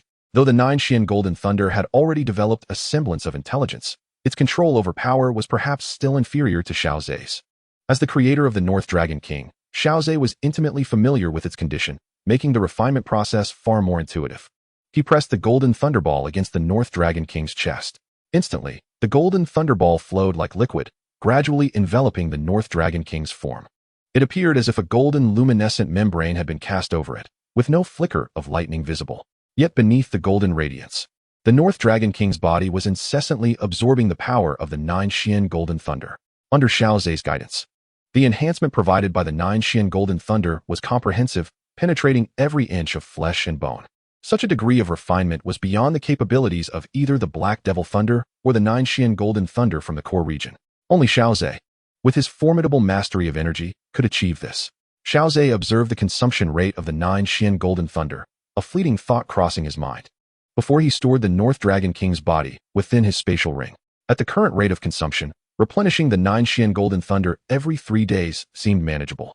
However, the expenditure of Dou Qi was exceedingly daunting. The energy required to form this thunderball could likely suffice for the execution of over 100 high-tier heavenly Dou techniques. Xiao Ze shook his head. Only a puppet like the North Dragon King could absorb his power in such a manner. Should others dare to absorb the 9 Xian Golden Thunder, it is unlikely they could endure it as the North Dragon King did. Even a mere trace would likely be excruciating. Since there is no longer a need to remain in the Void Thunderpool, it is prudent to return to Ancient Dragon Island. With a mere thought, Xiao Ze vanished from the depths of the Void Thunderpool. Shortly thereafter, he found himself back on Ancient Dragon Island, which had truly unified into a vast expanse reminiscent of a miniature continent. After all, the races inhabiting Ancient Dragon Island are colossal dragons, their forms often stretching thousands of feet in length. Thus, the island's size is naturally substantial. Additionally, there are extensive areas within this island that have been forcibly expanded through spatial power. For instance, the Ancient Dragon Tomb, where the remains of the Taishu ancient dragons are interred, appears as an enormous dragon-shaped mountain range, yet its internal space is magnitudes greater. While the living Taishu ancient dragons can transform into humanoid forms to conserve space, the deceased cannot. Numerous Taishu ancient dragons have been laid to rest in the Ancient Dragon Tomb since ancient times and over eons. The accumulated space has become more expansive than the entire Ancient Dragon Island itself. Upon sensing Xiao Ze's return, a resplendent purple-gold light appeared, heralding the arrival of Xian, who bore the wings of the heavenly phoenix. Following her was the vibrant 9-colored light of Medusa, and finally, the somewhat delayed azure glow revealed the figure of Qinglin. Observing this scene, a hint of disappointment flickered in Qinglin's eyes. She felt her strength lagging behind her sisters.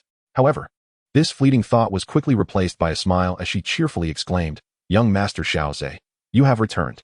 Xiao Ze nodded, affectionately ruffling Qinglin's small head. It has been a while. Alas, on the Dou Qi Continent, Dosheng-level serpentine magical beasts are exceedingly rare. Otherwise, I would have brought a few back to form a contract with you, Qinglin. It's all right, young Master Xiao Ze, as long as I can stay by your side. That is enough, Qinglin replied hastily, yet Xiao Ze continued to ponder, stroking her head thoughtfully. Indeed, Dosheng-level magical beasts are quite uncommon on the Dou Qi Continent. The strength of magical beasts is inherently limited by their bloodlines. Without a strong lineage, transcending the constraints of one's bloodline to reach the Dosheng level is nearly impossible. Human cultivators are similarly constrained by their innate talents. Many may struggle throughout their lives without achieving any significant progress, often remaining stagnant at the Dou Qi stage. It is not uncommon for them to halt at a certain level of cultivation. Thus, it is the prodigies who can consistently break through and advance that garner such attention. The same applies to magical beasts. Those classified as first or second-tier magical beasts cannot escape these limitations from birth to death. Consequently, those serpentine magical beasts at the Dou Sheng level typically possess ancient and formidable bloodline powers. The serpent-like magical beasts either have bloodlines that have long been severed or are concealed in some obscure corner of the continent of fighting Qi, rendering it impossible for them to congregate. This situation renders the azure-scaled, three-hued serpentine gaze of Qinglin utterly ineffective. Upon overhearing the conversation between the two, Xian exchanged a glance with Medusa, both feeling somewhat helpless. Although their bloodline powers were formidable, allowing them to ascend unrestrained, they offered no assistance to Qinglin. After pondering for a moment, Xiao Ze smiled and reassured Qinglin. Do not worry, I shall not allow you to fall too far behind. At worst, I shall let you treat high-grade elixirs as mere candies. Hearing Xiao Ze's words, Qinglin's eyes immediately glistened with tears, and she nodded vigorously, believing in Master Xiao Ze. All right, it's not a matter of life and death, so why be so melancholic? Xian beckoned the others back to the ancient Dragon Island, where an array of exotic fruits lay on the table for their enjoyment. Once seated, Xian turned to Xiao Ze and inquired, Xiao Ze, do you have any plans for what comes next? Considering the time, the rare celestial phenomenon of the twin moons appearing on the same day is not far off, along with the wondrous spectacle of the 9 stars in unity. Upon hearing Xiao Ze suddenly mention the celestial phenomenon, the 3 women looked at him, a hint of confusion in their eyes. Noticing their reaction, Xiao Ze smiled gently and explained, from ancient texts, I have learned that such celestial phenomena will trigger a tidal wave in the fabric of reality. At that time, the powerful nether lotus demon fire, ranked 3rd on the list of extraordinary flames, shall descend upon the world. At his words, Medusa, Qinglin, and Xian widened their eyes in astonishment. They had not anticipated that this celestial phenomenon would be intertwined with the formidable existence of the nether lotus demon fire. Master Xiao Ze, are you interested in the nether lotus demon fire? Qinglin asked, somewhat puzzled. For she was well aware that Xiao Ze possessed a fearsome flame of his own. However, she was uncertain how it compared to the legendary nether lotus demon fire. After all, the latter was a terrifying fire ranked 3rd on the list of extraordinary flames, a true monarch among them. Medusa, resting her jade hand on the table, remarked thoughtfully. But generally speaking, a person can only refine one type of extraordinary flame, right? Otherwise, having 2 flames battling within one's body could lead to self-harm. Indeed, however, the emergence of the nether lotus demon fire will attract countless factions vying for it, including the Soul Palace and the Soul Clan. Xiao Ze replied with a smile, though a hint of coldness flickered in his eyes. Perhaps we can use this opportunity to deal a blow to them and diminish their power. As he spoke, he felt a sense of confidence. At present, his wings had fully unfurled. Unless faced with the Soul Emperor or the void-devouring flame with an imperial soul, there was likely no one in the Soul Clan who could contend with Xiao Ze individually. If those two were to act, the jade slip in Xiao Ze's possession would certainly come into play. I see, Xian acknowledged. Currently, the Alchemist Alliance and the Soul Alliance were embroiled in a fierce conflict. If they could leverage the emergence of the demon fire to weaken the Soul Alliance's strength, it would indeed be advantageous. Upon hearing this, Xian calculated for a moment and then nodded. However, the descent of the demon fire brings forth numerous dangers, and the Dan Alliance must proceed with utmost caution. Otherwise, it risks severe repercussions. I have foreseen that there remains less than a month until the demon fire descends, leaving us ample time. At this juncture, Xiao Ze hesitated momentarily before addressing the 3. I may refrain from intervening during this occurrence of demon fire, as the ancient covenant among the primordial races holds significance for me as well. Upon hearing this, Medusa's expression shifted. Did that pertain to the agreement preventing the 5-star Dueling Saint from taking action on the continent? Would that not imply that I too am restrained from engaging? Xiao Ze nodded affirmatively, yet he added, should they breach the rules first, we shall not be held accountable for our actions. Xian clapped her small hands, her eyes sparkling as she exclaimed, does this mean that the only ones capable of acting this time are Qinglin and I? Quite so, Xiao Ze replied with a smile. But there is no need for concern. The Dan Alliance possesses numerous Dueling Saints capable of managing the situation. After concluding their discussions, the 4 lingered on ancient Dragon Island for a few more days before embarking on their journey back to the Dan Tower. The 4 of them boarded a golden thunderous vessel, traversing through space at great speed towards the Dan Tower. Suddenly, a voice of surprise emanated from the vessel. What is this? Xiao Ze brought the thunderous boat to a halt, gazing into the distance. Hundreds of miles away, the vast mountains were lush and green, and nestled within them lay a small village, with wisps of smoke curling upwards. What is it, Xiao Ze? Xian stepped forward, peering into the distance. Though she lacked the formidable spiritual strength of Xiao Ze and failed to sense anything amiss. It seems someone is calling for me, Xiao Ze remarked, his tone both inquisitive and assured. He smiled slightly and steered the golden vessel towards the mountains and village several hundred miles away.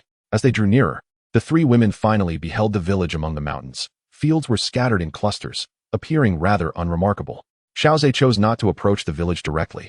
Instead, he lowered the golden vessel from a distance, landing it in a clearing within the woods. Just as the three were about to inquire of Xiao Ze, they heard a bovine sound emanating from the forest. Soon after, a blue ox emerged from the trees, upon which a shepherd boy sat, clad in simple linen garments. His face youthful, the shepherd held a small twig, playfully tapping it upon the ox's head. The sudden appearance of the shepherd boy rendered the three women somewhat solemn. Their prior senses had detected no sign of the blue ox or the boy's presence. This indicated that the shepherd was certainly not ordinary. Xiao Ze approached and respectfully clasped his hands before the boy, stating, "I am Xiao Ze, the current president of the Dan Tower. It is an honor to meet the ancestor of the Dan Tower." Xiao Ze's words caused Medusa and the others to gaze at the shepherd on the blue ox with astonished eyes. The ancestor of the Dan Tower. Ziyin gazed with wide, curious eyes at the shepherd boy's remarkably youthful face, barely in his teens. Such an existence could indeed be the venerable ancestor of the Danta. However, they did not question Xiao Ze. Rather, they marveled at the fact that the esteemed ancestor of Danta existed in such a guise. The shepherd boy on the back of the azure bull cast a glance, and within his clear gaze lay a profound sense of worldly wisdom. After lingering on Xiao Ze for a moment, a look of astonishment gradually surfaced in the boy's eyes. "Your cultivation is truly formidable for one so young, surpassing even me, an old man who has practiced for many years. I find myself feeling rather abashed," he remarked, pausing momentarily before emitting a voice that belied his youthful appearance. Sounding ancient and wise. Among Medusa and her companions, only Qinglin possessed knowledge of the ancestor's legendary exploits. After all, during Xiao Ze's time in Danta, Qinglin had been his longest-standing companion. She whispered an explanation to Medusa and Ziyin, revealing that the Danta ancestor was known for relishing the human experience and often sought out stillborn infants, entering their bodies in a unique manner to live out a life of normalcy. From birth to growth, he would experience an alternate identity and existence until the body perished, at which point he would depart. Upon hearing Qinglin's elucidation, Medusa and Ziyin were struck with enlightenment. It was no wonder that the ancestor presented himself in the form of a youthful child. He had indeed lived another life. "Thank you for the kind words, esteemed ancestor. May I inquire as to why you summoned me?" The shepherd boy blinked and glanced at the three women whispering among themselves before turning his attention back to Xiao Ze. "Are you aware that the rare pure Lotus demon fire is about to manifest?" Xiao Ze had returned to Danta for this very purpose, wishing to make preparations for the emergence of the demon fire. The boy's eyes widened in surprise. But recollecting the evaluations of Xiao Ze from Danta's younger generation brought him some relief. "Since you are already prepared, I shall refrain from intervening in this matter. I was initially concerned that the Soul Palace or the Soul Clan might disregard the rules and dispatch peak experts above the 5-star Dou Saint level to interfere in the contest for the pure Lotus demon fire." The shepherd boy flicked the branch in his hand, and the azure bull, displaying remarkable sentience, turned back toward the forest. "Since you intend to take action, it matters not whether I do. Esteemed ancestor, do you not wish to return to Danta for a visit?" The shepherd boy waved his hand dismissively, turning his back to Xiao Ze and the others. "Never mind. Life in Danta is rather dull. Being a shepherd is far more amusing." His voice drifted through the woods, echoing softly, "Since your cultivation has now surpassed mine, I trust that Danta will be in good hands under your care." As his voice faded into the distance, seemingly returning to the mountainous village, Xiao Ze chuckled and shook his head. He then turned to Medusa and her companions, saying, "Let us return to Danta." Chapter 609, A World Transformed. Xiao Ze, the ancestor of Danta, certainly conducts himself in a most intriguing manner. Xian hesitated for a moment before offering an intriguing remark. "Haha, it's quite normal, really. The ancestor is, after all, an embodiment of elixirs, having attained sentience due to extraordinary circumstances." Xiao Ze maneuvered the golden vessel toward the pill tower, chuckling softly as he shook his head. Influenced by the alchemist from the pill tower, he found himself increasingly inclined towards the pill tower and human cultivators, yearning to experience the journey of ordinary life from birth to death. Upon hearing this, the three nodded thoughtfully, pondering whether their fondness stemmed from their lack of such experiences. As the group engaged in casual conversation aboard the golden vessel, they gradually approached the pill tower, and the number of formidable beings in the vicinity began to increase. Numerous figures, wings of fighting spirit coalescing behind them, soared through the skies, while others stood firm on the void, treading air as they made their way to the pill tower. The sight of the swiftly gliding golden vessel left many of these powerful individuals astounded. They could clearly discern that it was a vessel forged from concentrated energy.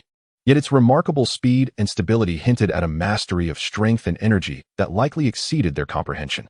Among them, a few individuals clad in uniform exchanged grave glances, engaging in hushed discussions. That golden vessel seems rather peculiar. The strength of the one capable of manifesting such a vessel must be considerable. It has never appeared before. Should we intercept it and inquire about their intentions? Or shall we report to the pill tower about this unknown powerhouse heading their way? As they deliberated, Xiao Ze aboard the golden vessel slowly opened his eyes. Had he perhaps been misunderstood by the members of the Dan Alliance? He pondered, recognizing the uniform they wore as that of the Dan Alliance.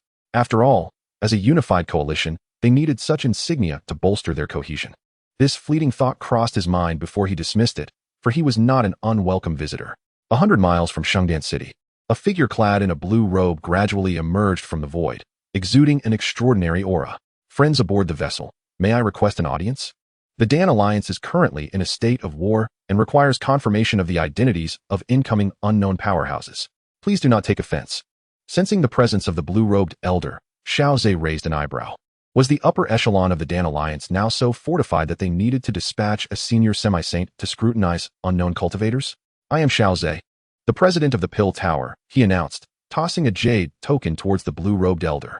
Upon hearing Xiao Ze's words, the elder's expression shifted momentarily, then transformed into one of astonishment. He hastily received the jade token, confirming its authenticity before bowing respectfully to Xiao Ze. I extend my greetings to Lord Xiao Ze. I inadvertently offended you, and I hope you will not hold it against me. I only recently joined the Dan Alliance and have not had the honor of meeting you before. No harm done. During times of war, it is prudent to exercise utmost caution, Xiao Ze replied. At this moment, Xiao Ze retracted the golden ship, transforming it into a resplendent golden thunderball, which he absorbed into his being. The elder in the blue attire felt his heart racing upon witnessing Xiao Ze and Medusa along with their companions, for he was utterly unable to discern the strength of the individuals before him, implying that even the weakest among them surpassed his own capabilities. Now that they had arrived outside the Holy Dan City, it was prudent to maintain a low profile. Xiao Ze smiled as he addressed the elder. Haha, esteemed elder. You jest. What you perceive as ostentation is merely a necessity during wartime, where scrutiny is inevitable. The elder, reassured by Xiao Ze's benevolent gaze, felt his internal tension dissipate. Shall I have my subordinates escort you back to the Holy Dan City, my lord? I apologize for the trouble. The elder led the way, with Xiao Ze and his entourage following closely behind. With their speed, the 100-mile distance was crossed in the blink of an eye. As Xiao Ze gazed upon the Holy Dan City, a hint of astonishment flickered in his eyes. The city's current vibrancy and liveliness surpassed even the grand scenes of the Alchemy Convention held every 30 years. At the city's crucial entrance, formidable guards stood vigilant. Those powerful beings arriving in the Holy Dan City were required to undergo inquiries from the guards before entering, and even after gaining entry, they behaved with decorum, walking along the streets rather than soaring through the air recklessly. The streets bustled with activity, teeming with pedestrians and an atmosphere of exuberance. Shops lining the streets saw a constant flow of patrons, and even the street vendors attracted numerous inquiries regarding their wares. The level of prosperity and liveliness was unparalleled, even exceeding Xiao Ze's previous experiences at the Alchemy Convention. The elder in blue nodded in agreement, acknowledging Xiao Ze's sentiment. Thanks to the establishment of the Alchemy Alliance, the influx of people had significantly intensified the vibrancy of Holy Dan City. Xiao Ze nodded thoughtfully. A mountain does not need to be lofty if it is inhabited by immortals, and cities are no different. A powerful force residing within guarantees a steady influx of visitors.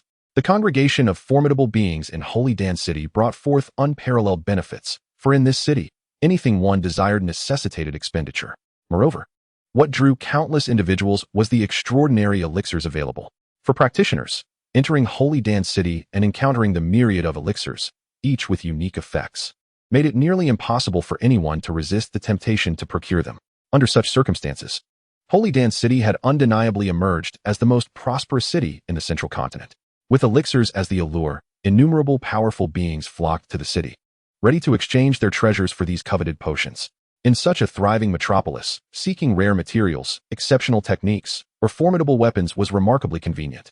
It was precisely due to such cities that the Alchemy Alliance could sustain a multitude of high-level powerhouses. For mere verbal promises were insufficient to compel these formidable beings to contribute to the Alliance's endeavors. Only through authentic martial arts and precious resources can these formidable beings be motivated to exert themselves for the Dan Alliance. Very well, let us descend as well. Xiao Ze feigned a desire to descend, intending to enter the Holy Dan City from a crucial point, but was halted by the elder in green robes. Lord Xiao Ze, there is no need for us to enter from that location. Compared to the foreign powerhouses attracted by the Dan Alliance, those affiliated with the Alliance face fewer restrictions. Moreover, we are not bound by the prohibitions of the high skies, so I kindly ask you all to follow me. Under the guidance of the elder, the group entered the inner domain of the Holy Dan City, where they beheld numerous figures clad in the uniform of the Dan Alliance. Only individuals associated with the Dan Alliance are permitted access to the inner domain.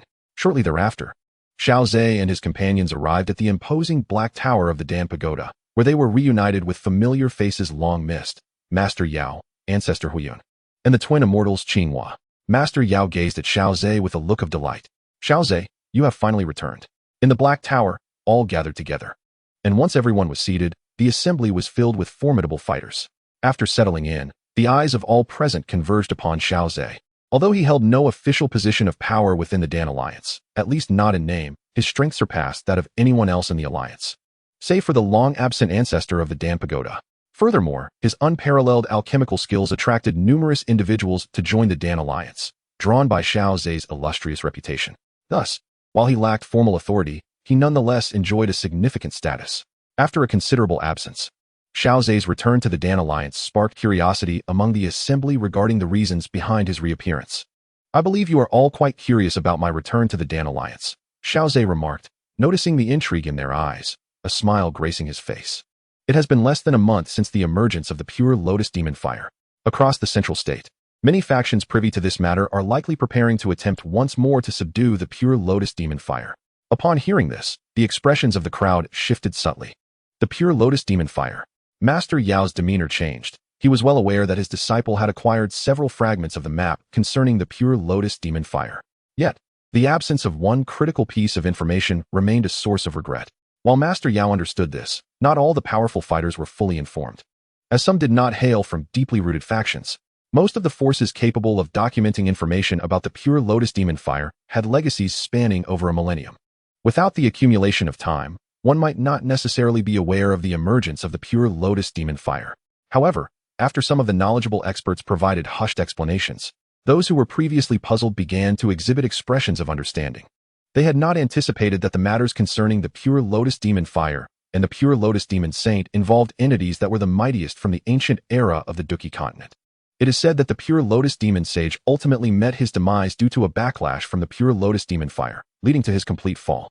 Consequently, all of the sage's legacies and treasures have fallen into the hands of the pure Lotus demon fire. Upon hearing this, even the powerful Dou saints in the room could not help but quicken their breaths and accelerate their heartbeats. After all, this concerns the legendary pure Lotus demon sage. The treasures and legacies he left behind would undoubtedly tempt even the most formidable of Dou saints. Xiao Ze, upon overhearing the discussions, could not help but smile faintly. It is precisely due to such legends that throughout history, every time the pure Lotus demon fire breaks free from its seal, countless strong individuals are drawn to attempt to subdue it. As he spoke, Xiao Ze leaned slightly forward, resting his hands on the table, and addressed the crowd with a smile. I believe this time, the emergence of the pure Lotus demon fire will be no exception. The Fire Cloud ancestor displayed an expression of surprise. Does Master Xiao intend to leverage the power of the Alchemy Alliance to seize the pure Lotus demon fire? Xiao Ze shook his head, declaring, the pure Lotus demon fire is a rare treasure of heaven and earth. Naturally, it belongs to the capable. Whoever possesses the fortune shall claim it. Those within the Alchemy Alliance who wish to contend for the pure Lotus demon fire may attempt it. However, it is imperative that the Soul Alliance does not acquire it. During my return to the Alchemy Tower, I also encountered the ancestor, who issued a similar directive. The Soul Alliance must not gain possession of the pure Lotus demon fire, or it will spell disaster for our Alchemy Alliance. You actually met the ancestor? The Grand Elder of the Little Alchemy Tower gazed at Xiao Ze in astonishment. The ancestor of the Alchemy Tower roams the continent, often elusive and rarely seen. Even among the Alchemy Tower, few have had the privilege of witnessing the ancestor's true form. So it was surprising that Xiao Ze had the opportunity. In summary, the foremost task for the Alchemy Alliance during this emergence of the pure Lotus demon fire is to thwart the Soul Alliance and prevent them from obtaining it. As for those within the Alchemy Alliance who wish to vie for the pure Lotus Demon Fire, they may certainly try. However, I must caution you, the pure Lotus Demon Fire is notoriously formidable. Even the peak ancient powerhouse, the pure Lotus Demon Sage, fell victim to its might. Without thorough preparation, I urge everyone not to act recklessly.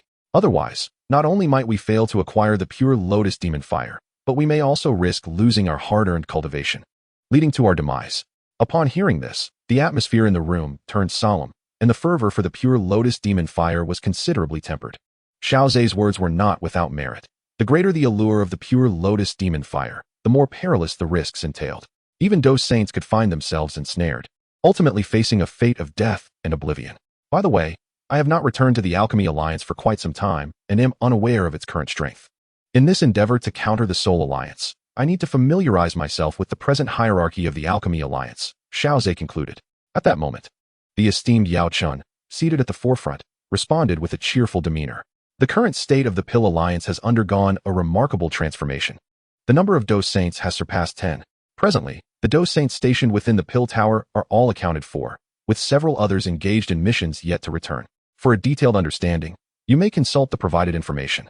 Elder Yao, as he spoke, handed over a jade slip, which Xiao Ze accepted, probing its essence with his spiritual energy. Instantly, his eyes widened in astonishment at the formidable strength residing within the upper echelons of the Pill Alliance. As Elder Yao had indicated, the true Dou Saints within the Alliance have indeed exceeded 10, with an even greater number of half-saints. Moreover, numerous peak Dou Zun experts are in secluded cultivation, on the verge of breaking through into the half-saint realm. After some contemplation, a look of realization dawned upon Xiao Ze. Indeed, war is an exceedingly brutal means of plunder. Although the Pill Alliance does not resort to the unscrupulous tactics of the Soul Alliance, who would even strip away souls, this relentless campaign, dismantling sects and defeating those allied with the Soul Alliance, has naturally led to the accumulation of resources that now fall into the hands of the Pill Alliance. Furthermore, the allure of the Pill Alliance's alchemists allows for the optimal utilization of these resources, transforming them into elixirs that enhance cultivation, which are then made available to the strong within the Alliance. Those formidable warriors who engage in battles against the Soul Alliance naturally demonstrate their loyalty through their numerous achievements. By leveraging these accolades, they can exchange them for various resources within the Pill Alliance to bolster their own strength, thus creating a cyclical enhancement of power and numbers, culminating in the impressive count recorded in the Jade slip held by Xiao Ze. Xiao Ze pondered the implications of the Pill Alliance's current strength, recognizing that it is partly a consequence of war. On the other hand, the foundation of the Pill Alliance lies in its alchemists, who can maximally convert these resources into potent elixirs for strength enhancement. However, Xiao Ze also discerned a potential peril. The resources plundered through warfare are inherently finite. Once the spoils of war can no longer satisfy the needs of the Pill Alliance, who then could restrain this relentless war machine? As his concerns began to surface, Xiao Ze forcefully suppressed them, for the Pill Alliance is currently engaged in a conflict with the Soul Alliance. During wartime, there are ample rewards, and any rash alterations could be detrimental. Fortunately, in the Dou Qi Continent, strength reigns supreme. When one possesses power enough to dominate, such issues become trivial. Satisfied, Xiao Ze nodded, recognizing that the Pill Alliance has developed beyond his expectations, finally realizing the original intent of its establishment, to watch over each other and strive for survival together. Hearing Xiao Ze's words, the many Dou Saints present nodded in agreement, their faces reflecting a sense of shared pride. After all, the current prosperity of the Pill Alliance is deeply rooted in the unwavering support of these numerous Dou Saints. In light of the emergence of the pure Lotus Demon Fire, what are your plans, Xiao Ze? The venerable Fire Cloud ancestor, possessing a forthright disposition, directly inquired, prompting the numerous Dou Saints to turn their attention toward Xiao Ze, eager to discern his plans. The Dan Alliance, being a coalition, cannot be dictated by a singular individual, especially as I am not the leader of the Alliance. With a smile gracing his visage, Xiao Ze addressed the assembly. I merely propose a general idea. Whether to accept it or not depends on your collective sentiments. With the emergence of the pure Lotus Demon Fire, neither I nor Medusa can intervene for the time being. And even the ancestor of the Dan Tower is unable to act unless under extraordinary circumstances. His words left the attendees in astonishment, their gazes fixed upon him.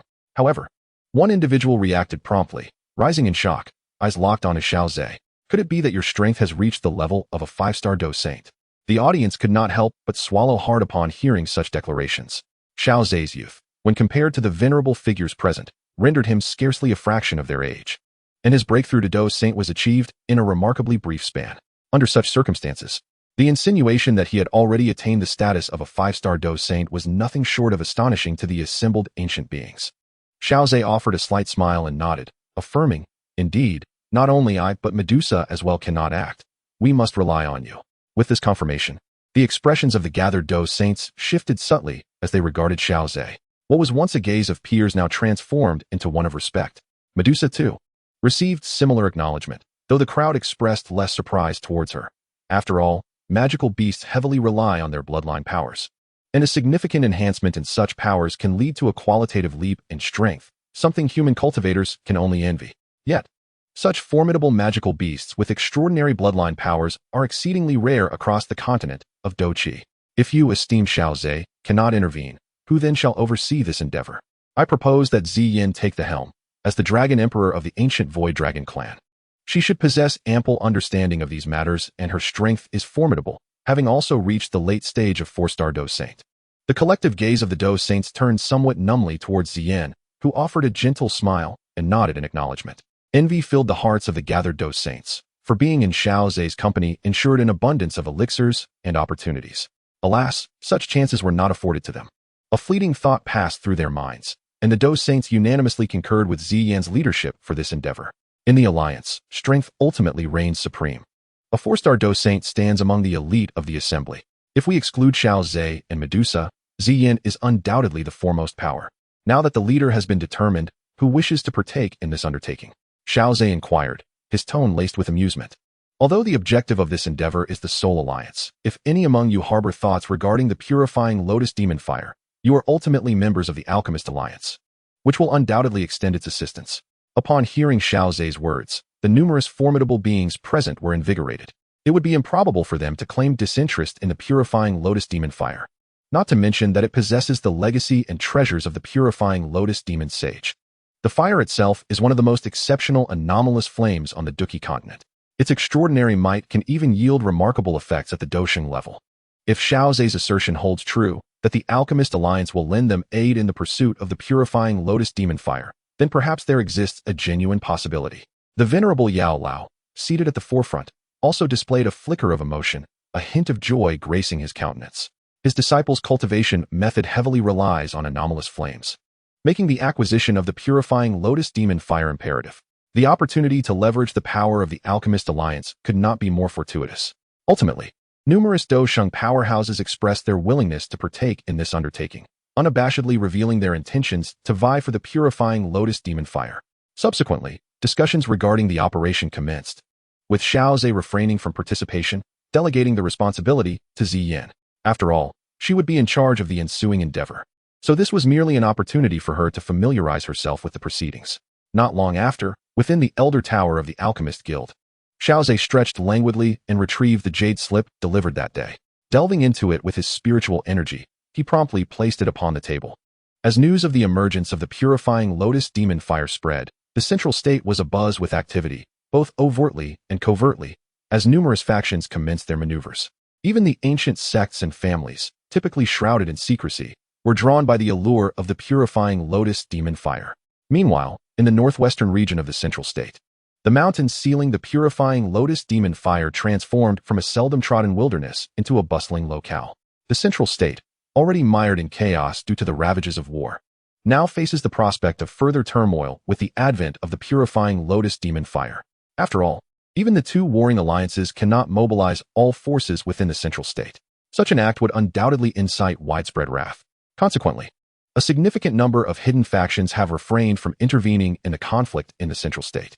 However, the imminent emergence of the purifying Lotus demon fire is sufficient to entice these concealed forces to make their presence known. As the purifying Lotus demon fire approaches its manifestation, various factions are exercising restraint. Even the two alliances engaged in battle have, coincidentally, momentarily ceased hostilities in preparation for the purifying Lotus demon fire. While overt warfare may have diminished, the undercurrents of tension have not abated. Rather, they have intensified with the passage of time. During this period, Xiao Ze remained in the Elder Tower, diligently researching medicinal concoctions, until a certain moment, when a sense stirred within him, he ascended to the pinnacle of the Elder Tower, directing his gaze toward the western sky. In the western heavens, two crescent moons, one above the other, quietly emerged. Simultaneously, amidst the vast expanse of the starry night, 9 resplendent stars began to move slowly, aligning into a single line before countless astonished gazes. In the celestial convergence of dual moons and the unification of 9 stars, a profound energy wave surged throughout the cosmos. An ethereal mist materialized, enveloping the realm, as if the very fabric of existence echoed with the sound of tidal waves. Xiao Ze extended his hand, stirring the mist that blanketed the heavens and the earth. With each movement, the sound of waves resonated, suggesting he was not merely manipulating vapor, but rather orchestrating the tides of nature itself. The celestial tides exemplified the grandeur of the natural world. To harness such vast energies through personal combat, Qi, seemed an insurmountable endeavor. As Xiao Ze pondered, a dozen streaks of light emerged from various locales within the Holy Pill City, converging towards him. In mere moments, they arrived near the Elder Tower. However, these figures did not recklessly intrude. Instead, they lingered nearby. Xiao Ze waved his hand, and the protective array around the Elder Tower revealed its markings, only to swiftly return to silence, allowing free passage. This protective formation had been acquired from ancient relics, which he later enhanced with his growing prowess in array manipulation. Now, even in the face of saints, it provided commendable defense, deterring anyone from brazenly assaulting the Elder Tower. Recognizing the tower's location within the Holy Pill City, Xiao Ze modified the array, establishing a repulsion barrier that would deter any unwary individuals from approaching. Should someone persist in assaulting the tower, they would breach the inner sanctum, where the true protective array was activated, unleashing its full might upon any adversary. The figures settled atop the Elder Tower, comprised of formidable warriors from the Pill Alliance. Yao Chun, the ancestor of Fire Cloud, the twin immortals of Qinghua, and the 4 saints of ancient dragons. Notably, Xiao Yan, who had been on a mission, had returned to the Pill Tower and was among the many saints gathered. Xiao Yan approached Xiao Ze, patting him on the shoulder with a grin, exclaiming, "Fourth brother, I have heard of your meteoric rise in strength. It is quite astonishing." With a hearty laugh, he added, "Fortune and Providence have surely favored you." Xiao Ze opened his arms for a warm embrace. Before addressing the assembled company, the celestial tides have manifested. The descent of the pure Lotus demon fire cannot be far behind. As Xiao Ze's words resonated, a palpable shift occurred among those present. Their expressions subtly altered as they gazed towards the northwestern horizon. In the depths of night, beneath the starry canopy, darkness reigned, yet, in an instant, a blinding brilliance erupted. Within that radiant glow lay an extreme and terrifying heat, as light and thermal waves rippled outward, the extent of their reach unknown. At this moment, within the heart of Zhongzhou, the city of St. Dan sensed an unusual phenomenon. Xiao Yan, gazing toward the northwest, spoke with a grave expression. The terrifying pure Lotus demon fire emanated an intense heat that could be felt even from such a great distance, stirring a fervent longing to break free from its confines. Indeed, the pure Lotus demon fire, barely emerging from the cosmic tides, began to assault its seal almost immediately. Xiao Ze remarked, casting a glance at the surrounding sages. "You all must be prepared. This endeavor is reserved solely for the sages. The rest shall remain at the Dan Alliance." The demon fire space has been cultivated by the pure Lotus demon fire for millennia. Those lacking strength who insist on venturing forth shall bear the consequences. The assembled individuals nodded in agreement, well aware of the formidable reputation of the pure Lotus demon fire.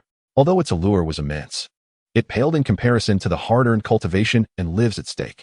At Xiao Ze's command, the group set forth toward the northwest, marching with great fervor.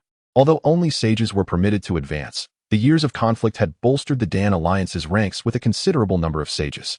Notably, Xiao Ze had previously acquired numerous Bodhi seeds from the Bodhi ancient tree, which significantly enhanced the count of sages capable of breaking into the sacred realm.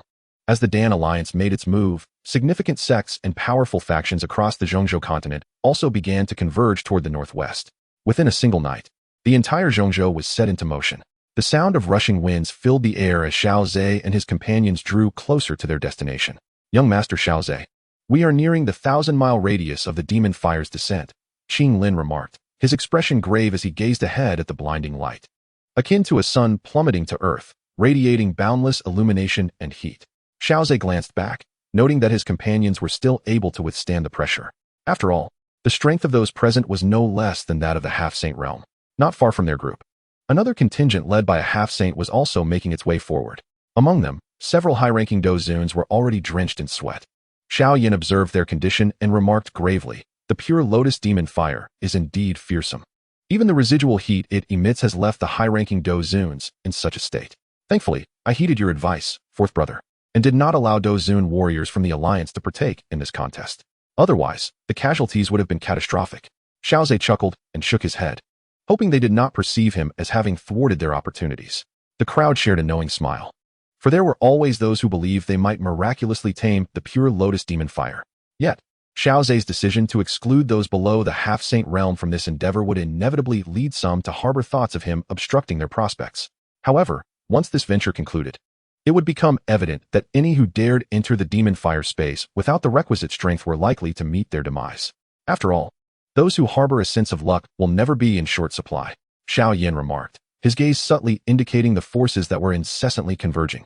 Among these factions, there may be one or two individuals of the Saint realm overseeing them. However, the vast majority of these forces dared to contest the pure Lotus demon fire without even a single saint to safeguard them. Their intentions were, of course, easy to decipher. The emergence of a demonic flame stirred the winds of the central continent into a tempest.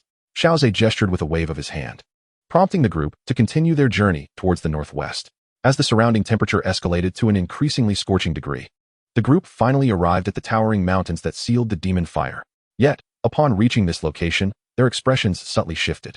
Though they had never set foot in this place, they had perused the intelligence within the Pill Alliance. It was evident that this area had previously been a lush, verdant range of mountains, now transformed into an expansive and desolate desert. Xiao Yan clenched his fist, gazing at the seemingly monumental transformation before him. His understanding of the terrifying nature of the pure Lotus demon fire deepened. Chapter 613, The Master of the Soul Palace. Xiao Ze observed the scene before him, his eyes reflecting a hint of sentiment. After all, the transition from majestic mountains to the arid desert before them could only be achieved through the passage of countless millennia, relying solely on the evolution of nature. Yet, under the residual heat of the pure Lotus demon fire, this metamorphosis had occurred in less than half a day, transforming mountains into desert. Gazing at the milky white sands, Xiao Ze perceived the fearsome heat brewing within, waves of scorching air rising. The air within a radius of several thousand miles exhibited a distorted quality. Not far from Xiao Ze stood Yao Lao, who, with a contemplative expression, remarked, "What a terrifying force the pure Lotus demon fire possesses, capable of incinerating such a vast mountain range into a desert." Yao Lao's heart swelled with concern for his disciple. He was acutely aware of Xiao Yan's determination to acquire the pure Lotus demon fire. However, the displayed might of the fire instilled profound worry within Yao Lao. Even with the special elixirs that Xiao Yan had gathered to assist in absorbing and refining the pure Lotus demon fire, it appeared that they might be insufficient. Despite the elixir's rank being at the 9th grade and specifically targeting, the efficacy of such potions was ultimately limited. Should they prove too formidable, even a 9th grade elixir would not yield significant results. Yao Lao exchanged a glance with Xiao Yan, only to find unwavering resolve reflected in Xiao Yan's eyes, devoid of any sign of retreat or fear. For he understood that Xiao Ze's strength had surged once again. The pure Lotus demon fire was his sole glimmer of hope to once again catch up to Xiao Ze. As the group traversed the milky white desert, they advanced for quite some time and finally arrived 1,000 feet from the seal of the pure Lotus demon fire. Xiao Ze lifted his gaze to the front, where the space had already fractured, revealing a dazzling brilliance. A milky white radiance cascaded down, emanating a temperature so terrifying that even the soul could scarcely endure it. It was this very luminescence that incinerated mountains, transforming them into desolate sands. Here, the heat was such that even a semi-holy powerhouse would feel a modicum of discomfort. With a wave of his hand, Xiao Ze enveloped those present in a deep blue energy, instantly bestowing upon them a refreshing coolness. The crowd gazed at Xiao Ze in astonishment, for they were surprised to discover that this deep blue energy possessed a water attribute. The Dosheng present were not particularly well acquainted with Xiao Ze's secrets. They only knew that he excelled in thunder and flames. After all, as an alchemist, it was only natural for his attributes to lean towards fire, perhaps with a hint of wood. Yet, the ability he displayed in this moment was distinctly water. How could this not elicit their surprise? Xiao Ze had no intention of elaborating further. Instead, he turned his gaze to another side. There, a black mist swirled, distorting the space around it, and figures emerged from within, exuding an aura of extreme terror. The numerous Dosheng present fixed their solemn eyes upon the leader of this ominous assembly. As members of the Dan Alliance, who had long been engaged in conflict with the Soul Palace, they were well aware of the identity of their opponent's chief. The figure leading them was none other than the master of the Soul Palace. Clad in a black robe, the master bore an unremarkable visage, resembling an ordinary person, with hands that appeared somewhat rough as they emerged from his sleeves. Yet, It was precisely this seemingly average individual that instilled a grave sense of trepidation among the gathered Dou Sheng. The title of the Soul Palace Master carried an exceedingly fearsome reputation in the Central Continent. Even though this notoriety was steeped in bloodshed, prior to the emergence of the Dan Alliance, no faction dared to provoke the Soul Palace. It was the intimidating reputation of the Soul Palace Master that rendered many factions unable to voice their anger towards the actions of the Soul Palace. The Soul Palace Master had once, in a single night, slaughtered dozens of formidable sects, resulting in the demise of 5 2-star Dou Sheng-level warriors at his hands. Such formidable achievements forged the illustrious reputation of the Soul Palace Master. At this moment, this renowned figure floated serenely in midair, resembling a monk in deep meditation, entirely unaffected by the searing heat that surrounded him. His gaze was as calm as a still pond, impervious to the mixed feelings of fear, hatred, or admiration directed at him. Xiao Ze's eyes lingered upon the Soul Palace Master, whose apparent strength was at the late stage of 4-star Dou Sheng, yet in reality had already reached 5-star Dou Sheng. Perhaps sensing Xiao Ze's probing gaze, the Soul Palace Master turned his unperturbed eyes towards him. Suddenly, a flicker of emotion crossed the Soul Palace Master's countenance as he spoke in a detached tone. It is remarkable that the Xiao Clan, whose bloodline is on the verge of extinction, has birthed a talent such as you. It appears the Xiao Clan can indeed linger on for a while longer. Linger on? Xiao Ze replied casually, his tone remarkably light. Yet I see the Dan Alliance and the Soul Palace engaging each other quite fervently. The gaze of the Lord of the Soul Palace wavered once more. Were it not for the ancient covenants among the primordial races, which forbade the intervention of peak powers above the 5-star Dou Saint realm, the Xiao Clan would have long since faded into the annals of history. The Lord of the Soul Palace maintained an unwavering tone, his voice devoid of inflection, which lent it an eerie quality. Perhaps, who knows, the one to be erased from history might not be your Soul Palace?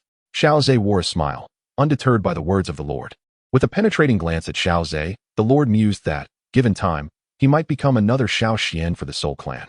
His words caused a palpable shift in the expressions of those behind him, who now regarded Xiao Ze with newfound respect.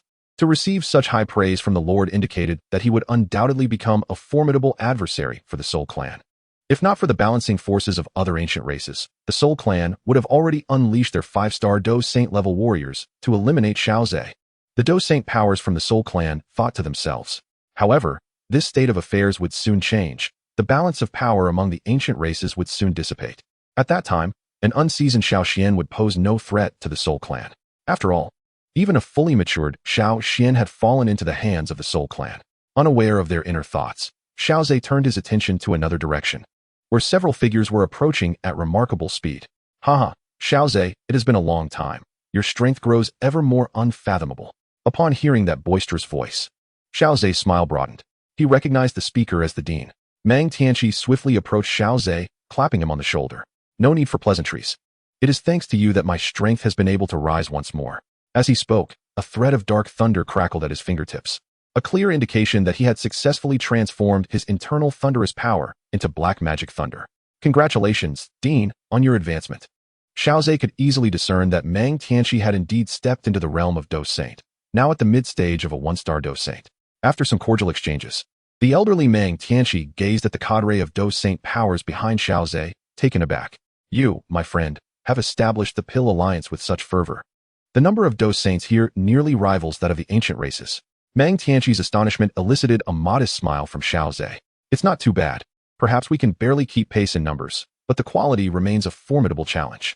Mang Tianqi glanced over the assembly, nodding in understanding. Indeed, the ancient races were, after all, families of the Dou Emperor bloodline, with long-standing legacies and profound depth. For the Pill Alliance to grow sufficiently to rival the ancient races based solely on fleeting advantages would be an exceedingly arduous task. It was apparent that Mang Tianqi recognized that the swift development of the Pill Alliance was contingent upon the ongoing conflict with the Soul Palace. In contrast to the ancient races that possessed vast resources, the burgeoning forces find that war is an exceptionally effective method for rapid ascendance. Xiao Ze glanced at the several members of the Thunder Clan who followed behind Mang Tianqi, noting that their strength was no less than that of semi-saints. The ancient races have extensively documented the circumstances surrounding the demon fire space, fully aware that it has been under the stewardship of the pure Lotus demon fire for millennia. Any being with strength below that of a saint would only be courting death by entering such a realm. Consequently, compared to other factions of uncertain nature, the number of formidable warriors dispatched by the ancient races is relatively limited. yet each possesses the strength of a saint. Xiao Ze acknowledged them with a nod, to which the Thunder Clan members responded with a formal bow, a gesture of respect for Xiao Ze's esteemed status as a master alchemist. Are you determined to acquire the pure Lotus Demon Fire on this occasion? Meng Tianqi inquired suddenly. Not particularly, Xiao Ze replied casually, surveying the approaching factions. It mainly depends on the intentions of the alliance. Should we truly be fortunate enough to obtain the pure Lotus Demon Fire, it would undoubtedly bolster the alliance's strength. As he spoke, his gaze roamed over the gradually arriving powers. Besides the Thunder and Soul clans, the Flame and Stone clans had also arrived. However, their relationship with Xiao Ze was merely cordial. They were acquaintances at best. During his time in the Heavenly Tomb, Xiao Ze had not interacted extensively with the members of the Flame clan, thus their rapport remained rather tenuous, meriting only a slight nod in acknowledgement. Meng Tianqi, upon hearing Xiao Ze's words, displayed a hint of hesitation. If the Alchemist Alliance truly sought to contest for the pure Lotus Demon Fire, they would need to remain vigilant against other ancient races aside from the Soul Clan. His remarks drew the attention of the powerful fighters behind Xiao Ze, prompting Xiao Yin to inquire, albeit hesitantly, "Esteemed elder, from whence does this assertion arise?" Meng Tianqi waved his hand, swiftly appearing beside Xiao Yin and patting him on the shoulder. "No need for formality, young man. You are also a student of the Canaan Academy, are you not?" "I am the Dean of Canaan Academy." Reassured by Meng Tianqi's warmth, Xiao Yin relaxed but continued to pursue the previous topic. Meng Tianqi then elucidated. "Are you aware of the strength of the pure Lotus Demon Fire within the Demon Fire space?" Xiao Yin's expression turned perplexed. Unclear as to why Meng Tianqi suddenly broached the subject of the pure Lotus Demon Fire's power. According to records from a millennium past, the pure Lotus Demon Fire had reached the strength of a 5-star Dou Saint, and given that the Demon Fire space had been its domain for thousands of years, along with the countless fire servants therein, it was indeed a perilous lair. Even a 6-star Dou Saint would likely hesitate to confront the pure Lotus Demon Fire within such a treacherous environment. Yet, under these circumstances, the ancient races had mutually agreed that any powerful being above the 5-star Dou Saint rank should not easily engage in conflict on the Dou Qi Continent. As Meng Tianqi's words resonated in the hearts of those present, a sudden insight sparked in Xiao Yan's mind, his eyes widening in realization as he gazed intently at Meng Tianqi. "What you imply is that the ancient races are indeed capable of subduing the pure Lotus Demon Fire, yet they maintain a precarious balance among themselves. The acquisition of the pure Lotus Demon Fire by one faction would undoubtedly spell misfortune for the others. Rather than allowing another force to claim it, the optimal outcome for the ancient races would be to keep the pure Lotus Demon Fire sealed within the Demon Fire space." As Xiao Yin spoke with increasing fervor, his eyes sparkled with understanding of the ancient race's intentions. After all, given Xiao Ze's trepidation towards these ancient races, it was evident that even among them, high-level Dou Saints likely existed. In such circumstances, subduing the pure Lotus Demon Fire, which is merely at the 5-star Dou Saint level, would be more than sufficient. However, for thousands of years, the pure Lotus Demon Fire has remained ensconced within the Demon Fire space, a situation likely resulting from the mutual checks and balances among the ancient races. The other Dou Saints of the Dan Alliance, upon hearing this, wore grave expressions, realizing that their adversaries were not only the Soul Clan, but also included other ancient races. This pressure was not merely compounded, it was exponentially intensified. Meng Tianqi nodded in satisfaction, affirming that the seal of the pure Lotus Demon Fire was indeed peculiar, established by the pure Lotus Demon Saint. Even if the pure Lotus Demon Fire were to exploit the opportunity presented by the tidal shifts of heaven and earth to break free, as long as the seal could recover, it would once again absorb the energies of the cosmos and be resealed. The group experienced a moment of clarity, realizing that the seal possessed the capacity for self-restoration. They had assumed that once the seal was broken, it could only be re-established anew, without resealing it. The pure Lotus Demon Fire would undoubtedly escape. "Ah, come now, Director, do not frighten them further. Once within this Demon Fire space, it is likely that the ancient races will be too preoccupied with their own survival to interfere with the actions of our Dan Alliance," Xiao Ze remarked with a smile, eliciting a hearty laugh from Meng Tianqi, who did not contest his words. Indeed, as he had asserted, the Demon Fire space was a domain long cultivated by the pure Lotus Demon Fire. Even for the ancient races, it could be deemed perilous. In such a hazardous realm, focusing on self-preservation would require substantial effort. To attempt to thwart the Dan Alliance's endeavors under such circumstances might result in their own demise. As Xiao Ze and his companions engaged in casual conversation, another faction of ancient races hurriedly arrived. With their arrival came a faint fragrance of medicinal herbs. Sensing this familiar aroma, the elder pharmacist trembled slightly, lifting his gaze towards the distance.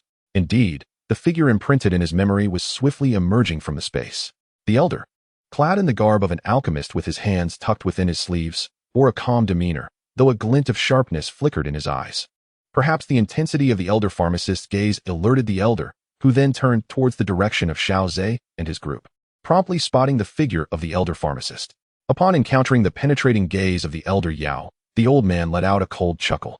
It turned out to be a forsaken member of the Xiao Clan. Chapter 615, Confrontation. Xiaoyan had long noticed the elder Yao's unusual behavior. He swiftly moved to the elder's side, grasping his arm.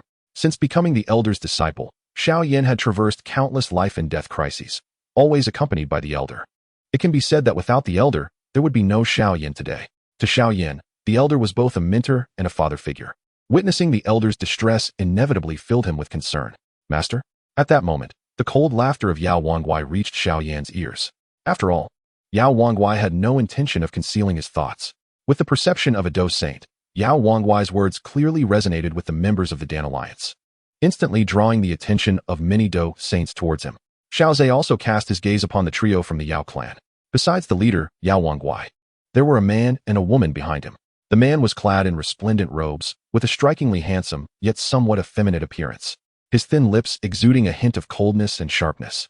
The woman, adorned with flowing azure hair, possessed an exquisite visage, yet her demeanor was as frigid as ice, embodying the essence of a captivating ice queen. Noticing Xiao Ze's gaze, Mang Tianqi chuckled, introducing them to the assembly. The young man was named Yao Tian, the most distinguished member of the younger generation of the Yao clan, with his soul power having reached the late heavenly realm.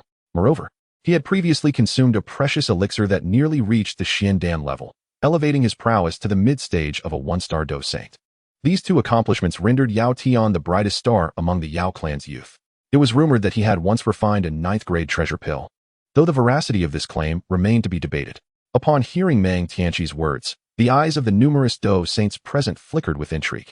Achieving the status of a Dou Saint at such a tender age, thanks to the resources possessed by ancient clans, undeniably sparked envy. With the vast resources available to ancient clans, even an ordinary individual could be forged into a formidable warrior. How much more so for those of exceptional talent within the clan, who could ascend even further, reaching the one-star Dou Saint level at such a young age. This disparity stirred a sense of envy among the Dou Saints of the Dan Alliance. After all, when they attained the Dou Saint level, they were often considered to be in their twilight years by ordinary standards. Yet for cultivators, they were still relatively young. The chasm between them likely stemmed from the abundance of resources. Moreover, many Dou Saints of the Dan Alliance had labored for years without notable progress, relying on the establishment of the Dan Alliance to attract strong individuals. They had exchanged the merits earned through numerous perilous battles for a single Bodhi Dan, which had allowed them to reach the Dou Saint level. In comparison, the resources that Yao Tian possessed undeniably invoked their envy. The young woman in question is Yao Ling, the sister of Yao Tian, whose strength has already ascended to the level of a junior semi-saint. Although her power is somewhat inferior, her soul possesses extraordinary qualities, earning her the esteemed title within the Yao clan as the one most likely to ascend to the realm of the emperors.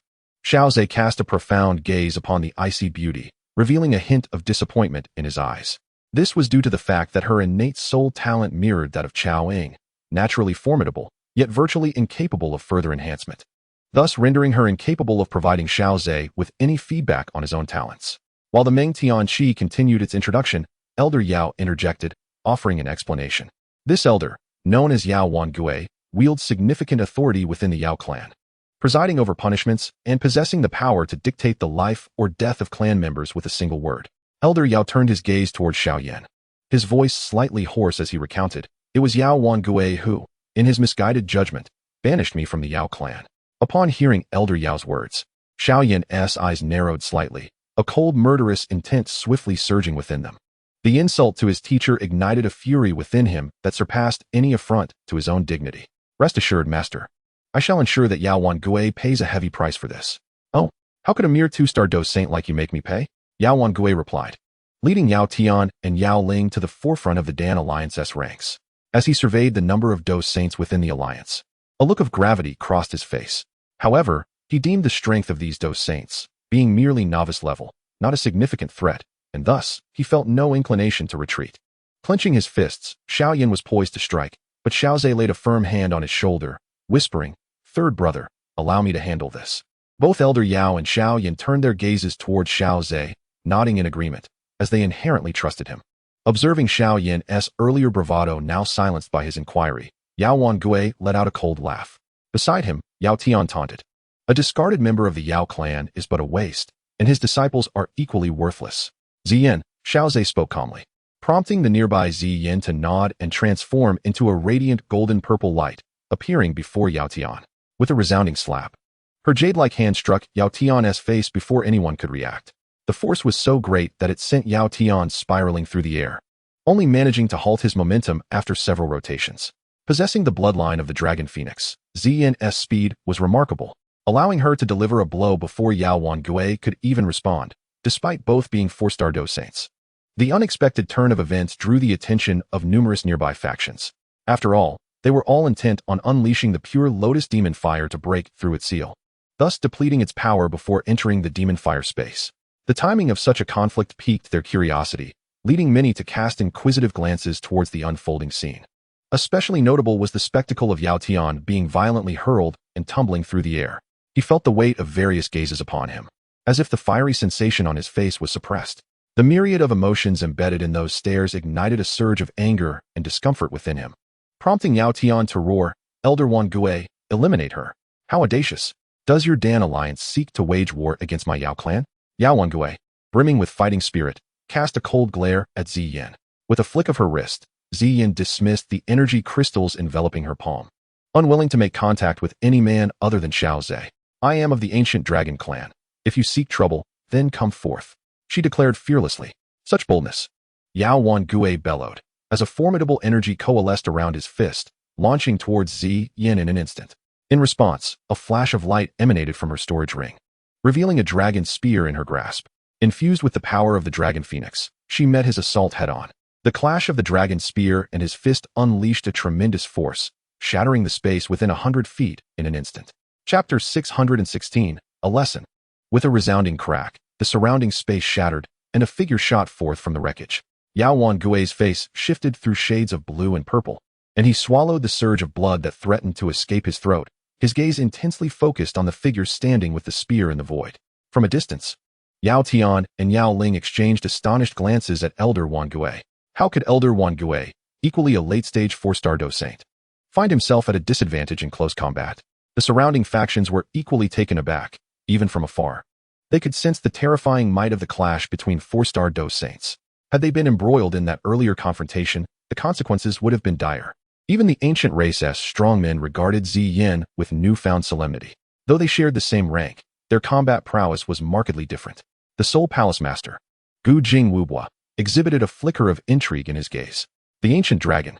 No, there seems to be a hint of the Celestial Phoenix's aura as well.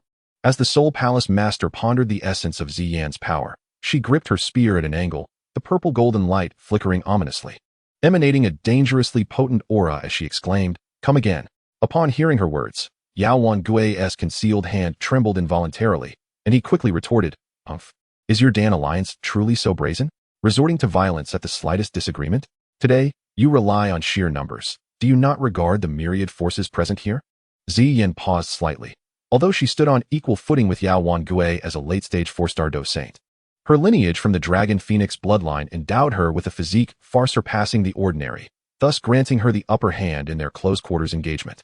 This is precisely why, after a direct confrontation with Yao Wangui, she felt a surge of unsettled energy, nearly causing her to spit blood. Nevertheless, when it came to an actual fight, Ziyin exhibited no fear of Yao Wangui. However, Yao Wangui's current rhetoric evidently aimed to incite the other ancient races and factions present to collectively target the Dan Alliance. After all, the Dan Alliance's forces were indeed formidable compared to the others, comprised entirely of saints. Many factions present harbored intentions towards the pure Lotus demon fire, naturally positioning themselves as competitors. Witnessing the immense strength of the Dan Alliance instilled a sense of caution and vigilance among them. Previously, numerous factions, including ancient races, had refrained from approaching when they saw the Dan Alliance's imposing presence. Only the Mang Tianqi, due to his acquaintance with Xiao Ze, led the people of the Thunder Clan closer. Other factions, however, maintained a respectful distance from the Dan Alliance. The sheer number of individuals within the Dan Alliance had already generated an air of wariness among the many factions present. Should they further exhibit an attitude of bullying, It could indeed allow Yao Wangu's divisive schemes to succeed. Consequently, Xian hesitated, contemplating whether to continue the confrontation. Clap, clap, clap. Xiao Ze lightly applauded, a hint of amusement gracing his countenance. What a villain who cries foul first. This elder of the Yao clan has not only cultivated for an extensive duration, but has seemingly refined his skin to a near non-existent degree. Our Dan alliance remains peacefully present. Yet your group is the one who first insulted Elder Yao, distorting the truth, and this warrants inquiry from the multitude of factions present. The attention of the numerous factions instantly shifted back to Yao Wangu. He, however, merely snorted coldly, claiming that a few inappropriate words warranted such ruthless retaliation, injuring the younger members of his clan, yet still asserting that the Dan alliance was not bullying others. How convenient to label it merely as improper language. Elder Yao is the leader of our Dan alliance and embodies our collective dignity. To insult Elder Yao is to insult the Dan alliance itself. Xiao Ze's gaze pierced like lightning, directly confronting Yao Wangu as he demanded, "Shall I, in the future, point my finger at your Yao clan's leader and utter a few of today as inappropriate words, and you, as an elder of the Yao clan, would remain unmoved? If you believe that is acceptable, then today our Dan alliance shall apologize to the Yao clan, presenting a 9th-grade precious pill as recompense." Upon hearing Xiao Ze's words, Elder Yao Wangu's complexion shifted between shades of blue and purple, clearly incensed. He found himself in a predicament. If he acknowledged Xiao Ze's earlier hypothetical remarks today, all the ancient races present would certainly take the opportunity to openly insult the Yao clan's leader in front of him. Should such a scenario unfold, upon his return to the Yao clan, he might well find his position overseeing punishments abruptly revoked. It appears this elder of the Yao clan understands that publicly humiliating our Dan alliance's leader is a provocation against us, and our slight reprimand serves as a minor punishment for a significant offense.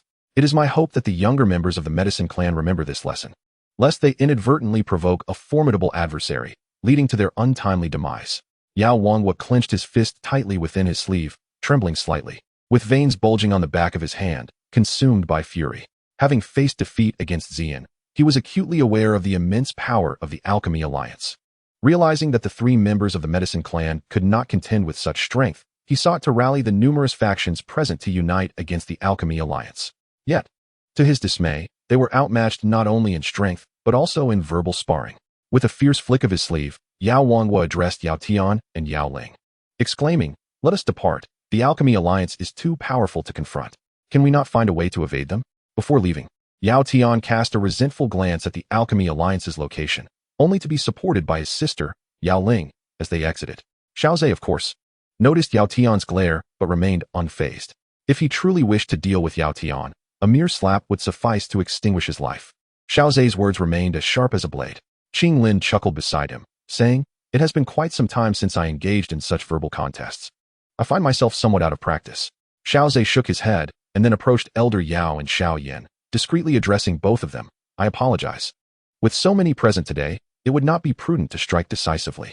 Once we enter the demon fire space, I shall seek an opportunity to claim Yao Wangwa's head to alleviate your grievances, Elder Yao." "You need not exert yourself on my behalf, Xiao Ze," Elder Yao interjected. "There is no need for formality, Elder Yao. As I mentioned before, you are the leader of the Alchemy Alliance, and thus I am obliged to assist you. Moreover, you are a mentor to my 3rd brother, who regards you as family. Naturally, you are my family as well." Standing by, Xiao Yan remained silent for a moment, his gaze resolute as he looked at Xiao Ze. "4th brother, the humiliation our teacher has suffered today, I wish to repay personally." Xiao Ze met Xiao Yan's steadfast gaze, paused briefly, and nodded. "I trust you, 3rd brother." As the 3 conversed, a ripple of spatial fluctuations emerged nearby, and 3 figures swiftly appeared. Among them, one figure locked her gaze onto Xiao Ze the moment she materialized, her face breaking into an enchanting smile. "Xiao Ze, brother." Chapter 617, The Meeting of 2 Women. Upon hearing that familiar voice, Xiao Ze turned to the source, where a stunning figure was soaring toward him, her face alight with joy at their reunion, and she immediately leapt into his embrace. "Xiao Ze, brother, I have missed you so much. Haha. Have we not been in touch every day?" Xiao Ze chuckled, patting the back of Xun'er as he spoke. Conversing through secret techniques is, after all, no substitute for a personal meeting. Xun'er buried her face in Xiao Ze's chest, greedily inhaling his scent. After a while, she finally withdrew from his embrace, only to find the teasing gazes of Qinglin and Xian upon her, causing her cheeks to flush. "Ahem, it has been quite a while since we last met, and I cannot help but feel a surge of emotion."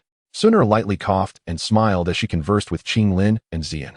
Subsequently, her gaze drifted further afield, where a stunning figure stood, adorned with a 9-colored long sword at her waist, her countenance a blend of icy allure and lethal temptation. Upon noticing Xun'er's arrival, Medusa initially intended to join Qinglin and Xian, but recalling the deepening relationship between herself and Xiao Ze, she hesitated and chose to remain still. As Xun'er's gaze turned towards her, Medusa reciprocated the glance. Xun'er's beautiful eyes narrowed slightly. Her extraordinary intuition led her to sense that something transpired between her brother Xiao Ze and Medusa. Although both Medusa and Xun'er maintained calm expressions during their exchange, an unusual tension enveloped the surroundings, as if a fierce confrontation loomed. Even Xian, who had intended to inquire about Xiao Ze, fell silent, nervously observing the two women. After a moment, Medusa was the first to avert her gaze, lowering her head slightly. After all, in terms of precedence, she was not as established as Xun'er. The peculiar atmosphere between them swiftly dissipated like melting snow. Xun'er beamed, her form flickering as she approached Medusa, taking her delicate hand and addressing her. Sister Medusa, it has indeed been a long time. Upon receiving Xun'er's goodwill, Medusa felt a wave of relief wash over her, her lips curving into a faint smile. It has been a while. Xiao Ze, witnessing this scene, quietly patted his chest, feeling a surge of trepidation moments ago. He had presumed he would need to intervene. Yet Xun'er and Medusa had resolved the matter themselves. At that moment, from the rift in space, a milky white luminescence cascaded down like liquid. Under the influence of this terrifying radiance, the desert below gradually transformed into a sea of milky white magma. Occasionally, bubbles would rise from the magma, bursting forth and releasing torrents of scorching air. The mere force of this eruption was sufficient to create such a molten sea. The might of the pure Lotus demon fire was indeed formidable. As everyone's attention was captivated by the rift in space, Xun'er stealthily approached Xiao Ze and whispered, "Indeed." Xiao Ze feigned calm, nodding slightly, only to feel a delicate hand sneakily grasping the soft flesh at his waist, pinching it sharply. Ouch! Xiao Ze's expression shifted, and he involuntarily inhaled sharply, revealing a pained countenance. Although it didn't truly hurt, he felt compelled to show some reaction. Observing this, Xun'er rolled her eyes dramatically, whispering into Xiao Ze's ear, "Pretender." Incorrigible flirt. Yet after her playful remark, she refrained from further teasing, instead tenderly massaging the area she had pinched. "Ahem, Xun'er. Did you perceive it?" she remarked, her tone imbued with complexity. Though this day had long been anticipated, when it finally arrived, Xun'er realized that she could not remain as composed as she had imagined. "Xiao Ze, my brother, there is no need for words. Since I have chosen you in this lifetime, I shall remain steadfast and unyielding." Xun'er beamed at Xiao Ze, but she could not help but inquire, "Apart from us, how many more sisters do you intend to find for me?" Ahem. Xiao Ze's face flushed with embarrassment, as he felt that today's cough was the most frequent he had ever experienced. Suddenly, a resounding crack echoed through the heavens as a tear in space drew their attention. Xiao Ze beheld a fissure emitting a pearlescent light, gradually expanding until it reached an enormous size, slowly forming a luminous circle. As the pearlescent circle fully materialized, the powerful beings surrounding it sensed an astronomical surge in temperature, increasing nearly 100-fold. Those who had previously been able to endure this heat were now drenched in sweat, their expressions betraying sheer terror as they gazed upon the radiant circle. At that moment, the true might of the pure Lotus demon fire was unleashed from its confines. Its power previously diminished by the seal, allowing many to harbor a false sense of hope. Yet, with the full force of the pure Lotus demon fire revealed, that hope was swiftly incinerated, leaving many to recoil in dread. The scorching heat was simply unbearable. They could not even approach the perimeter of the pearlescent circle, let alone enter it. However, as the circle formed, many of the formidable beings, confident in their abilities, sprang into action. The surrounding space resonated with the sound of rushing winds, as powerful figures shot toward the circle like lightning. In an instant, numerous strong presences vanished within the pearlescent circle. At this moment, Xun'er seemed to recall something and hurriedly turned to Xiao Ze. "Before I forget to introduce, this is Elder Gu Nanhai of my ancient clan." Clad in a blue robe, with flowing white hair and a warm smile, Elder Gu exuded an approachable aura. "Lord Xiao Ze, I have long heard of your esteemed reputation. Today, witnessing you in person, you truly are remarkable. You and my lady are a match made in heaven." Elder Gu beamed, his heart filled with astonishment upon first seeing Xiao Ze, as he realized he could not discern the depth of his power. It appeared that after his visit to the ancient clan, Xiao Ze had encountered fortuitous opportunities, leading to a significant breakthrough. "Honored Elder Gu Nanhai, I appreciate your kind words." Beside Elder Gu stood Gu Qingyang, a familiar face to Xiao Ze, clad in a green robe, who greeted him with a handsome smile. Lord Xiao Ze, it has been quite some time since we last met, yet you remain as captivating as ever. Haha, Brother Qingyang, it has also been a while. And I see your strength has indeed progressed. The group exchanged a few pleasantries before preparing to enter the demon fire space. Xiao Ze recalled the enchanting illusion created by the pure Lotus demon fire, which had been meticulously crafted over a millennium. According to the original text evaluation by Xiao Yan, this illusion was even more vivid than that of the Bodhi ancient tree. This naturally piqued Xiao Ze's interest, igniting his desire to witness the splendor of the pure Lotus demon fire's illusion. Chapter 618, The Nightmarish Celestial Mist. Let us venture forth and behold the illustrious pure Lotus demon fire. As Xiao Ze's words resonated, numerous formidable figures from the Pill Alliance transformed into streaks of light, hurtling towards the milky white halo. Xiao Ze cast a glance at Xun'er and Medusa, nodding in acknowledgement before they soared together towards the halo. The moment he entered the milky white halo, Xiao Ze felt a peculiar force enveloping him, attempting to exert its influence. However, with his soul anchored in the origin tree, he was impervious to all forms of intrusion. Even the illusionary power, more realistic than that of the Bodhi ancient tree, could not sway him. Nevertheless, contemplating the situation, Xiao Ze decided to allow his corporeal form to be influenced by the illusion while safeguarding his soul's essence.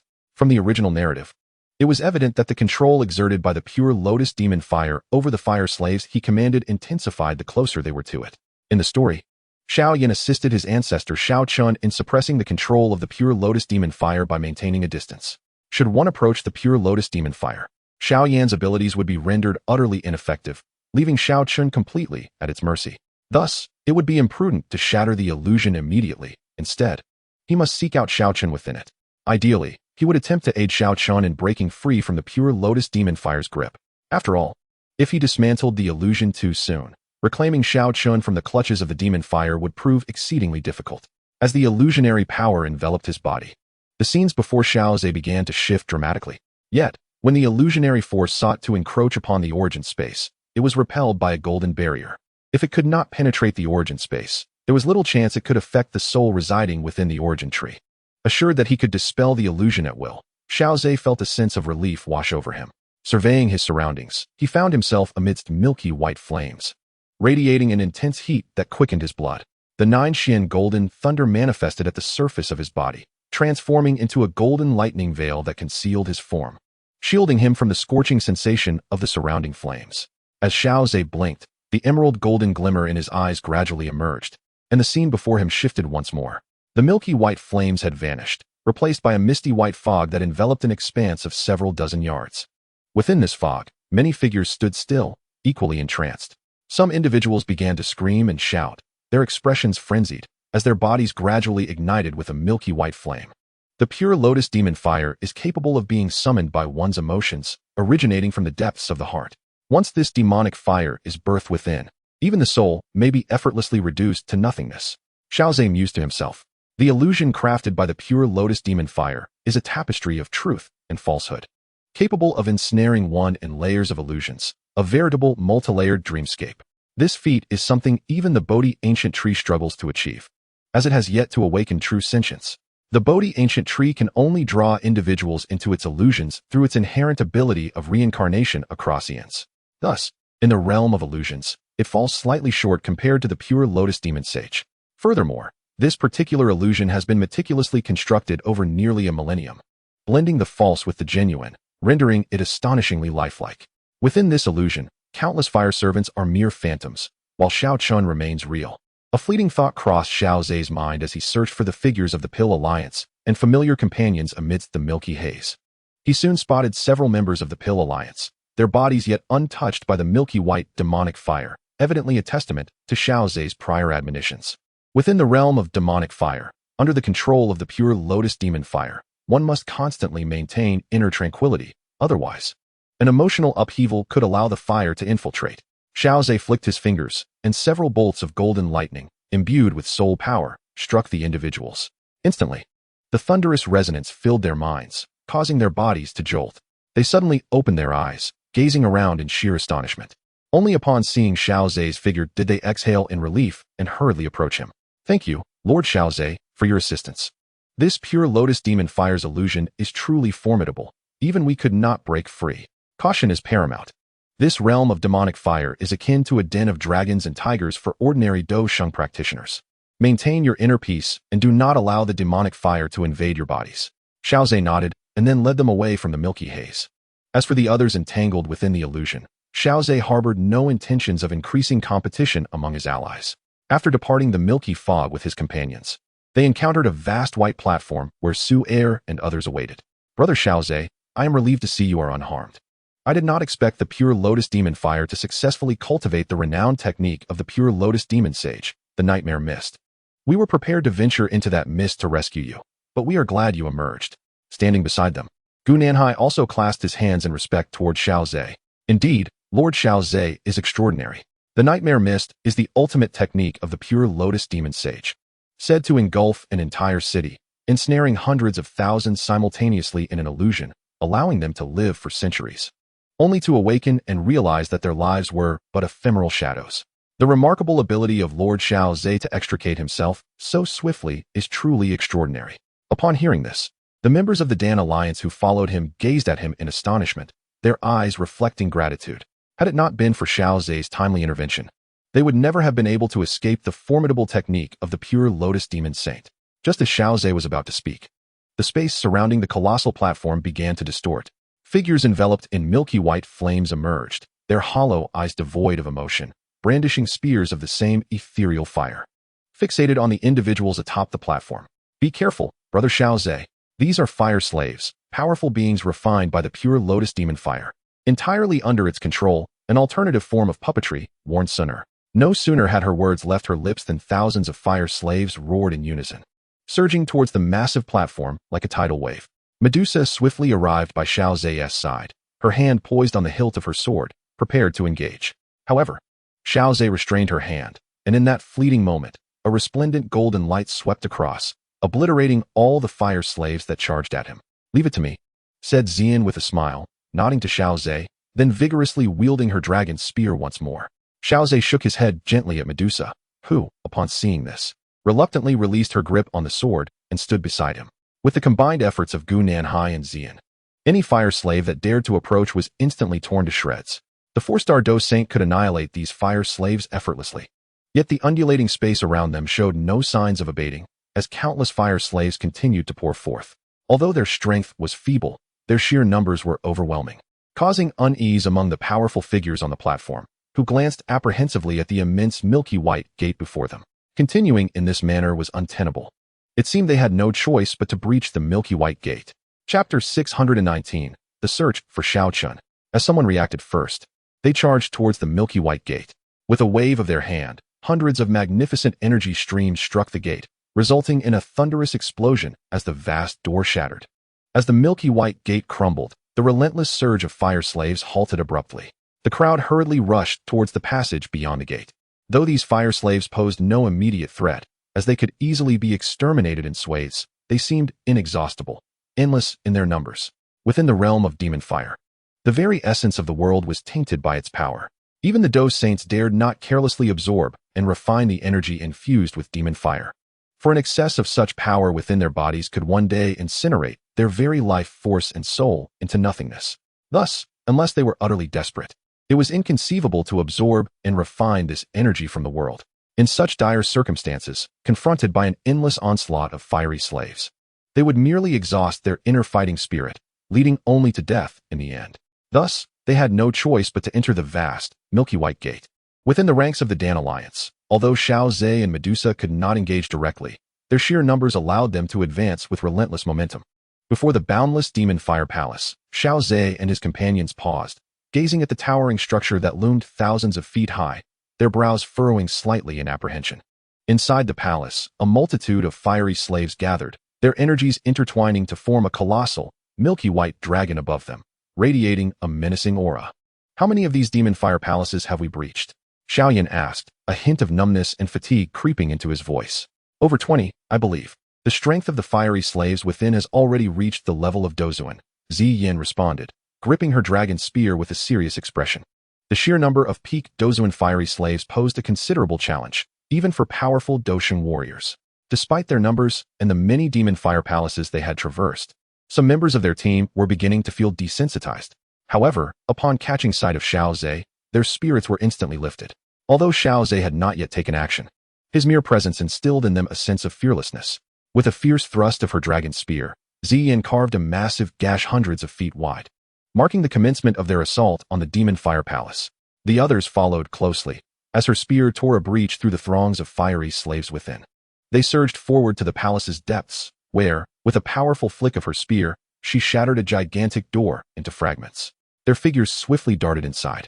As they continued their relentless advance through the Demon Fire Palace, the strength of the fiery slaves grew increasingly formidable, even injuring some of the Dan Alliance's Dou Qi warriors. After yet another encounter with thousands of fiery slaves, Ziyin obliterated the palace's enormous door, only to be taken aback by the scene that unfolded before her. Unlike the monotonous fiery slaves they had encountered previously, this time, there stood a solitary figure within the hall, lean and upright. It emanated a terrifying aura akin to that of a vast mountain. 4-star Dou Qi. Ziyin tightened her grip on the dragon spear. The expressions of her companions also shifted to one of tension. This was the strongest fiery slave they had yet encountered in the Demon Fire Palace. Gu Nanhai stepped forward and spoke to Ziyin. This must be the final trial of the Demon Fire Palace. If we can overcome this challenge, we will behold the true form of the pure Lotus Demon Fire. Let us combine our strength and see if we can swiftly subdue this 4-star Dou Qi fiery slave. Be cautious. A fiery slave of this caliber will not be entirely under the control of the pure Lotus Demon Fire. It possesses its own intellect and considerable autonomy. Ziyin nodded slightly, just about to make a move when someone tapped her shoulder. Turning her head, she found it was indeed Xiao Ze. Among those present, only Xiao Ze could approach her unnoticed. What's the matter? Didn't you say it was inconvenient for you to act? This one is somewhat special. I shall take matters into my own hands, Xiao Ze replied, nodding to Gu Nanhai, who relaxed, eager to witness Xiao Ze's true strength. The members of the Pill Alliance looked on with anticipation, eager to see Xiao Ze's combat prowess. As Xiao Ze stepped deeper into the hall, the crowd held their breath, eager to witness the unfolding events. As he drew closer, a gaunt figure slowly opened its eyes. In those pitch-black orbs, there was a flicker of vitality, distinct from that of the other fire servants, yet imbued with an icy demeanor. When those eyes locked onto Xiao Ze, they flickered with a hint of disturbance. Confronted by the approaching figure, the gaunt individual felt an overwhelming sensation, as if facing an entire realm. This sensation instantly put the gaunt figure on high alert. It reached out into the void, grasping at the air. A colossal blood-red battle axe materialized in its hand. Simultaneously, a surge of energy erupted, and a peculiar rune manifested on its forehead, causing its aura to swell dramatically. The Xiao Clan's totem? Xun'er gasped, her eyes wide as she recognized the markings on the gaunt figure's brow, a vivid memory of witnessing Xiao Ze inscribe the clan's totem. She suddenly understood why Xiao Ze chose to act personally. It was due to the presence of this elder and the Xiao Clan's totem he possessed. The figure flickered and charged towards Xiao Ze, wielding the blood-red axe, which radiated a terrifying power capable of cleaving the heavens. In the face of such a formidable assault, Xiao Ze merely raised his hand, enveloped in resplendent 9 Xian golden thunder. With a thunderous crash, he grasped the axe's blade, confronting the shattering space. The very fabric of reality trembled, and everything within a 100-foot radius was obliterated. Xiao Ze held the blood-red axe, preventing it from advancing even an inch, and soon, the Xiao Clan's totem also appeared on his brow.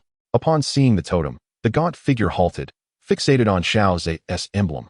Confusion and contemplation etched upon its face. I am Xiao Ze, a descendant of the Xiao Clan. It is an honor to meet you, Ancestor Xiao Chun. Xiao Ze spoke softly, causing the bewilderment on Xiao Chen's face to gradually dissipate, the coldness in his eyes fading swiftly. The Xiao Clan.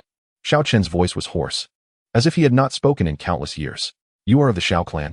I am Xiao Chun of the Xiao Clan. After speaking, a struggle emerged on Xiao Chen's face, and his body trembled slightly, as if resisting something. Xiao Ze's gaze flickered. He conjured a drop of blood, transforming it into the pattern of the totem. In a swift motion, he appeared before Xiao Chun, pressing the rune onto his forehead. In an instant, the intricate patterns upon Xiao Chen's brow radiated with a dazzling brilliance, summoning forth a torrent of milky white flames. This was none other than his resolute expulsion of the pure Lotus demon fire. Chapter 620, Breaking the Illusion. Xiao Ze harnessed the power of their bloodline, infusing a portion of the primordial imperial flame and soul energy into Xiao Chen's being.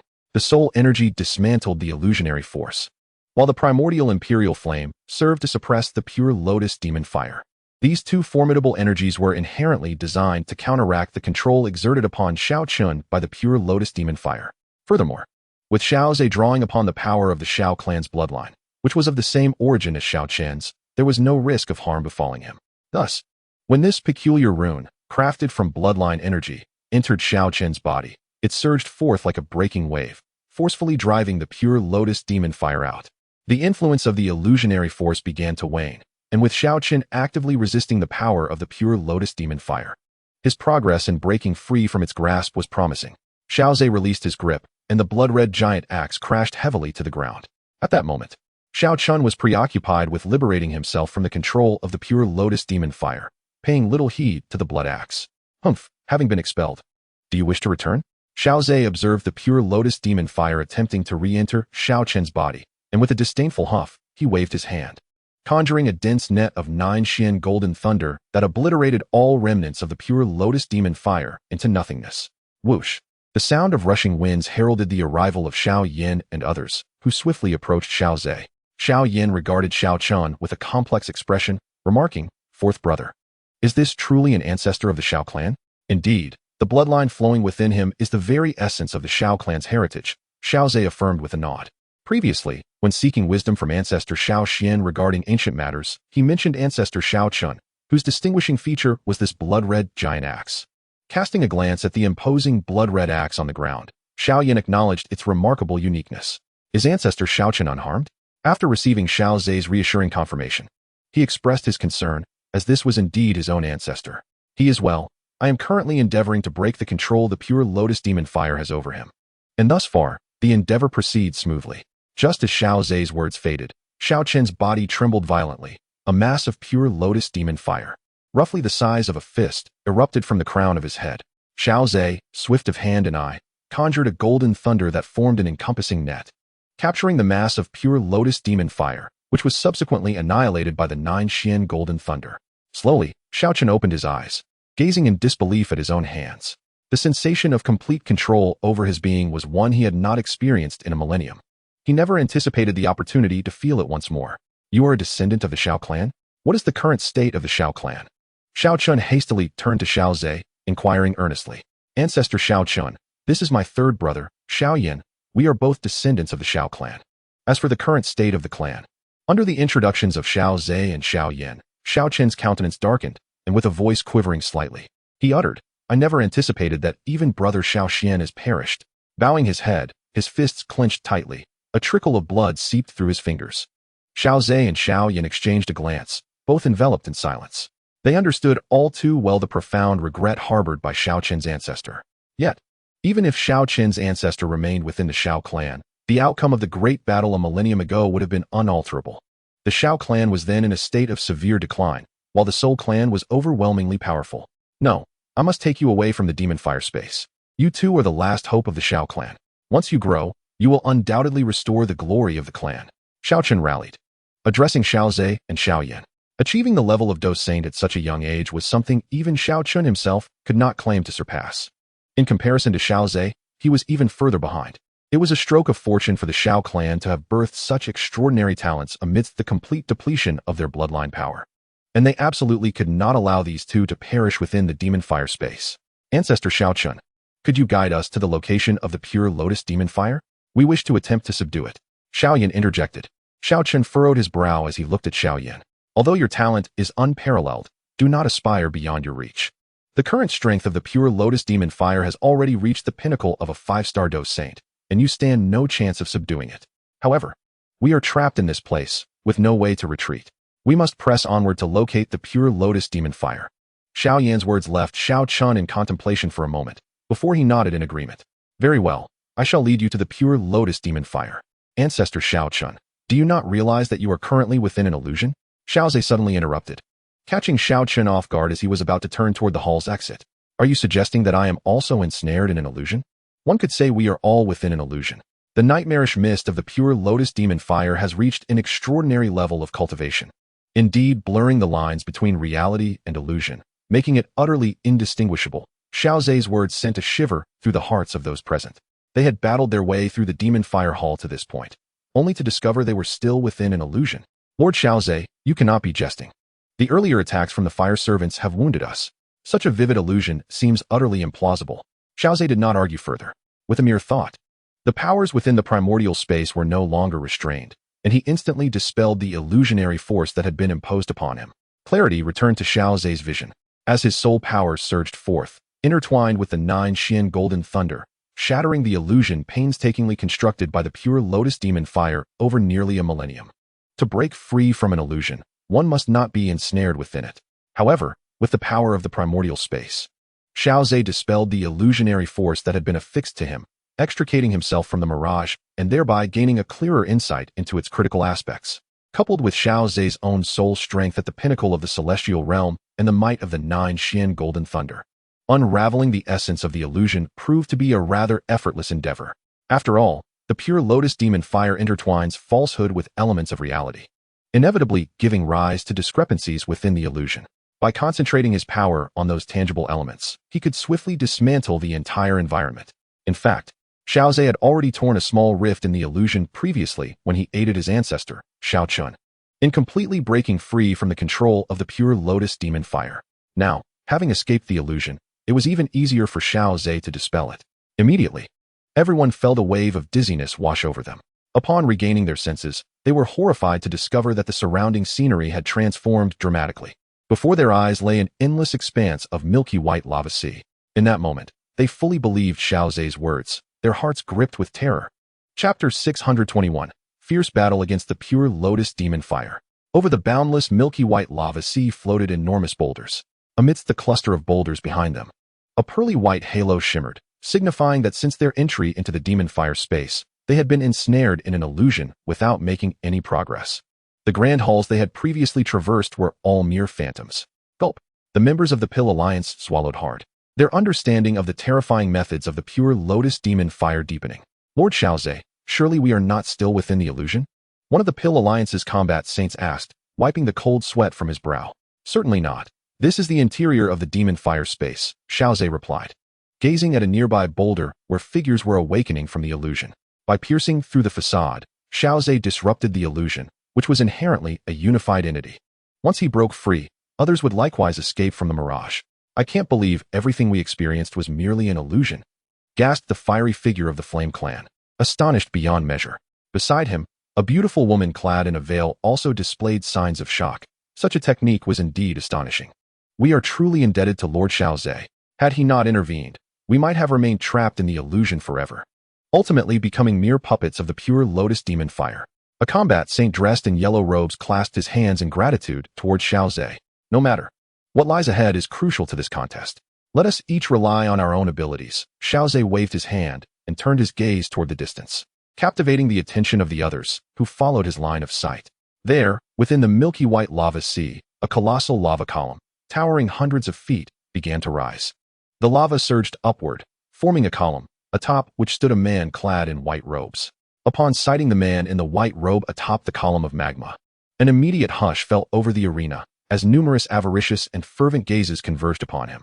With their keen eyesight, it was evident that the man's true form was none other than the pure Lotus demon fire. The current threat posed by this demon fire was so immense that it ensnared us in illusions, rendering us oblivious to our surroundings. We must not allow him to break free from his seal and escape to the central continent. Otherwise, it could spell calamity for all living beings. Yao Wangwig spoke these words, yet his eyes were filled with an intense greed as he fixated on the pure Lotus demon fire. It was precisely because of the fire's overwhelming power that his inner avarice surged. Should he succeed in refining the pure Lotus demon fire, his strength would undoubtedly see a significant augmentation. Although he held the position of Elder of Punishments within the Yao Clan, he had yet to command any. If he could seize the third ranked on the list, the pure Lotus demon fire, his alchemical skills would similarly advance. Once he refined the pure Lotus demon fire, both his alchemical prowess and personal strength would elevate, consequently enhancing his status within the clan. How could he not be utterly captivated by this prospect? Countless others in the arena shared Yao Wangwig's sentiments. However, the man in white, unperturbed by the myriad of fervent and greedy stares directed at him, fixated his gaze solely on Xiao Ze. How is it that you could dispel my nightmarish illusion? He inquired. By sheer force, Xiao Ze replied nonchalantly, causing the man's countenance to darken instantly. The casualness of Xiao Ze's response rendered the man's meticulous preparations over the millennia a mere farce. Ha! What a bold claim of breaking through by force. I am eager to witness the extent of your power. As he spoke, the man extended his hand, summoning a completely white flame spear from the depths of the milky magma sea. Simultaneously, his form swelled, transforming into an enormous fiery being towering thousands of feet high, brandishing the white spear and exuding boundless might. At the pinnacle of the 5-star Dou Saint realm, this overwhelming presence left countless spectators aghast. Even formidable Dou Saints would hesitate to confront such a force. Many began to retreat, while others harbored thoughts of fleeing the realm of demon fire. Yet, when they glanced towards the spot where the previous milky white circle had been, they were alarmed to discover that it had vanished without a trace. An ominous premonition surged within them as they beheld the colossal fiery giant, conjuring a terrifying thought. Could the pure Lotus demon fire intend to keep them all here? In the face of the massive fiery giant formed by the pure Lotus demon fire, Medusa stepped forward, positioning herself before Xiao Ze. Her jade hand rested upon the hilt of the 9-colored sword, revealing a glimmer of the blade, which emanated a sharpness that felt as though it could tear one's very soul asunder. With a sweep of the spear in the hands of the milky white fire giant, it transformed into a colossal wave of milky flames, surging towards Xiao Ze and the others. A resonant sound of a sword unsheathing reverberated through the heavens and the earth, as resplendent 9-colored sword energy tore through the sky, cleaving the colossal wave of fire that soared thousands of feet high in two. Medusa hesitated for a moment, yet ultimately swept her sword horizontally. The magnificent 9-colored sword energy transformed into a tumultuous tide, crashing violently against the milky white flames. Although the wave of fire had been severed, the spread of those milky white flames still threatened to engulf many members of the Dan Alliance behind her. The individuals standing behind Xiao Ze breathed a collective sigh of relief. Had they faced that immense milky white wave of fire, they would likely have been reduced to nothingness in an instant. Yao Wanghua, who had retreated to a considerable distance, looked at Medusa in horror. It turned out that among the members of the Dan Alliance, there was a hidden 5-star Dou Saint. Had the conflict with the Dan Alliance escalated earlier, he might have already perished, and this thought filled his heart with trepidation. Medusa's strength, while formidable, was still somewhat inferior to the pure Lotus demon fire. Thus, she could only withstand the flames near the Dan Alliance. The expanding milky white fire was beyond her control. Instantly, within tens of thousands of feet, the air was saturated with milky white flames. As the power spread, even the renowned Dou Zun experts, who were formidable in the outside world, were turned to blood mist without so much as a scream. They were swiftly consumed by the intense heat, reduced to nothingness. The Lord of the Soul Palace observed the encroaching milky white flames, and with a wave of his sleeve, those flames were silently devoured. Xiao Ze, your Dan Alliance has already violated the continent's rules. Experts above 5-star Dou Saint are forbidden from intervening. The Lord of the Soul Palace, disregarding the multitude being obliterated by the milky white flames, directed his words straight at Xiao Ze. His voice resonated powerfully. Yet those scrambling to escape had no time to heed it. Standing behind Medusa, Xiao Ze turned his head and cast a glance at the Lord of the Soul Palace. Huh, how dare you from the Soul Clan speak of my Dan Alliance, when you yourself have already reached the early stage of 5-star Dou Saint? Spare me your barking. I see this realm of demon fire as your final resting place, and I shall deal with you afterward. Chapter 622, 9 Xian Golden Thunder and Pure Lotus Demon Fire. Upon hearing Xiao Ze's words, the expression of the Lord of the Soul Palace changed. However, to the surprise of all, he did not make a move. He merely shot Xiao Ze a resentful glance and took no further action. The onlookers regarded Xiao Ze with astonishment. The Lord of the Soul Palace was renowned across Zhongzhou. In such a situation, to be humiliated by Xiao Ze yet refrain from retaliating raised many questions about Xiao Ze's strength. On the battlefield, after the attack from the pure Lotus demon fire was neutralized, the massive flame form, towering over 1,000 feet, momentarily halted. 5-star Dou Saint. Its true form is the 9-colored sky-devouring python. The voice of the pure Lotus demon fire resonated powerfully, revealing Medusa's true origin in one fell swoop. Medusa's icy gaze flickered slightly, yet she remained silent, her 9-colored longsword held horizontally, an immense energy radiating from it. Even if the 9-colored sky-devouring python dared to obstruct me today, I would vanquish it. Xiao Ze raised his eyes to behold the colossal flaming form towering 1,000 feet high, and he was not particularly astonished that the pure Lotus demon fire could unveil Medusa's true origins. After all, the pure Lotus demon fire had once accompanied the pure Lotus demon saint, a paragon of strength in an era whose breadth of knowledge was unfathomable. Xiao Ze had once engaged in discourse with such formidable beings, specifically within the celestial tomb, where he communicated with his ancestor, Xiao Xian. At that time, Having swiftly completed the transmission of the Xiao Clan's bloodline, he had ample opportunity to consult Xiao Xian on various matters. From ancient secrets to Xiao Xian's travels across the continent, from esoteric combat techniques to the rise and fall of the Xiao Clan's history, Xiao Xian shared everything without reserve as long as Xiao Ze expressed interest. Thus, Xiao Ze understood that the insights of such powerful figures were beyond the imagination of ordinary people. After Medusa thwarted this strike, Xiao Ze stepped forward and took the 9-colored longsword from her grasp. Although he seldom showcased his sword techniques externally, he nonetheless possessed a considerable mastery of various sword arts. However, at Xiao Ze's level, every movement radiated immense power, transcending ordinary techniques.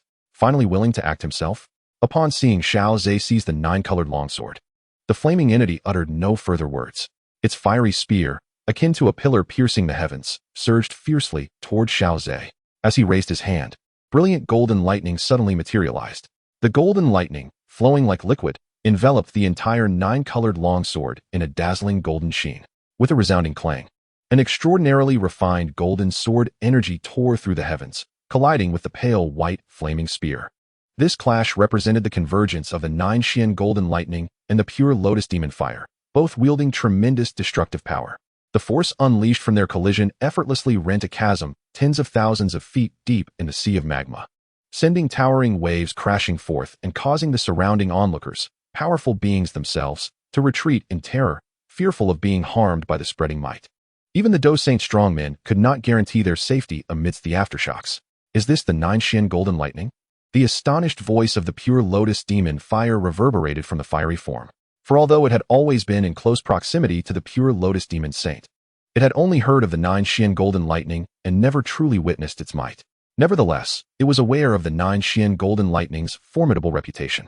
While its name may not have circulated widely across the Dou Qi Continent, anyone deeply versed in the art of thunder would undoubtedly recognize the 9 Xian golden lightning as the sovereign of all thunder, standing at the pinnacle of this realm, just as it held a position akin to that of the void-devouring flame within the realm of fire. This revelation imbued the pure Lotus demon fire with a sense of gravity.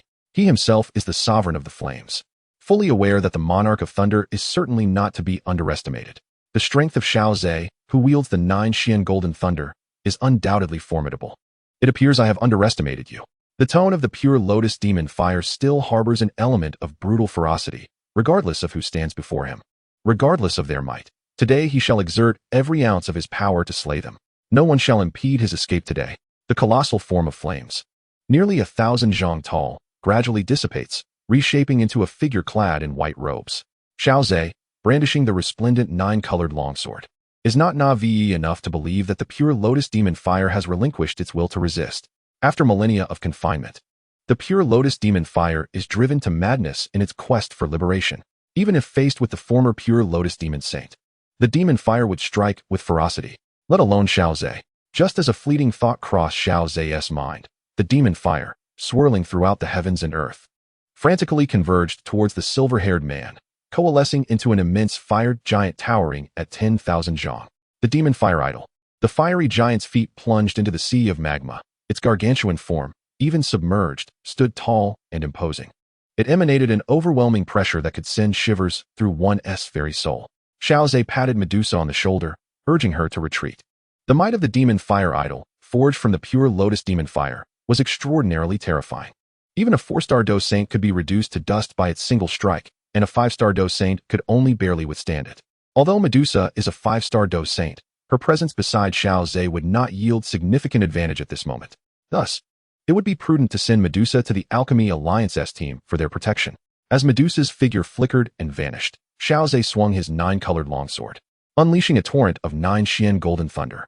This surged around him, transforming into a vast golden realm of thunder spanning thousands of zhang, where the sound of myriad thunders echoed.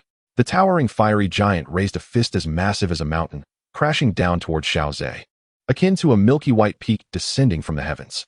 The mere act of movement below created a colossal vortex of magma, churning violently under the weight of such fearsome might. The surrounding powerful figures were struck with terror at the sight of this impending strike. Among those present, only a handful could hope to survive such an onslaught. The golden realm of thunder that Xiao Ze previously conjured also roared with myriad thunders. In the astonished, almost numbed gaze of the onlookers, Billions of bolts of lightning coalesced into a grand golden dragon that shook the heavens. The 9 golden dragon roared upwards, its tail sweeping like a flash of lightning, colliding directly with the mountainous fist. In the cataclysmic clash of the 9 golden thunder and the pure lotus demon fire, the space within 1,000 zhang erupted violently, transforming into an abyss of darkness. Furious energy converges here. Even a formidable fighter of the saint level would likely be reduced to nothingness in an instant upon entering. A spectral white energy intertwines with pure golden energy, cascading outward. Any single strand of this energy that descends upon the vast sea of magma effortlessly rends open a chasm of monumental depth. The countless dissipating energies either land upon the magma sea or affect other powerful beings, rendering this realm utterly chaotic. Witnessing such a cataclysmic battlefield, countless souls lament in their hearts, regretting their initial decision to partake in the contest for the sacred lotus demon fire. Such a celestial treasure is far beyond the reach of mere mortals. Chapter 623, The Ancient Array of Heavenly Forging. Amidst this world-shattering conflict, both the Soul Palace Master, Soul Mieshing, and the concealed elder of the Soul Clan, Soul Mo, are engulfed in trepidation. They have gained a profound understanding of Xiao Ze's strength, which is at least that of a 6-star Dou Saint. With such power, Xiao Ze's prior threats are no longer mere bluster. They are entirely feasible, capable of burying them all within this realm of demon fire. Realizing this, Soul Mieshing begins to sense the surrounding environment, seeking a pathway hidden by the sacred lotus demon fire. The demon fire space is a seal meticulously arranged by the sacred lotus demon saint. Such a pinnacle figure, even surpassing the leaders of the Soul Clan of that era, employs means that are enigmatic beyond comprehension. Even the seals laid down by such a being cannot be easily torn apart. The only means of escape lies through the original spatial passage. Should the space be shattered, the sealing force would nonetheless imprison everyone here. If the space were to collapse, an escape from the demon fire realm would be possible. However, the sacred lotus demon fire has long since vacated this space, roaming freely across the continent of Dou Qi. Even the elder Soul Mo, concealed among many powerful beings, is anxiously searching for an exit. Initially, he was the contingency reserved by the Soul Clan. If Soul Mieshing could not subdue the sacred lotus demon fire, he would intervene personally.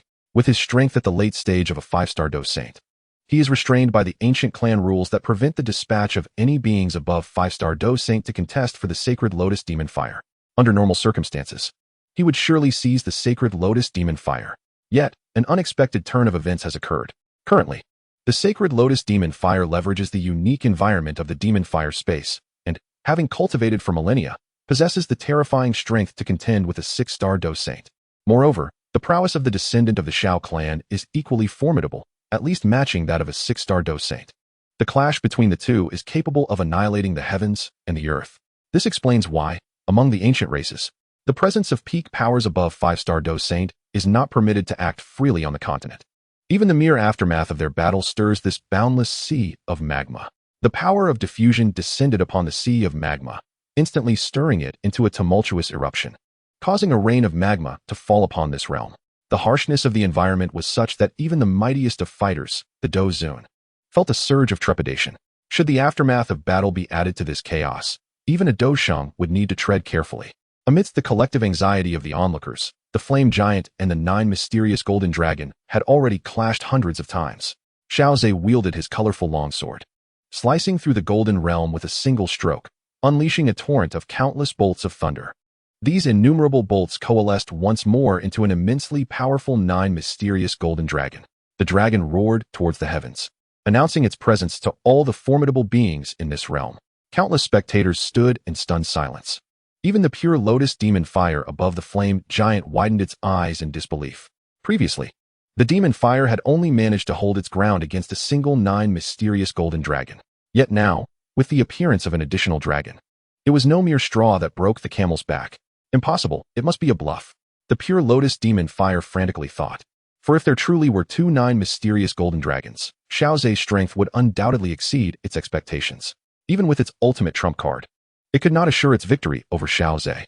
However, when the second 9 mysterious golden dragon coiled around the flame giant's arm, firmly restraining its movements, the last flicker of hope within the pure lotus demon fire was extinguished. Its gaze suddenly shifted towards Xiao Ze within the realm of thunder. The dazzling golden light illuminated him as if he were a deity. It could distinctly see the calmness in Xiao Ze's eyes, devoid of any sense of exertion. This instilled within the pure Lotus demon fire a delusion. If it could endure against the 2-9 mysterious golden dragons, Xiao Ze might once again wield that colorful longsword to summon yet another dragon. Nevertheless, at present, the 2 dragons had rendered the flame giant utterly immobile. The 9 mysterious golden dragon opened its maw and clamped down fiercely on the flame giant's shoulders, as if attempting to tear its arms asunder. Perched atop the flame giant, the pure Lotus demon fire found itself unable to break free from the grip of the 2 dragons, regardless of its attempts. A resolute expression crossed its face as it waved an arm, distorting the surrounding space to reveal 10 presences of Dou Qi. These Dou Qi were enveloped in a milky white flame, their gazes vacant. They were, in fact, the fire slaves of the Dou Qi tier. Previously, Xiao Ze's display had dissuaded the pure Lotus demon fire from summoning these fire slaves, as it had desired to confront Xiao Ze personally. Yet now, it appeared these fire slaves might still serve a purpose. Under the control of the pure Lotus demon fire, the energy within the Dou Qi fire slaves surged violently, and they charged towards the 2-9 mysterious golden dragons. With a resounding crash that shook the heavens and the earth, one of the Dou Qi fire slaves suddenly self-destructed. The formidable power, akin to a cataclysm, momentarily daunted the 9 Xian golden dragon. Yet, it remained steadfast, refusing to yield until 2 formidable fire slaves of the 3-star Dueling Saint level collided with the dragon's head. The resulting explosion forced the 9 Xian golden dragon to retreat slightly. Seizing this fleeting opportunity, the purifying Lotus demon fire commanded the flame giant to break free from the dragon's confinement, transforming it into an expanse of milky white flames. Witnessing this spectacle, the assembled powerful beings could only widen their eyes in astonishment. The purifying Lotus demon fire had been bested, defeated by the 9 Xian golden thunder. Although Xiao Ze played a part in this outcome, the immense power of the 9 Xian golden thunder left an indelible mark on the hearts of the onlookers, igniting within them a yearning for its mastery. If Xiao Ze could wield the 9 Xian golden thunder, why could they not aspire to do the same? Even if they could not grasp the 9 Xian golden thunder, settling for the black magic thunder would be an admirable alternative. Cursed be it. No matter how powerful you are, should you dare obstruct my escape today, I shall refine you to nothingness. If I could subdue such a formidable being, the losses of all those fire slaves would pale in comparison. The purifying Lotus demon fire roared to the heavens, its arms thrusting upwards with ferocity, merging the milky white flames into the very fabric of the universe. The ancient refining array manifest as countless milky white flames fused with the cosmos. The onlookers were astounded to behold the emergence of a colossal ancient array, towering tens of thousands of feet. Beneath, the sea of magma surged, revealing yet another grand ancient array of the same magnitude. The ancient refining array, enslaving the heavens. If even the heavens can be subjugated, then you shall obediently become my fire slaves. Chapter 624. Insight into the ancient array. Within the demon fire space, the clash between the 9 Xian golden thunder and the purifying Lotus demon fire unleashed a tempest of thunder and flames, the residual force causing the magma to churn violently, creating a rain of molten rock. Numerous powerful beings struggled against the chaotic energies of the mingled thunder and flames, filling the entire demon fire space with an overwhelming tumult. It was akin to the primordial chaos at the dawn of creation, a state of disorder enveloping the universe. Amidst this pandemonium, enormous arrays materialized, one in the sky and another at the depths of the magma.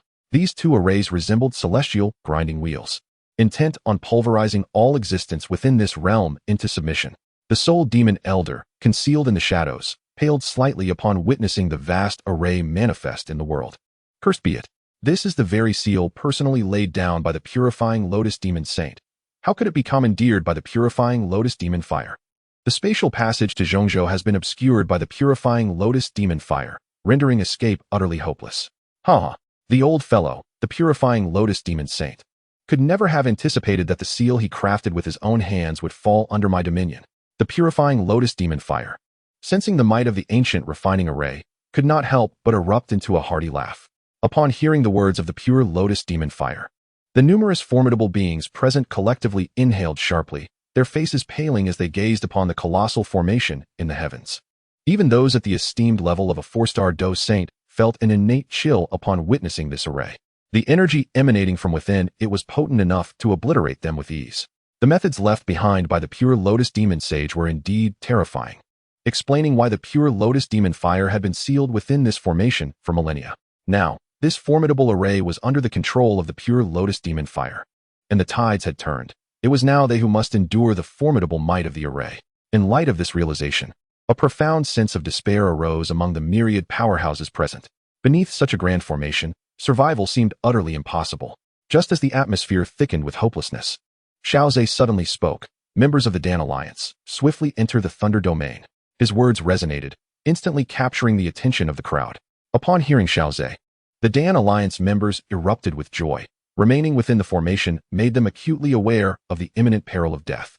With Xiao Ze's encouragement, their spirits soared, and they hastened towards his Thunder Domain. Witnessing this scene, other strong individuals felt a pang of envy. If anyone had the greatest chance of survival in this realm of demon fire, it was undoubtedly Xiao Ze, who had earlier vanquished the Flame Giant.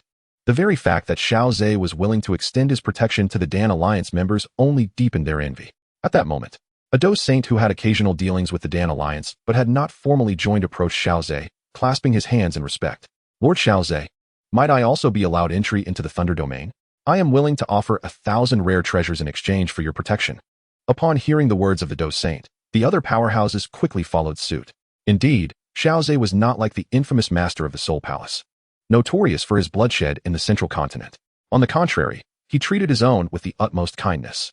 For those from neutral factions, as long as they did not provoke Xiao Ze, he would not indiscriminately strike them down. In such circumstances, it seemed plausible that they could indeed offer something in return and request his protection. Furthermore, the Thunder Domain was vast enough to comfortably accommodate them all. With these thoughts in mind, a multitude of strong individuals sought refuge with Xiao Ze. Those who had not antagonized him or the Dan Alliance were eager to present rare treasures, divine weapons, and martial techniques in hopes of securing temporary sanctuary. Xiao Ze regarded the eager crowd, hesitating for a moment before he swept his 9-colored longsword, causing the originally immense Thunder Domain to gradually shrink to a size of 100 feet. Everyone sensed that the power of this domain had become even more concentrated than before.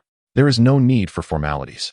Any who have not opposed my Dan Alliance may freely enter the Thunder Domain, he declared.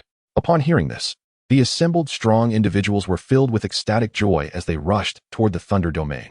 Although it had diminished to 100 feet in size, it was still more than sufficient to accommodate them all.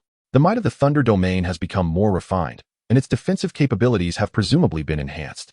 Those forces that have fallen out of favor with the Pill Alliance now find themselves filled with regret, lamenting their previous antagonism.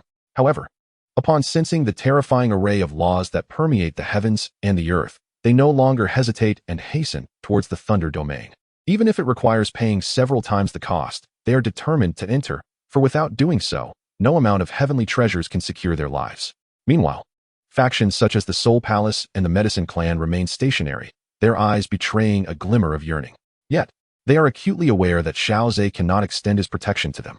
They can only hope that the pure Lotus demon fire will shatter the Thunder Domain, annihilating Xiao Ze along with those miscreants. Ha ha ha, splendid. My array indeed provides you the opportunity to gather hearts and harvest resources. High above, the pure Lotus demon fire laughs maniacally, seemingly indifferent to Xiao Ze's maneuvers.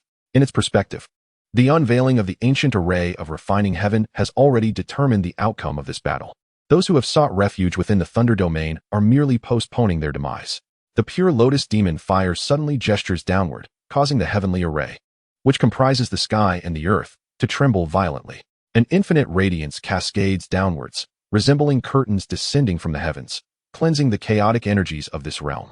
The powerful beings who did not seek Xiao Ze's protection hastily flee beyond the confines of the ancient array of refining heaven. After all, the space of the demon fire is vast. Even if the ancient array can envelop tens of thousands of feet, it cannot cover the entirety of the demon fire's realm. Moreover, the pure Lotus demon fire's attention is entirely fixated on Xiao Ze within the Thunder Domain, rendering it indifferent to their escape. Those who have fled beyond the range of the ancient array pose no significant threat. Conversely, it is Xiao Ze within the Thunder Domain that raises concern for the pure Lotus demon fire.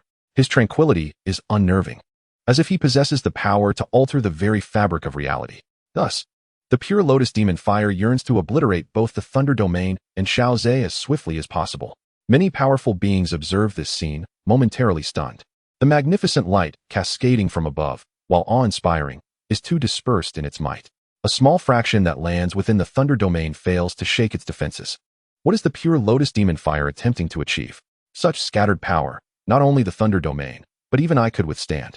Xiao Ze gazes upward at the pure Lotus demon fire, the emerald golden light in his eyes shimmering incessantly, perceiving the ancient array that has accumulated energy for millennia. His voice resonates softly, revealing the intent of the pure Lotus demon fire.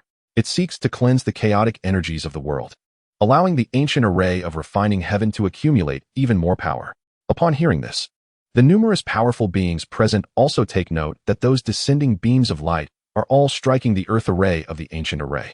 The chaotic energies of the world are swiftly depleted, entirely as Xiao Ze has articulated, once again absorbed by the ancient array, enhancing its might. In the midst of the ancient array of refining heaven, the tumultuous energy surged like an unfettered ocean, flowing freely. Within this chaotic energy, the formidable presence of numerous powerful beings seemed to resonate with a sound akin to that of the tides, echoing through the heavens and the earth. Upon hearing this sound, the expressions of the gathered formidable figures shifted dramatically, for they understood that a formation capable of invoking the tides of the universe bore a power that could rival that of a late-stage Dueling Saint. This realization compelled them to cast anxious glances toward Xiao Ze. Yet, Xiao Ze, brandishing his 9-colored longsword, gazed skyward, seemingly entranced by the ancient formation of refining heaven. The onlookers dared not urge him onward. They had made their promises and could only rely on him in this moment. Should Xiao Ze falter, their own demise would be inevitable, rendering their vows meaningless. Conversely, should they succeed in their salvation, they would remain true to their word and willingly offer their precious treasures.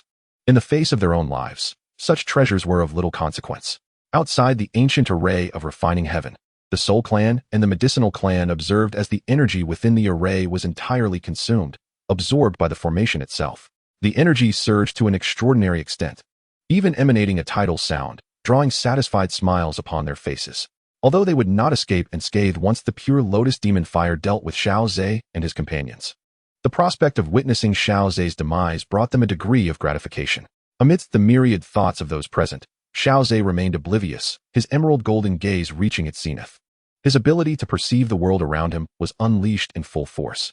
He was profoundly intrigued by the ancient array of refining heaven.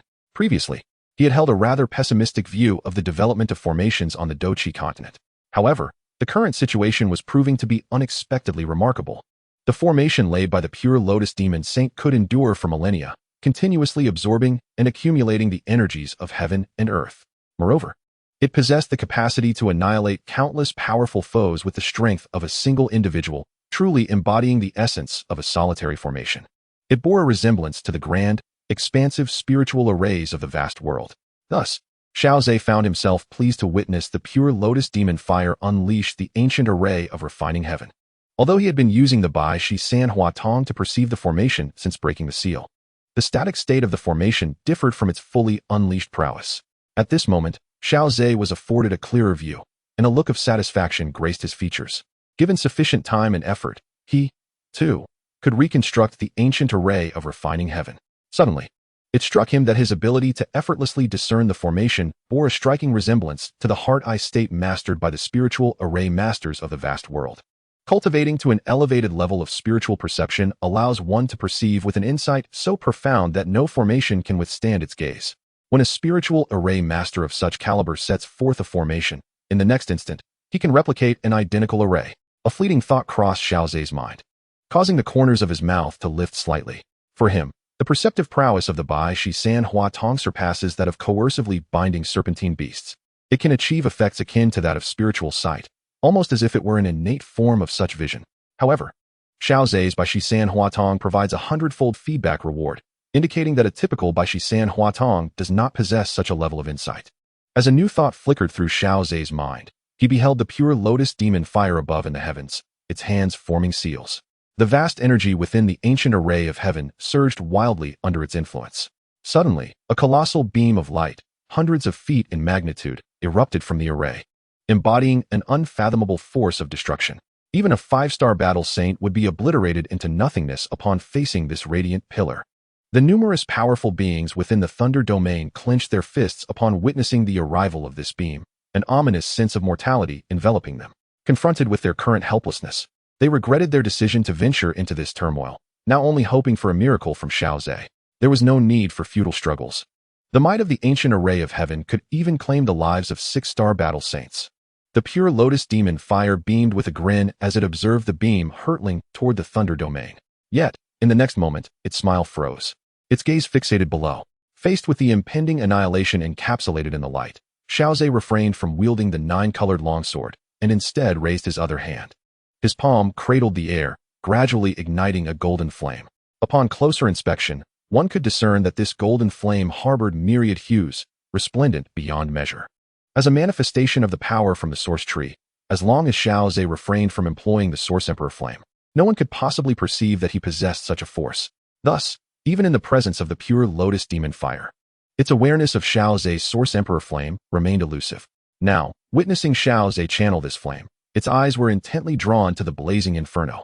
A hazy memory from a distant past transformed its expression into one of disbelief. Once a sovereign of the pure Lotus demon fire found itself unable to resist the dazzling flame, destined to be consumed and become but a single strand among countless colors. As the pure Lotus demon fire stood in stunned silence, the Source Emperor flame in Xiao Ze's hand floated forth lightly, resembling an ordinary yet magnificent flame. Devoid of any formidable aura, the assembled powerful beings felt no lethal threat emanating from it, as if it were truly just a common flame. However, an unsettling sensation lingered among them. Some perceptive individuals had already sensed the anomaly. The pure Lotus demon fire, ranked third among the extraordinary flames, was indeed a divine creation of the cosmos. Before such a flame, few could maintain their composure, all exhibiting a demeanor of submission and trepidation. Yet, the golden flame, brimming with a myriad of hues, remained wholly unaffected, continuing to blaze with fervor. The thoughts of the onlookers raced like lightning, while the golden flame, seemingly both slow and swiftly approached the annihilating beam of light. Its size expanded to several hundred feet, sufficient to entirely obstruct the destructive column. With a hiss, the annihilating beam made contact with the primordial Emperor flame, erupting with an extraordinarily intense sound, akin to oil igniting in a fierce fire. To the astonished eyes of the crowd, the destructive beam could not advance a single inch. Upon entering the realm of the primordial Emperor flame, it vanished as if into thin air. Yet, some of the more perceptive powerful beings discerned that the golden beam did not simply disappear. Rather, it was incinerated into nothingness. The might of the primordial Emperor flame, capable of annihilating all, was vividly displayed at this moment. Even the beam, imbued with boundless destructive force, was directly reduced to void. Xiao Ze's primordial Emperor flame was birthed from Xun'er's golden Emperor burning heaven flame, thereby inheriting the formidable prowess of the latter. Unlike the void-swallowing flame, which devours all, or the purifying Lotus demon fire, which cleanses everything, Xiao Ze's primordial Emperor flame possessed the unparalleled ability to obliterate all. Chapter 626, A Desperate Struggle. Every individual present gazed in awe at the blazing golden flame above the heavens. The golden fire burned quietly, seemingly eternal and indomitable. Even the beam filled with destructive power, upon colliding with the golden flame, could not unsettle it in the slightest. It was even unable to divert the flame's flickering tongues. The many powerful beings present looked up at the golden flame as if beholding a supreme artifact of divinity. After all, that beam, teeming with annihilating energy, could effortlessly extinguish any individual present, yet it could not so much as disturb the golden flame. All were left to ponder the origins of this golden fire. Simultaneously, they felt an envious admiration for Xiao Ze's fortuitous circumstances. Not only did he possess the legendary and formidable 9 Xian Golden Thunder, but he had also summoned forth a flame that subtly surpassed the pure Lotus demon fire in terrifying potency. However, despite their attempts to recall any memories, they could find no flame that paralleled Xiao Ze's extraordinary fire. It was as if Xiao Ze had uncovered a flame of unparalleled strength, unseen by anyone throughout history. Such an opportunity could easily be considered one of the rarest throughout time. After all, across the vast expanse of ages, countless remarkable entities had emerged, some even surpassing limits to achieve the title of Dou Emperor. Yet, none had discovered the flame that Xiao Ze possessed, marking his fortune as indeed extraordinary. However, unlike the complete ignorance of those present regarding the primordial Emperor flame, the pure Lotus demon fire, high above, emerged from its astonishment and stupor. From its distant memories, it recognized that this golden flame indeed once represented the supreme fire. The golden sheen was but a guise, concealing the myriad hues that revealed the essence of this flame. The pure Lotus demon fire could even sense an overwhelming majesty that transcended all other flames. It was convinced that the fire wielded by Xiao Ze was the very Emperor flame that had once consumed it. Yet, this was implausible. Ever since departing from the Dou Qi Continent, how could another Emperor flame possibly exist? In disbelief, the pure Lotus demon fire questioned Xiao Ze. How could you possibly possess it? Xiao Ze's eyes flickered, intrigued by the fact that the pure Lotus Demon Fire retained such memories. It seemed that, as the pure Lotus Demon Fire itself had stated, it was a divine entity of the heavens, naturally under their protection. Having been consumed by the Emperor Flame once, it had effectively perished, only to be reconstituted by the ancient Emperor Dou Qi. Subsequently, after escaping the ancient Emperor's lair, it had its memories erased by the Emperor's means. Logically, the pure Lotus Demon Fire should not have remembered its connection to the Emperor Flame, nor its whereabouts. Yet, it astonishingly retained such memories. Perhaps this was what one might call the protection of the heavens? After all, according to the original narrative, the remnants of the pure Lotus Demon Saint had erased all sentience from the pure Lotus Demon Fire, returning it to a state of infantile purity. Yet, under these circumstances, after being refined by Xiao Yan, the resulting fire spirit, Xiao Yi, still possessed vague memories from ancient times. It even grasped the method to unlock the statue of the ancient Emperor Dou Qi. Regardless of the external forces attempting to obliterate the pure Lotus Demon Fire's sentience and memories, as long as it regained its consciousness, it could reclaim those memories, truly an alternative form of immortality. A fleeting thought crossed Xiao Ze's mind, followed by a slight smile. Why should I not possess it? Just because it has existed once does not mean such a flame cannot arise again. The pure Lotus Demon Fire widened its eyes in astonishment. Yet Xiao Ze no longer afforded it the opportunity to inquire further. Under his command, the primordial Emperor Flame began to transform. The destructive light beam cascading from the ancient refining array morphed into a fuse. The primordial Emperor Flame ignited this fuse, surging upward along the destructive beam, instantly igniting the heavenly array. A portion of it descended like liquid, igniting the earthly array below. The speed at which the flames spread exceeded all expectations. In the blink of an eye, they had enveloped the entire ancient refining array. The vast expanse of the array, stretching tens of thousands of feet, was transformed, now awash in resplendent golden flames, subtly revealing a myriad of colors. The pure Lotus Demon Flame stared blankly at the unfolding situation, momentarily regaining its composure. No wonder Xiao Ze remained so calm. The trump card it held was merely a fleeting illusion, easily obliterated before Xiao Ze. However, in the next instant, the expression of the pure Lotus Demon Flame shifted dramatically. It realized that the primordial Imperial Flame had not annihilated the ancient array of heaven refinement. It had merely enveloped it. Although it covered the vast expanse of the ancient array in an instant, the primordial Imperial Flame appeared to be merely adhering to its surface, seemingly unperturbed by the structure itself. What truly struck terror into the pure Lotus Demon Flame was the rapid vanishing of the milky white flames that merged with the ancient array of heaven refinement. Its control over the array relied on these flames, and now they were being reduced to nothingness by the primordial Imperial Flame, or perhaps replaced entirely. Observing the sudden change in the pure Lotus Demon Flame's expression, a smile gradually broadened on Xiao Ze's lips. If the pure Lotus Demon Flame could seize control of the ancient array using the milky white flames, then why couldn't Xiao Ze employ the same method to claim dominion over the array with the primordial Imperial Flame? After all, in terms of understanding the ancient array of heaven refinement, Xiao Ze was confident he was no less capable than the pure Lotus Demon Flame. Given sufficient time, he could even replicate an identical array. In the original narrative, the pure Lotus Demon Saint utilized the ancient array to forcibly strip the pure Lotus Demon Flame of its sentience, memories, and negative emotions. Xiao Ze could achieve the same feat without relying on the ancient array, merely utilizing the primordial Imperial Flame and his own methods. He could erase the pure Lotus Demon Flame as sentience and memories. However, since the ancient array was readily available, Xiao Ze preferred to exert control over it directly without expending further effort. As the pure Lotus Demon Flame sensed the milky white flames within the ancient array diminishing, a sense of powerlessness washed over it. After all, with its trump card snatched away by Xiao Ze, how could it continue to contend against him? Soon, a malevolent and frenzied expression crept onto the pure Lotus Demon Flame's face.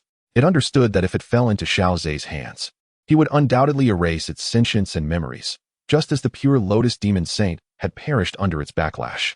Should Xiao Ze wish to absorb and refine it, he would have to obliterate its consciousness. To the pure Lotus Demon Flame, this was akin to death. Think you can refine me? I shall not yield so easily. As it spoke, the pure Lotus Demon Flame erupted, transforming into an infinite expanse of milky white flames, engulfing the realm. In an instant, all energies within this domain ignited under the terrifying heat of the pure Lotus Demon Flame.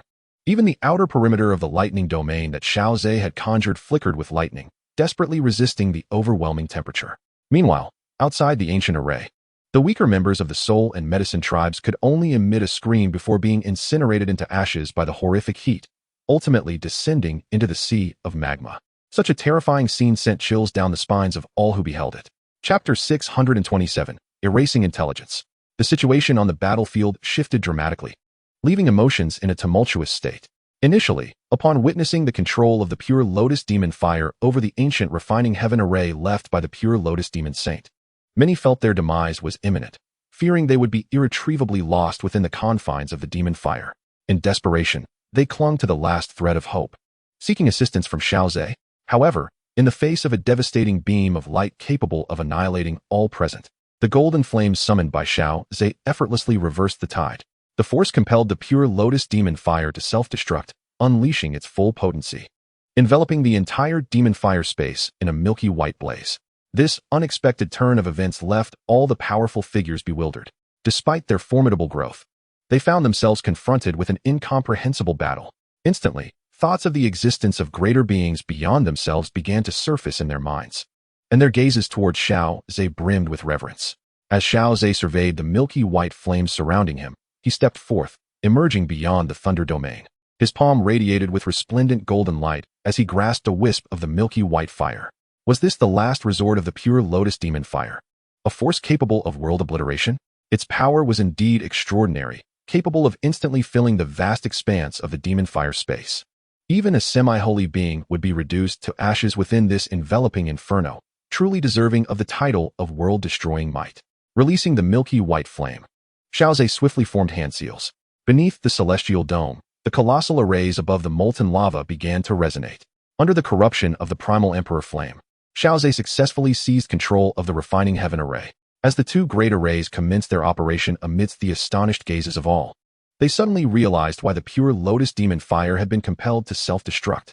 Xiao Ze's earlier actions had directly wrested control of the refining heaven array from the pure Lotus Demon Fire. With this, the trump card of the pure Lotus Demon Fire fell into Xiao Ze's grasp, and given that the Demon Fire's cultivation was inferior to Xiao Ze's, defeat was inevitable. Should there be no resistance, being refined was a foregone conclusion. The two arrays operated like celestial grinding wheels, emitting terrifying waves capable of obliterating all, continually wearing down the pure Lotus Demon Fire positioned in the center. As the milky white flames were relentlessly extinguished, the onlookers could glimpse through the wisps of fire to the core of the pure Lotus Demon Fire's self-destruction. At the heart of the flames, beyond the pure milky white, a pink hue began to coalesce.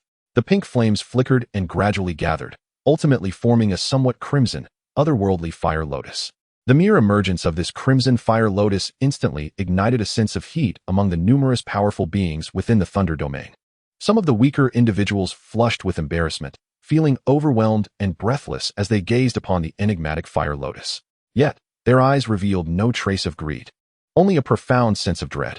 Its mere presence, even shielded by the domain of thunder, instilled a palpable heat within them. If they were to remain outside, they would likely meet a fate akin to those formidable beings reduced to ashes moments earlier. Meanwhile, the powerful outside the thunder domain tirelessly circulated their energy, resisting the terrifying might of the demonic flames. Even someone as formidable as Yao Wangu, a 4-star Dou Saint, felt the energy within him boiling, as if it might ignite spontaneously. This prompted everyone to employ various measures, be it consuming pills or fervently channeling their energy. Xiao Ze's hand seals shifted once more, and within the ancient array of refining heaven, for luminous barriers descended, enveloping the strange fire lotus. Through the barriers, he beheld the lotus, its petals adorned with peculiar crimson veins, reminiscent of human blood vessels. Occasionally flickering, this beautiful fire lotus emanated an aura that was both eerie and bewitching. In years past, the pure Lotus Demon Saint, recalling old sentiments, chose not to erase your intelligence and memories, but rather fell victim to your backlash and perished. Today, I shall utilize the ancient array left behind by the Demon Saint to obliterate your intelligence and memories, no longer indulging in cruelty and bloodshed for pleasure. As Xiao Ze spoke, his hand seals transformed, and the colossal ancient array began to collapse, condensing into its most central core. That cursed old fool deserved his fate. I accompanied him through a long span of time, earning neither merit nor reward. Upon hearing Xiao Ze's words, the chaotic fire lotus emitted frantic utterances of the pure Lotus Demon Fire. Yet, the old man, before his demise, even contemplated sealing me away, claiming my temperament was too violent. The path I choose is mine to decide. Since he wished to confine me, he must not blame me for ending him. The gazes of the crowd shifted, revealing that before the pure Lotus Demon Saint's fall, such hidden matters had transpired. However, it appeared that millennia of sealing had not quelled the wrath and murderous intent within the pure Lotus Demon Fire. Instead, it intensified his hatred, and upon liberation, he would unleash a cataclysmic wave of destruction, indiscriminately slaughtering as he pleased. Yet, Xiao Ze remained unshaken. Indeed, you wish to kill us, but your strength pales in comparison, rendering you susceptible to my countermeasures. Though you are a divine entity of heaven and earth, shielded by the cosmos, making you exceedingly difficult to extinguish, erasing your memories and negative emotions, returning you to a state of infantile purity, counts as a death of sorts. As Xiao Ze's words faded, his hand seals transformed, and the energy accumulated by the ancient array over thousands of years continuously converged at its core, solidifying the barrier that imprisoned the pure Lotus Demon Fire. The demonic Fire Lotus, however, was not idle. It spun wildly, unleashing countless crimson flames that surged forth, striking the barrier with such force that it quivered slightly. No need for futile efforts. Refine the ancient formation and strip away the sentience. As Xiao Ze spoke, golden rays surged forth within the luminous barrier. These golden beams intertwined to form a fiery net, deeply imprinted within the demonic lotus. As the net slowly ascended, wisps of sanguine mist were extracted from the heart of the lotus. A chilling cry of anguish erupted from the ethereal fire lotus. Yet, despite the relentless thrashing and the release of blood-red flames, the ethereal lotus remained ensnared by the luminous barrier. The demonic fire sensed its mind fading into emptiness. Filled with terror and fury, it knew that once its sentience and memories were entirely stripped away, it would be utterly extinguished. Xiao Ze listened to the anguished cries of the demonic fire with a tranquil heart. He was not the demonic Lotus Saint, and bore no lingering sentiments towards the demonic fire.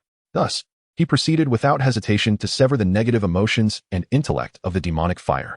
The extracted sanguine mist, however, was enveloped by the primal imperial flame. This mist harbored the memories and negative emotions of the demonic fire. Harnessing the might of the primal imperial flame, Xiao Ze aimed to extract the legacy of the demonic Lotus Saint, deeming this endeavor worthwhile. Chapter 628. The capable inhabit the place. As the last trace of sanguine essence was eradicated from the demonic fire, the appearance of the fire lotus transformed. It morphed into a completely white lotus, its petals adorned with pink veins. Xiao Ze reached out into the void, and from within the ancient formation's luminous barrier, a blood-colored glass orb the size of a dragon's eye emerged. A faint sanguine mist wafted from the orb, exuding an extraordinary aura. A mere mortal, even if they only approached this blood-colored orb, would be overwhelmed by the negative emotions it contained, leading to a drastic shift in temperament.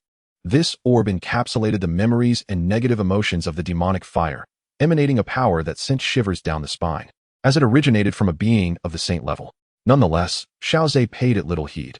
After sealing it with the primal imperial flame, he stored it within his spatial ring. He planned to refine it thoroughly later, extracting the legacy of the demonic Lotus Saint from within. With the matter finally concluded, the multitude of powerful figures present breathed a collective sigh of relief. Even the lingering intense heat in the surroundings seemed less oppressive now. Eyes turned towards the fire lotus within the luminous barrier. In contrast to the previous lotus, adorned with blood-red veins and emanating a sense of bloodlust, the new lotus, alternating in white and pink, exuded tranquility and harmony, radiating a subtle, enchanting beauty. The white fire lotus floated serenely within the luminous barrier. As it moved, the residual energies around it naturally converged towards the lotus. Over time, the potency of the white fire lotus would continue to elevate. Xiao Ze effortlessly eradicated the sentience of the pure lotus demon fire. Unlike the pure lotus demon sage, who harbored lingering affections for the demon fire, Xiao Ze bore no such ties. At the crucial moment, the pure lotus demon sage, faced with the fire's pleas for mercy, succumbed to compassion, granting it a fleeting chance to resist. However, Xiao Ze was acutely aware of the demon fire's exceedingly brutal nature. Should he grant it an opportunity, it would prefer to self-destruct in its struggle rather than resign itself to fate. Therefore, Xiao Ze maintained an unwavering suppression of the pure lotus demon fire, preventing it from executing a self-detonation. Esteemed friends, with this matter concluded, my alchemy alliance shall graciously accept the pure lotus demon fire, Xiao Ze declared, bowing to the many formidable beings present in the Thunder Domain, who all returned the gesture with respect. Thank you, Lord Xiao Ze, for your assistance. These rare treasures of heaven and earth rightfully belong to those fated to possess them. We have come merely to seize a fragment of opportunity. They continued, indeed. The peril within the demon fire's realm is immense. Had it not been for Lord Xiao Ze's intervention, we would likely have met our demise. We shall fulfill our earlier promise of presenting the treasures of heaven and earth, without exception, upon leaving the demon fire realm, and deliver them to the headquarters of the Alchemy Alliance. Many strong individuals voiced their agreement. However, they remained cautious, refraining from immediately presenting the treasures, fearing that Xiao Ze might resort to violence to seize them. Implicit in their words was the suggestion that they did not possess an abundance of treasures at that moment, and would only be able to gather what was needed upon returning to their respective factions. Xiao Ze, perceiving their underlying intentions, nodded with a smile. He had no intention of offering assistance without recompense. Since they had pledged to present the treasures in exchange for protection, they must deliver on their promise. Esteemed guests, does anyone wish to refine the pure Lotus demon fire? Xiao Ze shifted his focus away from the external forces in the Thunder domain and turned his gaze towards the numerous members of the Alchemy Alliance by his side. Lord Xiao Ze, are you not going to absorb and refine the pure Lotus demon fire? Inquired an astonished elder with gray hair. Not necessary. I already possess an extraordinary flame, Xiao Ze replied, shaking his head. The others soon came to their senses, realizing that the extraordinary flame owned by Xiao Ze could easily overshadow the pure Lotus demon fire. Under such circumstances, why would he forsake the stronger for the weaker? Not everyone could emulate Xiao Ze's brother, Lord Xiao Yan, who could refine multiple extraordinary flames simultaneously. For an ordinary person to dare attempt to refine two extraordinary flames at once would likely lead to internal conflict before they could even harness their power, resulting in self-destruction. Even those supreme beings who wield multiple extraordinary flames merely subdue them with overwhelming strength rather than absorb and refine them. Lord Xiao Ze, does your earlier statement imply that we all have the opportunity to refine extraordinary flames? Hesitantly inquired another Dou Saint expert. After all, even if Xiao Ze chose not to refine the pure Lotus demon fire, he should prioritize the interests of his own kin above all else. I have previously stated that those capable shall occupy their rightful places. I have shielded you all from external forces vying for power. Within the Pill Alliance, there are naturally those with ambitions who may compete. Upon hearing this, everyone was stirred, filled with admiration for Xiao Ze's magnanimity. Even the formidable individuals outside the Pill Alliance displayed respect. The fact that he could present such a heavenly treasure as the pure Lotus demon fire speaks volumes of his extraordinary character. After all, many peak experts, even if they cannot temporarily absorb and refine it, would typically hoard such treasures for future generations or exchange them with other peak powers. Yet here stands Xiao Ze, openly offering the celestial artifact for contention among allies. This generosity commands admiration, even from those who had previously been at odds with the Pill Alliance. In that moment, those who had not joined the Pill Alliance gazed enviously at its members, lamenting their earlier decision to abstain. Joining the Pill Alliance not only grants the protection of Xiao Ze without cost, but also presents an opportunity to vie for the pure Lotus demon fire. Moreover, this demonstrates Xiao Ze's expansive heart. If he can present such a celestial treasure, what other opportunities might await within the Pill Alliance? At that moment, Xiao Yan stepped forward, addressing the assembly with exuberance. Haha, esteemed friends, I shall not conceal my intentions. I am indeed determined to claim the pure Lotus demon fire for myself. With a respectful gesture, he smiled at the members of the Pill Alliance. Rest assured, you need not worry that I will leverage my fourth brother's assistance to seize it by force. The various extraordinary fires I possess are all hard-won through perilous trials. I will not resort to the might of my kin to pressure any of you, since my fourth brother has declared that we shall compete based on our own abilities. Let us set the stage and showcase our talents. Let us see who can earn the right to refine the pure Lotus demon fire. Xiao Yan's bold proclamation ignited the spirits of the Pill Alliance members. His conduct within the alliance had earned their trust, leaving no room for doubt.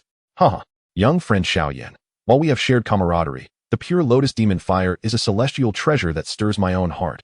I too wish to compete. A robust elder, his hair as white as snow, stepped forward to stand before Xiao Yan. Following him, 3 other Dou Saint experts also advanced. Upon witnessing that 5 true Dou Saints stood upon the stage, the semi-saints abandoned their aspirations to compete, lest they subject themselves to humiliation. Chapter 629, A Sweep. Within the Pill Alliance, aside from Xiao Ze and his companions, including Medusa, Ziyin, and the strong from the ancient Void Dragon clan, few Dou Saints exceed the 3-star mark. Indeed, apart from ancient races and powerful beast families, the number of high-star Dou Saints is exceedingly rare. In the present day, the esteemed high-star Dou Saints of the Dou Qi Continent predominantly emerge from 2 major factions. Those high-star Dou Saints originating from outside these 2 groups are exceedingly rare, unless they possess extraordinary talent or have encountered remarkable opportunities. For instance, talents akin to Xiao Yixian's Qinglin or the miraculous abilities bestowed upon the Elder of Shinno, who harness the essence of life. With an abundance of vitality, they can stimulate countless medicinal herbs, relying on their prolonged lifespans and myriad natural treasures to elevate themselves to the level of a 6-star Dou Saint. Consequently, within the Alchemist Alliance, the number of 3-star Dou Saints is also exceedingly scarce. At least those vying for contention are all beneath the 3-star Dou Saint rank. Gentlemen, are there any among you who wish to contend for the qualification to refine the pure Lotus demonic fire? Xiao Ze gazed at the assembly of the Alchemist Alliance, noticing a lack of response, and nodded. If that is the case, then let the 5 of you rely on your abilities and see who can convince the other 4. Xiao Ze cheerfully addressed the 5, including Xiao Yan. Lord Xiao Ze, will you not establish any rules? One inquired. Let it be a matter of limits. Do not harm one another's lives. While the treasures of heaven and earth belong to the capable, we are all members of the Alchemist Alliance and should refrain from fighting to the death. Xiao Ze pondered for a moment and replied. As for how you wish to compete, that is entirely up to you. I shall not involve myself. Upon hearing this, the 5 nodded in agreement. If Xiao Ze were to set the rules, it would be difficult to ascertain whether they would favor Xiao Yan in the competition. Thus, Xiao Ze cast this matter back to them to resolve while he attended to other affairs. Everyone, the matter of the pure Lotus demonic fire has now concluded, and you may take your leave. At his words, the crowd either sighed or nodded in acquiescence, with no one daring to oppose. After all, the strength Xiao Ze had previously demonstrated was more than sufficient to dissuade them from pursuing the pure Lotus demonic fire. With a wave of his sleeve, a spatial passage appeared between heaven and earth. Entering this passage will lead you back to the central state. Please proceed. Seeing Xiao Ze standing aside, the crowd heaved a sigh of relief and hurried towards the spatial passage. As figures entered the passage within the Thunder Domain, other powerful beings outside the ancient refining array sought to approach the spatial portal. These individuals had previously clashed with the Alchemist Alliance, but had not engaged in any substantial conflict with Xiao Ze. They considered offering some form of compensation to persuade Xiao Ze to allow their departure. Naturally, Xiao Ze would not refuse these gifts of heavenly materials and treasures and permitted their exit. However, if they had truly antagonized the Alchemist Alliance or caused significant losses, Xiao Ze would ensure that they would face the reckoning of their respective factions once they exited the demonic fire space. 2 figures arrived before the spatial passage, pausing to bow respectfully to Xiao Ze before stepping into the portal. However, as the next figure lingered to pay his respects, Xiao Ze swiftly intervened, a faint smile gracing his face. You cannot leave. Why? The seemingly unremarkable elder spoke in a deep voice, yet his eyes betrayed a barely perceptible hint of panic. The remaining powerful figures turned their curious gazes toward Xiao Ze, for the others had bowed and departed smoothly, leaving only this individual halted in his tracks. They were intrigued to discern Xiao Ze's intentions. Had he perhaps reconsidered? Yet, recalling Xiao Ze's previous actions, they swiftly dismissed such a notion, redirecting their attention to the inconspicuous elder. They yearned to uncover what peculiar qualities this elder possessed that warranted Xiao Ze's direct intervention. Must you continue to feign ignorance? I have made it abundantly clear that none of you shall escape. Upon hearing Xiao Ze's words, the crowd was jolted back to reality. He had previously issued such stern warnings solely to the members of the Soul Clan. Could it be that this unassuming elder was one of them? A flicker of alarm crossed the elder's eyes, yet he bravely retorted, You claim I am of the Soul Clan, hence I must be? Mere words without proof. Do you think you can simply designate someone as a member of the Soul Clan and prevent their departure? Following this, the elder sought to rally the remaining powerful figures for assistance, asking, Gentlemen, if this were to happen to you, what would your thoughts be? However, the others merely rolled their eyes inwardly at his words. Xiao Ze's previous deeds had earned their unwavering trust. The mere fact that he had shielded them from the onslaught of the pure Lotus demon fire was sufficient to solidify their faith in him. Furthermore, the reality that Xiao Ze had previously allowed many to pass, while singularly detaining him, only raised suspicions of guilt. As the elder attempted to drag them into his predicament, the multitude of powerful figures harbored their silent grievances. Yet, they refrained from openly contradicting the elder, as they were well aware of the formidable nature of the Soul Clan. Old sorcerer of souls, I had not anticipated you to possess such eloquence, Xiao Ze observed with a wry smile directed at the elder. Upon realizing his identity had been exposed, the elder abandoned pretense and instantaneously flickered towards the spatial passageway. However, in the next moment, a hand pressed firmly upon his head, and the elder of souls barely had time to hear a thunderous sound before his consciousness, along with his soul, was obliterated by the might of the 9 arcane golden thunder. Subsequently, Xiao Ze waved his hand, signaling the waiting powerful figures to depart. They passed by him, hearts racing with trepidation, as they entered the spatial passageway. Judging by the power the Elder of Souls had unleashed moments ago, he was indeed a late-stage 5-star Dueling Saint. Yet in Xiao Ze's hands, he seemed as easily crushable as an ant. Once the myriad powerful figures had vacated the scene, Xiao Ze turned his gaze towards the ancient refining heaven array, then gestured with his finger. The celestial formations of the refining heaven array unleashed a cascade of energy light rain, directed towards the realm beyond, where the Lord of the Soul Palace resided. As an array meticulously arranged by the pure Lotus Demon Saint, its potency was undoubtedly extraordinary. The Lord of the Soul Palace struggled for merely a few breaths before being utterly obliterated amidst the torrential cascade of energy. Behind Xiao Ze, the members of the Alchemist Alliance appeared to be engulfed in an unreal sensation. How could the formidable Lord of the Soul Palace, who had dominated the Central Plains for so long, fall so easily?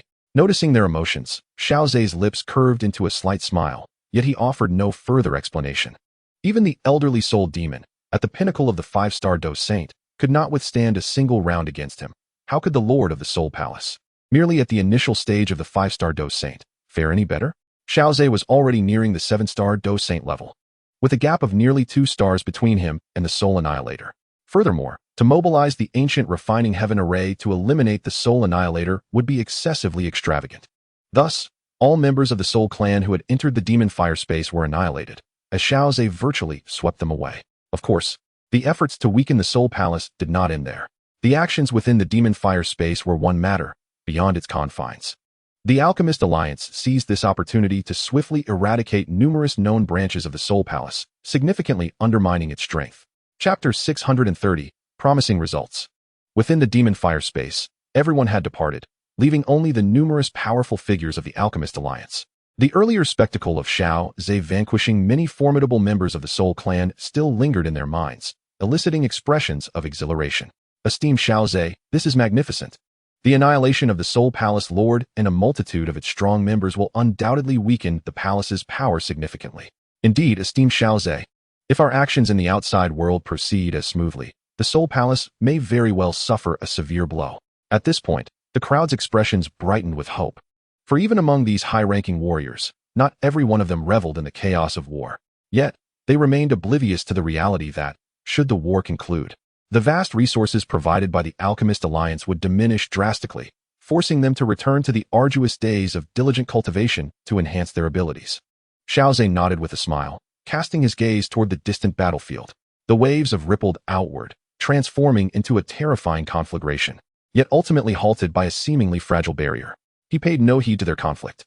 Nevertheless, Xiao Ze employed the barrier to delineate a vast arena spanning thousands of yards, ensuring that no one else would be affected. Ahem. The burly elder, who had previously stepped forward to challenge Xiao Yan, returned in a state of disarray. It seemed the result of their contest had been decided. The elder's body was marred with burns, his attire tattered, and even his long hair was singed to the roots. Yet, the onlookers did not display any concern, for although the elder appeared somewhat tragic, he had not sustained any grievous injuries. The prowess of young Xiao Yan is indeed remarkable, I concede. The elderly man wiped his soot-covered face, revealing a hearty smile. Upon hearing his words, the crowd erupted in laughter, particularly an acquaintance of the elder, a formidable warrior, who remarked, "Old fellow, have you not already witnessed the extraordinary combat prowess of young Xiao Yan? Why then do you insist on challenging him?" With a hearty laugh, he continued, "After all, we are dealing with the divine Lotus Demon Fire, a heavenly treasure. Lord Xiao Ze has granted us the opportunity to compete for it. Such a chance, if squandered, may lead to future regrets." The strong warriors present nodded in agreement, feeling a shared understanding. Indeed, faced with such an opportunity, to not strive for it would be a lifelong regret. As the burly elder exited the scene, the remaining 3 Dueling Saints faced consecutive defeats, suggesting that the 5 of them had engaged in a chaotic battle. Whosoever could overpower the other 4 single-handedly would naturally secure the qualification to refine the divine Lotus Demon Fire. It was simple and straightforward. Finally, Xiao Yan arrived in haste, cupping his hands in respect toward the 4 defeated Dueling Saints, saying, "Esteemed seniors, I am in your debt." However, one of the robust elders interjected rather bluntly, "Enough with the pleasantries. In the face of the divine Lotus Demon Fire, we intend to hold nothing back. Your victory over us is solely due to your considerable strength." This prompted a wry smile from Xiao Yan. Yet, the elder's temperament was well known, and Xiao Yan could only scratch his head in resignation, choosing not to respond further. With the victor declared, Xiao Ze spoke up, signaling the commencement of the refinement process. The atmosphere shifted as all present ceased their banter, even the burly elder adopting a serious demeanor. Third brother, you have expended a significant amount of Dou Qi in this battle. Before refining the fire, you must restore yourself to peak condition. The divine Lotus demon fire is no trivial adversary, although you have gained the qualification to refine it. That does not guarantee an easy path. In fact, the refinement process is where the true challenge lies. You have witnessed the power of the divine Lotus demon fire. A moment's carelessness could reduce one to ashes. Xiao Yan, taking this to heart, responded earnestly, "Rest assured, I am no novice at refining exotic flames. I have a firm grasp of the process." "Very well, we shall take our leave then." The space of the demon fire was personally established by the divine Lotus Demon Saint, making it difficult for ordinary individuals to intrude. It is indeed an excellent location for refinement. You shall remain here to refine it, while we return to the Alchemist Alliance headquarters. Our recent offensive against the Soul Palace will likely severely weaken them. However, such a situation may provoke the Soul Clan behind them to make drastic moves. Hence I must return to oversee matters. Xiao Ze provided further instructions, leaving behind methods to assist with the refinement, as well as the permissions for entering and exiting the ancient array of refining heaven, ensuring that once Xiao Yan successfully refined the divine Lotus demon fire, he would not find himself trapped within the demon fire space. Subsequently, he and the other strong members of the Alchemist Alliance entered the spatial passage. In the blink of an eye, only Xiao Yan remained within the demon fire space. Xiao Yan gazed upon the exquisite fire lotus, adorned with alternating hues of pink and white. In a swift motion, he approached the magnificent bloom. At the heart of the lotus, a cluster of delicate pink flames curled up like an infant, emanating an intense heat that sent tremors through the very essence of one's soul. Yet, in stark contrast to the earlier chaotic flames, the current pink fire lotus radiated a serene tranquility. Even as Xiao Yan drew near, it exhibited no signs of volatility, merely drifting gracefully in the ethereal space. Taking a deep breath, Xiao Yan waved his sleeve, unleashing a barrage of meticulously prepared techniques. Outside the realm of the enchanted flames, the figures of Xiao Ze and his companions emerged from the void. Here, absent were the milky white radiance that overflowed from the realm of the flames, and the temperature had significantly decreased. The previously molten sea of milky white lava had solidified into a vast expanse of pale stone. Xiao Ze, casting a glance at the surrounding formidable beings, chose not to linger and led the assembly of powerful figures back to the headquarters of the Alchemist Alliance. Once Xiao Ze departed, the remaining powerful figures reluctantly retraced their steps. Shortly thereafter, at the Grand Hall of the Alchemist Alliance headquarters, numerous Dou Saints took their seats, gathering for a meeting of remarkable significance, one from which even those below the rank of Dou Saint were excluded. Reporting to Lord Xiao Ze, the operation against the branch of the Soul Palace has concluded successfully. The Soul Palace possesses numerous branches across Central Continent, and our intelligence has uncovered a considerable number of them. In this operation, aside from the Dou Saints stationed at headquarters, nearly all personnel were deployed, yielding extraordinarily fruitful results. We have destroyed 35 ordinary branches of the Soul Palace, 9 from the Earth Fiend Palace, as well as the Celestial Gang Palace. We have confiscated countless rare materials, martial techniques, and divine weapons. Additionally, we captured 2 Celestial Lords, 6 esteemed elders, and several guardians of the Soul Palace, along with numerous soul manipulators. As the reporting Dou Saint reached this point, he paused, a flicker of indignation crossing his countenance. We have rescued countless innocent souls, numbering in the hundreds of thousands.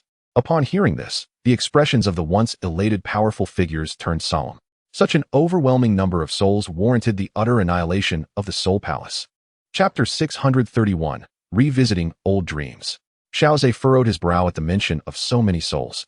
The destruction of numerous branches of the Soul Palace had indeed led to the rescue of such a vast quantity of souls. Lord Xiao Ze, what shall we do about this significant number of souls? A concerned Dou Saint inquired, his face etched with gravity. While we have previously destroyed branches of the Soul Palace and rescued souls, our prior methods may not suffice in the face of such a multitude. I, too, am at a loss for an effective solution, Xiao Ze admitted. After all, sustaining such a vast number of souls within the Alchemist Alliance is an improbable endeavor. Moreover, my tenure within the Alliance does not rival yours, and I remain unfamiliar with many of its circumstances. This matter requires deliberation among us to devise a practical approach. Nodding in agreement, the assembly recognized the need to defer the discussion for further contemplation. Xiao Ze received the Jade slip handed over by the reporting Dou Saint. It contained a detailed account of the operation and a list of the seized materials. The Dou Saint produced a similar Jade slip and distributed it among the gathered Dou Saints. As his spiritual force delved into the slip, Xiao Ze beheld the bountiful spoils of the expedition. The destruction of numerous ordinary soul hall branches was noteworthy, with even 9 significant branches being obliterated. It is essential to recognize that the Soul Hall designates 24 crucial branches in Zhongzhou as the Earth Fiend Halls. The branch that imprisoned the medicinal elder in the original text was indeed one such Earth Fiend Hall. Remarkably, they had even destroyed one of the 3 celestial halls of the Soul Hall. Observing the record of the obliterated human halls, Xiao Ze's eyes flickered slightly. Within the original text, the human halls harbored a soul light cluster containing the essence of over 1 million souls. While this may seem insignificant compared to the vast soul power required to ascend to the Emperor realm, where the void-devouring flame needed to consume over 100 soul essence clusters, a soul essence cluster comprising 1 million souls is still an exceedingly precious entity. Conspicuously absent from the Jade Slip's inventory, could there have been a change, or was there an attempt to conceal the truth, or was it simply overlooked? Who was the Dou Saint powerhouse that led the destruction of the Soul Hall's human hall? Xiao Ze suddenly inquired, causing the numerous strong presences in the room to momentarily pause, before a robust figure abruptly stood up. Replying to Lord Xiao Ze, "It was I." The imposing figure, clad in a purple robe, bore a resolute countenance, emanating an aura of authority without anger, as if accustomed to high station. Xiao Ze recognized him as a familiar face, a strong man from the ancient Void Dragon clan previously dispatched by Ziyan. "I wish to inquire about certain matters." "There is no need for anxiety. The human hall of the Soul Hall is one of the 3 celestial halls, its significance only surpassed by the headquarters, the Heavenly Hall, and the Vice Hall, the Earth Hall. Was there truly no acquisition of any significant items related to souls?"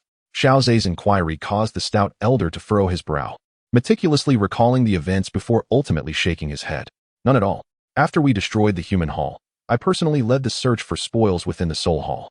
Although we seized numerous rare treasures, there were none of the precious soul-related items you mentioned." At this point, the stout elder hastily added, "Lord Xiao Ze, believe me, I have absolutely no intention of hoarding the spoils." "Haha, that is naturally understood. We are allies, and I would never suspect you," Xiao Ze replied, smiling as he reassured him to take his seat.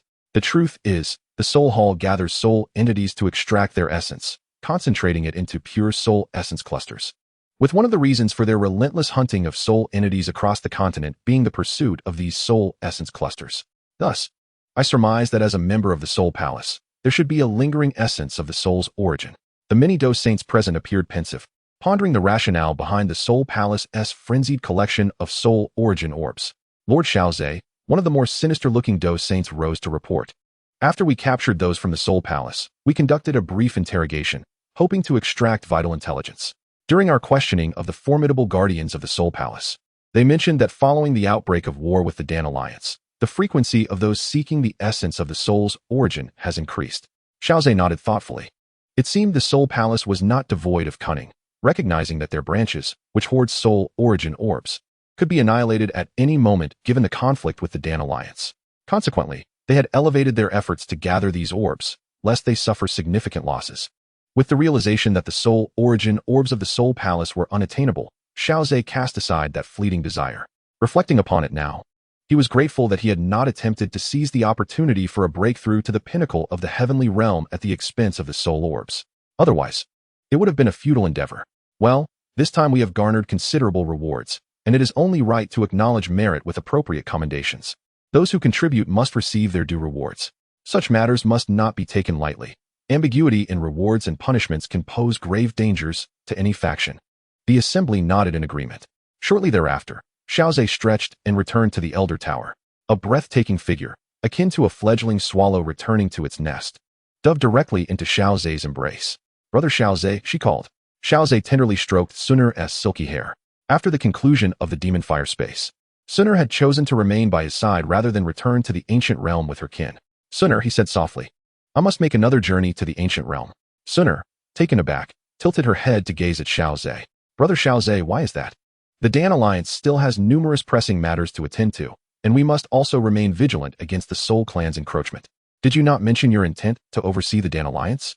Xiao Ze smiled gently and replied, "Lately, I have sensed a stagnation in the growth of my soul power. I wish to return to the heavenly tomb to seek assistance from our ancestor, Xiao Xian, in hopes of advancing beyond the pinnacle of the heavenly realm. Furthermore, after rescuing our ancestor Xiao Chun from the demon fire space, it is time for him to meet with Xiao Xian." Xun'er nodded in understanding but remarked, "However, the heavenly tomb only opens every 20 years. This entry may not be easily attained. Indeed, I shall have to solicit assistance from my uncle, Xiao Ze chuckled, adding, I may need your help, Xun'er, to persuade him. Not a problem. My father will not refuse such a small request, Xun'er assured him, nodding without hesitation. Shall we return to the ancient realm now? Do not rush. It has been quite some time since we last met. Within the perilous confines of the demon fire space, there is little time for a lengthy reunion, yet the opportunity has now presented itself. Xiao Ze smiled as he lifted Xun'er, her cheeks flushed with a rosy hue, and carried her into the chamber. As spring dawned, soft moans echoed within the room. Chapter 632, A Proactive Approach. In the grand hall of Elder Xiao Ze's tower, Medusa and Xian sat upon their chairs. After Qinglin served them tea, she took her seat beside them. The three shared an inexplicable expression, their gazes subtly drifting toward Xiao Ze's room. The door was firmly closed, and their senses failed to perceive anything from within. Clearly a deliberate act of Xiao Ze to shield his affairs. Although they could not ascertain the circumstances inside, it was evident to all that Xiao Ze and Xun'er, a lone man and woman, were together in a private space. Xian leaned back in her chair, her violet golden eyes betraying a hint of curiosity as she regarded Medusa. It seems there is something amiss regarding your reunion with Xun'er, Medusa. Medusa's gaze momentarily faltered before she regained her composure. There is nothing amiss. It has simply been too long since we last saw one another, she replied flatly. However, Xian was clearly dissatisfied with Medusa's dismissive words. Her gaze fixed intently on Medusa's face. Medusa, unyielding, met Xian's stare with equal intensity. On the other side, Qinglin watched Medusa and Xian with trepidation, silently praying that they would not clash, for her own strength was insufficient to intervene. Sensing the atmosphere grow tense, Qinglin parted her pink lips, on the verge of speaking. When she noticed Xian's serious demeanor soften, a playful smile gracing her features. In a few swift steps, she moved to the adjacent chair, settling beside Medusa. Ahem. Dear Sister Medusa, it appears we have all discerned that your relationship with Xiao Ze has progressed, has it not? Medusa was momentarily taken aback, glancing between Xian and Qinglin. Noticing their expressions of realization, she hesitated before giving a slight nod. Upon witnessing Medusa's affirmation, Qinglin's eyes widened in surprise, and she hurried to Medusa's side, a curious expression adorning her face. Sister Medusa, how did you accomplish this? At Qinglin's inquiry, the once composed expression on Medusa's face began to blush. Well, I simply did, she replied vaguely. Observing Medusa's ambiguous demeanor, Xian reached for Medusa's delicate hand, devoid of the dragon monarch's authority, and playfully implored, Sister Medusa, do share with us. I am quite eager to know. Medusa glanced at Xian and then at Qinglin. Seeing the pleading looks in their eyes, her heart softened, and she beckoned them closer. Xian and Qinglin exchanged knowing glances and hurriedly drew closer, their three little heads huddled together. Medusa spoke in a voice so delicate it resembled a whisper. Had it not been for Xian and Qinglin's extraordinary perception, they might not have heard her even at such proximity. At that time, I emerged from my seclusion at the bottom of the 9 nether yellow springs and summoned Xiao Ze with my primordial tree. Medusa spoke softly, and Xian and Qinglin's eyes brightened. It seemed that taking the initiative was indeed necessary. They had followed Xiao Ze, who had accompanied them throughout their growth. If they claimed to harbor no feelings for him, even they would struggle to believe it. Yet, Xiao Ze had previously shown no inclination to consume them, thus forcing them to endure. However, it now appeared that they could take a more proactive approach. After a considerable time, Xiao Ze stretched languidly and stepped out of his room. He was greeted by Qinglin, who held a tray bearing a large bowl of ginseng soup. Young Master Xiao Ze, this is prepared for you. For me? Xiao Ze expressed mild surprise, while Qinglin had been exceedingly attentive, fulfilling her role as a devoted maid. Their status as high-level cultivators significantly diminished their need for sustenance, rendering it nearly unnecessary. After all, a high-level cultivator could spend decades, even centuries, in seclusion, entirely immersed in their cultivation, with little motivation to awaken merely to satisfy their appetites. Thus, for them, food had become a luxury rather than a necessity. Nevertheless, seeing that Qinglin had taken the effort to prepare it, Xiao Ze did not decline. Instead, he lifted the bowl and drank it down in one swift motion. As his energy flowed, he absorbed its essence entirely, leaving behind only the remnants, which were reduced to nothingness through incineration. You are quite thoughtful, little girl. Young Master Xiao Ze, as your dedicated maid, it is only natural for me to be considerate. Qinglin beamed with joy upon witnessing Xiao Ze finish the soup. What are your plans next? She inquired. I intend to return to the ancient realm to meet with our ancestor, Xiao Xian, and see if I can further elevate my spiritual realm, Xiao Ze replied casually. Being in the presence of someone so close to him, he felt no need for concealment. Upon hearing this, Qinglin felt a twinge of regret, but nodded with a smile. Shall I prepare now? No need. This time, I plan to take Xun'er and ancestor Xiao Chen with me. You two will remain at the Pill Tower for the time being. Should the Soul Hall make any moves, you will be able to respond effectively from there. As Xiao Ze and Qinglin walked towards the hall, they saw Xian and Medusa sitting on either side, meditating quietly. Medusa, Xian, you must have heard my earlier words? The two opened their beautiful eyes and nodded in unison. Very well. I appreciate your assistance. Xiao Ze spoke to them briefly before departing from the Elder Tower in search of his ancestor, Xiao Chen. Once he left, Medusa and the others swiftly entered Xiao Ze's chamber, where they found Xun'er meticulously arranging Xiao Ze's bed. Xun'er, her face aglow and eyes shimmering with a hint of spring, was momentarily taken aback upon their entrance. Do you have something to discuss with me? She inquired. The three nodded in unison, and soon after, the door closed, enveloping the room in hushed conversation. Not long after, outside the Elder Tower, Xun'er smiled and waved farewell to Medusa and the others. In an instant, she transformed into a streak of light, hurrying towards the location of Xiao Ze to reunite with him. Ziyin and Qinglin exchanged glances, both sighing in relief. At least Xun'er had successfully passed that hurdle. From then on, whether their relationship with Xiao Ze would deepen depended solely on their own efforts. Beyond the Holy Pill City, Xiao Ze stood tall in the void, accompanied by a slightly gaunt figure.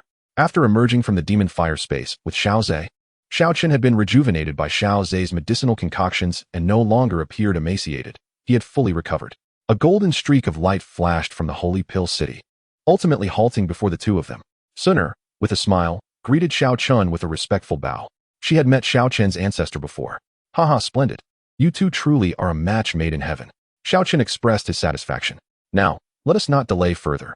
We must hasten to the ancient realm. It has been a millennium since I last saw my cousin, and I can hardly contain my excitement. After Xiao Chen spoke, Xiao Ze nodded at Xun'er, taking her delicate hand. In an instant, 3 streaks of light shot forth, heading towards the eastern region of Zhongzhou.